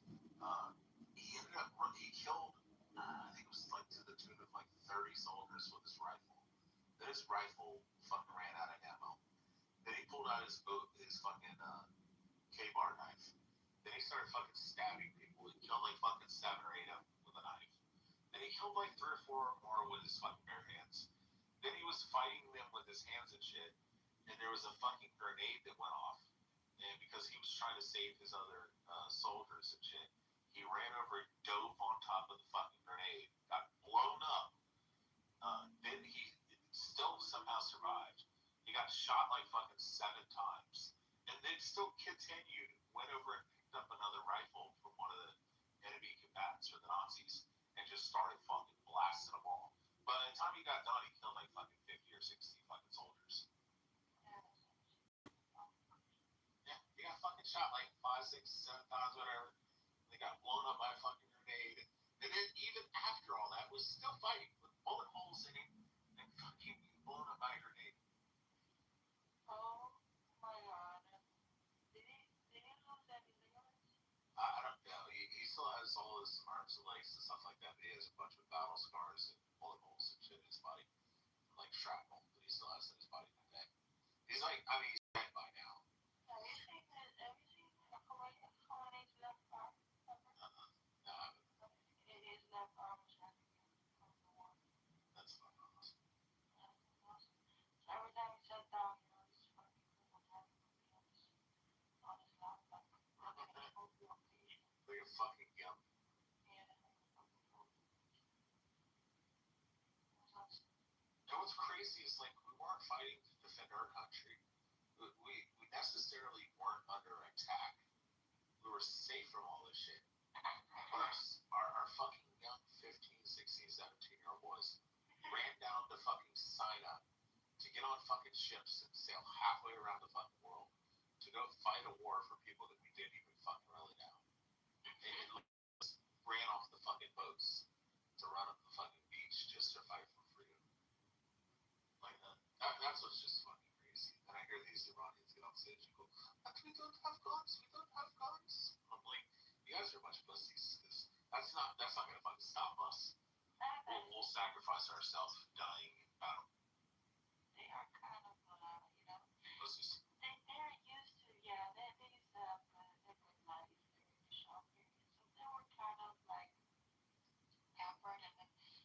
start the whole point of this revolution where people like were mobilized was with a bunch of lies.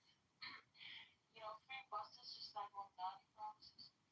And then, free electricity and water. And then they found out that not only they don't have any water, they also don't have any electricity a lot of times. So they got tricked and the buses aren't free. Whoopsie doo. But so they kind of like revolted against something that was actually pretty good and going somewhere because they wanted free shit. That's what you get for being an ungrateful piece of shit. And the crazy thing is that the Islamic fucking revolution that happened, a lot of leftists and a lot of like militias, like very extremist groups, they helped, and it was one of the toxic alliances between the Islamists and the what do you call it, the leftists. And also some of them were trained by Yasser Arafat. If you search for its links, like you can see the trace there. So it was very weird, and those people know how to use guns, and they use it. And Shah didn't want to like draw blood from Iranians, even from those fuckers. But these fucking mullahs, they knew the importance of having the weapons. So from the very beginning, they basically got a monopoly over the whole market. So they knew what kind of like they have access to the data of whatever like weapon enters or it goes out of Iran. So that's why normal civilians don't have access to it, and some of them that do, they're in I would say places that are in like Western Iran, like Kurds and North. And unfortunately, the weapons that were sent, the Kurds, some of them, I think it was Iraqi Kurd, they kind of stole it and also stole the Starlinks. So that was fucked up because even Trump and his team sent help in that matter. It didn't reach Iranian. Mary, here comes Ali to say, "You're a fucking liar. You're a fucking liar. Don't lie about you. Don't lie about the AFTC." Don't talk about my fathers. Don't talk about my ancestors. They were the fucking either leftists or Islamists, and I am so innocent. When the war started, I just had to leave for Turkey to join my real brothers in Turkey because I don't consider Azerbaijan my real land to defend it. So I'm just saying I'm Turk and not Azeri, which is the oldest and more ancient than Turks. And Turks don't even exist. It's like in northern China. So I don't know, whatever, man. Just open your mic and just spew your shit. Are they your daddy? Oh, okay. Mary was at Mary. I think you're a historian, right? Not your daddy. What is your major, Mary? Like, you're so knowledgeable. I forgot to say something. You guys can tear up your office, but our country. You should obey your daddy. We are very silent. He's gonna be very mad at you if you don't obey him. You guys can eat your shit up. Daddy's going to You kill you. no, but you gotta do nothing about it, okay? Daddy's going to You don't eat. You have a monopoly over eating shit. You don't have to drink. Yeah. Mary, you don't work. Daddy's going to fuck you in the ass and come on back. Nobody's good. Why are you so obsessed with me? Boy, I wanna know. Why make you enjoy me? Just to fuck you up.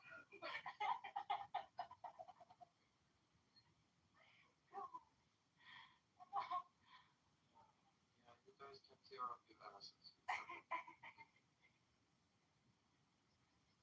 You're not gonna stay as a sovereign country, a very beautiful sovereign country. So you can live as a nobody. Did your daddy treat you backhand for us? Did your daddy send you to come talk to us? Which my daddy wants. Did you?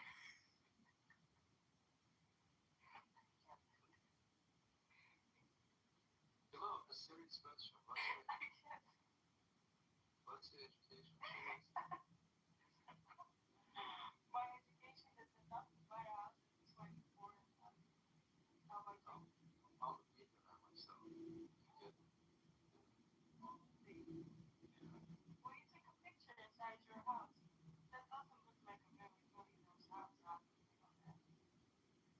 It's really medium around. It's fine. If I were in there, I would have had your furniture on and also the window. Yeah, just Wouldn't be such a Glow. Do you touch the nerve because it's overcompensating and this is getting fun? yeah, it's fun. Yeah, just continue to go to. But you just show me. And you touch the insecurity, and it is like a lot of these fuckers go to Japan, Turkey, like Turkey seeks you, like not the speak in English, but like the Turkish authority, and it's like you're fucked there. So I think Glow, you touch that insecurity right up. It was I beautiful. know I did. I'm not even. But I'm just curious. The fuck is this ragged cheese here? I'm just curious what kind of people are. You know what? I think his Khomeini was actually the United States' close friend. Did you know that? He also fucked the little kids and men too. All of the countries from the fuck of gold. like, you have That's why when you kill the gold fast. yeah, you're the That's pretty disgusting. yeah, you're defending the pedophiles right now. Real pedophiles that make people. Yeah, we don't support the IRGC. Iran. I don't support the IRGC, but why do you support it? Yeah, you do. They make pedophilia illegal, you piece of shit. You disgusting animal. Hello? You get Shut the fuck up. you get angry, you bitch. Of course, we're talking about pedophilia, you disgusting son of a bitch. Glow is deflecting. Like when you mentioned money, he was like getting so overcompensating, like he was overcompensating or something. And now that's like he's so happy. Like he's trying to deflect it onto you, saying you are angry. No, I am not angry. You are angry. You're trying so hard to keep my voice so calm, but I'm like speaking beneath because everybody hates me here. It's so fun. I can understand from your voice that she's super angry. You know why man Because if you don't come they seem so deep into me so far. your daddy give you a SIM card just so you can come here and smoke your Glow, you know what's funny is you can listen to the way he speaks and you can tell that he's plays for both teams. He's definitely done some gay shit in his life. Listen to him. How many Turkish men have you sucked off before, Ali? I don't remember, but I remember that I fucked many American girls. And American men. Yeah, they crossed. Ali, at the first Ali was harmonizing himself, so maybe it was his ex-boyfriend. He had to leave the country because his boyfriend is dead now. So The Gator is going off so fucking strong right now with Ali. Ali plays for both teams. He likes pussy and cock. Ali, how many times have you been in the gay bars in Turkey? Many times, man. They are so fun. Yeah, Don't I enjoy it? yeah, I bet you do. So you're not gay, it's kind of your marriage. Oh no, I have really strong gaydar. I can tell you that he used to play for both teams. Good afternoon. Good afternoon, everybody. Good afternoon. We're talking to Ali the Fagler. Good afternoon, sir. He's the king of the Faglers. Wow. No. Brett, I love your profile pic. The cat is so cute.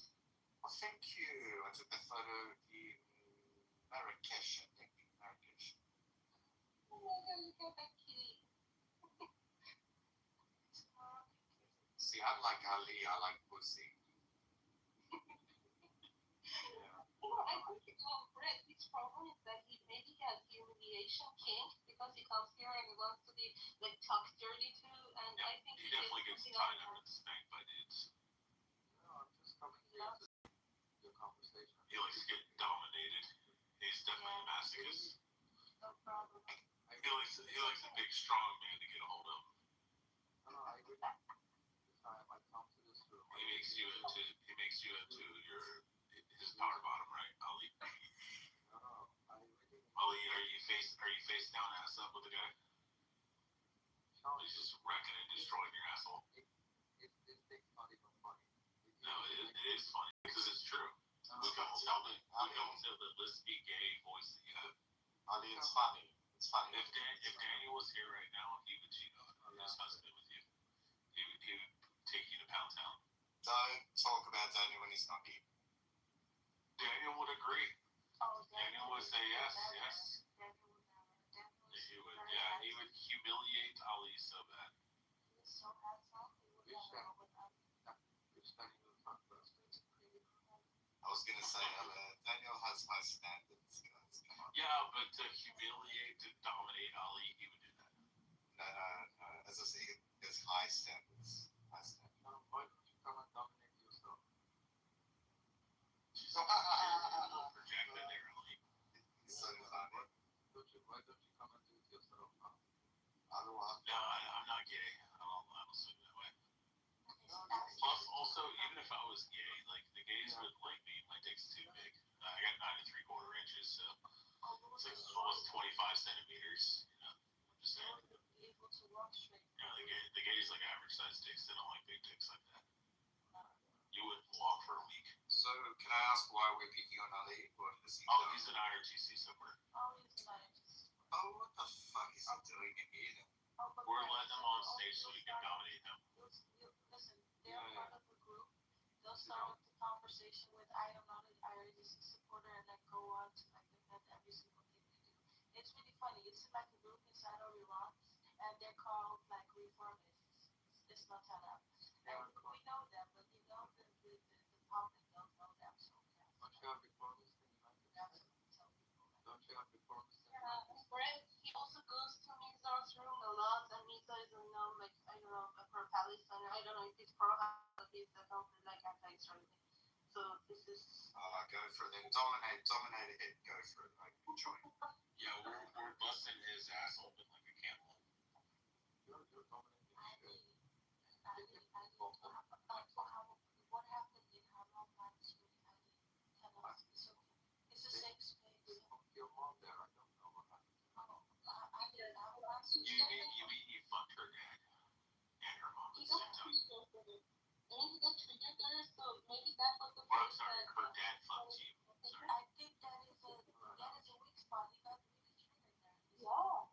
It's like everything that is connected to Ali Khamenei, his lover, and maybe his lover, I mean, allegedly his lover, it's like he gets triggered by it. It's so fun. I think you should. I don't. You.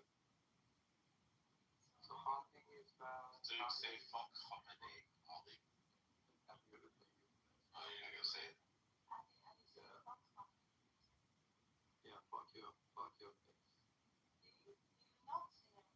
I think he raw dogged the US without any oil. Yeah, he raw dogs without condoms too. He likes getting blasted in the asshole. How could Khamenei finger you with his like fucking hand? Like it was not even his dominant hand. So I mean, he wouldn't. And he was in the hole. I'm just saying, Ali likes dick more than Glow likes black dick. Oh, that's it. How big bigger than your face actually? I mean, not gonna get inside your head actually. No, but somebody's gonna get it inside of your butt, Ali. Yeah, you can see it in my profile picture, dude. What, a deer? Safe space. Yeah. See what happens in Hamas. Are you okay? See how He needs somebody to stroke his hair while they're stroking his asshole. You know, as long as you're the only person in this room knowing about the Hamas story.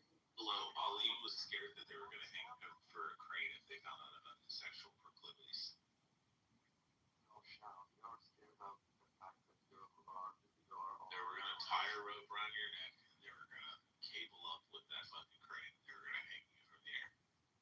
Yeah, probably the day you started this room, you were proposing that they're gonna go down for you. That's right now you're fucked up. Ali, how do you feel, Ali, knowing that Iran's losing the war? IRGC's losing. Iran is actually being Crazy. so bad. We've dropped like 30,000 bombs on your fucking country already. No Navy. Navy's gone. And Air Force gone. It's gone. All the IRGC gay leader. Don't they have a gay leader now? Oh, he's a pedophile gay leader. Pedophile gay leader. Yeah, so he probably fucked Ali. Dudes, he was fucking women, dudes, and kids. So, Brad, It's like basically Ali. and the baby had It's pretty much Ali. Ali, you can talk to everyone else in this room, but not me, man. yeah, if the name is gone, how the straight is still closed. Oh, because we're fucking China right now. We're fucking mainland China. China has till June 8th until they run out of natural gas and all. Their reserves are out. Yeah, and you know what else? It's like It's because Ali, everyone is so worried. Everyone is so worried about the straits of Hormuz, but I think we should also worry about the gays of Hormuz, like Ali, because it's smaller than The gays of the moon. look, people like you don't really know. People like you. You hear the lesbian gay voice on it, right? Oh, yeah. He lives in Turkey, so he can get gangbang. People like you. You could do 180 spreads. Like there was this artist commander who could like do that and could spread his leg, and people had made him like he was a meme. Like people were putting him on the like straight up hormones, saying that he was the only commander who could stop like close the hormones. That guy had an ass, like he had cakes. It was so. And I'm sure people like Ali were jerking off to it. those beautiful bodies. You know, free the gays of I'm Hormuz. changing my pace. I'm just allowing you tiny brains just complete your nonsense so I can talk afterwards. Yeah, we can do this afterwards, okay? Okay, we'll talk about you getting gangbang tomorrow. Yeah, okay, talk about it. Free the gays. Yeah, free the gays are gross. It is still straight of Hormuz. Actually, Persian code. No, it's the crooked gay gross. They do not like LGBTQ+++, but somehow they always protest with the LGBTQ++. Yeah, shall English for Free the gays of Hormuz. now English for Persian. Oh no, it's disgusting. Disgusting, right? Being Persian is disgusting, right? Yeah, because most of the men are gay. Yeah, He loves no, it. nothing you can imagine. No, I know it's worse, isn't it? If you see my dick, you can flow. Getting your ass more than what we can even imagine, right? And I think he's more like a coward who likes to like hide in the closet and watch his boyfriend getting fucked. Yeah, a cuck. Yeah. Yeah, Mary, but whatever I do, I don't fuck people like you. That's your friend right now. Because you fuck men. Yeah, Or I'm sorry, men fuck you. Yeah, Mary, you're just a disgusting person for your friend. So you don't even know with who you should team up with now. You guys are really fucked up. In terms of We're teamed up with the most powerful people of the whole world. yeah, but they call you Or disgusting. you're teamed up with Pakistan. But he all called you like he already called this person. Listen. Yeah, but he already called you. Yeah, she already knows my position. He already called you disgusting person. Yeah, and I called you a dirty faggot too. So Glow, I can see that you're been so fucked up. You lost character, you lost your passport. Glow hasn't got as fucked as many times as you have been though. You lost your mother, father, your book, your sign. He's triggered. Yeah. He's triggered. Ali has 10 times the amount of dicks that Glow will ever I'm have. not triggered. I'm just enjoying these guys being nobody. There's no thing that I can take care of you now. You're the important. I'm just taking care of this marriage Glow. And I enjoy how You've been getting your ass kicked this entire time you've been on stage. You've been getting your ass pounded the entire time. I never saw my ass now. Oh no, your ass gets pounded all the time. Whenever You're walking, Ali, I guarantee you're walking around with at least fucking 12 ounces of cum inside your bottle right now. You're walking around just like saving it for later. So that way when you take a shit, you can just whip out all the fucking semen, all the sperm from all the men. Around this time, I I don't know, Ali, when you talk about Persians all the time, you're not Persian, Ali, you are Aussie. I speak Persian better than you.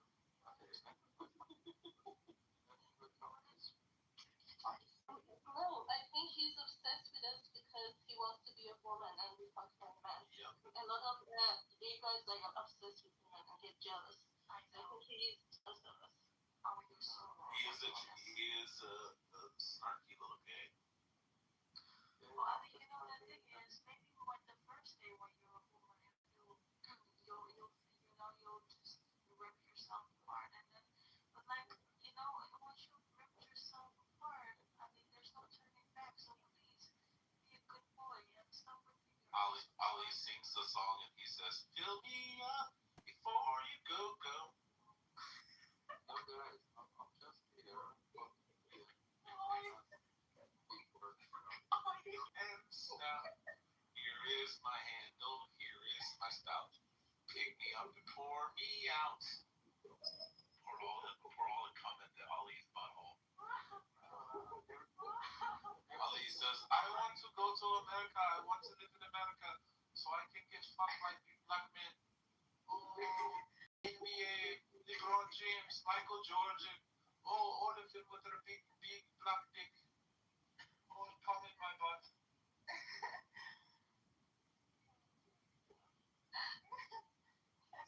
I have to mute him because I was snoring. Like,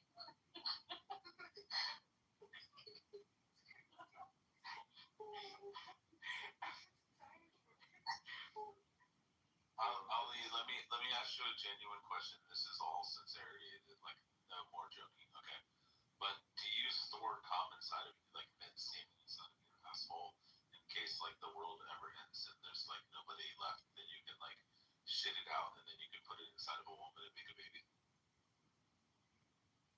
You're like one of those like semen time capsules, like where they take all the seeds and they put all the seeds underground in like a bunker facility. You just walk around with like 1,000 men's cum inside of your butt. I'm here to show you a real face for the audience. No. They see. Oh god. Oh god. No. Yeah. None of the men ever get to see your face, Ollie, because your face is smashed into the pillow while your ass is up in the air while you're eating pounded. I every time play chess game with you confidence strategy, and you guys every time lose this debate. So crazy that Ali walks around with 1,000 men's cum inside of his butt. no, it's interesting you mentioned chess. Like, every guy I've played against, I have beat their asses in chess. Like, since I was young, my father taught me. So if you like to be humiliated again, or maybe I don't really have a team for it. Also in chess, if you want to be beat down, yeah, I'm game. Like, I don't know. But I don't want to, like, I feel icky vibes from you. So yeah, maybe I don't play chess with you. Yeah, if you want, we can play chess. So as I can fuck you in the physical mode so bad, I can also fuck you in the chess. Oh, by the time I'm done, you're going to call me mommy. But I don't want you to call me mommy because you're going to call your daddy because you're into guys. But yeah, no, thank you for your offer.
Ali's a bitch. That's why.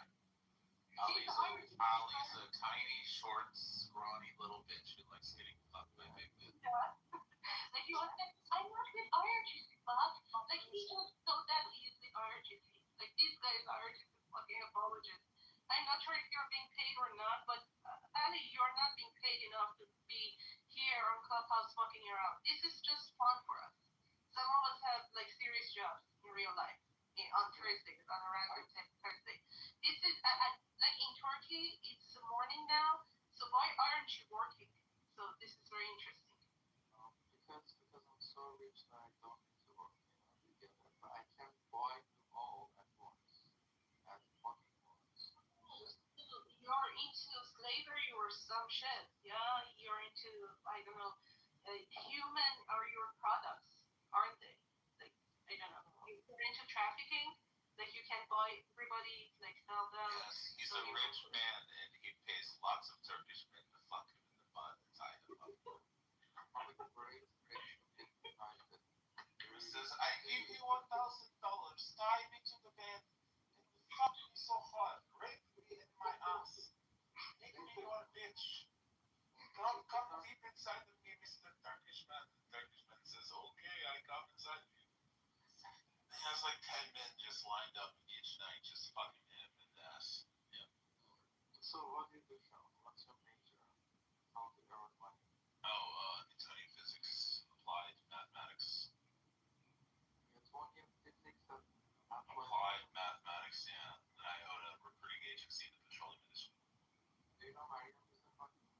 I can't hear you because your accent's so thick from all the lispy gay sex that you have. Do you know Mariam is a fucking applied mathematics? No, don't know. Some fucking Iranian whore. So No, she was the mathematician that hated the RGC Congress and the government, and they did shit to her.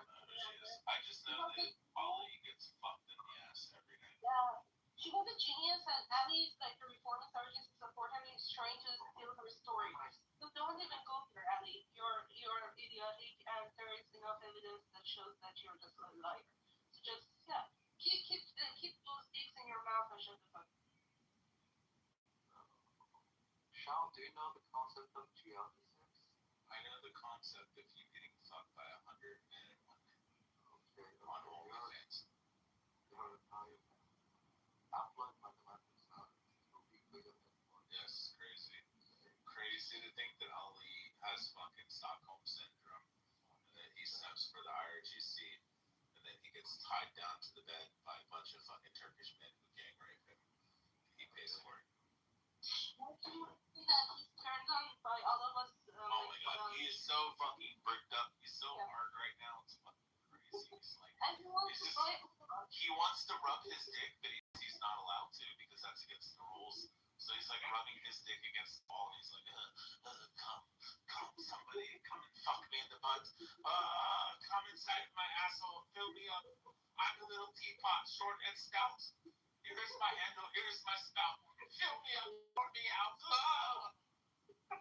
And he's trying to reason us up. He's saying that I have money, I'm so strong. Like, I want to buy all of you. Like, what do you want to do with us? You want to buy all of you? When you shit every day, does it look like a milkshake pours out of your butt?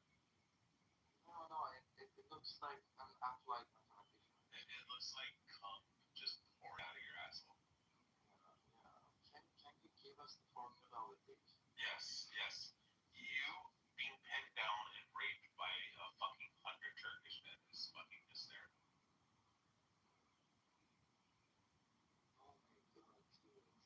You're so turned on, I can hear it. He's like, oh my god, dude, oh, give it to me, give me every drop of your cum, your white cream inside my butt. Oh.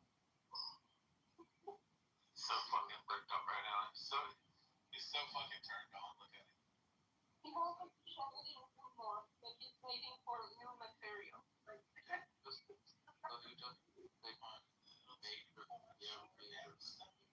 Here is my handle, here is my stuff. Fill me up and pour me out. Do you want to listen to the first song? No, I want to listen to you fucking getting fucked by 100 men. It'd be fucking hysterical. Then we can record it, then we can play it in every room. That could be our opener.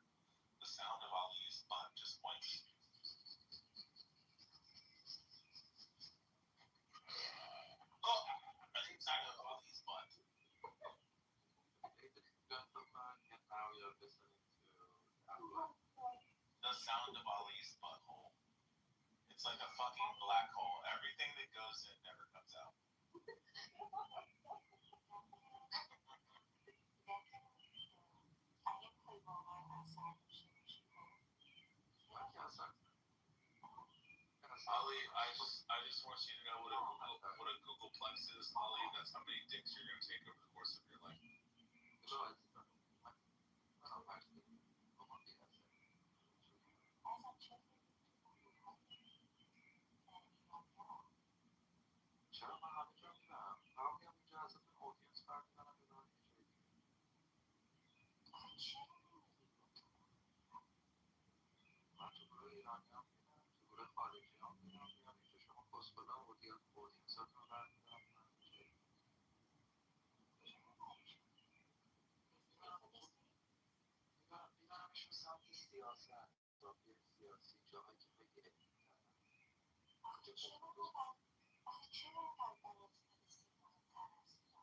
Jumping shot.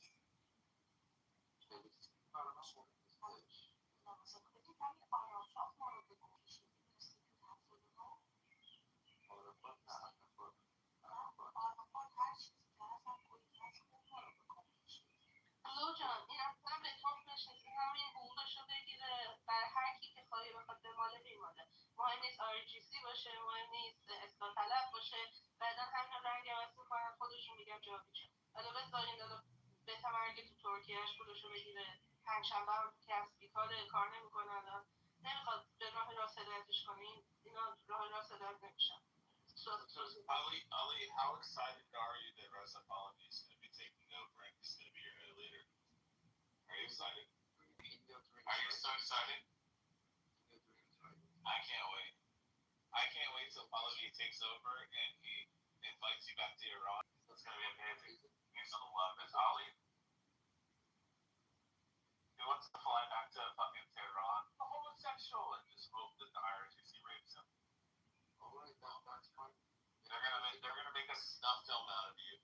They're gonna fuck you in the ass and they're gonna tie you up and then they're gonna slit your throat as soon as they come your butt. It's fucking amazing. Reza Pahlavi is going to do that? No, I'm saying if you go back to Iran right now and tell them that you're actually gay because you are, that the IRGC will capture you and they'll rape the fuck out of you. But Reza is gonna take the fucking attention. He's gonna make them rape you. I'm so excited. So when is Reza Pahlavi? As soon as we get done destroying your entire country. Also, how much time do you Yeah, it's not that far away. It's almost done. So can you give me an approximate date about it? Maybe 6 months. We just gotta keep carpet bombing your entire country for a little bit. So what if it doesn't? We wanna make sure that we kill as many Iranians as we can. Oh really? Yes. How many Iranians do you want to kill? I can't wait till they set off a thermonuclear weapon and a ballistic missile into Tehran. They just like eviscerate tens of millions of people. You're Israeli. Yeah, you figured it out. Uma tranny. Uma love IRGC too. She tranny girl. She have big Thai dick. Big Thai dick. No, Ali love getting fucked by big. Ali love getting fucked by dudes. Why don't you fuck him with your tranny dick? No, because I'm not a tranny.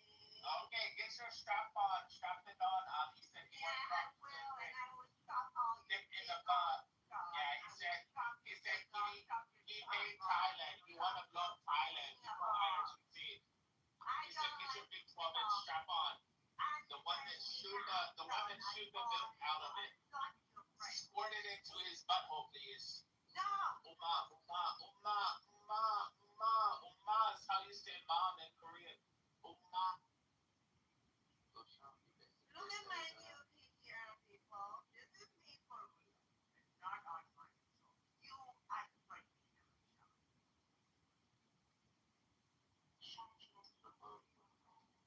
No more lying past down from China. I'm not here to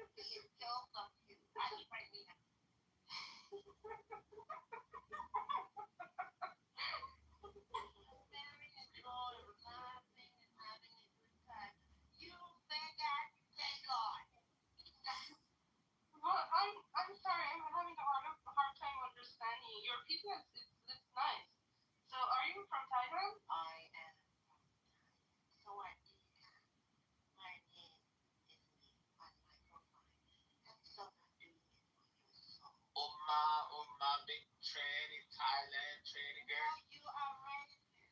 You are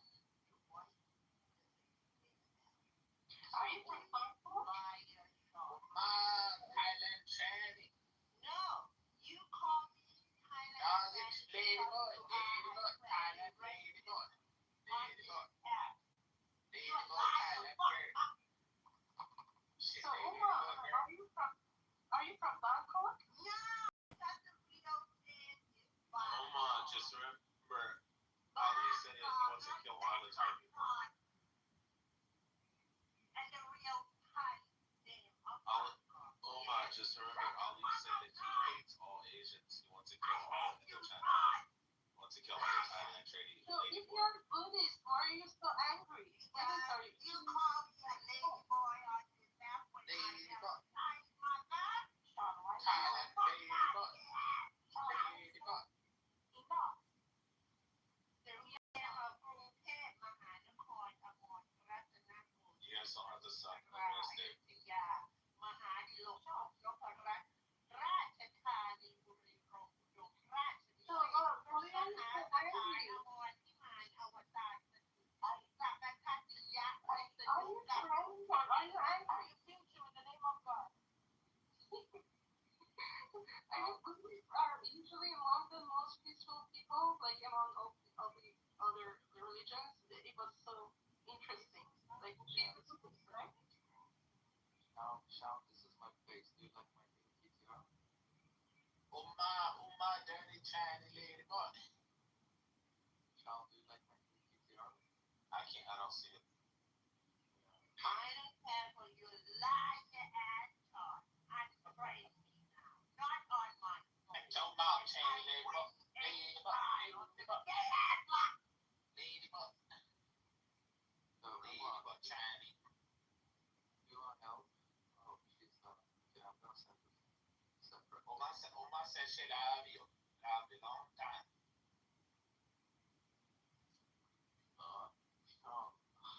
How depressed you are.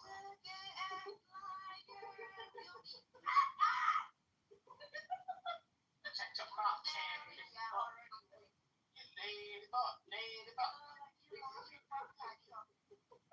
Chinese ladybug, ladybug. Check your mouth, ladybug. Ladybug girl.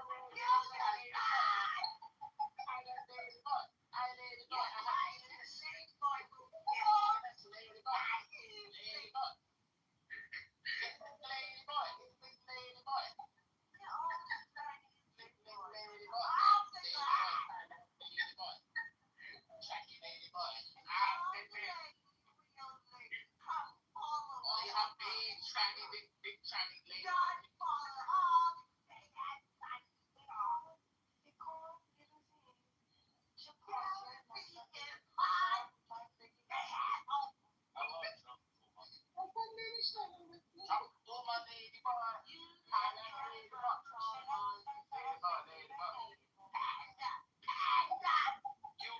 You girl? No, I know girl. I ladybug.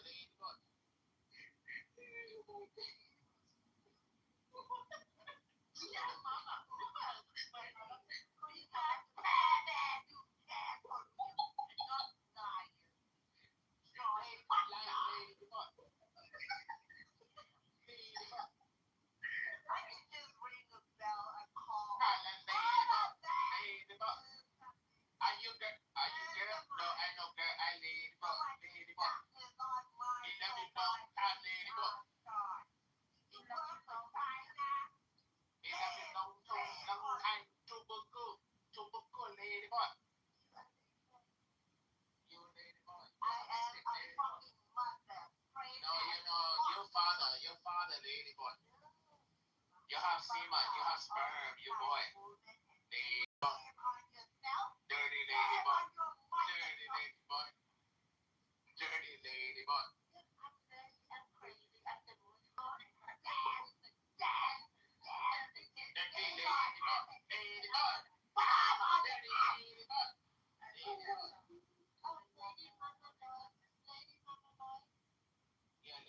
Ladybug.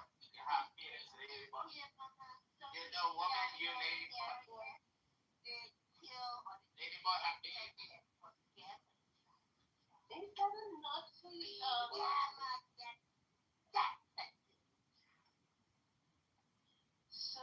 you are That the lady one. boy sentence in China too. Lady boy. Yeah, you have children. You father. You father. Lady boy. Lady boy father. You have penis. You have balls. You have prostrate. You come inside woman. You make baby. Lady boy.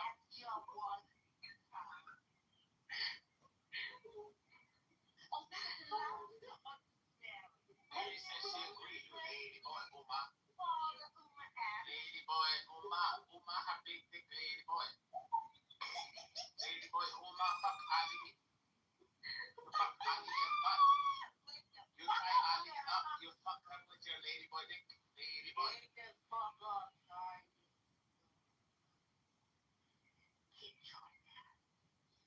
Oh shit, Ali. She says she's gonna gang rape you. She's gonna get all her lady boy friends and they're all gonna take turns fucking you in the ass, Ali. No, Ali said he loves the Chinese Communist Party and he loves the IRGC in Iran. And he said he wants to kill all of Thailand lady boys. Yeah, that's what Ali said. Ali said that he wants to be tied up by a bunch of lady boys, have all the lady boys pull a train. He said he wants big titty, big dick lady boy like Uma. Yeah, he did. He said he wants 1,000 fucking Thai lady boys to tie him up and fuck their butt. They're all fucking tied his butt. And then he said he wants to stand over top of an iced cake and he wants to poop down all the cum on top of the cake and ice the cake. No, the lady boys are all gonna fuck you up. You're gonna love it.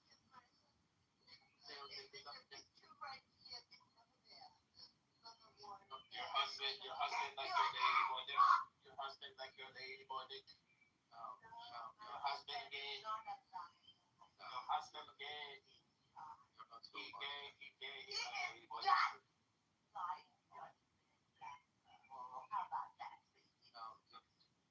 Oh, he dead now. Because you killed him with your lady boy dick. No, you killed him with your lady boy dick.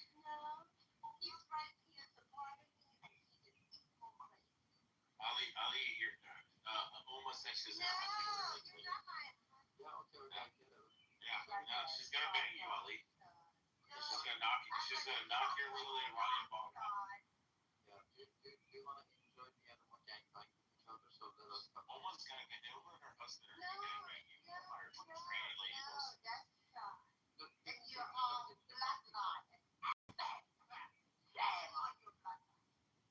Ali said he likes both, so he likes women and men, so he's gonna have the best of both worlds. He's gonna have Thai lady boy like Homo with big titty and big dick.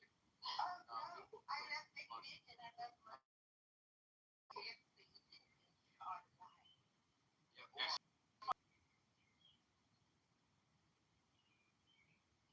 Look at her husband tell her. Her husband over here telling her to shut the fuck up. You're drunk. Lady boy. Thailand lady boy.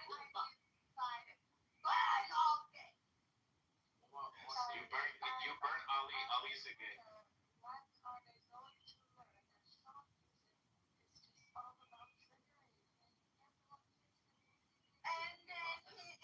Ali's a gay. Ali loves dick.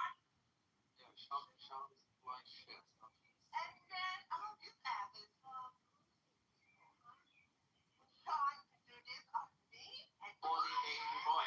Thailand lady boy. Uma. Bully Uma. Thailand lady boy. Lady boy. Lady boy. Lady boy.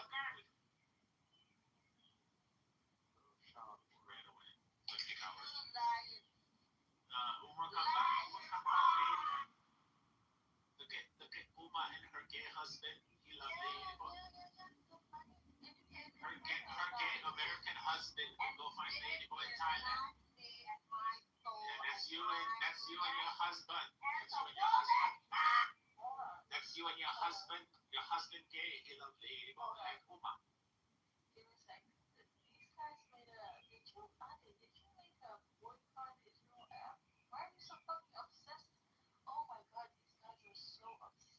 They won't let him into Tel Aviv so he can celebrate gay pride. Their whole life is about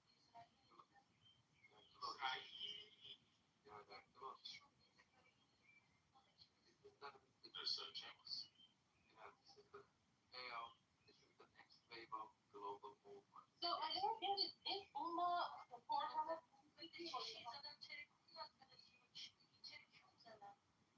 So like why was oh my god.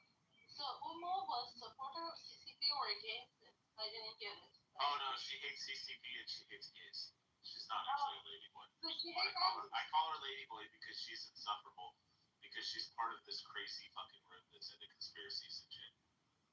It's called preservation of the human race, where they believe that the COVID vaccines had nanites in it, and that the nanites were going to be activated by the FEMA alerts here in the U.S., and then it was going to kill half the population, and the other half the population were going to turn into zombies. like seriously? She's fucking that shit crazy. So that's why I call her ladyboy. Ladybug. And she hates the gays so much, she wants to kill all the gays, so she really loves me called ladyboy. Be careful. Yeah, Ali. So I said, Ali, she's gonna get 1,000 tranny ladyboys. It's gonna fuck you. And they're all gonna put their Thailand fucking cum inside of your butthole. I was just dying because she was screaming and her voice was breaking, so I was just dying here, like coughing and oh my god. No, like Rich, your voice is talking like that, like it's like. He wants to move. He wants to immigrate to Israel so bad, so he can be part of the gay pride parades in Tel Aviv, so he can have this free flag, so none of the Muslims will kill him. I don't care. As you see, I fight peacefully. I just wake up and I just spread this image all over the world. You spread your butt cheeks.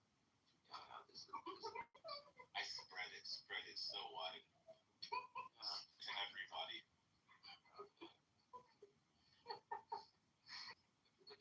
Lady boy. Ladybug. Basically, Come on, ladybug. next 6 months, you're gonna see a great boy. Oh my god. Poor Ali.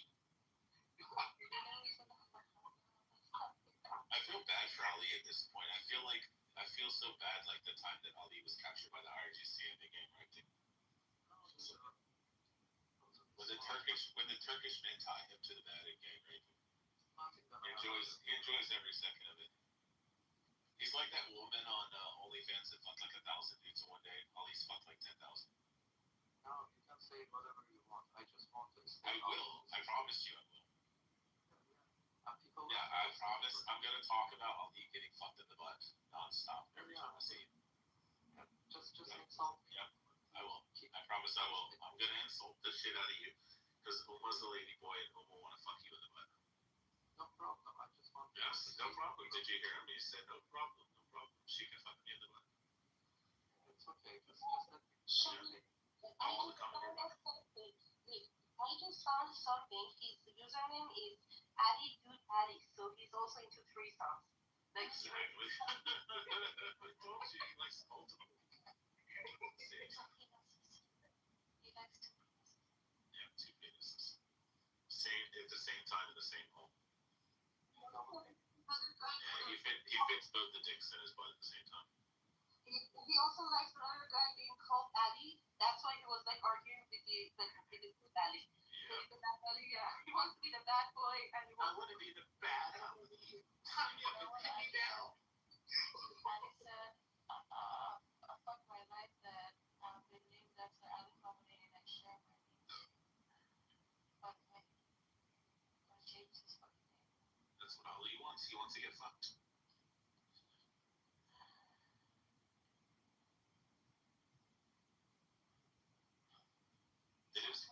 It is very fitting that you're named after a gay guy.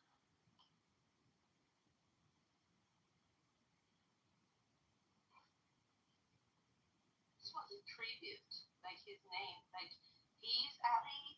There was another dude, and the third one was Ali Khamenei. So I'm just being like spewing conspiracy theories here, but yeah, that's interesting. every time Ali comes on stage, you talk about him getting banged in the butt. He looks like yes, we will. Or as much as we want, as many times as we want, because you're our bitch, Ali. Glow and Mary said they're gonna get their strap-ons and they're gonna come over and fuck you in the butt, so you're satisfied. They're gonna fuck the hatred out of you. His knees are weak just thinking about getting fucked by trannies. Just give me the address I need.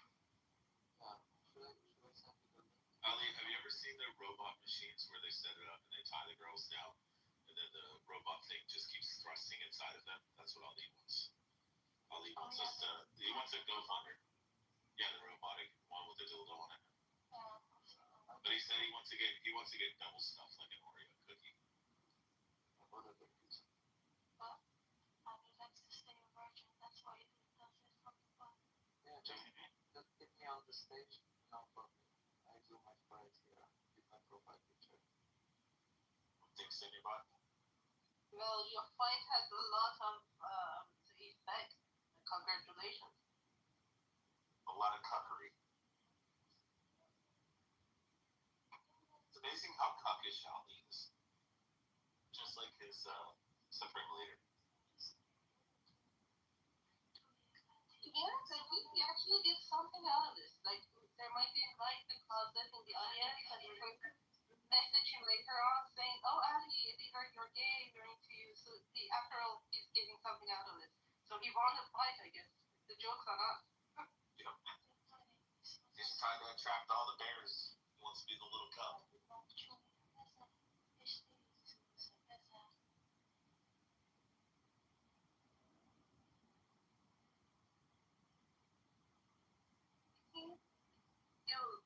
Like, it is morning now, and tonight I'm just going to have the late boy part like in my head. Like, Michelle, come up on stage. Ali said he wants all the women to put strap-ons on and fuck him in the butt. oh, Michelle's here. Hey, Michelle, come on up. Dilara, come up too. Ali said he needs somebody to fuck him in the butt. What's up, Michelle? I love Michelle. She has a very soft voice and she's well spoken. She can articulate very well.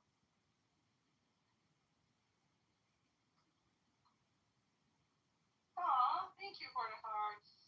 I cannot heart you, but 2 hearts back at you. Michelle, come up on stage. Yalla.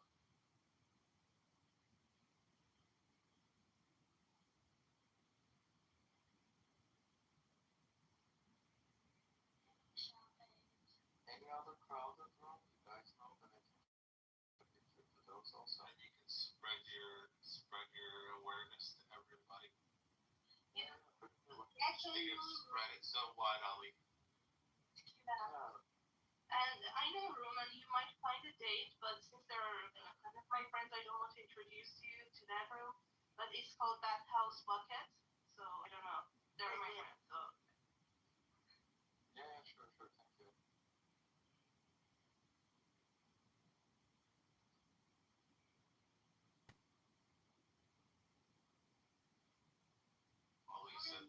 Ali said that he's jealous of Keegan's wife.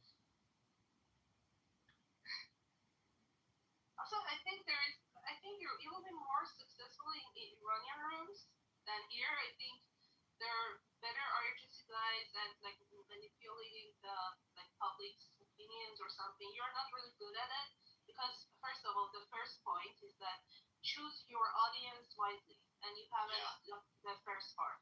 So you need to go to the gay rooms. Yeah, it's like something called Shams Cafe or Coffee Shams. So there are just guys like you. So go there, you will find some support, and there are also some guys in clubs up there. So you will find, definite support.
had this much fun for the past month. But this is like the first time after January that I laughed in gym. So thank you guys. Flo, Sean, and America. And we got football form. So I was like, the get the form like the same football form. But yeah, I was like, oh my god, I was so busy like exposing charges fuckers on Twitter, especially for the past week since January. I was on the bed and stuff. But like for the past week I've been enjoying the coming to Clubhouse again, so I think that's a good sign. And also it just gives me satisfaction listening to these RGC cells. Like they're all over in Germany as well. But yeah, he's the smallest one because he's in Turkey, and they usually send their the lowly guys there. They usually send the important ones to USA, then Canada, and then to like specifically to Germany and France. So yeah, he was a lowly guy. He's really lowly. Oh, you did friends with Melanie. You know him? With who? Melanie. Memory. No. Usually comes with Melanie. Sometimes you see this guy Danish and he also so sore. We've been doing this for 3 months now or something. Oh, it's almost the same thing. That's interesting because the number of the bots that have increased has been increased. Like this also, I don't know, corresponds to like Twitter, like it's because we've been like wiping out the timeline because like real Iranians are having some of them have access to config and they're not white SIM card holders or anything. So we try to clean this timeline so their real voices can reach other people in the world. And these fuckers have been increasing, like specifically since I would say the last week of April. But a lot of them showed up like in March. So this is interesting. And I know Clubhouse has like I don't know fewer I don't know users, and X is usually the place that they send their guys out to. But this is also interesting. Like these fuckers come here, they also know that RGC has like image issue, so they say that they're not connected, but there is a bot. Like always there is a bot. And they usually mention me not school. So they've been given there have been reports that they would be given a internet SIM card if they, you know, go on and promote the regime. And also they have a lot of bots on X as well. Yeah, bot farms. And there were a lot of them were from Pakistan, and a lot of people activated their South Asia like geo block, so they couldn't use that, and they had to give a lot of like this kind of it's not they only can give white SIM card cells to the very like privileged fuckers. Like these guys are like they have access to internet and VPN, so they would hide that they have connection in Iran and everything. And they pretend that they live in Europe, a lot of them, and some of them do. But the actual also be that he is lying about being in Turkey because he could also be in Iran. I don't know. Yeah, I don't know, but why do you know that these people's voices should not be heard? Even though I say all people should have right to talk, these guys are like literally like stopping running people, like they're manipulating everything, and it just doesn't get the message out there in the right way. So yeah, fuck them. But the thing is, they will just they'll do it anyway. They'll go into rooms and do this anyway. Sometimes I come and play with them, but honestly, I am getting quite tired after most of them. Yeah, that's why I didn't come on Clubhouse. Like it was getting tiring, and I was hearing this shit, and a lot of times certain rooms invite them up and they talk shit. But you know the best and the worst part is that 97% of Iranians don't have access to internet. That is the worst and the best part. It's worse because people could shut this place up. The best is that their manipulations don't work. So they just try to sway like foreigners, I don't know, mindsets. And all the people in the board have access to internet, so they can make up their own mind. They're not like these idiots. So yeah, I think I don't know, but I have like my team. I try to expose them, like not only shut off these accounts like on X, but also we expose RGC real fuckers. Like there was this woman in Canada. I don't know if you heard. Like she was this doctor, and we were working on her for a long time, long time, like 2 weeks, I guess. Because sometimes you can find like shit on a person in a week. But this woman was selling monarchies like their data to others. So she was like getting money out of it. And it is a dangerous game. My friends are telling me not to come here, not on Clubhouse, because I'm exposing myself.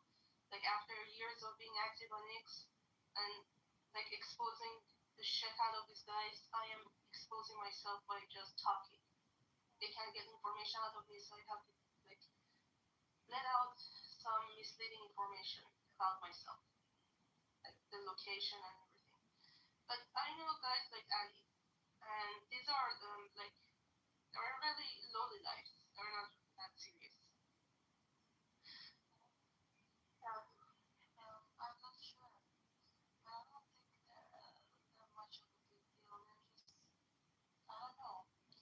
They're just spreading propaganda. They're useful. I think they're more useful idiots. Yeah. Yeah. They're cheap. They're cheap army. And a Turk and another Turk can like replace him. Like not he's Azeri. He's not Turk, but these fuckers sell themselves short. They say we are Turks. It's so fucked up. But like a Turkish person can actually replace his job, and or I don't know, Bangladeshi or Pakistani, they're cheaper. And I don't know if you know a guy called Amir's room. Amir, do you know him? He's like Pakistan living in California, and he's just on Clubhouse every day, and he spews like Qatari propaganda.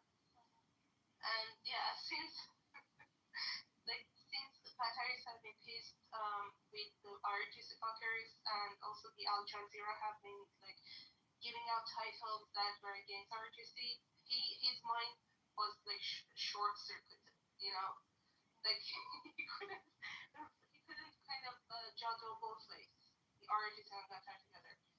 But those guys, yeah, they're paid.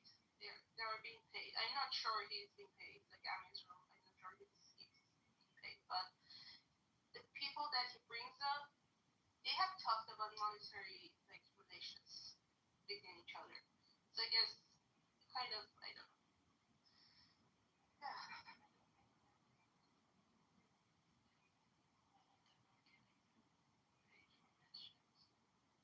But then again, how can you? I want to be the next somebody because I'll defend my people, my country, and the future of it, and talk about the people being massacred instead of all the other bullshit stuff. But you can't change it. That is communism. It's their ideology. It's their ideology. It's crazy. They won't even. Every time like they won't even be able to respond to anything you're saying. And that's the thing. They don't have an answer. Yeah, exactly.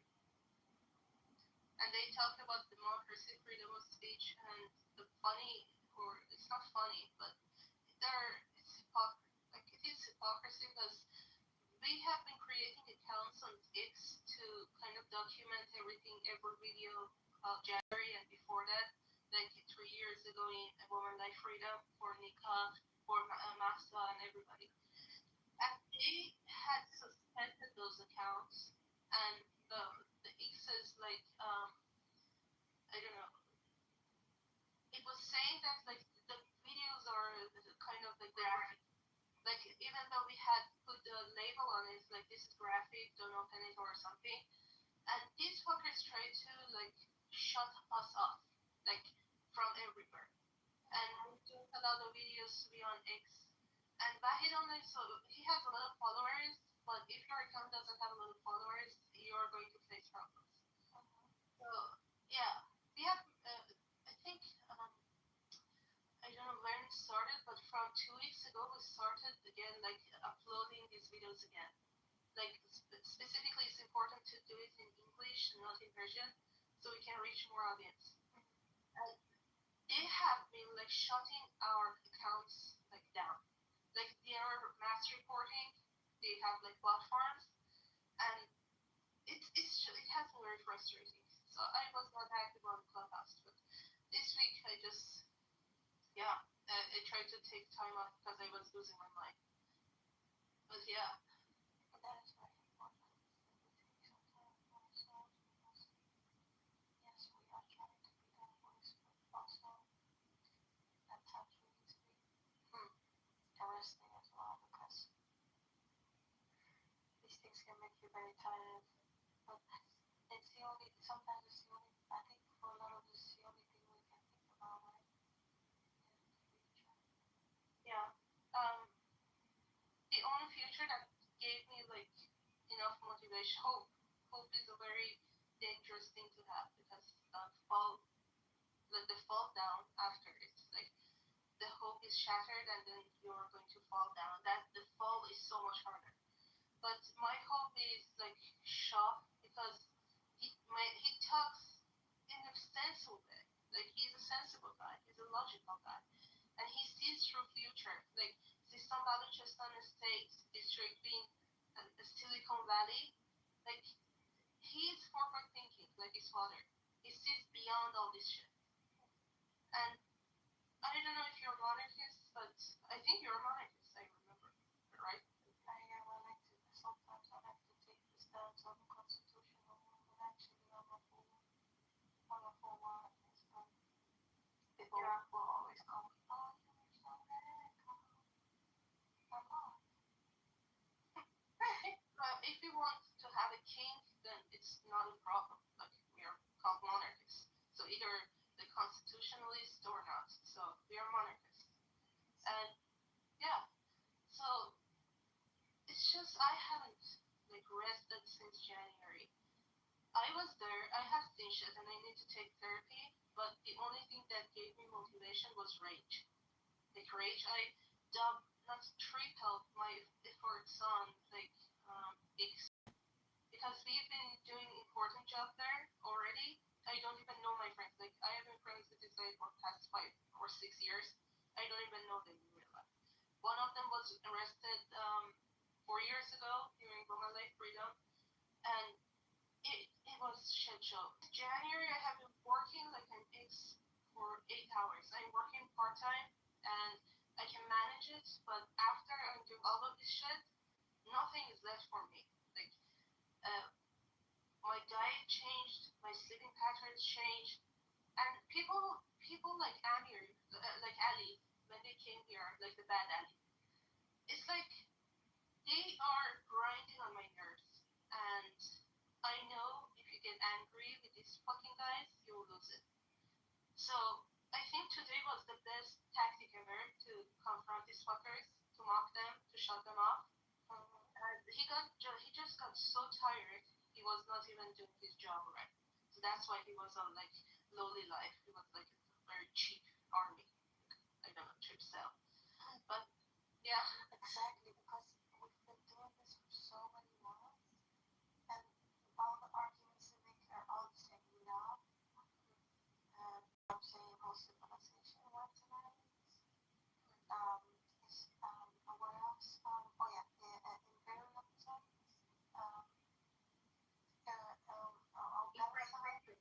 Yeah, infrastructure. So it's always the same things, and we have literally debated them so many fucking times. And at a certain point, you just gotta make fun of them because it makes no fucking sense to keep repeating it because a lot of people in the audience, we know them as well. We've heard this shit 20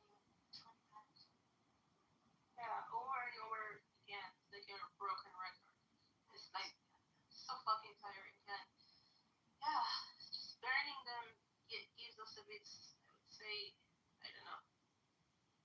It's not salvation, but it gives a bit. It's a bit of therapy for the loss. Yeah, I mean, we've been seriously traumatized. So I think it's fair enough for us to be mad at them. I am mad at them. Like like more people have seen more shit than I did. Like the good Ali, you know. he was saying that. I love him. Yeah. He saw people die, and he also had to carry 4 of them himself. So I didn't do that. I was just standing there watching shit. I saw a girl like shielding a family. Like there was this young couple with a 2 or 3-year-old girl, and that fucker was going off. Like they had this what do you call assault rifle, and he was just going off that fucker, and they were like hiding their faces because they knew that people take pictures of them, and it was like he was high or something. And then they found out that they were giving drugs to these fuckers, but they were animals. They were shooting at a family, and a girl kind of shielded herself, and another fucker had a shotgun. Like I was telling you this in another room. It's so hard for me to say this. They were saying that I was lying. Where's the proof? Like they shot the girl in the arm, like her upper arm had a bullet. I have never seen this shit. I saw a guy like vein, like artery. Like, he was hurt, but then his artery like exploded. Absolutely crazy. The things that we have seen and heard is absolutely. I don't know if I've never seen this stuff happen in my lifetime. No, I just saw it on TV or on like on Twitter before, but seeing it in person, and it's so different. It changes your wiring. And today I was saying to Rich, like he made me laugh. Like today was the first time I laughed like genuinely. Like even when the comedy was dead, I was not happy because he was let out too easily. Like he should have suffered for everything that he put us through. Everybody did. So he got the easy way out. And it was just I was not happy about it. I was just happy it was done. But today was the first day I was like laughing. So thank you guys. Thank you, girl. I was really laughing. You're so welcome, and I'm so happy that you were here as well. I really need the mental support as well, and it was very fun. Aww. Fun that we did this together. Yeah, we really liked today. I really, we had a quality time. We really did. You know, this is just, it gives you power to keep on, keep on fighting and see one day that we will be a great country. Yeah, exactly. My friend actually like messaged me and said like they don't know my gender, they don't know who I am. Because you're losing your mind. God, what is gonna happen? Just go and rest. Like take 1 week off because you're going crazy. You're sending us these accounts. It showed like at odd hours, like 4 a.m., then 8 a.m., and then again 2 p.m. It shows that you haven't slept. So just go take a week off. So yeah, this is my tip, like week off. Yeah, no, but I totally get it because I'm the same thing. I just need to stress. Did you hear Ali from Iran just now? He said, please be your voice. Literally, they are begging us. How am I supposed to speak and not say anything and, Exactly. not be your voice?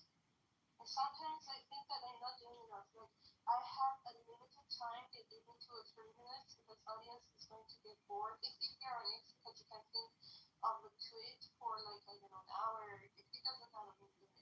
But here you just have to say everything to 2 minutes or less. And the worst part is that someone can ask you for like proof. If you have links to the news, you have something, and when you send them the videos, they were horrified. But the worst one was that if this is like fake, this is like AI or this is not real. And some of them were even laughing, saying they were Mossad agents and they were killed. and you guys are just like creating these videos. So it has been brutal, and I have been trying really hard not to get mad, but sometimes it was just easier to leave. So for the past 2 months, I didn't have the capacity to just left because I was doing more important work on Twitter. I see the results there. Here, it's just sometimes I see counts, but unfortunately, there are not a lot of users here. So a lot of those fuckers get known so easily and faster, but on X is another level. Like more accounts and yeah, my focus is more there. Yeah, that is a good one, exactly. X is a very important one to be active on. And this app is, most people that have a certain idea, they won't, like, if it, they won't change their mind during conversation. That never happens, actually. Usually people change their mind when they, they go see, they think about it, and then later on they'll go look up some stuff, and then they'll find out the truth later. But unless they're differently motivated, of course, like ideologically or economically. But yeah, this app is just something else. This is more for fun as well. Here for 3 of my friends, and they were not like one of them I knew them in real life, and 2 of them I didn't. So it was very interesting. I found new friends here, like new Israeli American friends here, and Jewish friends. I really love the like Israeli and Jewish sphere here. It's so positive and it's like X, and I love them. Like I love talking to them. That's why I stay. And I was having fun at first, but after January, I just couldn't have fun. Like you have survival skills, and you just want to do something, and you can't, and it's just so frustrating. But I think I'm gaining my like a better emotional regulation, but I still need to see a therapist because those images, like, I wish it was a lie. Like, I wish it was a lie and it was fake and everything that those fuckers were telling me that it was, but it isn't. Yeah. But that's what happened. It's so shocking. The images and stuff. It's so traumatizing. Yeah. And you gain, I would say, resting bitch face. And they're saying, why don't you have any emotions? So your brain shuts off the emotion part, and you look like a sociopath when you're speaking on it. Like, and you laugh at the coping mechanism, and they think, oh, you're enjoying it, or she's crazy. Well, yeah, a lot of Iranians are crazy. Like, we have depression, anxiety. It's like to the roof, like in Iran. And just by walking on the street, you get depressed in Iran. And seriously, in Tehran specifically, or other cities are even worse. But we are crazy, but we are honored people. We are kind, and we also, I don't know. A lot of people are having economic issues in Iran, yet they refuse to get blood money like this fucker, lazy asses who just go to Turkey, work for RGC fuckers. So yeah, we have honor. We know what I don't know. We are wonderful people. I love my people. You're kind. I love you too, and I know my people love you. We love each other. It's just these fuckers. I don't know what's wrong with them. They don't hate everyone. They don't hate. They don't feel emotions like we do. It's like they feel rage and humiliation, like this guy was feeling, and sometimes they can feel fear, but if they're a psychopath, they don't feel fear. But they definitely have a problem with distinguishing like good and bad. Like they have problem with they don't have a like morality compass or something. So one thing they understand is power and money. So that's why they fear Trump because he shows like power like he used to. At least now we are in a coma phase, I would call it. Like we are in a I don't know in a land that is in between. We are not sure, but he showed them power, so they shut the fuck up. They were so scared. Like the messages that they received are showing, like saying these Irish pockets are running away. Like they haven't paid the normal army, not the Irish part. normal army, there's series. They have dismissed them after norms, like the beginning of April or last week of March. And because first, it's expensive to second, the army can have access to weapons. So that's why Rich was talking about like weapons. They are very paranoid about normal people having access to weapons. So these are the news that we have been receiving, the messages.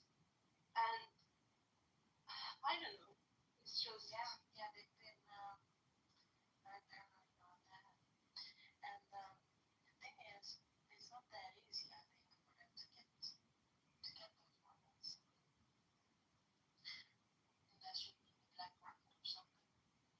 That's not very easy to get by. Yeah, actually, they have monopoly over both regulated and like irregulated, unregulated like market.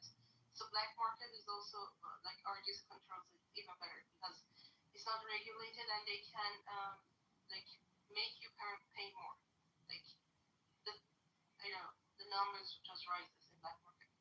So they get profits they are looking for either way. So that's the tricky part. And some people were arrested when they were trying to buy weapons in Woman Life Freedom, and it was they found out that dealers were actually RGC like arms, so, like the cells and everything. So this is very tricky. Normally, Iranian people don't have access to the weapons.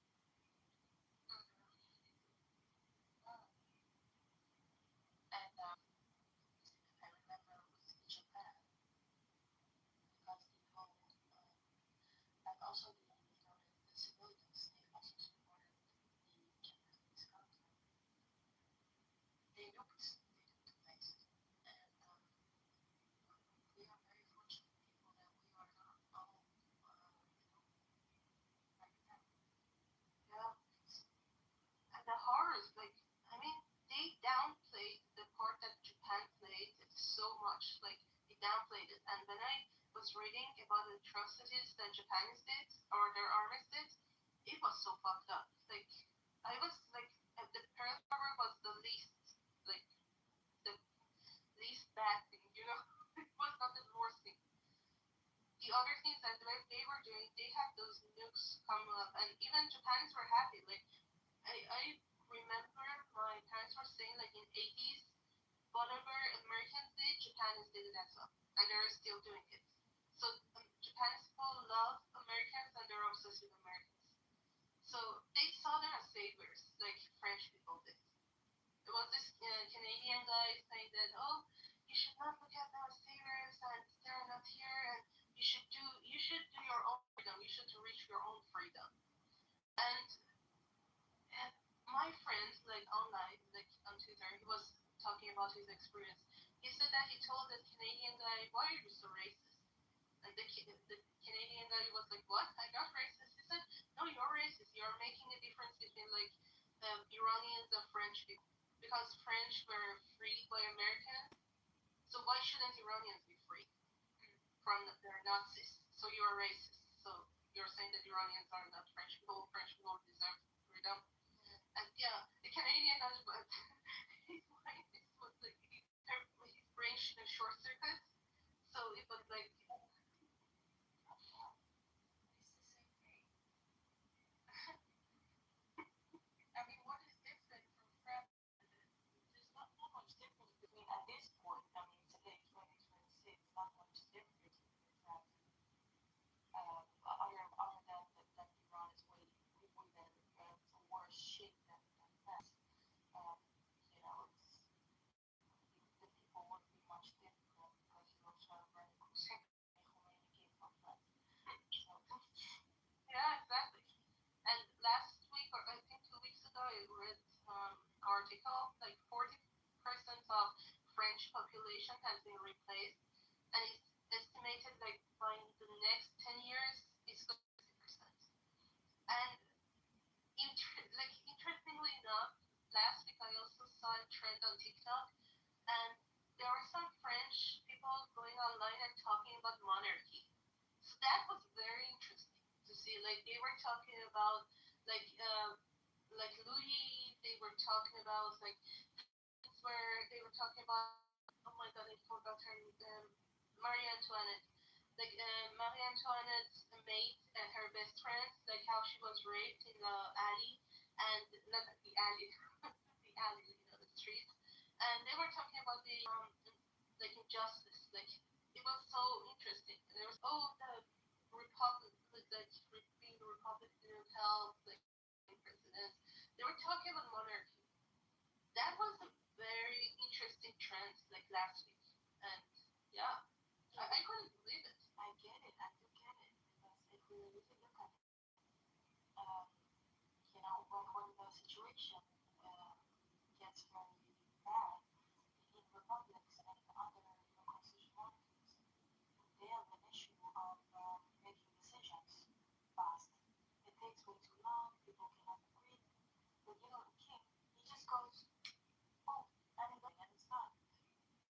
And that is something that is pretty nice. I think that's pretty nice, especially when you have some serious problems between the son. A good king is worth so much more. A good king. Yeah, because we can have him longer. Like we had Reza Shah the First for 17 years. He rebuilt Iran from scratch. Like not even from scratch, from negative. He started from negative 100 and took it to positive 57 or something. And Aryamer or Mohammad Reza Shah just took it even better. Like both of them were visionaries, and I think their son, or grandson, Reza Shah II, has inherited that. Like who would have thought of Sistan Balochistan as I don't know, sphere for Silicon Valley, Iranian version. It is interesting. It is doable. Like these districts, these parts are so underrated. It's one of the sunniest places in the world. You can do a lot with solar panels, and I mean not the farms, because the solar panel farms can really ruin the ecosystem. But you can build buildings and put solar panels on them, and it is just mind boggling. So much. Oh my God. Purposes. Have you seen movie Dictator? Sacha Baron Cohen. Yes. The part that he's doing his speech saying peaceful purposes, he laughs and cracks up. For peaceful purposes. I was saying purposes, like this, purposes.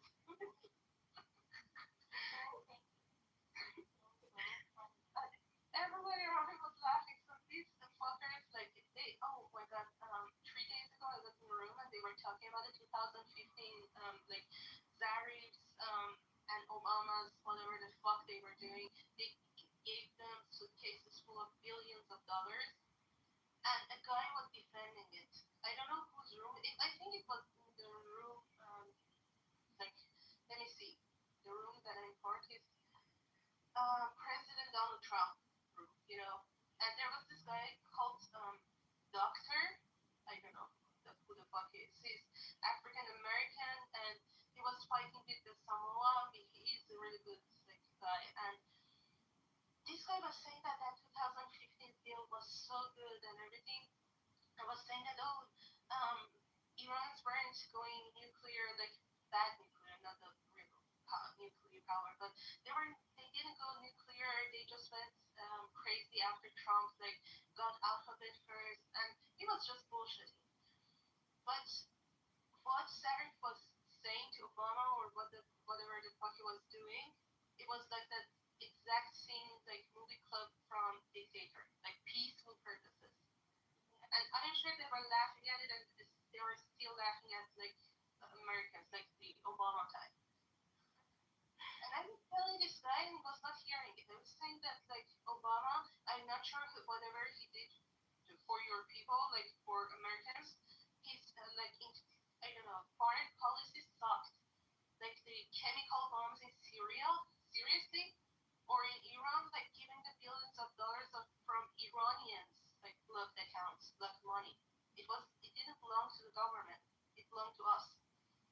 this guy was not even hearing, and he got mad. He called me bitch. So he just lost the conversation, the argument. But yeah, but yeah. But in Shah's time, we really had like nuclear like institutes and research, R&D companies worked on it for real peaceful purposes, and it wasn't causing any problem. I think it was 2 years before the revolution. I'm not sure. I have to look it up again. But yeah, they stole everything. Like every infrastructure that they're talking about, it was from Pahlavi's time. And one thing that you also bring up the education. The education rates being quite high.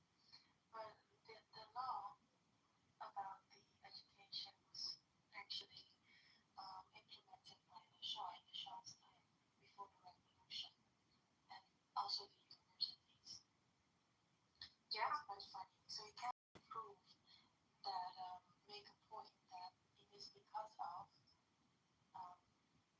Khomeini arresting him that the education rate is up and all.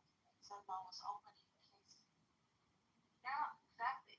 And the actual one that conversation, he said that so you agree that current Iranians are more educated than the before Islamic Republic. Like he said yes, oh yes, the Khomeini did well, like Republic worked for Iran, that is it. He said, okay, so now that we are more educated and we want monarchy back, so it means that we are actually making the right choice, and you were the guys that were uneducated, and you wanted Khomeini, and that guy he shut it down. He couldn't say nothing about it because he was right. Like he was using his logic against him. So yeah, with more education, we want monarchy back. We know what you did there.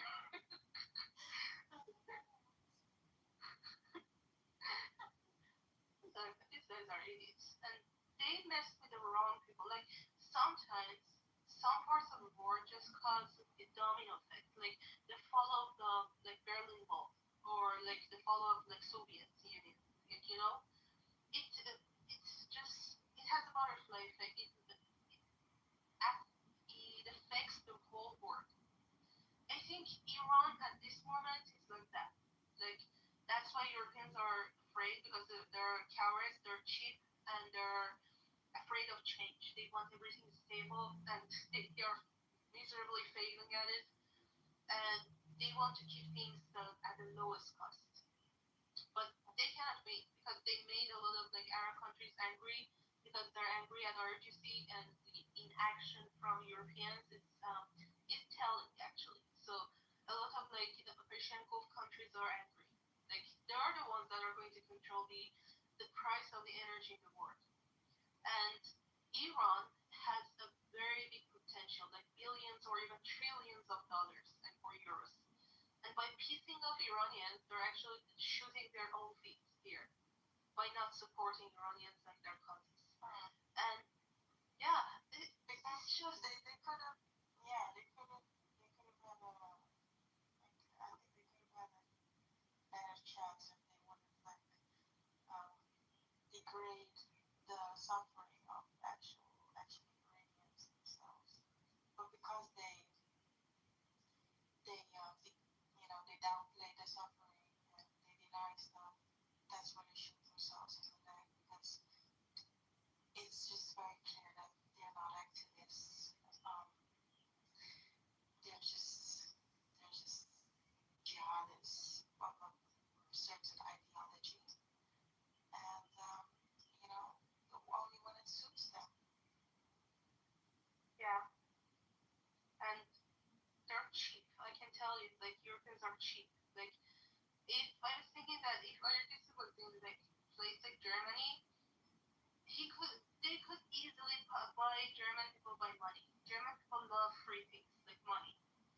But then I was comparing them to Iranians, and I was looking Iranians refuse. Like I don't know if you saw that video about Afghan people. Like they are one of the one of the most underdeveloped places in the whole Iran, and they're very poor. And they were throwing the bags of rice throwing races up, and they were not touching it. They have honor. I mean, not all parts of like Europe. Like I know Ukrainians and they're also very good people, but Germans and ironically, the first world country Europeans like Germans, French, and they just take them great, and they're very opportunistic, and they would do anything for monetary reasons, and that's why their whole country is fucked. Definitely. And Max is so funny. He's always like, oh, yeah, women don't have a and they should stop their activities in the industry. But they're doing nothing about it. So weak. So weak. Very weak. Like he thought that Trump was going to wrap Iran up in 2 weeks, and he just showed his support to Trump and maybe Iranian people for a moment, but then he suddenly changed it. And they were actually the host country is responsible for the security of a person they invite. So they invited our Shah, our king, and they didn't really fully I don't know, secured him. So that fucking guy who got close to our king and threw that whatever thing, the red content on him, it's on Germany. And you know what happened? After that, we were sleeping, but we read the story, this article. We were very angry on Twitter. It went viral. One day after that occurrence, their ship, one of their biggest ships, could cross the Strait of Hormuz. So they basically paid the fucking mullahs with this gesture, and their ship was free. And it was so fucking frustrating to know that. And now he was Merz. He's more hated than Macron, and also stronger in Europe. He had I think 15% popularity, only 15%. Yeah, people hate it, and Germans are losing jobs. And also, I don't know if you know that, but Germany is not a real land of freedom of speech. They censor the shit out of their media. They don't allow a lot of stories to see the light of the day. And one of them was that from January to March, 480,000 German jobs were lost. The jobs were gone. And it's fucking crazy because I was talking to 3 Iranians. One of them was a guy and 2 of them women. The guy lost his job in January, and 2 women lost their jobs in February. And also my own relative lost her job in summer. They were still getting rid of foreigners, but now it has come to Germans. So they're downsizing Germans. I was talking to my German friends. They're so fucking pissed. This part, I'm saying German economy, money is very important for Germans. They will choose money over their spouse, believe me. So, that's why, if you ask Germans, why did you marry? They say monetary, financials, and also security. This was mind-boggling. When foreigners come here and they think the dating culture in Germany is so different. It's you have gone to an auction. When you see a person, you ask serious questions of each other, so you won't. You will be patient in your mating. They can have sex and everything, but when they marry, it's usually for financial reasons. Germany works very different, so that's why the popularity of Merz has plummeted to 15%. Yeah, it is crazy. But I'm very curious to see what's going to happen in the coming months. Most is completely ends. I'm going to close off now, and we'll be back. I don't know when they're going to be back, but maybe I'll see you then. Yeah, I think it's 5 a.m. in America. I'm not sure where you are, but yeah, it is late, I guess, in the States. And I'm also going to go. It's time for breakfast for me and work, part-time work. Not all of us are jobless like Ali, the bad Ali. Exactly. Some of us have to actually get off. So I had a really good time with Chico, and I'm going. My takeaway from today is let it go.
Mm-hmm.